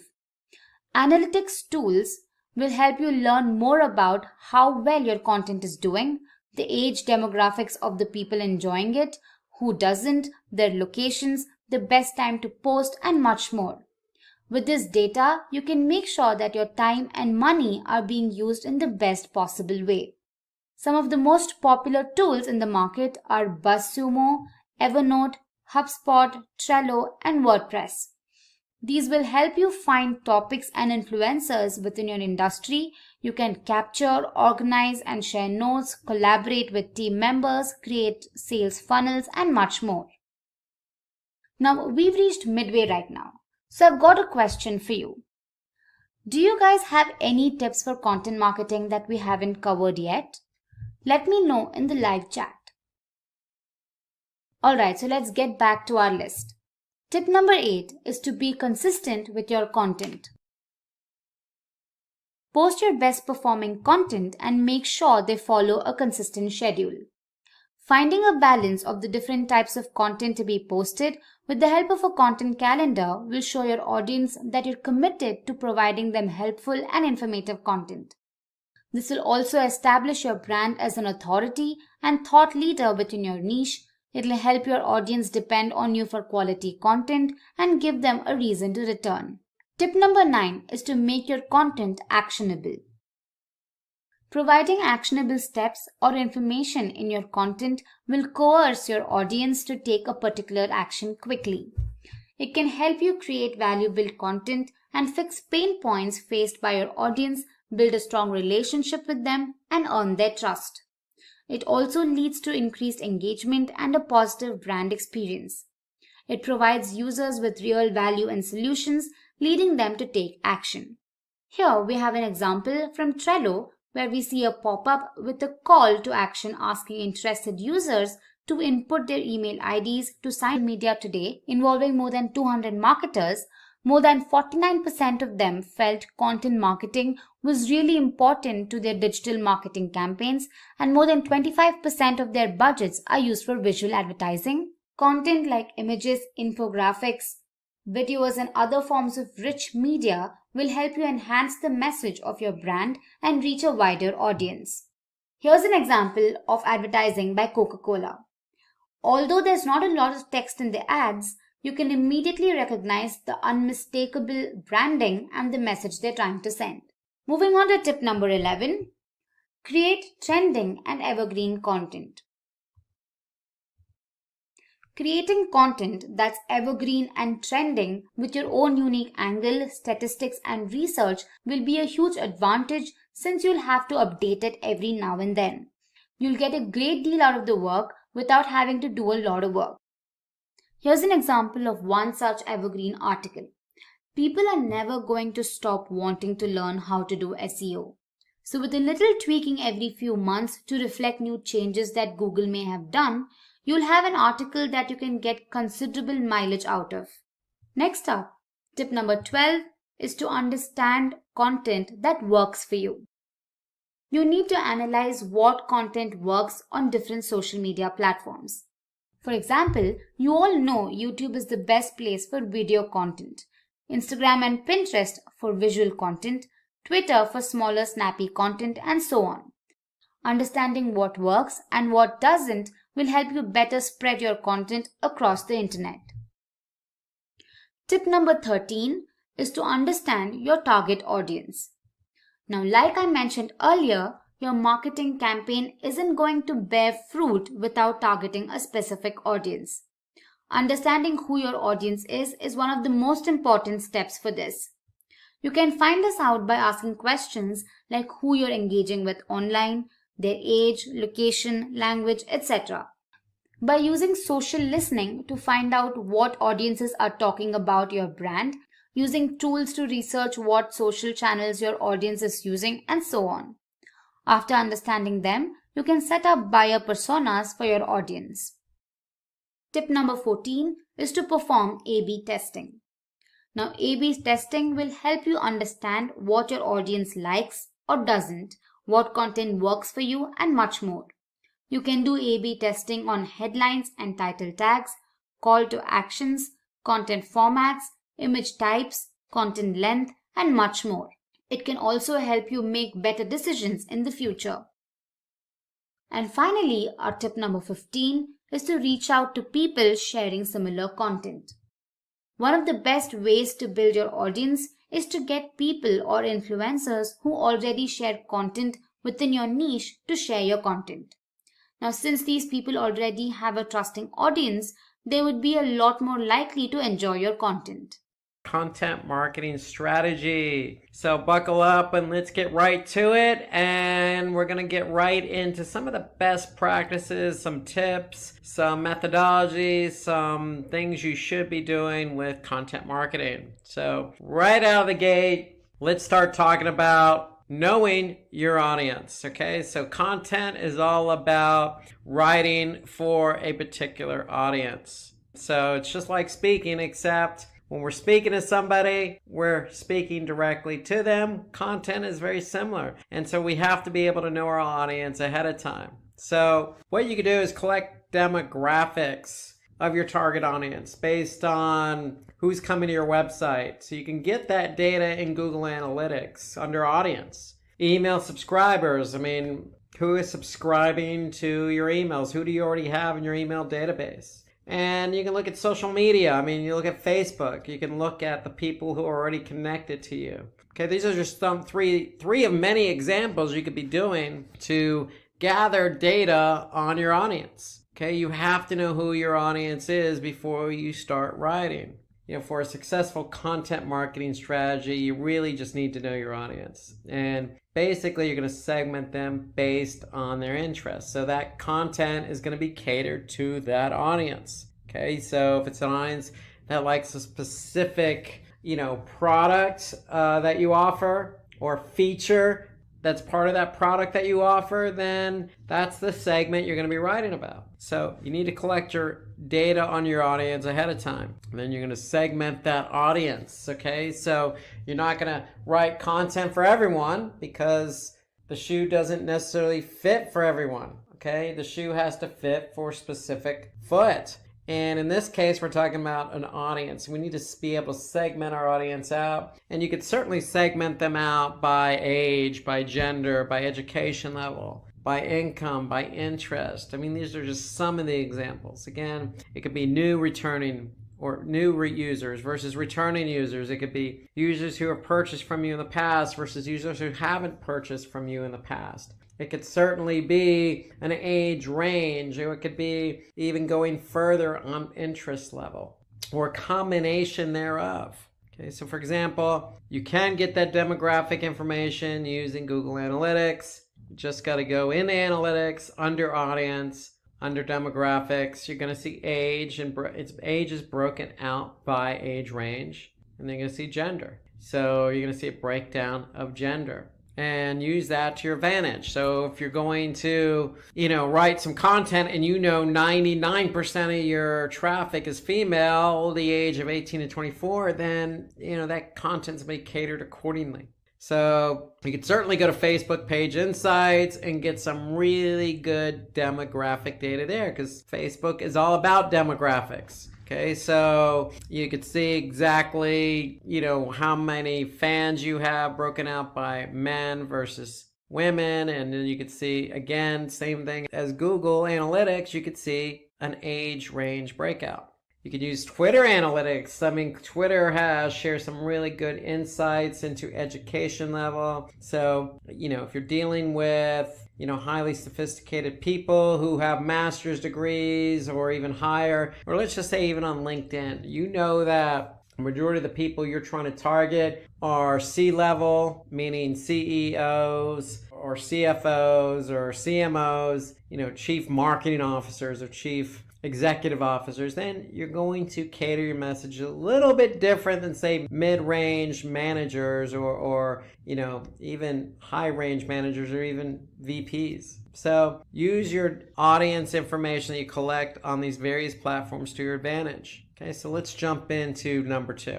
We want to create high quality content. Now, I know this sounds like a given, but, and I say but heavily, there's not a lot of high quality content out there on the internet. So separate yourself first and foremost. Always, always, always create high quality content. It's going to result in a lot of things that are going to benefit you. One, you're going to come across as, somebody who knows what they're talking about, and that's going to help increase your brand awareness. Okay, when you increase your brand awareness, people know about you, so it's likely going to increase traffic to your website. Or if you're on social media, if you produce good high quality content, people are going to share that content. Okay, so from an SEO perspective, it can improve website ranking, meaning if you have good quality content, and it's really focused in on a specific topic or a certain set of core words, keywords, then you're going to rank. Improves website dwell time, meaning, hey, you got good content. People are going to hang around to see what else you have to offer. Okay, so it's no secret that, good content usually leads to, quality engagement. And then certainly last but not least, you can gain a lot of leads here, meaning, hey, somebody likes what you have to say, whether it's a video or blog post or infographic, people are going to become more interested, more engaged, spend more time, and that's all going to funnel through to somebody taking that next step in the funnel and becoming more interested in your service or even purchasing one of your products. So creating high quality content involves brainstorming topics and terms. You got to do the upfront work. Due diligence is at work here. So brainstorm some topics. Use a keyword research tool to gather results. So if you have a topic, one of the benefits of quality content is rankings. Go to Google's keyword planner. Understand how much quality and understand how much competition each keyword has, or understand how much volume each keyword has. That's what's available in Google's keyword planner or any keyword planning tool. You always want to create original content. Okay, so you don't want to plagiarize or take somebody else's content, and then you want to support that content with compelling headlines. So if you have a piece of content, you got to get somebody's attention, write a nice headline that's going to grab their attention. Okay, so give valuable content to your readers and add resources from well-known sites. So if you do borrow, say, a data point from another source, then, cite that source. You also want to create engaging and thought-provoking content. Get somebody to think. I mean, people are going to read your content because they don't know the subject matter. They're interested in the subject matter, and they want to be able to spend the time taking something away from that content. Follow a logical structure and use relevant images. I can't stress this one enough. Just throw things on a web page, put some structure to it. And if you have to, break it out. If you feel like you have too much content, there's no harm in breaking it into part 1 versus part 2. Get people, tease them a bit. Get them to come back and read part 2. Okay, use different content forms in case somebody's interested. Maybe you want to capture some data. Prefer short paragraphs to make the content readable. Remember, if you're talking to C-level folks, maybe you don't have to dummy down the content, so to speak. But if you're dealing with, folks or people that are right out of high school or still in high school, then adjust your content and format and paragraphs accordingly. And then update the content as well. Just because you publish it doesn't mean that it's done. I mean, when we're talking about a web page, we're talking about something that is actively changing or can change. The medium that is dynamic. Okay, so if a data point's changed, go back in and update that data point. And then let people know about it because they may want to come back and check in to see how much that data point's changed. So these are all, good takeaways for creating high quality content. Some other things that you should be aware of, grammatical mistakes. You need to avoid those. There's no reason for grammatical mistakes. Today's technology doesn't allow for it. And hey, listen, we all have friends, we have colleagues. My desk is sitting next to a colleague who's more than happy to read something before it gets published. So take advantage of the resources you have available. No reason for it, because if you have a grammatical mistake, you just lost a lot of credibility. Don't be afraid to add a clear call to action at the end of your content. If somebody's interested in reading it, they're probably going to be interested in taking the next step, whatever that next step is. Okay, so create content that fulfills viewers' requirements, meaning if somebody's searching for something and your content shows up in the search results, then they're actively looking for you. What are you offering them? Is it fulfilling their requirements? Don't be afraid to use examples throughout your content. In fact, work in or integrate some case studies in there. Show clear examples to stress your points. And then just don't put words on a web page. So break up that content with an image that's going to be visually appealing. Okay, and you can add images from public domain sites, meaning stock imagery, if that's what's going to help create visually appealing content. And then give more information to your audience. And we say prefer to give more information, meaning, hey, going back to the content I was saying about breaking it up, organizing it, if you have more information, don't withhold it. Have them come back and read a secondary blog post or secondary piece that supports the original. Now, we want to move from high quality content to running A/B test. A/B test is so important. Why? Because with A/B split testing, you can increase your conversion rates. Okay, so 4 elements to test in your content marketing strategy. So if you have content, say a blog, and you're testing that blog, test out the images. Test out the forms. Do you have a long form or short form? Test out the content length. You can have a variation that is a lot shorter than the original. Does that increase or decrease bounce rates? Play around with call to actions. Call to actions do matter. Do you want to use a softer call to action, a softer tone, or do you want to use something very direct and strong? Test call to actions to see what's going to get people to move closer through closer to purchasing and through that funnel. So A/B testing to me is something that should be naturally done. With Google Optimize, it's free. So with images, you could test a lot of different variations of images, anything from people to, outlandish imagery to just something very stock and neutral. But just make sure that those images are relevant to the post. Test the length of that content. Again, if you know that your average time on page is very low, don't write something very long. Write something that you think is going to stick with that time on page. But on your A/B test, create something maybe a little longer. If it's engaging enough, maybe somebody's going to stay a little bit longer on the page. So, create a variation that's going to play with that length. Okay, so use analytics to your advantage to figure out, as a baseline, what amount of content is getting people to stay on the page. Then see if you could push the envelope one way or the other. Okay, improving the page with sign-up forms. Really, what you want to do is create a user-friendly experience. So when you have sign-up forms, and don't make them non-intuitive, don't make them difficult. Link maybe up to Facebook or Google, so if they're creating an account, they can create an account via Google or Facebook. Or, don't put too many forms on the page. And then on those CTAs, as I mentioned, play around with the tone. You can also play around with the color. I test color all the time. Believe it or not, color does matter. Don't use red, use green. People react to different colors. But again, you have cultural variances as well. So you got to take that into account. If you're in the Middle East or the Far East, Asia, color schemes and what you say matters, and it changes versus, say, Europe or the West. Okay, so keep that in mind when you're making changes on color or tone or placement and things of that nature. So you want to conduct a competitor analysis. So we're talking about creating high quality content, testing that content, brainstorming some topics, looking at your audience. You're doing all this work. You might as well take the next step and figure out what it is your competitors are doing. So you can opt for competitive analysis by identifying your competitors' top performing content for specific topics. Okay.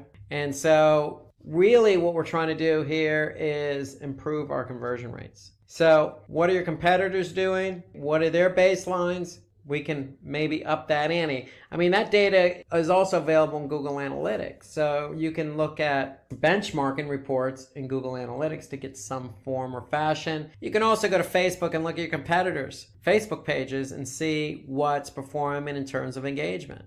But what you want to do is find out your strongest competitors by using search engines, or check which websites are competing with you. And again, that could include Facebook as well, or maybe even LinkedIn. So you go with the search engine route. You can always type in that coveted keyword that you want to be found for, see who's ranking ahead of you, and you can see the metadata, meaning the title tag and the meta description. You can actually see, hey, what are these guys writing that's getting them recognized in the search engine rankings? So you can certainly, if you go to the search engine route, you can certainly leverage an SEO platform like SEMrush or Moz or something like that. That's going to allow you to get some good insight on competitor information. So keep in mind, there are SEO platforms that will give you information on your competitors. And that's what these SEO platforms are good for. So number 5, moving on, choose a suitable content format. So now we've done all this homework. We know what we want to say. We know who we want to say it to. We're ready to do some testing, but we need to find a format, because it's not always about a web page per se, meaning content on a web page. There's not always about a blog post with content in that blog post. Okay, we need to decide the type of content that's going to fit what we're trying to say. So again, you can go the traditional route with just posting a blog post. And there's nothing wrong with that, because with a blog post, you can incorporate video and imagery. You could also go a more harder route. When I say harder, more, I say official route with an ebook or case study. Something that a user is going to be able to take away with maybe download. Okay? Something more official, something more in-depth, something with a harder stamp on it. So that shows individuals that you've taken the time, you've done this homework, you've done this research, you've done some really in-depth analysis, and now the proper format for that is not a blog post, it's an ebook. Now, if you're into talking, like I am, then you could certainly do a podcast. And podcasts are always popular depending on the topic. So you got to be aware of the topic. Now, videos are always a good option. You got the likes of video and YouTube and some other, video platforms out there that allow you the ability to get found very quickly, especially with the likes of YouTube. People use YouTube before they go on to purchasing a product. So think about that. So if you're trying to get somebody, if you're trying to sway an audience to move from being a brand awareness and a loyal, customer to taking the next step, okay, to purchasing more or purchasing for the first time. And so videos kind of help convey that. Now, if you're trying to convey a lot of different points, then an infographic might be your best option. Instead of having to write out all those points, try using an infographic to convey those points visually. Now, again, with blog posts, it should have valuable content that can be shared by your website visitors on social. So that's the key. Make sure you have those shareable social icons. Now, with ebooks, it should have longer and in-depth content. And it shouldn't be published frequently. So maybe if this is something you're doing annually, then ebook could be the format. With a case study, what you should have a customer story that succeeded in you solving that customer's problem. So the case study is always there for somebody to get an idea of what you're all about. Infographic is just visualizing data in a more organized way, in a more visual way, so somebody understands what you're trying to convey. Now with that podcast, again, suppose your audience doesn't have an interest in reading. Again, it could be a certain age, certain gender, a certain culture. Hey, everybody absorbs information differently. So think about it. Ask yourself, is a podcast the best way to communicate to my target audience? And then videos are highly engaging. They're also shareable on blog posts and pretty much most, if not all, social media platforms. So once you've done that, once you choose the proper format, you want to choose a content management system that's going to work for you. So you want to be able to choose something where you can plan appropriately, produce, manage, publish, and measure results all in one place. There are plenty of content management systems out there that will help you do all of those things. Okay, so some examples are WordPress, HubSpot, Binder. We can list hundreds. If you're into blogging, WordPress is the way to go. If you're into building out landing pages that you want to, share, HubSpot could be the way to go. Okay, there are lots of available options out there. So moving on, number 7, target your audience using emails. Okay, so what are we talking about? Well, we all know what emails are. Emails help us to communicate directly with our target audience and convert them to leads. So email is a good way to follow up with your audience. So if you've done a podcast, follow up with an email. Maybe get them to, fill out a survey via email based on that podcast. Or if you create a podcast about some data that you talked about in that podcast, follow up that with them via email with an infographic perhaps, okay, built into the email. Okay, there's lots of ways that all these formats can complement themselves via email. Okay, you could certainly take a blog post and package it into an email and have a link pointing back to the blog post, maybe as a teaser. Or if you're doing a series of blog posts, you could tease that in an email. So an email is a good way to, follow up with your target audience indirectly or directly. And when we say indirectly, you can collect emails and send out those emails with, certain information. Or what you should be doing is targeting and segmenting your emails just like you are your content. So if you're producing content for a certain audience, then make sure that particular audience gets that same email. Now, some of the email content that you could share with your target audience are newsletters, okay, seasonal emails, promotional emails, automated messaging. And what we mean by automated messaging, hey, if somebody just purchased from you, send them a thank you email. Maybe follow up a couple days later with another email with a survey. Or what you could do is, if you know who your loyal customers are, target them with a promotional email. So there's lots of ways to slice and dice content via email. Okay, just make sure you know your target audience is. There's lots of things you can do in email. Again, you can complement lots of different formats within email, as I mentioned before, with a podcast or a blog post. So keep all that in mind. Email is a good way to communicate with your audience. Okay, the last point we want to make here is use native ads. Okay, so we talk about native ads. It's one of the smartest ways to connect your audience with your brand. So, for example, this is a native ad on BuzzFeed. Okay, it's about 15 bands that probably wouldn't exist without Led Zeppelin. Okay, so for you folks out there that don't know who Led Zeppelin is, a rock group from the 70s, late 60s, 70s, okay, disbanded in 80, 81, 82, early 80s, okay, but, you know, people grew up like myself listening to Led Zeppelin, okay, so you could see the headline here, 15 bands that probably won't exist without Led Zeppelin. You know, I'm interested in who those bands might be. Even if you don't know who Led Zeppelin is, okay, you might be inquisitive to say, okay, who is this Led Zeppelin group and what are these 15 bands? The key here is not necessarily the headline or Led Zeppelin per se, but it's a native ad and it's sitting next to content talking about music. Okay, so according to Forbes, online audiences are 25% more likely to look at a native ad than at a banner.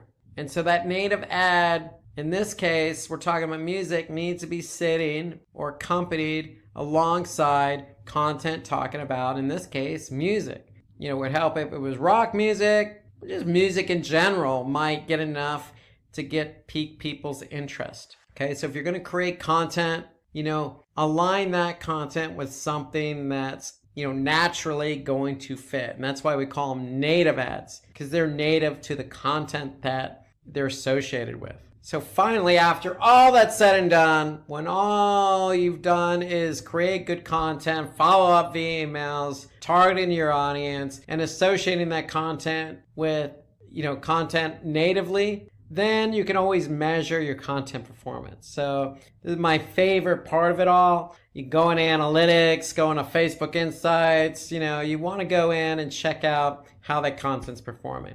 And you want to do that because you want to be able to see what's performing, what's not performing. The key here is associating the content with KPIs. That's really the key. So measuring the right metrics can help you understand whether your content is engaging or not.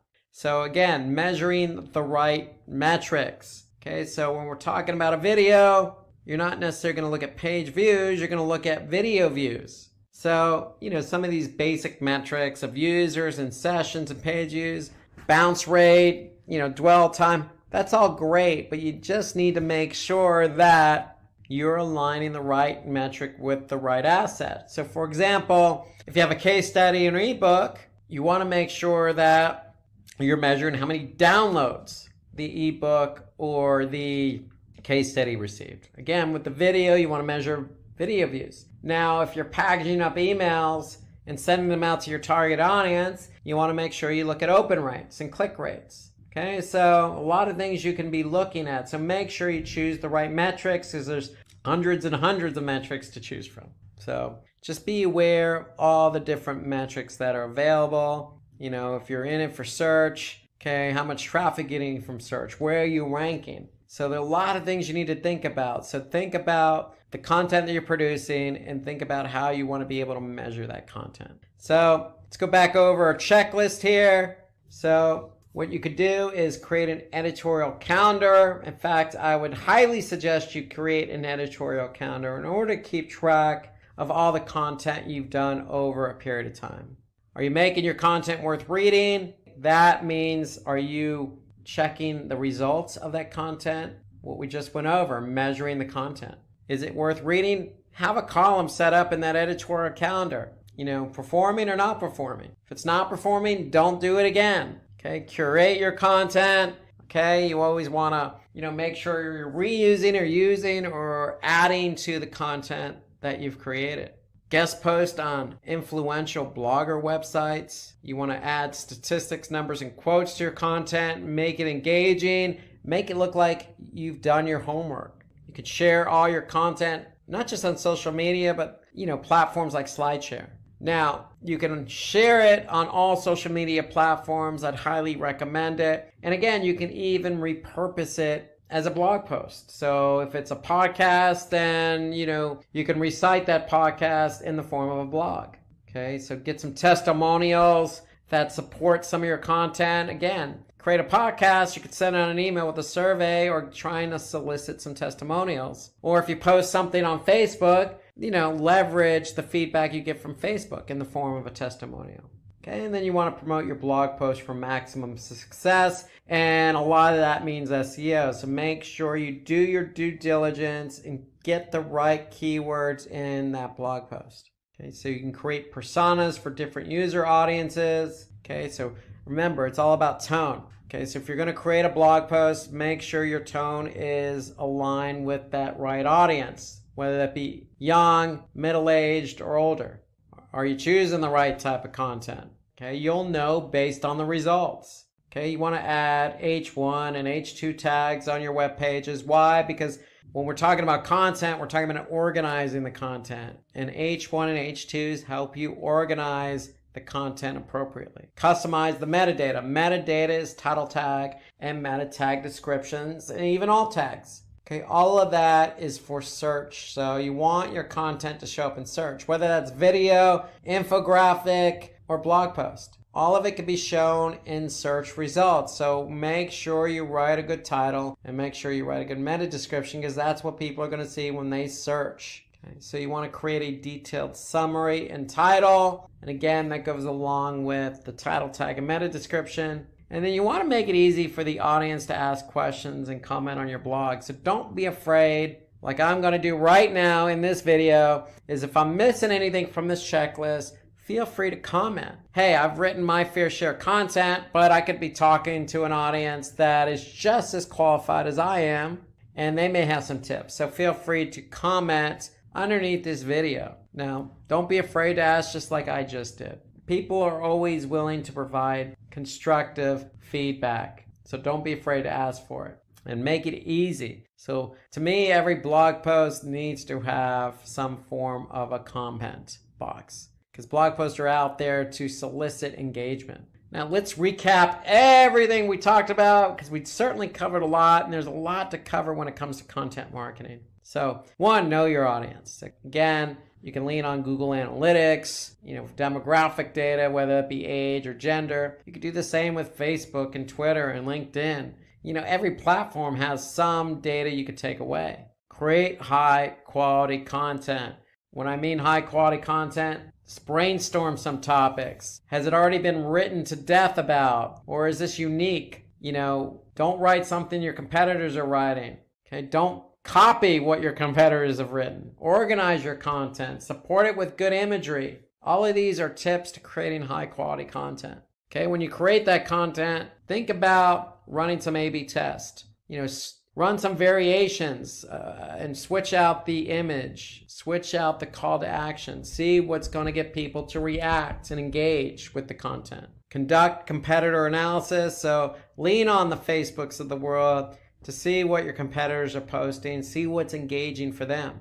Okay, you can also lean on these SEO platforms like SEMrush and Moz. All you got to do is plug in a domain, and they're going to give you some information about where a particular competitor ranks for a keyword, or how many backlinks and what websites are linking to them. So all that's available in these SEO platforms. Okay, so you want to choose a suitable content format.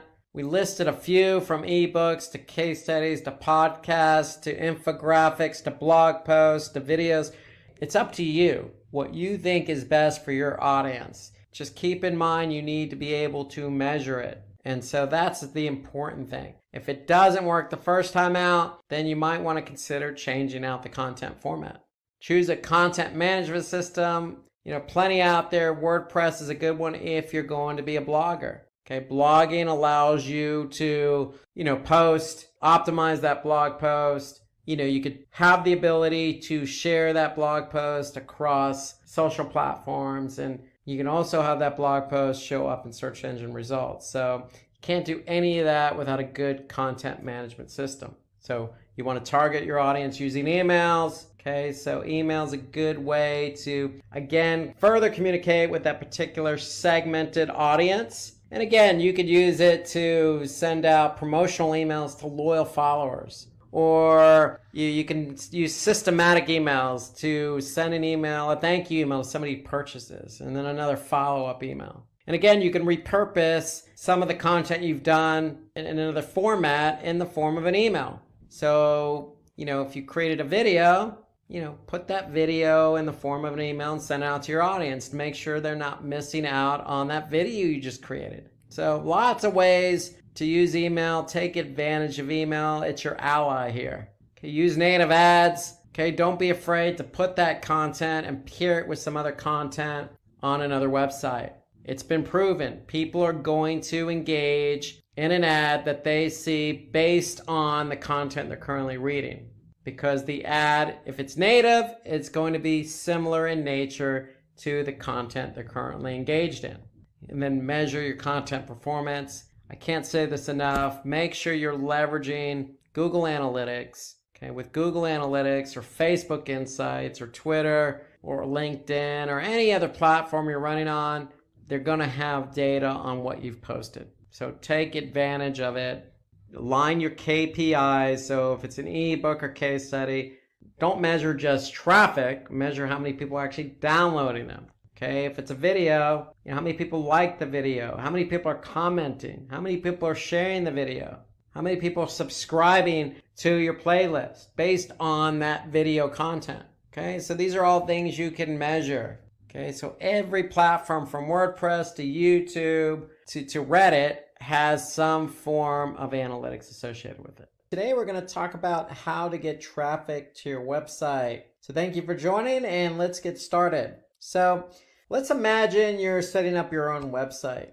Okay, you're clicking away, you're developing, using some good tools. You're developing, you're designing, you're doing some QA, you're testing, you're sharing with friends in an alpha version, and then finally, your website is all set up. Congratulations. Well, when you hit enter and your website is finally published, what's going to happen? Well, a few days later, you're checking your website and you're looking at analytics and you notice your traffic's very low. Okay, well, you're scratching your head because you've done all this work with your website, but you're not getting any traffic. So the reason is you spent all your time developing and designing the website to make it look good, but you didn't do anything or any planning or any strategy around bringing users to your website. So the two go hand in hand. You just can't build a website without thinking about how to drive users to the website. And so before I tell you how to bring traffic to your website, let me tell you why this is so important. Okay, why do we want to bring users to our website? I mean, it has to be on equal ground as web development and design. Is somebody who goes to your site and then does something when they get to your site. So you have users, and when those users get to your site, they're generating page views and traffic. And you want to turn that traffic into engagement. Okay, so each page's traffic is configured independently of all their pages. So when somebody goes to your website, they look at a page, that's a page view. And certain pages on your website, you want to turn that page view into a conversion. Okay, whether that be, looking at a video or purchasing something. So think of these pages on your website as salespeople. They're trying to convert visitors who come to your website. But first, we need to get the visitors to your website. So when you get visitors to your website, again, you can generate sales, which means revenue, or you can increase brand awareness, or you can earn revenue through sponsored posts and advertisements. So if you have, for example, a lot of content on your website, you can turn that into revenue by hosting ads on your website. So when somebody clicks on that ad, you're going to earn a percentage of that click, okay, or what that click is worth. So having a website means a lot of good things for you, but first you got to get the traffic there. And so what we're going to do is we're going to tell you how to drive traffic to your website. So there's lots of different ways in which you can bring traffic to your website. Well, the first is paid advertising. So paying to advertise your products, services with ads is one of the easiest ways to drive traffic to your website. So some of the options available are search ads, social media ads, or display ads. So search ads are ads that are displayed in the search engine results. So when a user types in a keyword query, you want your ad to show up based on that keyword query. Okay, so an example is digital marketing course. Somebody types in digital marketing course and Simplilearn is the first ad that shows up. How do we know it's an ad? Because you can see the word ad next to the domain. So when somebody clicks on that link, Simplilearn is going to pay Google. So that's how search advertising works. Okay, the next is social. So social media marketing involves increasing traffic or engagement or brand awareness, so lots of different strategies. But instead of doing this on search, you're doing it on a social media platform. Okay, so for example, you can advertise on any particular platform. And the way you advertise could be with an image, it could be with a video. So in this case, you could see Cobrio is doing a sponsored ad here, how to succeed with Google Ads. And then another form of advertising is display. So display means creating ads that are placed on specific websites. So with display, unlike search, you have a choice in the ad format. With search, you only have text ads. But with display, you have text ads, image ads, rich media ads, video ads. So you have lots of different options in which you can advertise on other websites. So the idea here is to get your ad in front of the right audience. When they could see your display banner, your banner ad, then it's going to be more visual, more appealing, generate some brand interest, and hopefully you can get somebody to click on that ad and over to your website. So that's paid advertising, again, through search, through social, through display, but you can also promote your site on social media. So once your content has gone live, you could take advantage of different social media platforms. I mean, it really depends on what you're trying to promote, because what you're trying to promote needs to align with the appropriate social media platform. So Facebook is best suited for industries like food and beverages and news and media, and if you're selling a product. So you fall under one of those categories, and Facebook could be the right platform for you. If you're involved in, again, beauty or food and beverage or e-commerce, then you can also leverage Instagram, which is part of Facebook's ecosystem. So if you advertise on Facebook, you can also advertise on Instagram and or Instagram. So it doesn't have to be and Facebook and Instagram. It could be Facebook or Instagram. You also have LinkedIn as a platform. LinkedIn is great for B2B. So if you're trying to promote industry news or tips and best practices or job postings, then LinkedIn is the place for you. It's a B2B platform. It's great for targeting specific industries, targeting specific job levels or job descriptions. Okay, so LinkedIn is great if you're into B2B, focusing on the business side of it. So you also have YouTube. Now, YouTube is part of Google's ecosystem. YouTube is a video platform. Okay, so it's great if you're trying to promote gaming or entertainment, or if you're a vlogger. Okay, so YouTube's a great way to promote your site by getting your product out there in the form of a video. Okay, then you have Twitter. Twitter, to me, encompasses a lot of different industries: beauty and fitness, news and media, entertainment. Okay, you have limited number of characters, but a lot of people are active on Twitter. And it's a great way to generate some awareness and get some clicks over to your website. So these are just some of the most popular social media platforms. Of course, there are plenty more out there. The third way in which you can drive traffic to your site is guest blogging. So most of you already know what blogging is all about. Well, if you're blogging for your own site, you can jump on somebody else's site and blog on their behalf. So having the opportunity to guest post on another website can be very helpful, because one, that other blog could have lots of traffic and have a well-known brand. So if you're blogging on another blog, it's going to build your brand awareness and potentially increase traffic to your blog or website. So it exposes you to targeted traffic. So if you're going to guest blog on a site that's very relevant to your business or industry. That way you're targeting the right audience. Okay, you can expand your personal network. So getting yourself out there, getting your brand out there in front of a different audience. And then obviously for SERPs, because it generates a backlink. So SERPs, search engine ranking pages, means that, hey, if you want to rank organically, you're going to have to generate some backlinks. So guest blogging is a way to generate some backlinks to your site. And in effect, that's going to help you get your pages ranked higher, because Google is going to recognize the relationship from one blog to your blog and build up your relevancy. So some other benefits here to guest blogging is you can grow your social media following, because you can then promote that on social media, that you're guest blogging. Okay. Again, you can improve your online authority. Okay. Because when you're guest blogging and you have recognition on that guest blog, if it's a popular blog, then that's going to help your domain and page authority for SEO.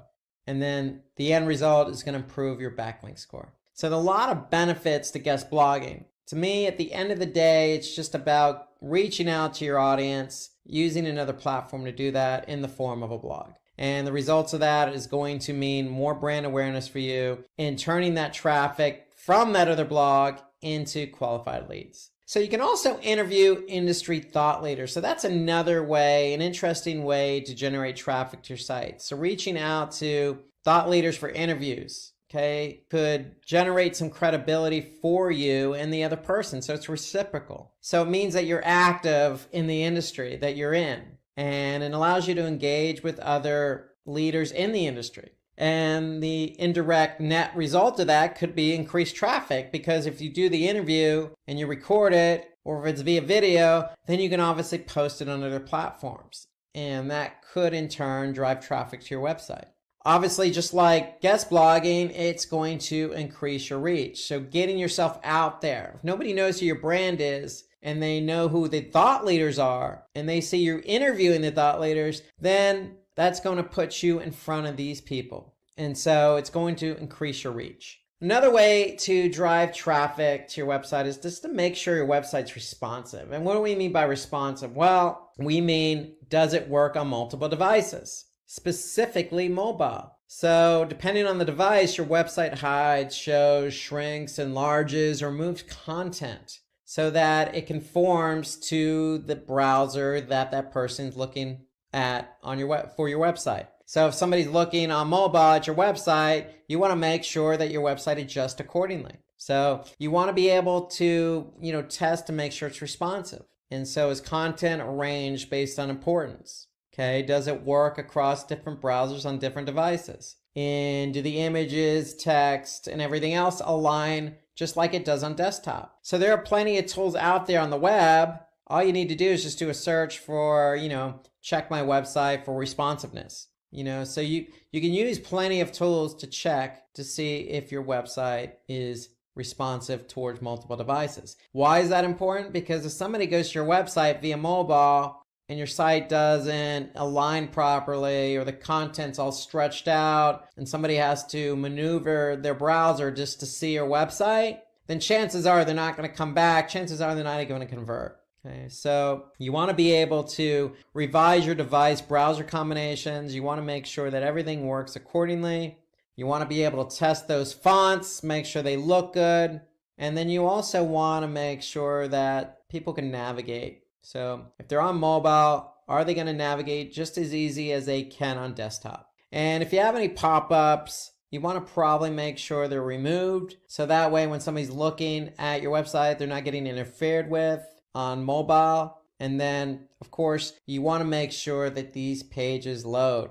Okay, so they load just as quick on desktop as they should on mobile, and vice versa. So they should not take a long time to load. So moving on from responsiveness on mobile to building a brand community. So brand community refers to a group of people who identify your brand and use your brand as a platform to exchange ideas and contribute content. Some advantages of having a brand community are promoting brand evangelism and loyalty. It can be a source of feedback, loyalty, and ideas. So build a community, build a brand community who, identify with you. Okay, so continue to, treat these people as loyal customers. Okay, maybe give them a promotion to use specifically just for them that they can use on your website, or talk directly to them because you know that they're followers, they're repeat customers, they purchase from you multiple times. So talk to them differently as well. You know who these people are. And that's what building a brand's all about. It's about identifying your brand with other people, okay? And identify people who identify with your brand, and messaging and talking to them as if they're part of your own community, your own family. So you can use user-generated content that provides future marketing strategies. So the feedback you get from your own community could be in turn used to promote or used in future marketing strategies, i.e. advertising, i.e. post on social. Okay, it can also provide PR opportunities. So it's a chance for you to, put out press releases based on the community that you built. So any brand, regardless of who it is, should be able to identify with their audience, their target audience, and that target audience eventually going to become part of a community. These are a group of people who identify with you, what you're trying to sell, what your cause is, what your mission statement is, what your service is. They identify with you. So leverage them and reciprocate. Identify them, talk to them separately, give them what they deserve, the respect and loyalty that they deserve as well, because they're communicating and they're following you as a brand. So the next thing you could do to drive traffic is be active in the comment section. So engage in relevant and thought-provoking conversations on other blogs and sites. It doesn't necessarily have to be another blog per se. It could be other sites like Reddit or Quora or Medium. Sites that have a lot of content that are broken out by industry, that allow you to engage in conversation, that allow you to either upvote or share or respond. Okay, so be active, because when you're active, people are going to see that, hey, you're a leader in the industry. You know what you're talking about. You have some brand equity. You have some thought and some knowledge on the specific topic and subject. So it just puts you in a better light when you can respond and be active on these different platforms. Okay, let's turn our attention to search engine optimization, also known as SEO or organic search. So in order to drive traffic to your site, you're going to have to implement an SEO strategy. Why do you want to implement an SEO strategy? Because it can help you improve your overall searchability and visibility on search engines. And obviously that comes with advantages. One of those advantages is obviously more traffic to the site. Search is still king in terms of volumes of people using search on a daily basis. So you have a great opportunity to be found. It also builds trust and credibility, because still a majority of the people who do a search click on an organic search listing. And so if you're found organically and you're ranked number 1, then chances are somebody's going to click on your listing. And it provides increased engagement and traffic. And so what that means is more traffic, more engagement. And engagement is something you define. It could be, again, a download of a document, or the clicking on the play button of a video, or submitting a form, or signing up for a newsletter, or calling. These are all forms of engagement. So the amount of traffic you drive from organic search to your website is only going to improve engagement. Okay, so you can also provide an improved user experience. And what do we mean by that? Well, if you're getting lots of traffic from organic search, you have a really good opportunity to do A/B testing. And when you do A/B testing, you can improve user experience, meaning you're showing one variation against the other from people coming from organic search. And so this is helpful in that, if you're running an A/B test, the variation has a chance to improve or outperform the original. And if it outperforms the original, you're improving user experience. And then it helps target quality traffic. So SEO, to me, or all search,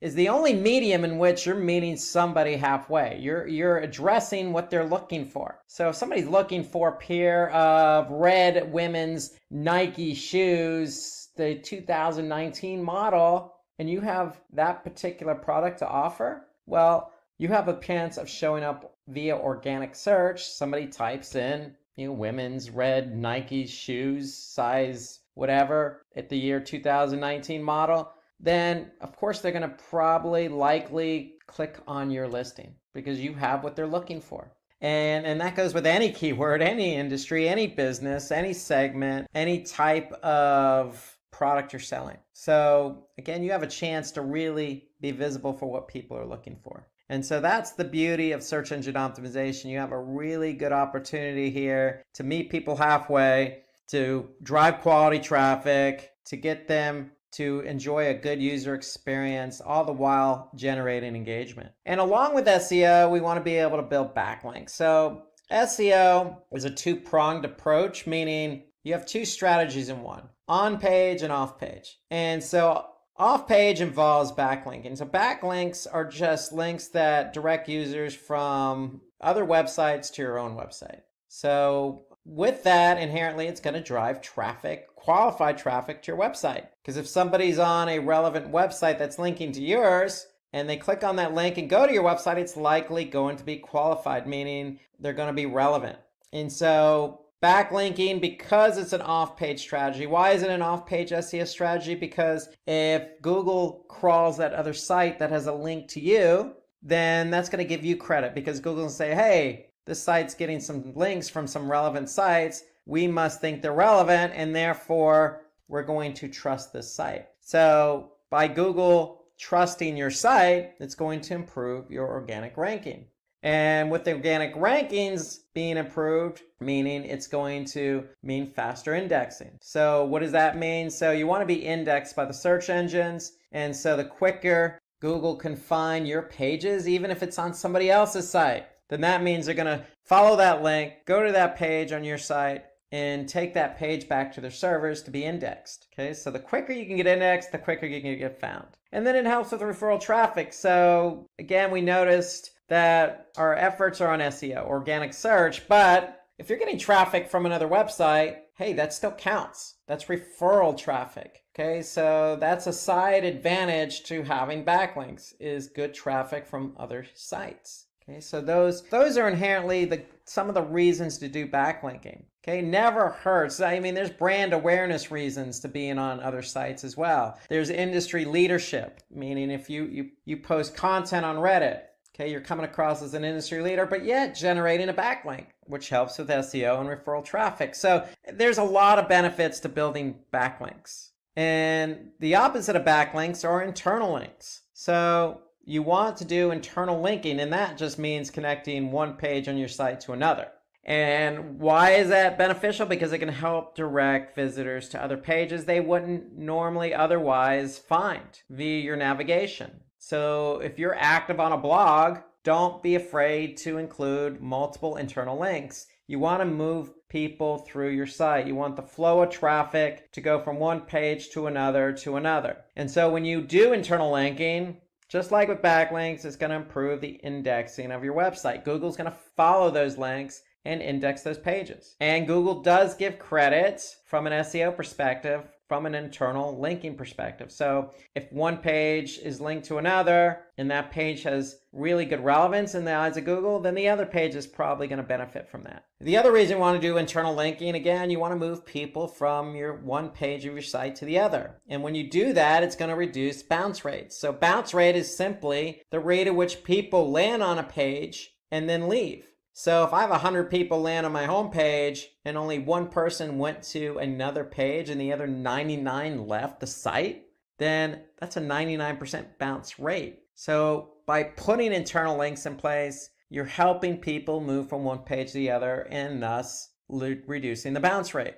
And that's what you want. You want to keep people on your site. You want to be greedy. It also drives traffic to older posts. So again, when we say older posts, we're really referring to blog posts. So if you have a relevant blog post and you're writing a new blog post, then link the two together. If it's relevant, link it. Regardless of how old it is. You want to show Google that these older blog posts, just because they were written a year ago, doesn't mean they're outdated and old-fashioned, okay, or useless. You want to keep them alive by linking to them. So to me, that's a good strategy for internal linking. Link to older blog posts. Show people you're an industry expert. You've been doing this for a while, and then you have lots of content to share. Okay, so the longer you can keep somebody on your website, the more likely it is they're going to engage and convert. And some other inherent benefits: improves page rank. So what we mean by page rank is simply just a rank that Google gives pages. So the more internal linking you have, the better off you are. And then it helps spread link juice across websites. And what we mean by link juice, again,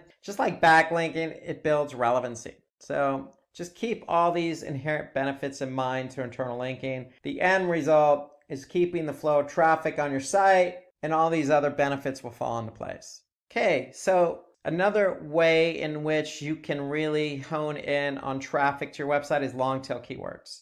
And long tail keywords to me are more than just 1 or 2 keyword phrases. Okay, so they're usually 3 or longer keywords in a phrase. Okay, so long tail keywords really nowadays account for most web searches. People really take the time to even pose questions as a search query. Say it's unlikely somebody's going to go into search and just type in the word shoes. They might type in red shoes, but that's unlikely. What they're probably going to type in is, red Nike running shoes 2019 or some variation of that. Okay, that's a long tail keyword. And some of the advantages of using long tail keywords to be found for are less competition. So if you're using broad keywords like red shoes, then who doesn't want to be found for red shoes? Well, you don't want to be found for red shoes because it's too broad. You don't know what type of shoes somebody's looking for. You just know they're looking for red shoes. It could be running shoes. It could be work shoes. It could be, boots. It could be slippers. Okay, it's too broad. So long tail keywords help narrow it in. And the more narrow and focused a keyword is, the less competition it's going to have. And when something's not competitive in the form of a keyword, then that means your chances of ranking for that keyword are going to be greater, and the chances of you ranking faster are going to be greater. And then, of course, if somebody's looking for exactly what you have to offer, then you have a higher chance to convert that person. So if you have exactly those 2019 red Nike women's running shoes, and somebody does a search for that, and that's a long tail keyword, and they click on your organic listing, if you have the right price, then they're probably going to convert. So you have a really good chance of converting somebody using long tail keywords. So my point here is if you're looking for keywords to use, focus on longer tail. Don't focus on 1 or 2 keyword phrases. What it also does is it brings targeted traffic. So even if somebody doesn't convert, hey, they could be back because it's exactly what they're looking for. And if you're focusing on longer tail keywords, like I just mentioned, stay away from the shorter ones. It's just easier to optimize your page for SEO. So remember, SEO is a 2-pronged approach, on page and off page. We talked about off page with internal linking and backlinks. On page is all about making sure those keywords you choose are integrated in with the page you want to be found for. And so if you're using a long tail keyword, it's just easier to work that keyword in. So it enables easier on-page optimization. Okay, let's switch away from SEO to email marketing. So let's focus on email marketing as a form or method of driving traffic to your website. So email marketing has been around a long time in terms of digital marketing. Why? Because it provides an effective way to convert leads into sales. Why? Because you can send personalized emails to a target audience. So when you send an email to somebody on a regular basis, you know who that person is. So what are you doing in the email? You're writing a specific message to that person. Well, email marketing is the same thing, except you're just sending an email to a larger group of people. And when you send an email to a larger group of people, you're still going to personalize the message, right? You're not going to send a generic email to 1,000 people. Okay, nobody's going to do that. So make sure your email is targeted. And if it's targeted, it can be cost effective. Why? Because sending large amounts of emails, or let's just say an email to a large amount of people or a large group of people, is going to be cost effective. It's not cost per click, it's not cost per open. Okay, so email usually, depending on the email provider you're using, really is a flat fee. So it just really depends on how many emails you're sending or how many people you're sending the email to as well. So, but email generally tends to be more cost effective than other forms of marketing. So look at the email content provider you're using and just get a sense of what they charge. But if you look at it and do a comparison, email generally is cheaper than, say, doing pay-per-click, because with pay-per-click, you're paying for each click. Okay, so that could be expensive depending on the keywords. So email marketing is also time saving, okay, meaning it's a one-time thing and done. So once you send the email, it's just a matter of, watching and looking at the metrics and learning what's going on so you don't make the same mistakes again. But it is time conducive, meaning you send out one email and that's it. With pay-per-click, you're constantly measuring and managing the campaigns. And it provides real-time marketing. So when you do send the email, more than likely a majority of the people on day one or the day you send the email are going to be able to view it, open it, click on some of the links, and convert. So that's normally what happens in email. Majority of the people open it on day one, and it kind of tails off from there. So think about it as real time. So when you send that email, and if you have 1,000 people on your email recipient list, break it up. Send the first 500 first with a different subject line. And then you can see the data come in. And if you don't see the good results from the subject line or the body of the email or, the page you're going to, then make adjustments before you send the other email to the next 500. So that's a great thing about emails. You can break up the email into 2 groups. The first group and then the second group with different subject lines. And you can probably send them a little bit of time apart. That way you can learn from the first email. Because with email, you are generally going to get results right away. Okay, within the first 24 hours. So that's a great thing about email. Okay, so the other thing about email, it's less intrusive. So normally people who are going to get the email are the ones who sign up for the email. So they're almost expecting your email. So when they get your email, again, as long as you're not sending an email on a daily basis, normally most companies send it monthly or bi-weekly, it's not going to be as intrusive. Okay, and then it also helps build credibility, increase visibility and brand awareness, meaning you're going to build your brand in that email. You're going to put content in that email that's going to show off your credibility. Meaning you could put some testimonials in the email, you could put some good affiliations, you can put a good article to an industry article you just wrote. So email is going to inherently continue to build brand awareness for you.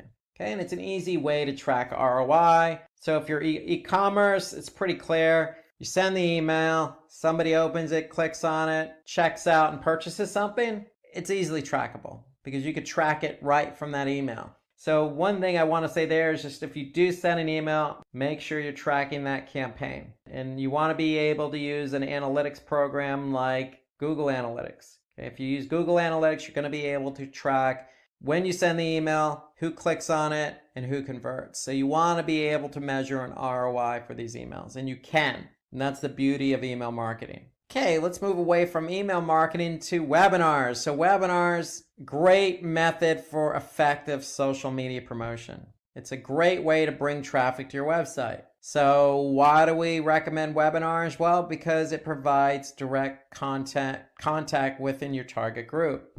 What do we mean by contact with your target group? Well, you're going to host a webinar and you're going to invite this targeted group of people who are interested in your product or service. So if you have a Facebook community, you could do a Facebook Live event, or you could do a YouTube, or you can even set up a webinar on another platform but promote it on social media. And if you're promoting something on social media, you're probably promoting it to people who are already following you or like you. And so that's what we mean by direct contact with your target group. So you're going to be able to create a webinar and talk directly to that group. And that's going to help build brand awareness and credibility. And the great thing about webinars is you don't need some fancy software. I mean, I'm talking to you on a webinar right now. And so webinars are free. All you need is a video camera and a recorder. That's all. And that's all built in with software. So there's plenty of software out there that allows you just to do a webinar really quick and easy. There's lots of opportunities in software. So, and a lot of them are very cost effective. So if you want to create a webinar, you can do that by spending very little money. And webinars, again,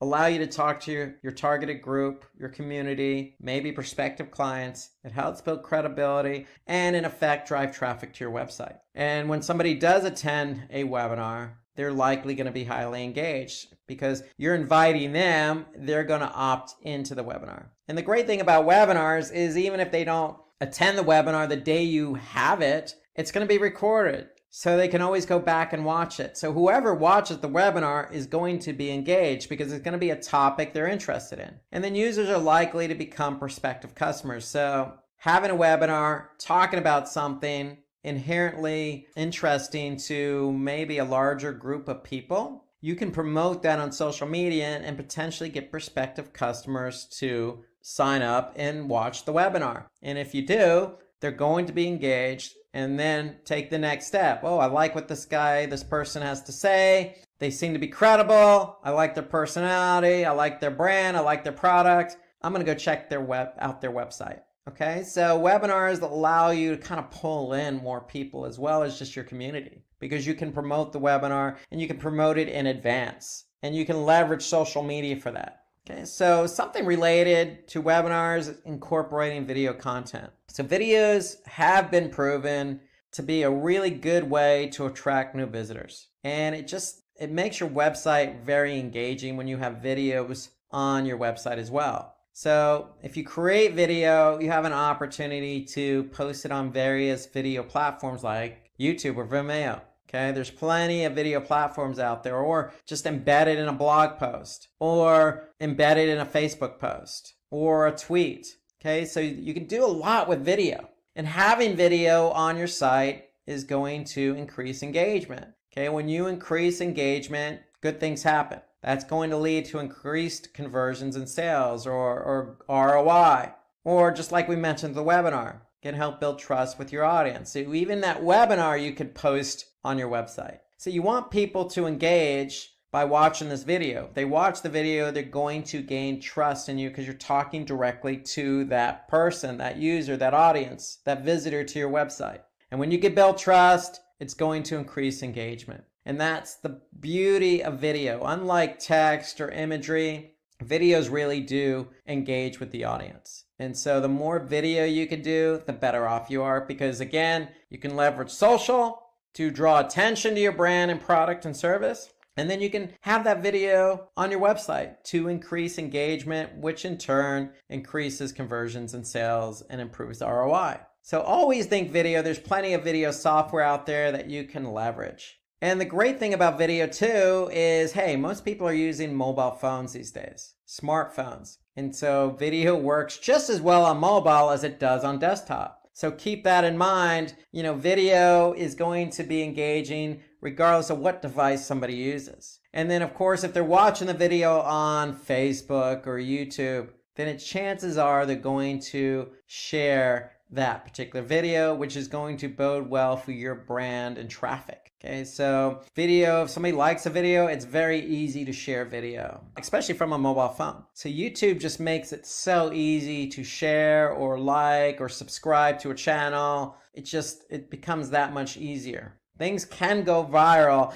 and chances of them going viral with video are going to be greater. Okay, so other ways to drive traffic to your website is submit your content to content aggregators. So what's a content aggregator? Well, a content aggregator is like Reddit that provides a great platform for you to post your content. So that's what a content aggregator is, really a site like Reddit or Medium or Quora, where you could post content to a large number of people. Okay, so with Reddit, people are either going to upvote it or downvote it. So the more upvotes you get, or thumbs up or likes, or people who encourage that content, the more of a chance it has to be found. And so first thing out of the gate, if you do provide content to a content aggregator like Reddit, make sure it's good quality content that's interesting. And that should be the case across the board, whether it's a social post or blog post. Make sure the content's unique, professional, and interesting. And then if you do, say, put something on Medium, or you do put something on Quora,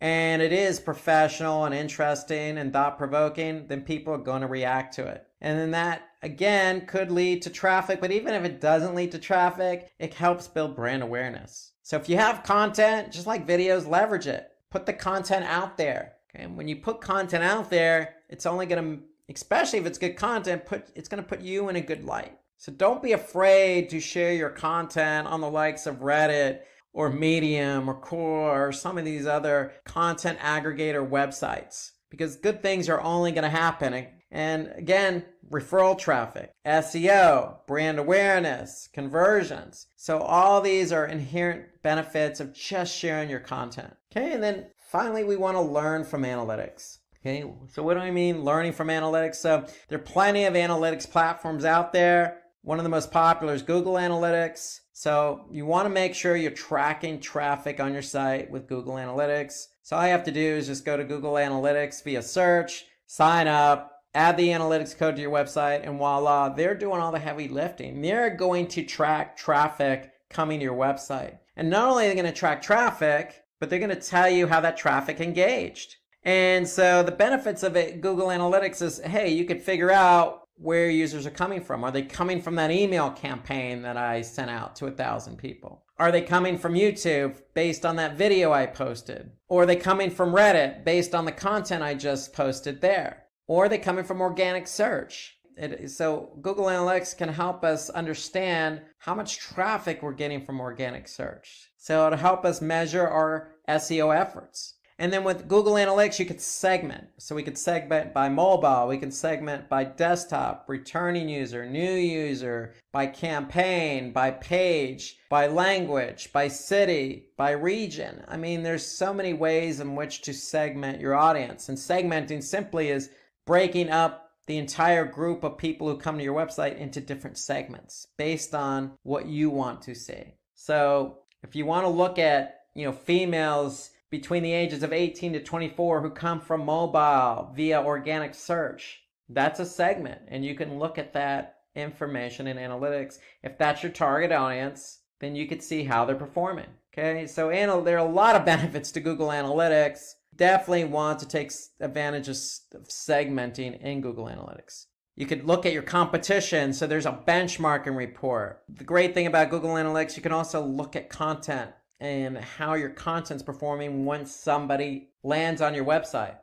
What page are they spending time on? What page are they engaging on the most? Okay, what pages have the highest bounce rate or the lowest time on page? So you can really determine what pages work best.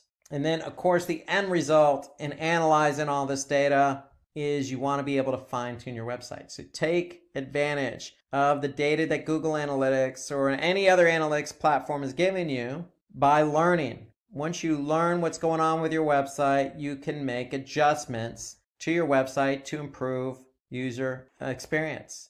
Okay, so we went over a lot of different ways to drive traffic. Okay, you can incorporate all this to your website immediately. Welcome. Today we're going to talk about email marketing tutorial. So buckle up and let's get started with email marketing tutorial. And so let's start out asking the question, why email marketing? So Linda is the owner of an e-commerce company. And basically she isn't able to take her leads, the leads she's collecting per day, per month, and convert them into customers. Okay, so customers sign up, but they don't buy her product. So she's left scratching her head wondering what to do. So how's she going to solve the problem of converting the leads she gets into paying customers? Well, look no further than email marketing. So you can boost your sales funnel with the help of email marketing. So email marketing leads to email campaigns that lead to website visits that can lead to product purchasing. Email marketing's also it's a very good way to generate a high return on investment. So Linda thinks this is too good to be true. You're telling me it's a very efficient way to generate a return on my investment? How expensive is email marketing? Well, email marketing is neither expensive or time consuming. That's the beauty of email marketing. And so Linda is now very interested. We've piqued her interest. She wants us to explain email marketing to her in detail. And that's exactly what we're going to do. We're going to talk about email marketing in detail. So for everyone out there listening, what's in it for you? Why are you going to invest your time in listening to Simplilearn and me talk about email marketing? Because we're going to talk about everything there is about email marketing in today's webinar. So what is it? For those that aren't really familiar with the intricacies of email marketing, we're going to talk about how to set up email marketing. We're going to discuss all the benefits of email marketing. We're going to get into A/B testing. We're going to get into the automation of emails, the types of emails, how to engage new users, and we're going to give you a demo. So there's a lot going on in this webinar. Like I said, buckle up and let's get started and talk about what is email marketing. So As I mentioned to Linda, it's an efficient way to convert leads into sales. Why? Because we can send personalized emails to a specific audience, a targeted audience. If somebody's interested in our product, we can reach out to them via email.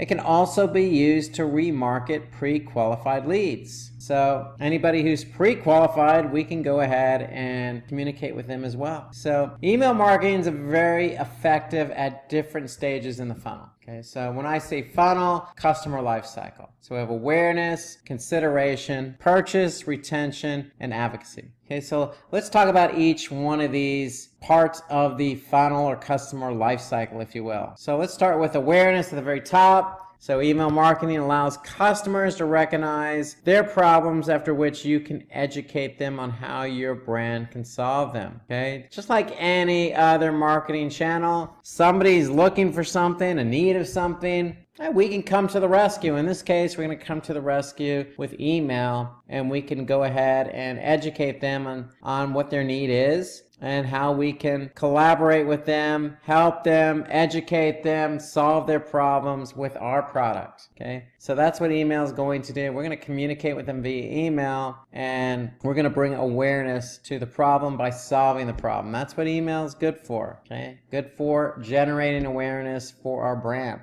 For example, we can share a newsletter with our customers. So if we're running a cosmetics company, we can basically educate them on the 5 important skincare products that everyone should have. Okay, so we can get them to click on the call to action to learn more. So if somebody's having some skincare issues or not sure what products to buy, an email can cover that. Okay, the next step in the customer life cycle is consideration. So customers focused on searching for relevant products and compares the products with similar ones. Okay, so they're definitely looking, they're a little further in the process, they're educated, they know what they're looking for, so we can really hit them with the right email. We can send a relevant email to promote our product. Okay, discover that perfect moisturizer for your skin, that perfect skin moisturizer. Smooths, hydrates, and contains SPF 20. So we got the perfect product for that person who's further along the funnel and really is ready to purchase that product. So we can hit that person up with the perfect messaging. Let's talk about purchase, the next step in the life cycle. With purchase, we can send an email that encourages that customer to purchase our product by offering them something. Okay, by giving an offer. For example, we can give a discount. Discounts always tend to work. So that moisturizer that particular customer was considering buying, well, they can move from consideration to purchasing because we're going to offer them a discount they can't refuse. Okay, so it could be for a specific date. Okay, it could be something that's going to get them excited to buy the product. 20% off a moisturizer is pretty good deal, and especially if that percentage off is better than the other products they were considering buying. So getting somebody that extra incentive to purchase the product goes a long way via email. Okay, we want to take that next step in the life cycle and nurture our relationship with customers to ensure they're loyal. Okay, if they've already purchased, how do we get them to purchase again? That's retention. We want to retain our customers. We want to get them back to buy the same product or similar products or completely different products in their inventory. So what do? We're going to send an email. We're going to send an email to active customers. Okay, we're going to give them an offer just for them, exclusively just for them. In this example, we're going to give them a combo pack, a facial kit at just $39 and get a sunscreen worth $10 for free. Okay, so you can come up with all sorts of different combinations on offers. The key is the offer is exclusively just for those who you want to target and retain as customers. Because if you just get somebody to purchase once, it's not going to work. Those people have already taken that step in the relationship where they trust your product, they purchase your product. Now you want to go ahead and treat that customer special by giving them an exclusive offer. And then what we want to do is advocacy. Last step in that customer lifestyle. We want to convert that active customer into brand advocates. Okay? We want that customer to talk about our brand for us. We want them to promote it and talk about it with their friends. So for example, we want to send an email to those customers to promote our products. Okay, so for example, we could say, hey, the sales of our products for this particular day or for this month is going to go to our favorite nonprofit. Could be educating poor children or cleaning up plastic in the ocean or saving animals. We want to be able to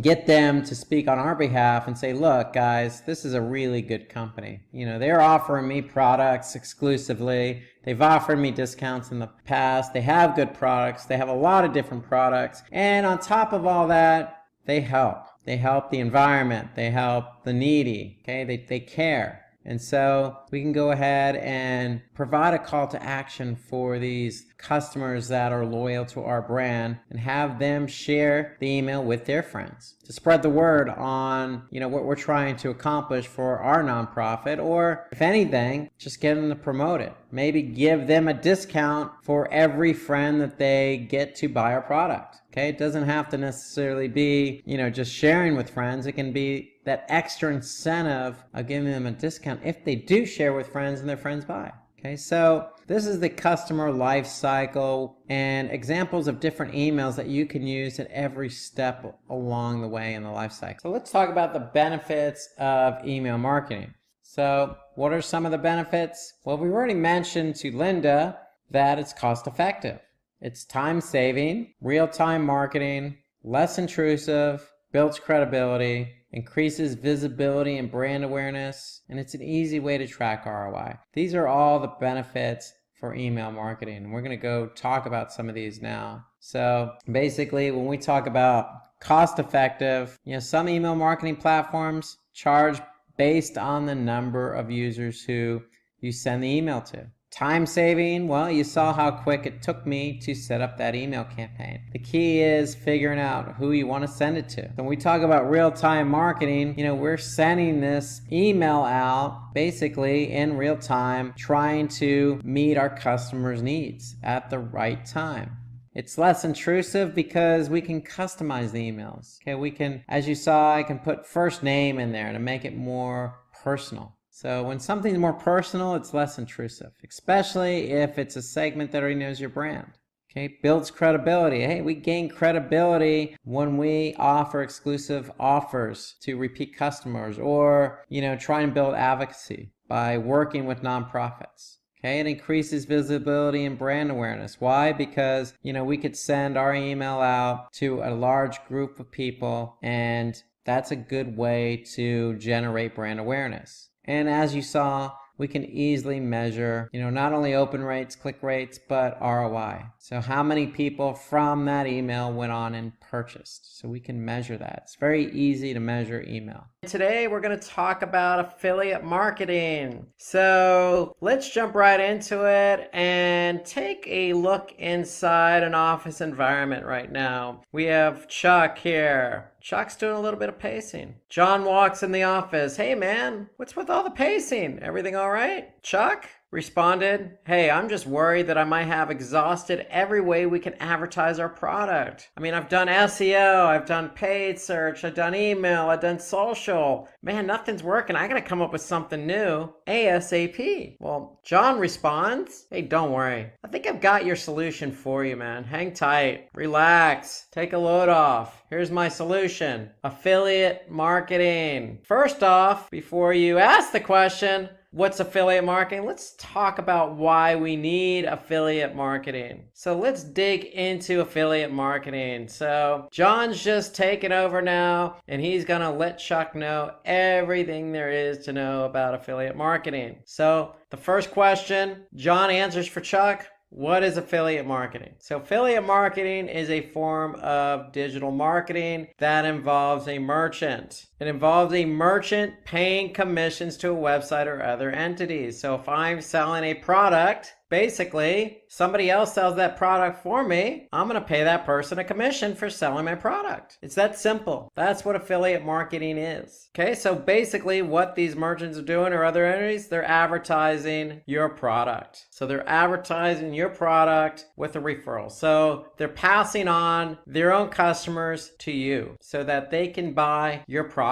And again, the exchange is you give that website or other entity a commission. That's more or less what affiliate marketing is. So John's going to have us take a look at each of these components of affiliate marketing in detail. Take it away, John. So John says, first, we have the merchant, aka the brand, the seller, the creator, the founder, the owner, the inspiration, the innovator. Hey, this is the person who came up with this brilliant idea. This brilliant idea has to get out there. We're the merchant. We're trying to get this brilliant idea out to the masses. So this is the component of affiliate marketing that creates the product. The merchant could be anyone, okay? So it could be startups to large multinational companies, international companies, nonprofits, for-profits, individuals, independent contractors, freelancers, a group of people who have a passion for something, okay? It could be anybody. There's no limit. The affiliate, aka the publisher. So the affiliate is basically that third-party website or entity which promotes the merchant's products and tries to convince potential customers of the merchant's product's value. So this affiliate's going to represent the merchant on their behalf and try and get their clients to basically purchase that particular merchant's product. So the affiliate could be incentivized based on, registrations, email signups, sales, and subscriptions. So it doesn't always come down to,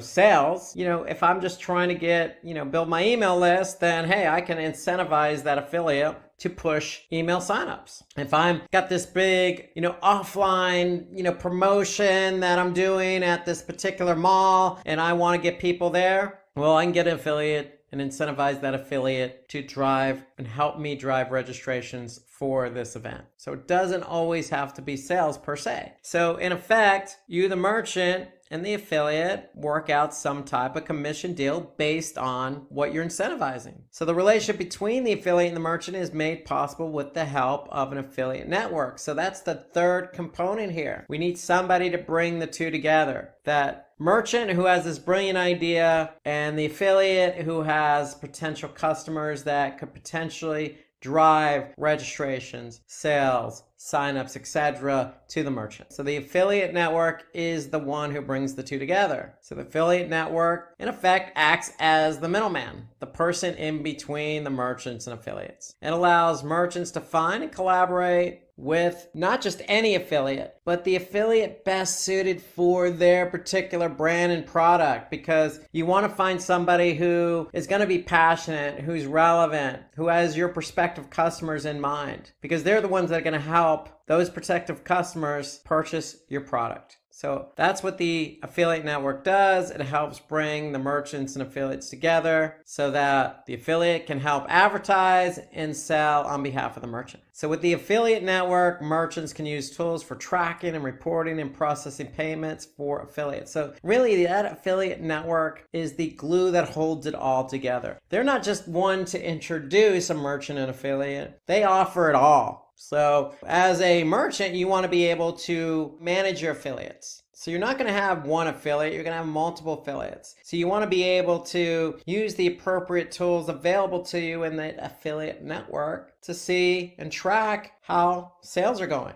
And when sales happen, or commissions happen, you want to be able to use that affiliate network to compensate that affiliate appropriately. And then finally, the customer. Customer, aka the consumer, is the most important component of all of this. Take it away, John. So the consumer is the final and most important component. Without customers to buy products, the merchant would not have any revenue and the affiliate would not get any commission. So we need customers. So John, what is the process of affiliate marketing? Well, John says, let's have a look at the process. So it's affiliate marketing time. So we're going to use a tool or platform like Commission Junction. Commission Junction is a popular, platform that affiliate network platform that brings merchants and affiliates together. So the merchants can use those affiliates to advertise their product. So let's take a look at Commission Junction as a good digital marketing tool for affiliate marketing. So we're going to use Commission Junction as an example here. Remember, in affiliate marketing, it's an ecosystem between publishers and merchants. So remember, merchants are selling products, publishers are selling those merchant products on their site. And so Commission Junction is the middleman, so to speak. Okay, so Commission Junction, just known as CJ now, is the middle person. They're introducing the publisher and the merchant. And so let's go ahead and log in here. So when you log in, like any other digital marketing tool, any other platform, you're going to have your own settings and whatnot. So really the whole idea behind any affiliate marketing tool is really there to manage your publishers. Who do you want as a publisher? Who do you want selling your product? You obviously want somebody who's relevant, somebody who's going to be able to sell the product, somebody who has a targeted audience that's similar to yours. Okay, so we go into cj.com, we're going to log in, and here you can see a publisher's link. So we're going to click on the publisher's link. And remember, when you sign up publishers, you have to have program terms. And so if we click on publishers, program terms, we're going to be able to see all the different program terms available. So here we could see the different program terms we have set up for certain publishers. So we just click on that. We'll be able to see that's the default program term. So remember, you could set up your own program term for any publisher. So as a best practice, if you have publishers who are actually performing well, who are selling your products, maybe you want to offer them a little bit more on the commission side. Maybe you want to sweeten the deal. Maybe, these publishers get better program terms versus, say, other publishers who don't. And so here we can see the program terms. Basically, you could see what the terms are, the action, and the different policies here. So everything you need to do to manage that publisher in terms of payment is done under the program terms. Now, if the program terms are met, the publisher actually sells your products. CJ is the broker. They're the ones who are going to initiate the payment based on the program terms. So be careful on the program terms. You want to be able to set them appropriately. CJ has templates. CJ has some default program terms that you could use and offer up to different publishers. So based on the program terms, that's how your publishers are going to get paid. And so here you can have as many different program terms as you want. There's no limit here. You want to be able to align and reward program terms, again, based on performance. And so here we can see what publishers are under what program terms. So again, if your publisher's performing well, sweeten the deal. Offer them a better program terms. And so you can align publishers with different program terms. And so that's the whole idea behind program terms, is you want to be able to align publishers with that. So when you sign up a publisher, they're going to get aligned with a program term, meaning what are they going to get paid for selling your product? Now, if we want to manage by status instead of by program terms, we could see all the different organizations we have in our network. These are our publishers. We're the affiliate. We're the ones selling the product. We want to know who's selling, who's not selling. And so we can look at all our publishers by program terms or by status. Okay, so basically you could see here the term status, whether it's active or not, earnings, basically what they've sold over the last basically 7 days or 3 months. So you could look at basically how your publishers are performing just by clicking on Manage by Status here in cj.com. So when you're looking at reports in cj.com or really any other affiliate program, you might see the acronym EPC. This stands for earnings per click. Actually, it's a little misleading. It's actually earnings per 100 clicks. So basically CJ calculates, how much your publisher's actually making per click. Just like paid search, we're paying Google X amount per click. It's the same thing here. We can't, or these publishers can't make any money if they don't generate clicks. So that's why you have an EPC model or metric, so to speak, so you can measure earnings per click. CJ does it over a 7-day period and over a 3-month period. So you could sort based on 7-day or 3-month to see who's earning the most per click in terms of publishers. Now, you can select under publishers groups. Now you can group your publishers. Okay, so if you have, say, a group of publishers in a specific region like the United States or India, or if you're just focused on the United States and say you have publishers in different states like Texas, California, Missouri, Arkansas, well, you can group those publishers into different groups, and you can look at your different group names here. So here we could see Canada, and so we have our publishers grouped into a group called Canada. Why? Because they're based in Canada.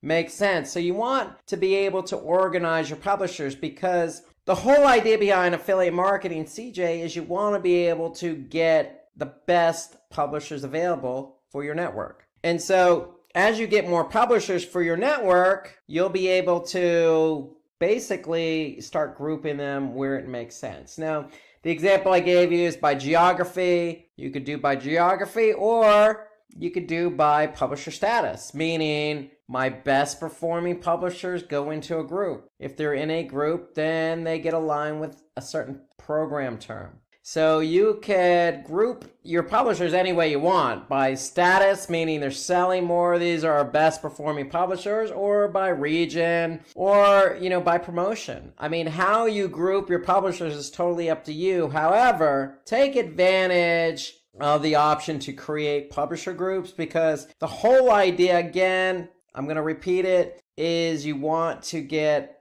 publishers and you want to start building your base of publishers, because the more publishers you have, the more chance you are to sell your product. Remember, if nobody clicks on your product, then nobody's going to buy your product. So if you have publishers who are promoting your product for you, then you have a good opportunity to sell it. So the more publishers you have on board, the better the opportunity. So now once you have publishers, you can start grouping these publishers accordingly to whatever makes sense. It's a business decision. Just know the options available in CJ to group publishers. Now, when you're in CJ and you're starting out, okay, you want to start recruiting your publishers. So you click on recruit, and based on your settings, based on what you're selling, CJ is going to try and put you in front of some good publishers. And so here we could see, if we click on recruit, we're going to get a list of publishers. And this search results list of publishers that we can recruit into our network are all listed here. And you can actually see what's interesting. You can see the name of the publisher and you can see the URL.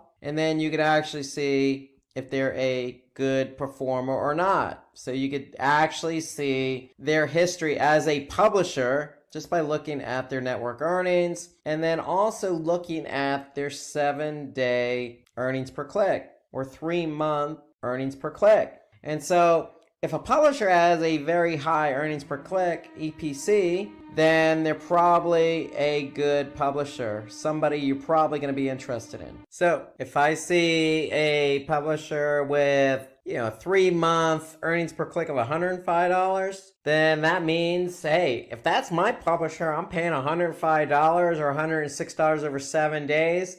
They're generating some clicks for me and they're generating sales. You can't deliver commission if they don't sell. And so to me, I want to be able to look at the 3-month earnings per click for these publishers. And so I can just click on any one of these publishers here and get some more insight about that publisher right here in CJ.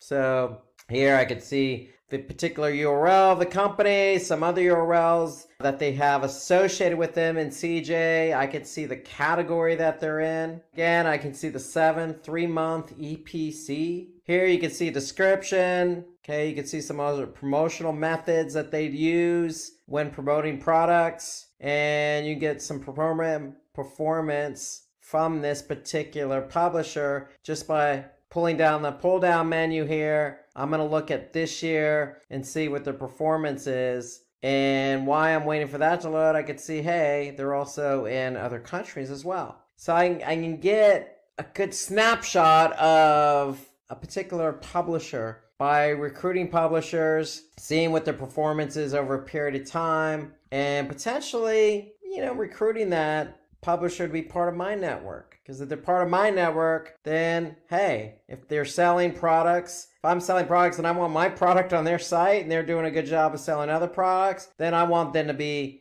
part of my ecosystem, part of my network. Now remember, CJ is doing the introducing here. They're introducing you to recruits. So you want to be able to, again, take a look at the site. Do any of the sites that a particular publisher has interest you? Again, we can just click on it, go to the specific site, take a good look. Hey, Virgin Atlantic, okay, do we want them selling our product? Maybe, maybe not.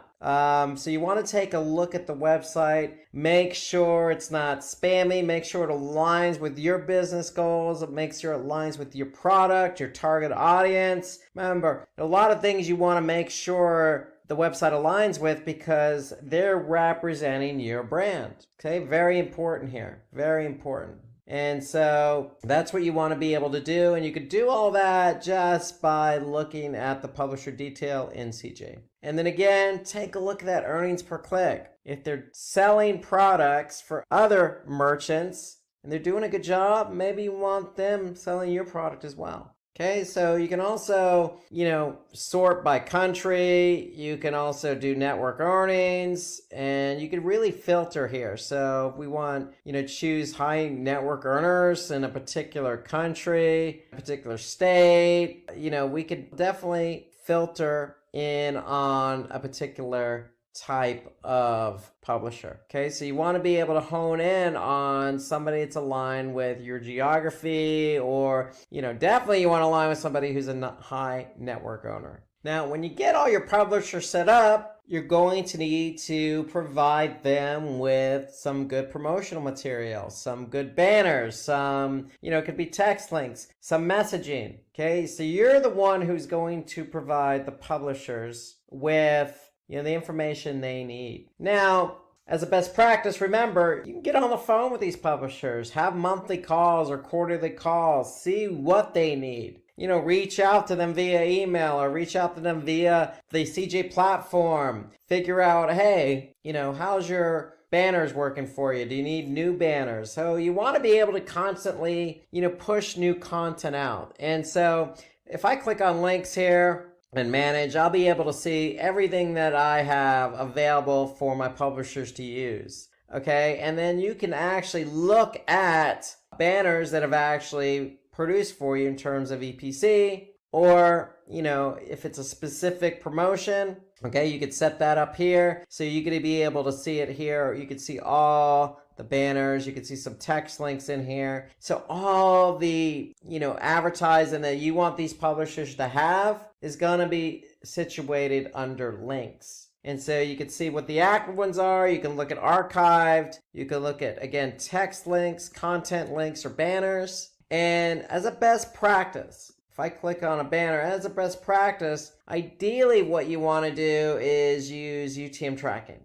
Okay, so you want to have some type of tracking in place. However, CJ does a lot of the tracking for you. So they're going to be able to tell you how many times a banner's been clicked and how many times a banner's been seen. Okay, they'll also tell you, more importantly, not only was that banner clicked, but did it generate a sale? And so here I can see that I have 3 publishers using this particular banner. I can see over this period of time, 412 impressions, meaning 412 people viewed the banner and I received 1 click on it. So you can get some in-depth detail about your different marketing materials and how they're performing. Okay, you can also see what publishers are using them. Okay, so the key here is you want to be able to communicate with your publishers, give them the promotional material that they need to promote your product. Now, you could set up, specifically, you could set up a unique banner for a publisher, or you could set up a banner for a group of publishers. That's where the group comes in. So you have some options here. And then as a best practice, what I would try and do, as you can see here, is come up with different banner sizes. So you can see here, we got a 728 by 90. Okay, you got a 160 by 600. You got a 300 by 250. Okay, so you want to have different banner sizes, and you also want to mix in some text ads as well. Okay, you want to be able to give your publishers some options in terms of what to use on their websites. So that's the whole idea, because a publisher may not have space on the homepage. They may only have enough space for,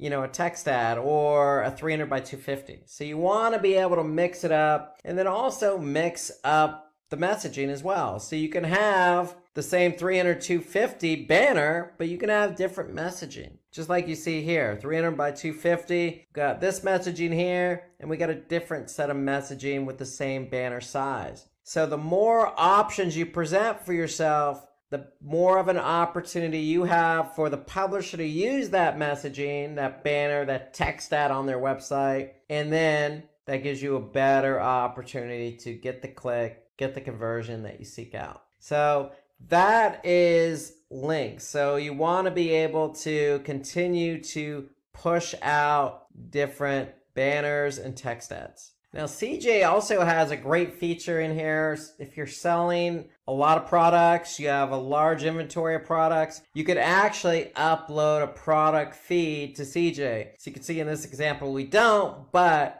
if you did, let's just say you have 100 products that you want to sell, you can go ahead and upload that feed to CJ, and then the publisher will be able to use that entirety of the feed, or pick and choose different products to use and sell. So let's jump over to reports. In CJ, you have reports. So this is really the bulk of where you want to be spending your time, because you want to be able to, not only recruit those publishers, but after you recruit them, you want to be able to see the performance. How are things moving? Are publishers moving product? Are they generating clicks? Are they selling your product? So go no further than reports. Right here at the top navigation, we're going to click on performance reports. And so we want to be able to see over a period of time, are we selling our product? And here you can see over the last 30 days, you can see how much commission was paid out. Remember, CJ gets a fee. They're the broker. Okay, so that's part of the program terms. Okay, so it's based on program terms. Who's selling? Okay, what program term are they associated with? CJ gets their commission. Okay, so you can see the total commission and then the sale amount. Okay, so we can see how many sales were generated, how many items were sold, how many clicks were generated, how many impressions. So I can get a good sense here, day by day, over who's selling, who's not selling. And it's all broken down at the very end to earnings per click. So that's my performance report. So we want to be able to see over a period of time, are we selling? Now, I can go into detail. If I click on transaction here from the pull down menu, I can look at a specific order. I can choose a specific publisher or website, and I can get details about that specific order, publisher, website, etc. Just by choosing transaction. So I can get really granular about the data I see for a specific transaction. That's just by clicking reports transaction. Now,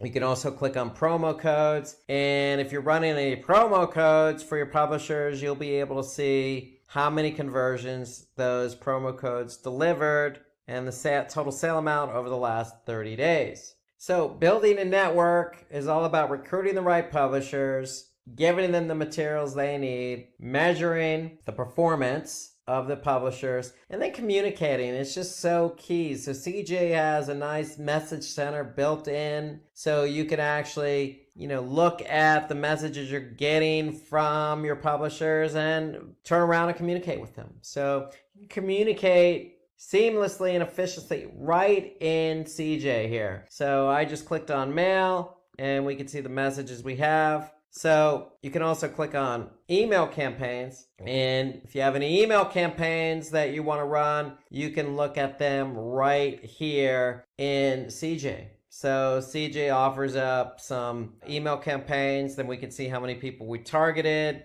how many people opened it, and how many people joined, in this case, joined our network. So here we have, a breakdown of each of the email campaigns that we've run over a period of time and their status and how many people we're targeting, and opens, deliveries, etc. So if you want to run an email campaign right in CJ, it's available to you as part of the platform. So if we move over from mail to placements, we have an opportunity to place some promotional material on a publisher's website. And so here we could see a breakdown of different publishers who basically will offer up some promotional material that we can leverage. Okay, so here you got this particular promotional placement. It's a 1-month placement and review page with your ad. So we can actually, take advantage of what publishers are offering up on their own website. So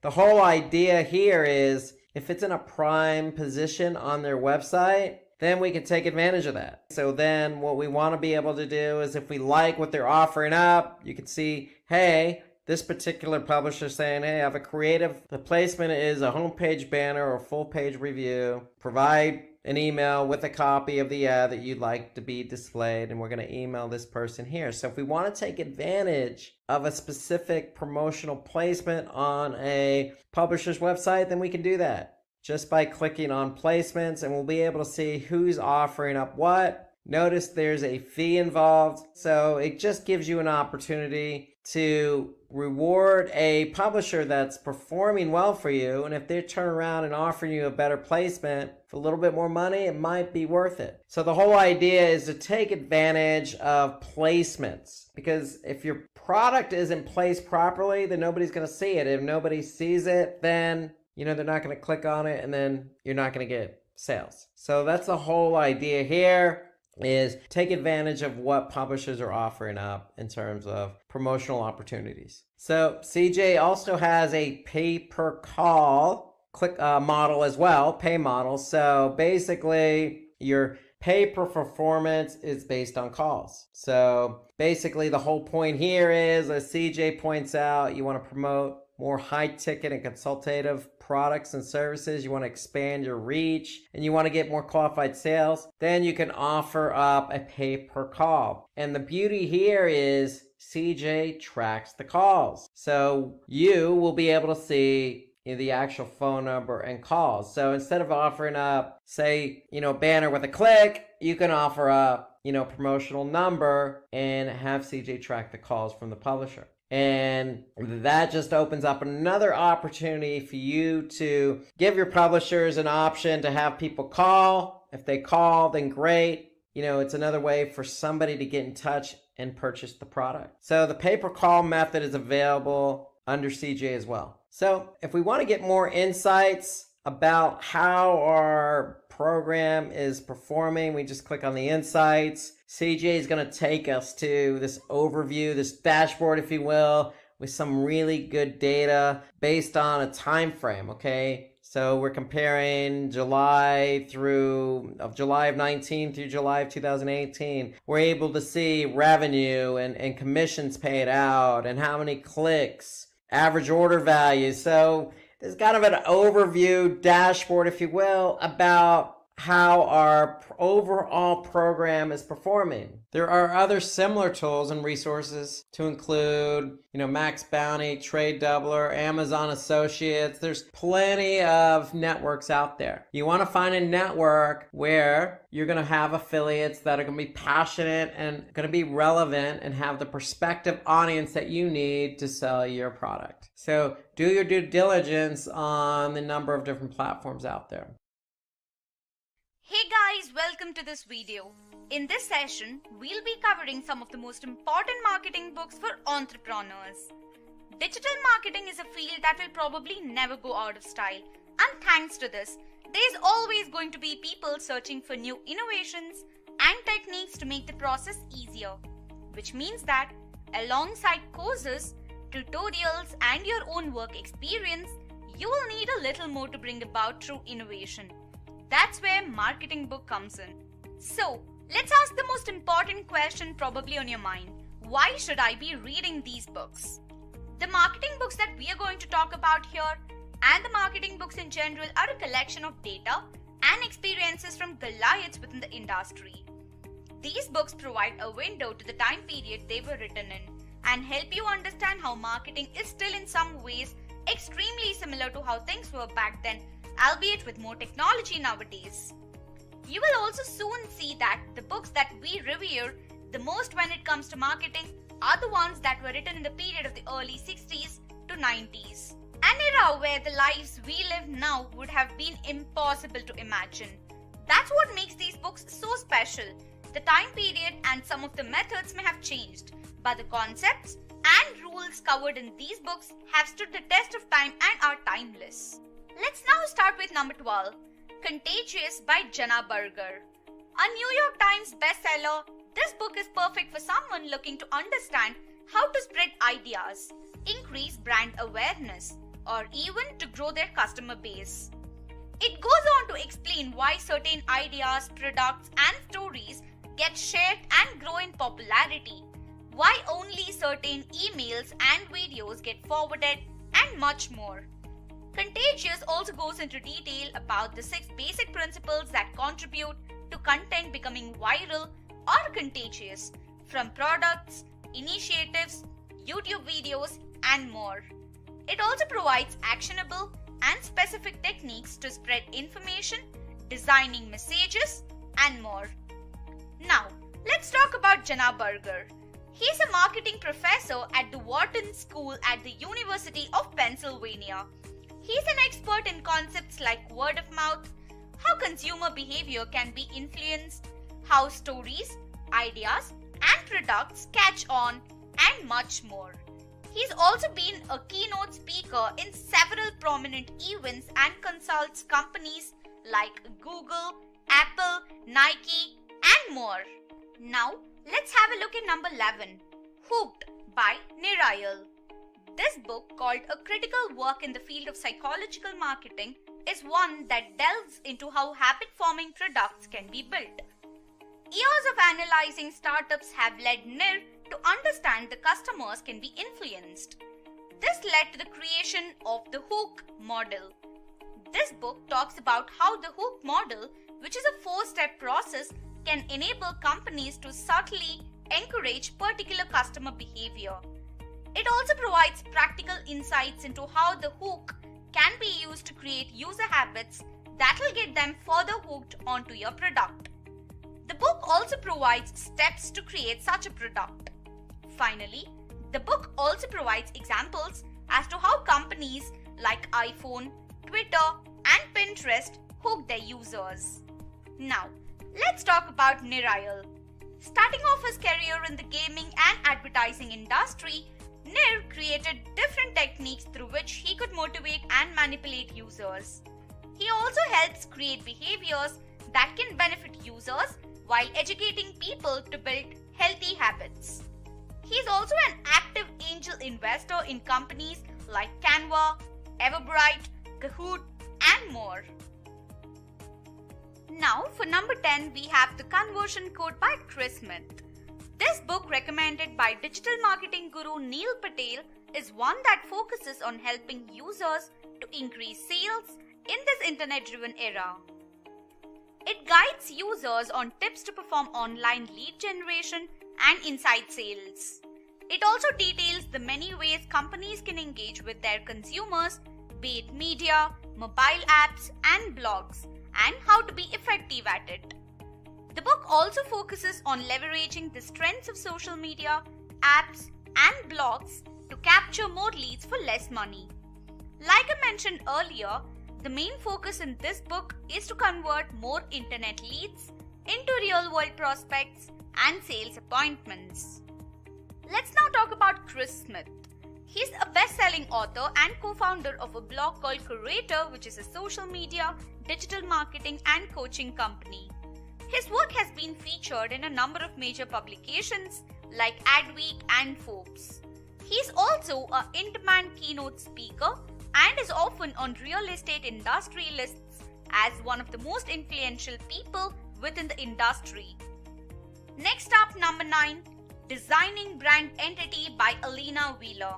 Called a comprehensive, pragmatic, and easy to understand resource for brand builders by the global brand leader of Deloitte, this book mainly focuses on the fundamentals, processes, and case studies behind creating a brand.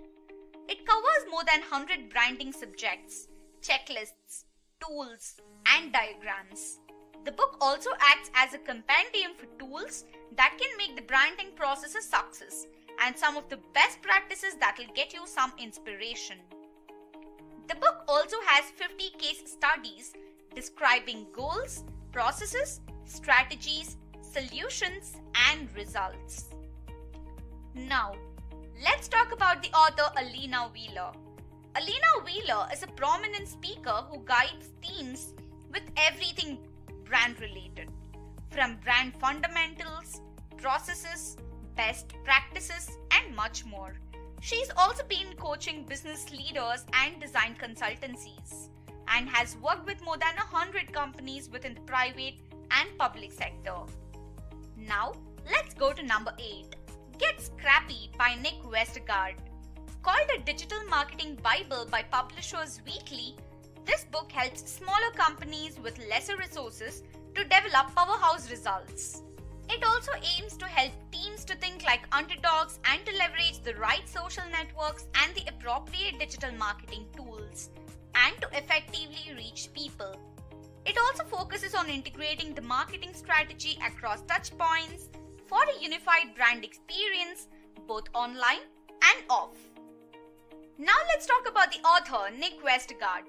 Nick has helped brands grow, from small businesses, Fortune 500 companies, to President Obama's Jobs Council. He is also a regular contributor to the Harvard Business Review, US News and World Report, Entrepreneur, Forbes, Mashable, and more. He is also a member of the boards of the University of Iowa School of Journalism and Mass Communication, the Iowa City Area Chamber of Commerce and Film Scene. Next, we have number 7. How to Win Friends and Influence People in the Digital Age by Dale Carnegie. Published in 1936, the book has been number 8 on the list of the top checkouts of all time by the New York Public Library. Despite its age, the many concepts are still relevant and have been updated to fit modern requirements. The book lays out powerful and timeless principles of human communications that have impacted millions. The essentials of engagement, affirming what's good, connecting with core desires and other concepts are elaborated on. The book also explains how to make a lasting impression, to merit and maintain trust, and how to lead change. Now, let's talk about Dale Carnegie. He's a writer and lecturer and the developer of courses dealing with self-improvement, salesmanship, corporate training, public speaking, interpersonal skills, and much more. By the time of Carnegie's death in 1955, his book had sold 5 million copies in 31 languages, and there had been 450,000 graduates of his Dale Carnegie Institute. Now for number 6, Positioning by Al Ries and Jack Trout. This book, released in 2001, called one of the most popular marketing books ever released, still keeps up with the current marketing landscape. It details how brands can make their product an industry leader. It explains strategies that can capture a large market share and to build their strategies around the competitors' weaknesses. The book also helps to analyze and incorporate data from trends. Now, let's talk about Al Ries and Jack Trout. Al Ries is an author and marketing professional credited with resurrecting the idea of positioning in marketing. Jack Trout was a marketer who was one of the founders and pioneers of marketing warfare theory and positioning theory. Next, for number 5, Epic Content Marketing by Joe Pulizzi. This book, called one of Fortune magazine's top 5 business book must-reads, explains how to attract customers and lead them to your businesses by creating relevant content. The book helps determine what your brand's content niche is and what you need to do to keep their attention. The book can help discover and develop your content marketing mission statement and to set up a process to create and curate content. It also explains how to leverage social media and email channels to create and grow your audience. Now, let's talk about Joe Pulizzi. He's an author and an authority when it comes to content marketing. He founded the Content Marketing Institute and launched several events, one among them being Content Marketing World. He also won the 2014 John Caldwell Lifetime Achievement Award by the Content Council. Next up, we have number 4, Crushing It by Gary Vaynerchuk, a New York Times bestseller. This book helps people build a personal brand and how to achieve their goals.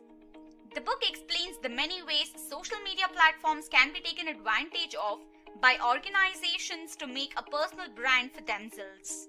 It provides tricks and tweaks to enhance these strategies. It also provides tactical and theoretical advice on how to become a star on social media and podcast services. It also details examples from real-life scenarios and how they were handled. Let's talk about Gary Vaynerchuk. He's an investor and advisor for several startups across the world. He's also an expert on Fortune 500 companies. He also runs VaynerMedia, a digital marketing agency that helps companies like GE, PepsiCo, Hasbro, the New York Jets, and more. Now for number 3, Ogilvy on Advertising by David Ogilvy. This book, written by David Ogilvy, who was known as the most sought-after wizard in the industry by Time magazine, was released in 1983. This consists of concepts that remain valid to this day. It covers a number of different facets of advertising and covers the 4 foundational principles of advertising. It also covers the author's experiences working with many prominent brands of the era. Let's take a look at David Ogilvy. He was a British advertising tycoon and the founder of Ogilvy and Mather. He was called the father of advertising. He introduced the concept of branding to advertising and focused on the importance of the creative copy and campaign themes. Now, for number 2, The 22 Immutable Laws of Marketing by Al Ries and Jack Trout. This book covers 22 innovative rules that help with understanding and succeeding in an international marketplace. The book provides insight into several concepts that are still relevant today. It also details 22 superlative tools and innovative techniques for the international marketplace. And now, for number 1, Scientific Advertising by Claude C. Hopkins. This book, released in 1923, has been cited as the must-read book by several advertising personalities like David Ogilvy, Gary Halbert, and Jay Abraham. It's credited with providing the original description for split testing and coupon-based customer tracking and loyalty programs. It also details an advertising approach that ensures reduced losses from unsuccessful ads and gains from profitable ads are multiplied. Now, let's talk about the author Claude C. Hopkins. He was known as an advertising pioneer and was known as a leader in the creation and development of modern-day consumer brand advertising and direct response marketing. He was inducted into the Advertising Hall of Fame in 1957. Now, let's get started with marketing hacks. First, you need to make personalized messages. One of the most important things you need to make sure of is that you understand your audience. Things like what they expect from your brand, what products they are interested in, what they like, what they don't, and so on. Then, provide concise and understandable content. This content should be of the form that users feel like they have gained something valuable each time they interact with it. You also need to make sure you practice transparency and respect your users' privacy. All of this can be made possible with the help of behavioral segmentation, or dividing your audience into groups based on actions like cart abandonment, repeat purchases, page views without conversation, and so on. Here we have an example from the popular food delivery application Zomato. Now for number 2, using data to drive creatives. The combination of the right ad images and their corresponding copies are now just as important as ad placement and audience targeting. To do it right, you need to use a data-driven approach to the process of creative design. You need to analyze the metrics of the creatives you're using currently, identify what's going wrong and make corrections, or create new designs to address the issues and improve non-performing metrics. In fact, in organizations like Google and Facebook, algorithms are being used to determine what combination of ad copies and creatives can bring the best conversion rates and click-through rates, none of which would be possible without a data-driven approach. Next, for number 3, we have to focus on original research. You need to perform your own research on latest technologies and trends with data represented in a creative manner, like with the help of graphics. Some of the biggest advantages of having your own proprietary data enables you to provide data in a unique angle and makes it easy to share. Moreover, with this data being easily shareable, this improves the number of backlinks generated from high-authority websites. It would also net you loads of subscribers. Let's now have a look at number 4.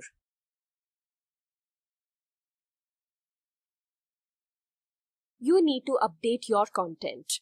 The content you have already published will over a period of time see a decreasing amount of traffic coming to it, which is why it needs to be updated regularly with simple tweaks and updates to ensure it doesn't decay and is refreshed in Google rankings.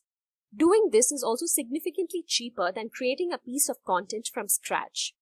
Updates also help increase organic traffic and to introduce new customers to your website or content. At number 5, we have Perform Guest Blogging. Perform guest blogging by having people with blogs or an audience within your industry create content for you. First off, you can take advantage of their expertise and drive traffic to your website. Moreover, having them to do this introduces their audience to your brand. This brings you new users you can eventually turn into leads and then into customers. Here's an example of a guest blogger for the D-Zone website. Done properly, this can ensure traffic can be driven to your website. Next up at number 6, you need to use video. Videos are now seen to be one of the most successful forms of advertising. So why not capitalize on it? Videos like tutorials, testimonials, and behind-the-scenes footage can improve your relationship with your audience and increase the probability of them investing in your product or services. They also help humanize your brand, adding doses of genuineness to interactions with your audience. On that note, might I suggest you check out our video on digital marketing if you're interested in learning about it. I'll add a link in the live chat. Next up at number 7, you need to perform live streams.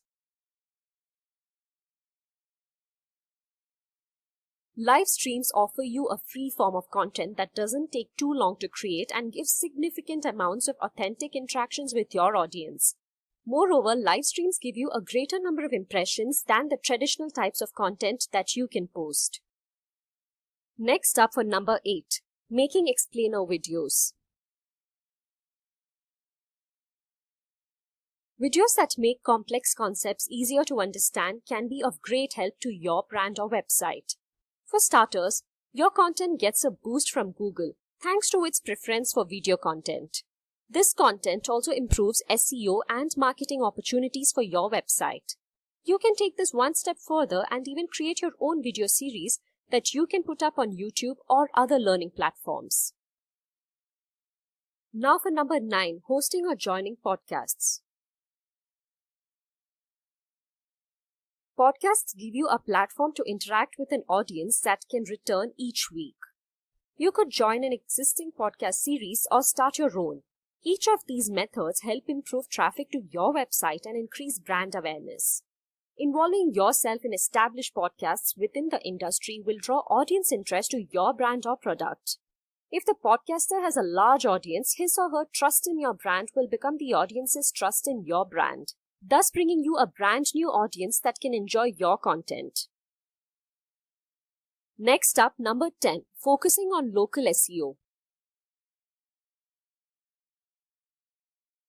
Prioritizing the Google My Business tool will enable you to manage your brand's online presence alongside maps and search results. By focusing on local SEO, you are making sure your brand is in front and center when users search for related terms in searches. It also helps increase your exposure to local audiences and can increase the number of leads you can gain. Now for number 11, setting up automated email campaigns. Automating email campaigns can reduce the amount of time you spend on the task of manually sending email and increases the number of emails that you can send. This helps you increase the conversion rates. It can also provide you with more customization options, stuff like A/B testing, infographics, time zones, call to action buttons, and much more. Next up, number 12, we have test augmented reality. Augmented reality provides additional personalization that enables greater interactivity from the users. This, by extension, increases their interest in your brand, making them more likely to convert. Augmented reality can also give users the opportunity to preview your product or services, giving them an opportunity to try it before they can actually purchase it. Here we have an example of an AR application through which users could be a part of the launch of the smartphone OnePlus Nord. For number 13, you have to use smart bidding. With smart bidding, Google uses machine learning to analyze your data so that it can optimize your bids in real time. With this, you enable Google to learn from past data to optimize your ad spend. You choose an appropriate bid strategy, see how it works out, and keep optimizing. Finding the right combination can help you acquire leads and convert them into customers. Next up, for number 14, you need to take advantage of your user-generated content. With user-generated contents, you get constant updates from your customers, and this tells Google that your content is updated constantly, thus helping with improving your rankings. Comments and reviews from users can also improve the uniqueness of your content. And finally, at number 15, we have gamification. Gamifying your content with loyalty programs and competitions can greatly improve your audience's engagement with your brand. Gamification also encourages your audience to perform a particular action like liking, sharing, or commenting on content. Here's an example of a rewards program that gives users credits called stars they can use as currency at a number of different locations. The more products you buy from Starbucks, the more stars you will earn. Before we get on to talking about mobile marketing, let's have a look at some stats related to mobile marketing.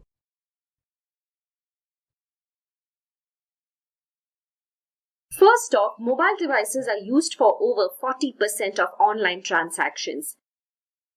Next, we have marketers and advertisers put 51% of their budget into mobile ads. And finally, mobile is responsible for an average of more than 40% of revenue in leading B2B organizations. So what is mobile marketing? Mobile marketing is a digital marketing strategy that started all the way in 1992. Remember SMSs that advertise stuff? That's what mobile marketing started off as.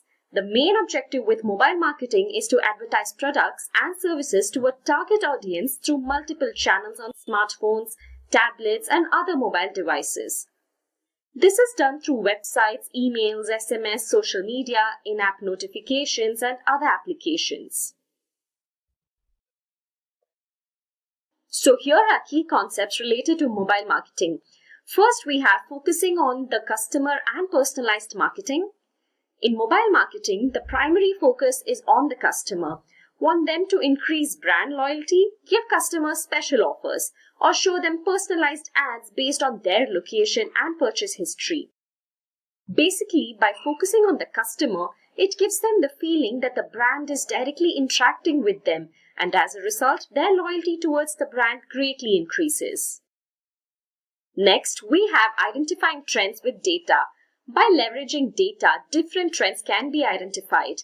From there, you can create customer profiles, and then with predictive and behavior analysis, you get an understanding of what will better grab the attention of a customer. Then we have testing. Testing provides insights and learnings that would be extremely important to the success of the campaign. For example, say you do an A/B test. With that, you'll get the optimal variant of the two, as well as further understanding of what works and what doesn't. And finally, understanding mobile analytics. Having some experience with mobile analytics with some of the metrics that need to be focused on, like engagement ratio, cost per install, and average revenue per user, are very important for mobile marketing.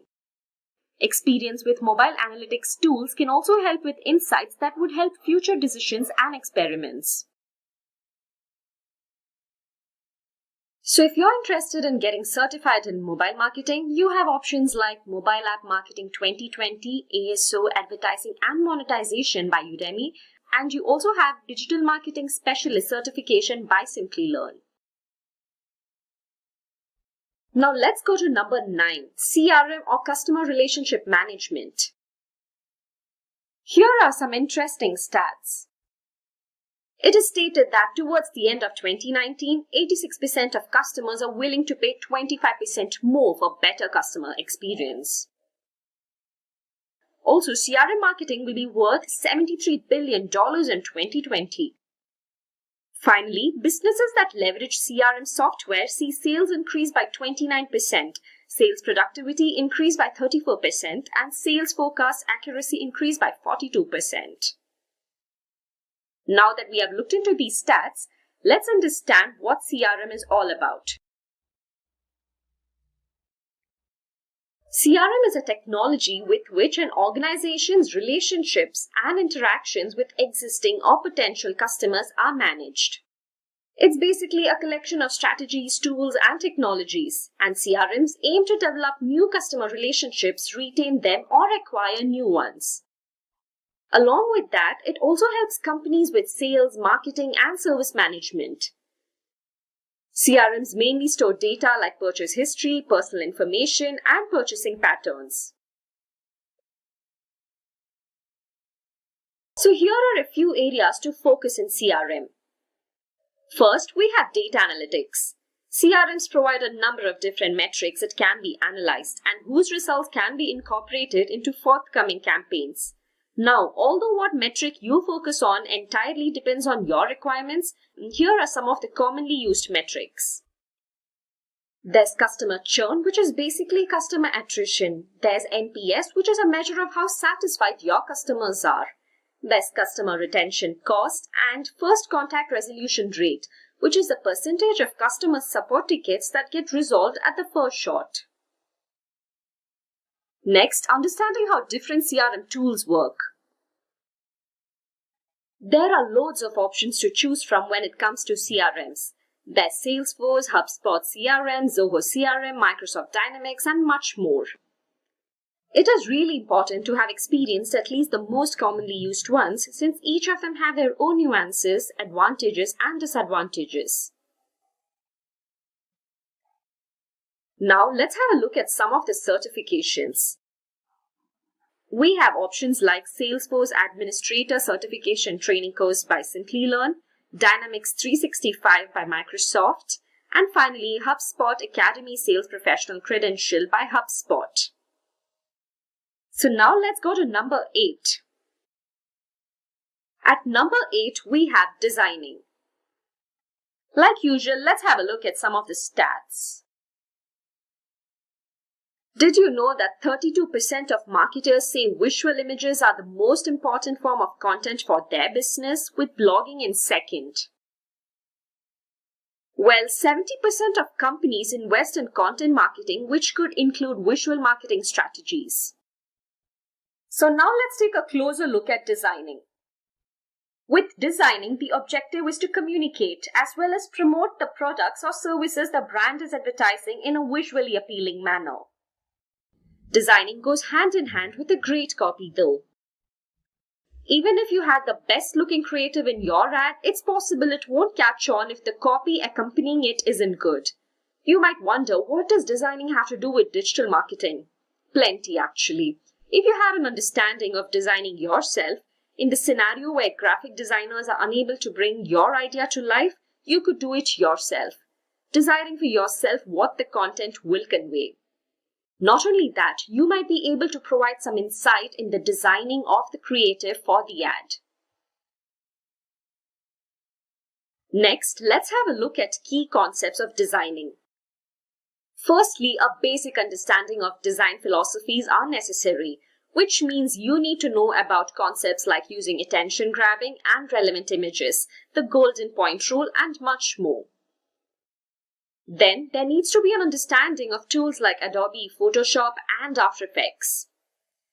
These are some of the most commonly used tools for creating creatives, and even the basic experience with these software could be extremely useful later on.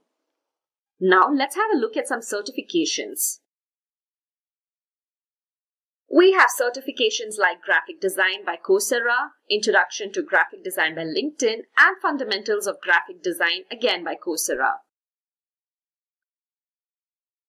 Next, at number 7, we have listening. Now let's talk about social listening. Social listening is a method through which a brand can learn about what customers are saying about them and the industry online by monitoring digital conversations. The brand's social media channels can track, analyze, and respond to conversations and feedback, improving their relationship with the users who may become potential customers, and thus increasing loyalty of present customers. And it's a proven fact that customers are drawn towards brands that are prompt in response. Now let's have a look at some key concepts.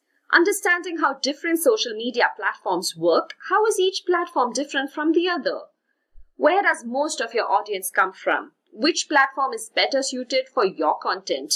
Those are the questions that need to be answered. Then, experience with popular social listening tools like HubSpot and Hootsuite. These platforms can help with a number of different situations like PR crisis, respond to customer complaints, find user-generated content, to obtain competitive intelligence, take suggestions, and much more. Next, at number 6, we have copywriting. First, let's have a look at some stats. It is stated that 64% of B2B marketers outsource their demanding copy needs. Next, it also says that a compelling copy draws 7.8 times more site traffic and produces brand recall, which brings higher engagement rates. Now, let's talk about what is copywriting. Copywriting is an act of creating promotional texts that could be advertised in brochures, notifications, billboards, emails, and so on. The primary objective here is that the written content called copy or sales copy increases brand awareness and persuades individuals to take a particular action, be it signing up to a website, buy a product, and so on. Now let's have a look at some key concepts of copywriting. First, understanding the customers and the competition. So from the customers, several bits of vital information can be obtained, like what kind of writing gets the maximum amount of engagement, what kind they dislike, and much more. Likewise, from the competition, you can find out what kind of writing they have success with, what they are doing better from your brand, and so on. This one goes without saying, but to have success with copywriting, you need to be well versed with grammar and have sufficiently good writing skills. Let's have a look at some certifications now. Here we have the Creative Copywriter Academy. Then we have the IDM Award in Digital Copywriting by the Institute of Data and Marketing. And finally, we have American Writers and Artists Copywriting course. Next up, number 5, email marketing. First, let's have a look at some stats. According to Statista, in 2019, global email users amounted to 3.9 million. By 2023, this is set to grow to 4.3 billion. Next, it also states that 81% SMBs rely on email as their primary customer acquisition channel and 80% for retention. Next, again by Statista, it states that 49% of consumers would like to receive promotional emails from their favorite brands. So now let's have a look at email marketing. Email marketing is a method for performing digital marketing by using emails to promote products and services to a highly targeted audience. In a way, email marketing could nurture the relationship with your customers or completely drive them away. With email marketing, customers can be communicated with directly with personalized emails, helping them stay updated with items or offers. It also serves a purpose of informing people about your brand or keeping existing customers engaged between purchases. Now let's have a look at key concepts. First, we have focusing on personalization and automation. Emails can be set up in such a way that customers are regularly sent emails on a regular basis to keep in touch with them, inform them about new products, and other forms of engagement. Then we have complying with data privacy rules. Privacy has been the talking point for a while now. Most recently, the GDPR brought about a number of restrictions that have to be adhered to by organizations. So it's absolutely necessary that these privacy guidelines are followed. Or would you rather spend £10 million? Next, experimenting with different kinds of content. Emails can have images, GIFs, or videos attached to them, and each of them can impact your customer base in a different manner depending on their requirements. So different kinds of content need to be experimented with to determine the one that works best for you. And finally, understanding popular tools and metrics. To be successful at email marketing, it is absolutely necessary to be experienced with tools like HubSpot and MailChimp.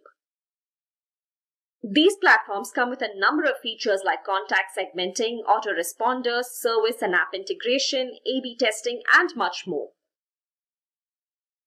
Next up, we have certifications.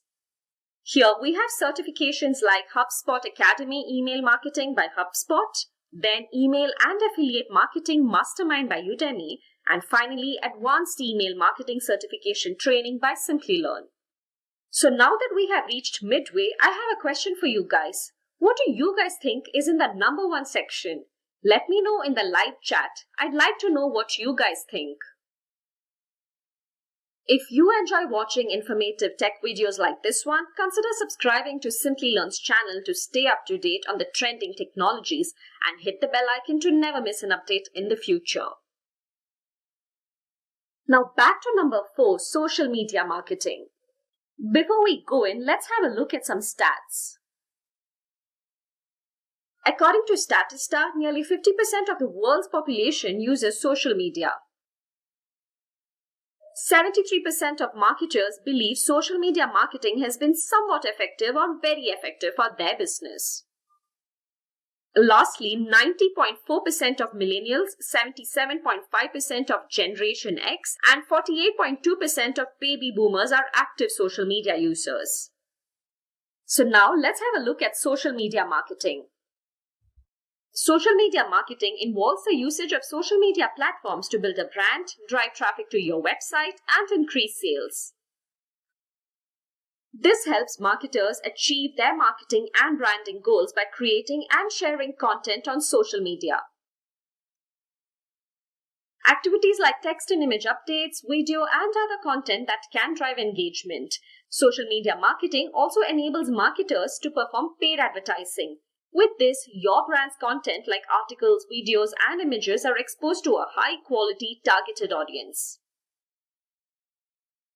Next, let's have a look at some key concepts of social media marketing. First, understanding how to work with different social media platforms is necessary. Every social media platform comes with its own kind of audience, nuances, advantages, and disadvantages. So it's important to have experience with them so that the one that best suits your requirements can be selected. Next, we have monetization. On YouTube, which is also a social media platform, you could monetize your videos to get some income out of them. Other options include affiliate marketing, influencer marketing, events, and much more. Then we have analytics. Experience with social media marketing tools like Buffer and BuzzSumo can help organizations by providing alerts based on keywords, brand names, links, domain, and much more. Among other things, it also tracks competitors and analyzes their content to determine what they are doing better. Then we have knowing your brand's user base and optimizing your content. It's important to understand your brand's user base to determine what they like the most on your social media page and then optimize it. Now, let's have a look at some certifications. Here we have Advanced Social Media Certification Training by Simplilearn. Then we have Social Media Marketing on LinkedIn Learning. And finally, Hootsuite Social Marketing Certification by Hootsuite. And now for the top 3. Number 3, pay-per-click or PPC. First, let's have a look at some stats. 33% of people click on paid search ad because it directly answers their search query.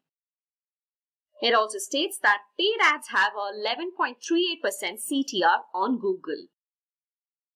And finally, according to Google, businesses make an average of $2 in income for every $1 they spend in Google Ads. Now let's talk about PPC. It is a form of online advertising in which advertisers spend a certain amount of money each time their advertisement is clicked. This process, if done properly, can drive people to your website without having to get them organically. Search engine marketing is one of the most popular methods to perform PPC. For PPC, most search engines are part of an automated process performed by the search engine to determine how relevant and valid they are to appear in the search engine result page. Now let's have a look at some key concepts of PPC. First, it's important how different search engines and their advertising works. Each of them have their own but somewhat similar rules, prices, restrictions, and so on. Then we have Google Ads, one of the most popular and lucrative players among the search engines. Google Ads provides marketers with a sizable chunk of the internet to advertise to. It is important to properly understand how Google Ads works and how its many features and functionalities can be used efficiently. For more on Google Ads, why don't you check our introductory video on it? I'll link it in the chat. Next, analytics. Different metrics like CPC or cost per click, clicks, click-through rate, and quality score need to be understood so that optimal and well-informed decisions can be made. Finally, we have copywriting and visual design ability. As I mentioned earlier, either of these don't work without the other, which means the experience in both these concepts would be greatly beneficial for the individual and the organization.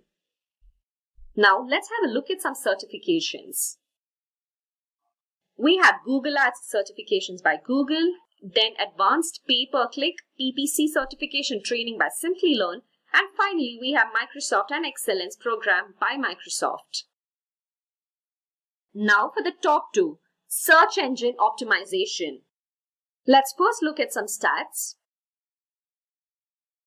According to Zero Limit Web, on the first page alone, the first 5 organic results account for 67.60% of all the clicks.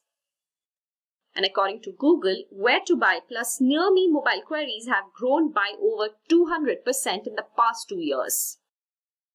And finally, according to HubSpot, 57% of B2B marketers stated that SEO generates more leads than any other marketing initiative. So what exactly is search engine optimization? Search engine optimization, or SEO, refers to the method adopted by an organization to grow the quality and quantity of website traffic by making it more visible to the users of a particular web search engine. This is possible with the help of organic search results. SEO improves unpaid results and doesn't count traffic obtained from paid ads. Next, let's have a look at some key concepts of SEO. Technical SEO. The technical side of SEO, like server side settings, sitemaps, server response code, rewrites, and so on, will help you take advantage of both page level and server level optimization to ensure they are found by search engines. This, by extension, helps generate traffic and conversions. Next, content marketing. It is important to be well versed in content marketing as both SEO and content marketing cannot exist without the other.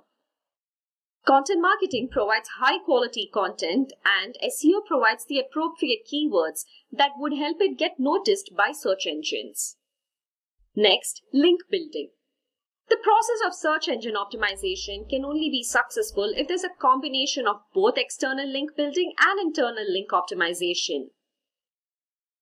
One builds links with credible websites and the other performs link optimization on your own properties and social media platforms. Now we have site usability.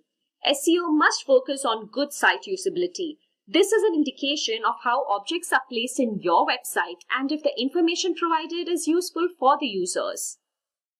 It also indicates if the site is easy to use and navigate. Then you need to have experience with tools like Moz and Google Analytics to take appropriate inferences from the data obtained. And finally, we have Google Analytics and Google Webmaster. Google Analytics will help with tracking and reporting website traffic. Google Webmaster will help track your website search performance with the help of Google Search Console and additional resources. Now let's have a look at some certifications. Here we have SEO training course by Moz, which is provided by Udemy, and we have search engine optimization training course by Simplilearn, and finally we have HubSpot SEO training course provided by HubSpot. Finally, number 1, it's data analytics. Data analysis is a process which looks into collecting and organizing data. By doing so, helpful conclusions are drawn. These conclusions can be incorporated into the upcoming campaigns of the organization. The information that is analyzed is collected with the help of analytical and logical reasoning. Here are some key concepts of data analysis. First, understanding popular data analytics tools like Apache Spark, Tableau, and SAS can be greatly helpful in the process of data analysis. Then we have Google Analytics. Google Analytics is a tool that helps businesses analyze their website. It records activities of users visiting your website along with additional information like their age, gender, and interests. This is then sent to the Google Analytics server and then can be used by you to make decisions regarding upcoming campaigns. Then we have data visualization. Data visualization enables data to be translated into a chart, graph, or other visual component. Understanding data visualization would help with understanding data in a quick and clean manner.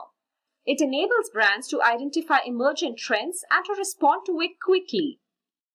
With it, the brand story can also be shared with others thanks to being able to create a narrative with graphics and diagrams.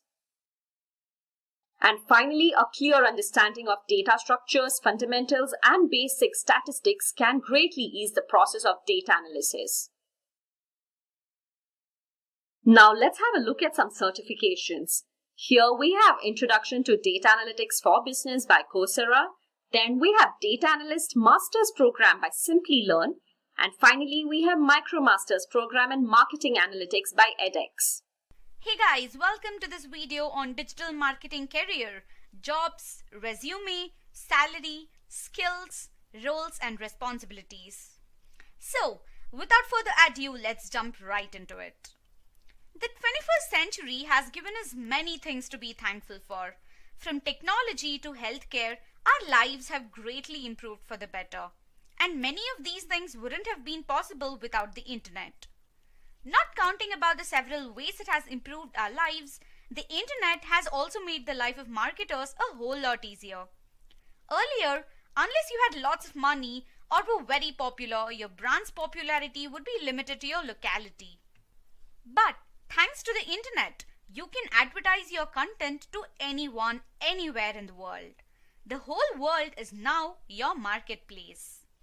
And that is because of digital marketing, which is the process of advertising goods, services, and your brand with the help of digital channels like websites, social media platforms, search engines, and so on. Digital marketing has the following types. search engine optimization, content marketing, social media marketing, search engine marketing, affiliate marketing, native advertising, marketing automation, and email marketing. But you might be wondering, who can ensure these digital marketing concepts are incorporated into a brand's marketing campaigns to ensure the best possible output? A digital marketer, of course. So now let's talk about everything related to a digital marketer. But before we can get started, let's go to a more familiar setting on where a digital marketer belongs and strives. The office. Now let's start by talking about who is a digital marketer. A digital marketer is someone whose objective is use digital channels like search engines, social media platforms, affiliates, and other opportunities to generate leads and build brand awareness.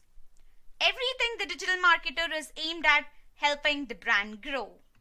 But that's not where his or her responsibilities end. A digital marketer is also responsible for developing and managing marketing campaigns. This means that the success of the entire marketing efforts of a brand or an organization entirely depends on how competently a digital marketer develops the marketing campaign. The work doesn't end there though. The digital marketer also needs to manage the campaigns. Next, like we mentioned earlier, he or she needs to acquire leads and drive traffic to the brand's website, taking advantage of the digital channels we mentioned earlier, alongside providing high quality content. The digital marketer also needs to perform competitive analysis and industry benchmarking to understand what kind of content works best within your industry, the kind of content that your competition posts, and what works for them. They're also responsible for using tools like Buffer, Hootsuite, and Sprout Social to measure and optimize marketing campaigns based on data obtained from the tools. And finally, they're responsible for improving brand awareness by advertising the organization's or brand's content on digital marketing channels. Let's now talk about the skills required to become a digital marketer. Now, let's have a look at the different types of digital marketing. There's search engine optimization, content marketing, social media marketing, search engine optimization, affiliate marketing, and email marketing. Let's talk about search engine optimization first. Search engine optimization is the process of improving the overall quality and quantity of the organic traffic coming to your website via search engines. With SEO, you're able to attract visitors who would be actually interested in the products or services that your brand is offering without having to pay a single penny. The process of SEO has two parts: on-page and off-page SEO. Let's have a look at each of them in detail. First, let's have a look at on-page SEO. On-page or on-site SEO is a method of search engine optimization that involves the optimization of elements on a website like its content or HTML code to help increase the amount of traffic coming to your website and improve its search engine rankings. It also helps users easily understand what a page is all about and whether or not your page addresses their search query. On-page SEO is possible with the help of keyword research, technical audits, on-site optimizations, and enhanced user experiences. Next, we have off-page SEO. Off-page or off-site SEO refers to actions taken outside your website to affect your rankings in search engine result pages. It involves promotional methods to improve search engine and user perception of your site's popularity, relevance, trustworthiness, and authority. Off-page SEO can also be performed with the help of link building, which is getting other websites to link back to your website. Some of the popular SEO tools are Moz, Google Keyword Planner, SEMrush, and Ahrefs. Next up, we have content marketing. Content marketing refers to the process of marketing that focuses on creating and sharing valuable, relevant, and consistent content like blogs, videos, infographics, and case studies to bring the attention of a targeted online audience to the brand's products and services. The process of content marketing involves, firstly, to decide what goal you want to achieve with your marketing campaign. Do you want more subscribers, more conversions, increased leads? That's what you need to decide here. Then, you need to set up buyer personas. A buyer persona is a profile created based on research that represents the target customer that might enjoy your products or services. With this, you can identify the ideal audience that might be interested in your content. Next, you will need to perform a content audit. It involves taking a look at all the content on your website and assessing its relative strengths and weaknesses in order to prioritize your future marketing activities. Then, you need to choose a content management system of your choosing. There are a number of options available like WordPress, MailChimp, and Squarespace. You will need to keep brainstorming for new forms of content that will attract the attention of new audience. You will need to focus on a particular form of content you want to focus on. And finally, you will need to publish and manage your content. Now, let's talk about popular content marketing tools. There's Buffer, BuzzSumo, FollowerWonk, and Hootsuite. Let's now talk about the next type of digital marketing, that is social media marketing. Social media marketing refers to a form of marketing that involves the usage of social media platforms to connect with your audience, to build your brand, to increase sales, and to drive traffic. You will need to listen to and engage with followers, analyze results, and run social media advertisements. The process of social media marketing involves, like before, you first need to determine what goal you want to achieve. You will need to determine whether you need increased conversions, email signups, lead generation, or any other marketing goal. At this stage, you will need to determine what your audience enjoys the most. You will need to find out which files get the most amount of engagement, likes, or shares. Then, you will need to research about your competition within your niche. See what kinds of content they post, what content of theirs receives the most engagement from their audience, and how you can make similar content.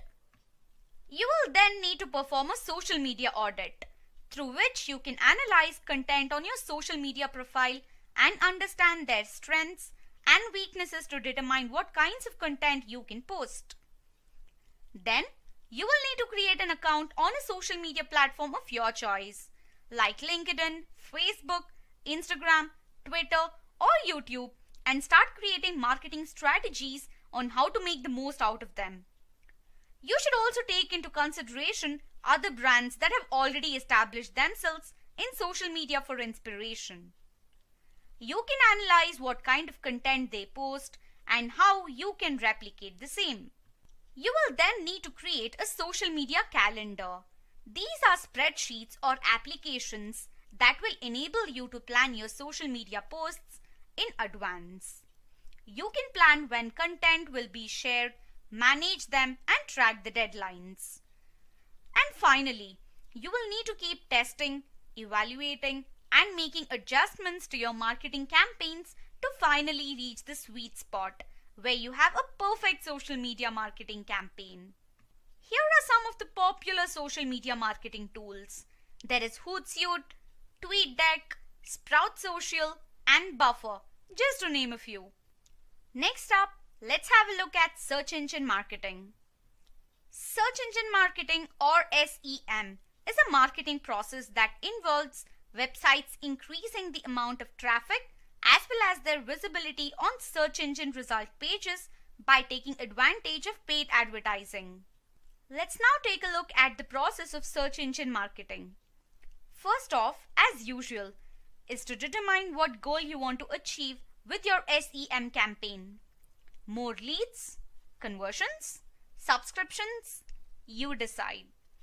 Then, you will need to research what kinds of keywords you want to advertise on.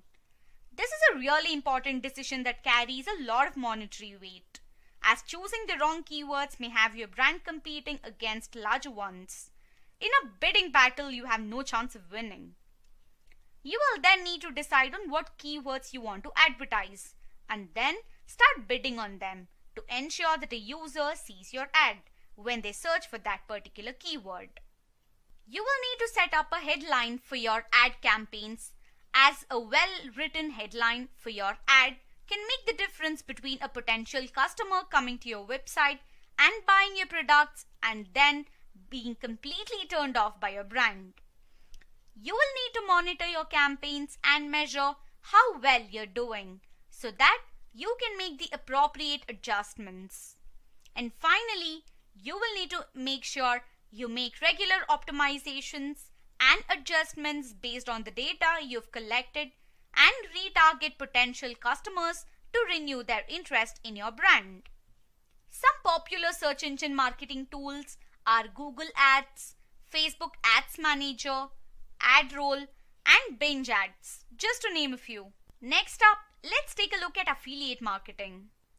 Affiliate marketing is the process of paying an affiliate, who could be a particular website or other entity, to advertise a merchant's products. The affiliate usually promotes the product and earns a commission for each sale they make. This is usually done using referrals via registrations, email sign-ups, conversions, and subscriptions. Here's the process of affiliate marketing. First, you will need to decide the affiliate network you want to choose. The affiliate network is like a favor for both merchants and affiliates. Here, a merchant gets to decide which affiliate they want to work with and vice versa. As a merchant, you will need to set up specific rules, guidelines, image specifications, commission costs, and other details that an affiliate needs to accept before they can apply to advertise for you. After this, affiliates apply to advertise on the merchant's behalf. The merchants decide which affiliate they want to go with and would be the best representation of their brand. Now, once an affiliate has been selected, he or she places ads on their website or the platform of their choosing, advertising the merchant's products. Interested customers then click on these ads and are sent to the merchant's website. If customers make a purchase, the affiliate network makes a note of it. The transaction is then validated and credited to the affiliate. And finally, the affiliate is given his or her commission, and likewise the process repeats itself. Here are some of the popular affiliate marketing tools. We have CJ Affiliate, Volume, Awin, and has offers, just name a few again. Now, we are having a look at the last type of digital marketing, and that is email marketing. Email marketing is the process of using personalized emails to convert prospective users into potential customers. Here's the process of email marketing. First, you decide on what goal you want to achieve with your email marketing campaign. Then, you decide what kind of emails you want to send. Is it a welcome email, a newsletter, a lead nurturing email, a re-engagement email? That's what you've got to decide here. Next, you can choose an email marketing tool of your choosing. These tools can help you with templates for emails, create email lists, track performance, and do much more. You will then need to attract users with a reason to subscribe to your emails, with attractive opt-in advantages like exclusive access to sales, discounts, and so on. You will need to plan emails and their respective follow-ups with an email calendar. You will also need to create an attractive subject line and copy that will attract the attention of potential customers. But the job isn't done. After creating an attractive subject line and copy, your email also has to have an attractive design. And finally, you will need to perform A or B tests and use analytics to measure how well your campaign is doing. Based on this, you can make the appropriate adjustments to make sure the upcoming campaigns are a success. Some popular email marketing tools are MailChimp, HubSpot, Sendinblue, and Marketo, just to name a few. Now, let's take a look at some digital marketer careers. Here are some of the most popular job roles you can have. We'll be talking about the salaries of these job roles, courtesy of Glassdoor. First, we have Digital Marketing Manager. A digital marketing manager earns approximately $75,000 per annum in the US. In India, he or she can earn approximately 7 lakh rupees per annum. Next, we have SEO Manager. In the United States, an SEO manager earns approximately $62,000 per annum, whereas in India, an SEO manager earns approximately 5 lakhs per annum. Then we have Search Engine Marketing or PPC Expert. A PPC expert in the US earns approximately $74,000 per annum, whereas in India, a PPC expert can earn approximately 4 lakh rupees per annum. Next up, we have the Social Media Manager. In the US, a social media manager earns approximately $50,000 per annum. In India, he or she can earn approximately 5 lakhs per annum. And finally, we have the Content Marketing Manager. A content marketing manager can earn approximately $65,000 in the United States. In India, he or she can earn approximately 5 lakh rupees per annum. Let's have a look at a sample digital marketer resume. First off, you start off with the usuals like name, address, and the other stuff. Following this, you will need to add a brief summary of your years of experience and the different important skills you have experience with. In this case, this person has 2 years of experience in just about every important type of digital marketing. Your summary can vary based on the job role you're looking for. You give them links to your socials and then add experience. This is the part where you can highlight your achievements during your years of work.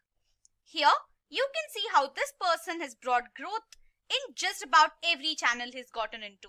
The most important part to remember here is that the stuff you add here must be quantitative, with actual stats about how your work brought growth to your organization. Again, depending on the job role you're applying for, you can choose to elaborate on some of your achievements over others. Then, you can cover the different tools you've got experience with. Make sure you add relevant tools related to this job role you're looking for. For example, for the role of a SEM expert, having experience with Google Ads and Google Analytics is mandatory, so that has to be a part of this list. You can add concise details about your education and then talk about the courses you've completed. Having completed the right courses can have a significant impact on your hireability. And with that, we have come to the end of this digital marketing full course for 2021. I hope it was informative and interesting. If you have any questions about the topics covered in this video, please ask away in the comment section below. Our team will help you solve your queries. Thanks for watching, stay safe and keep learning.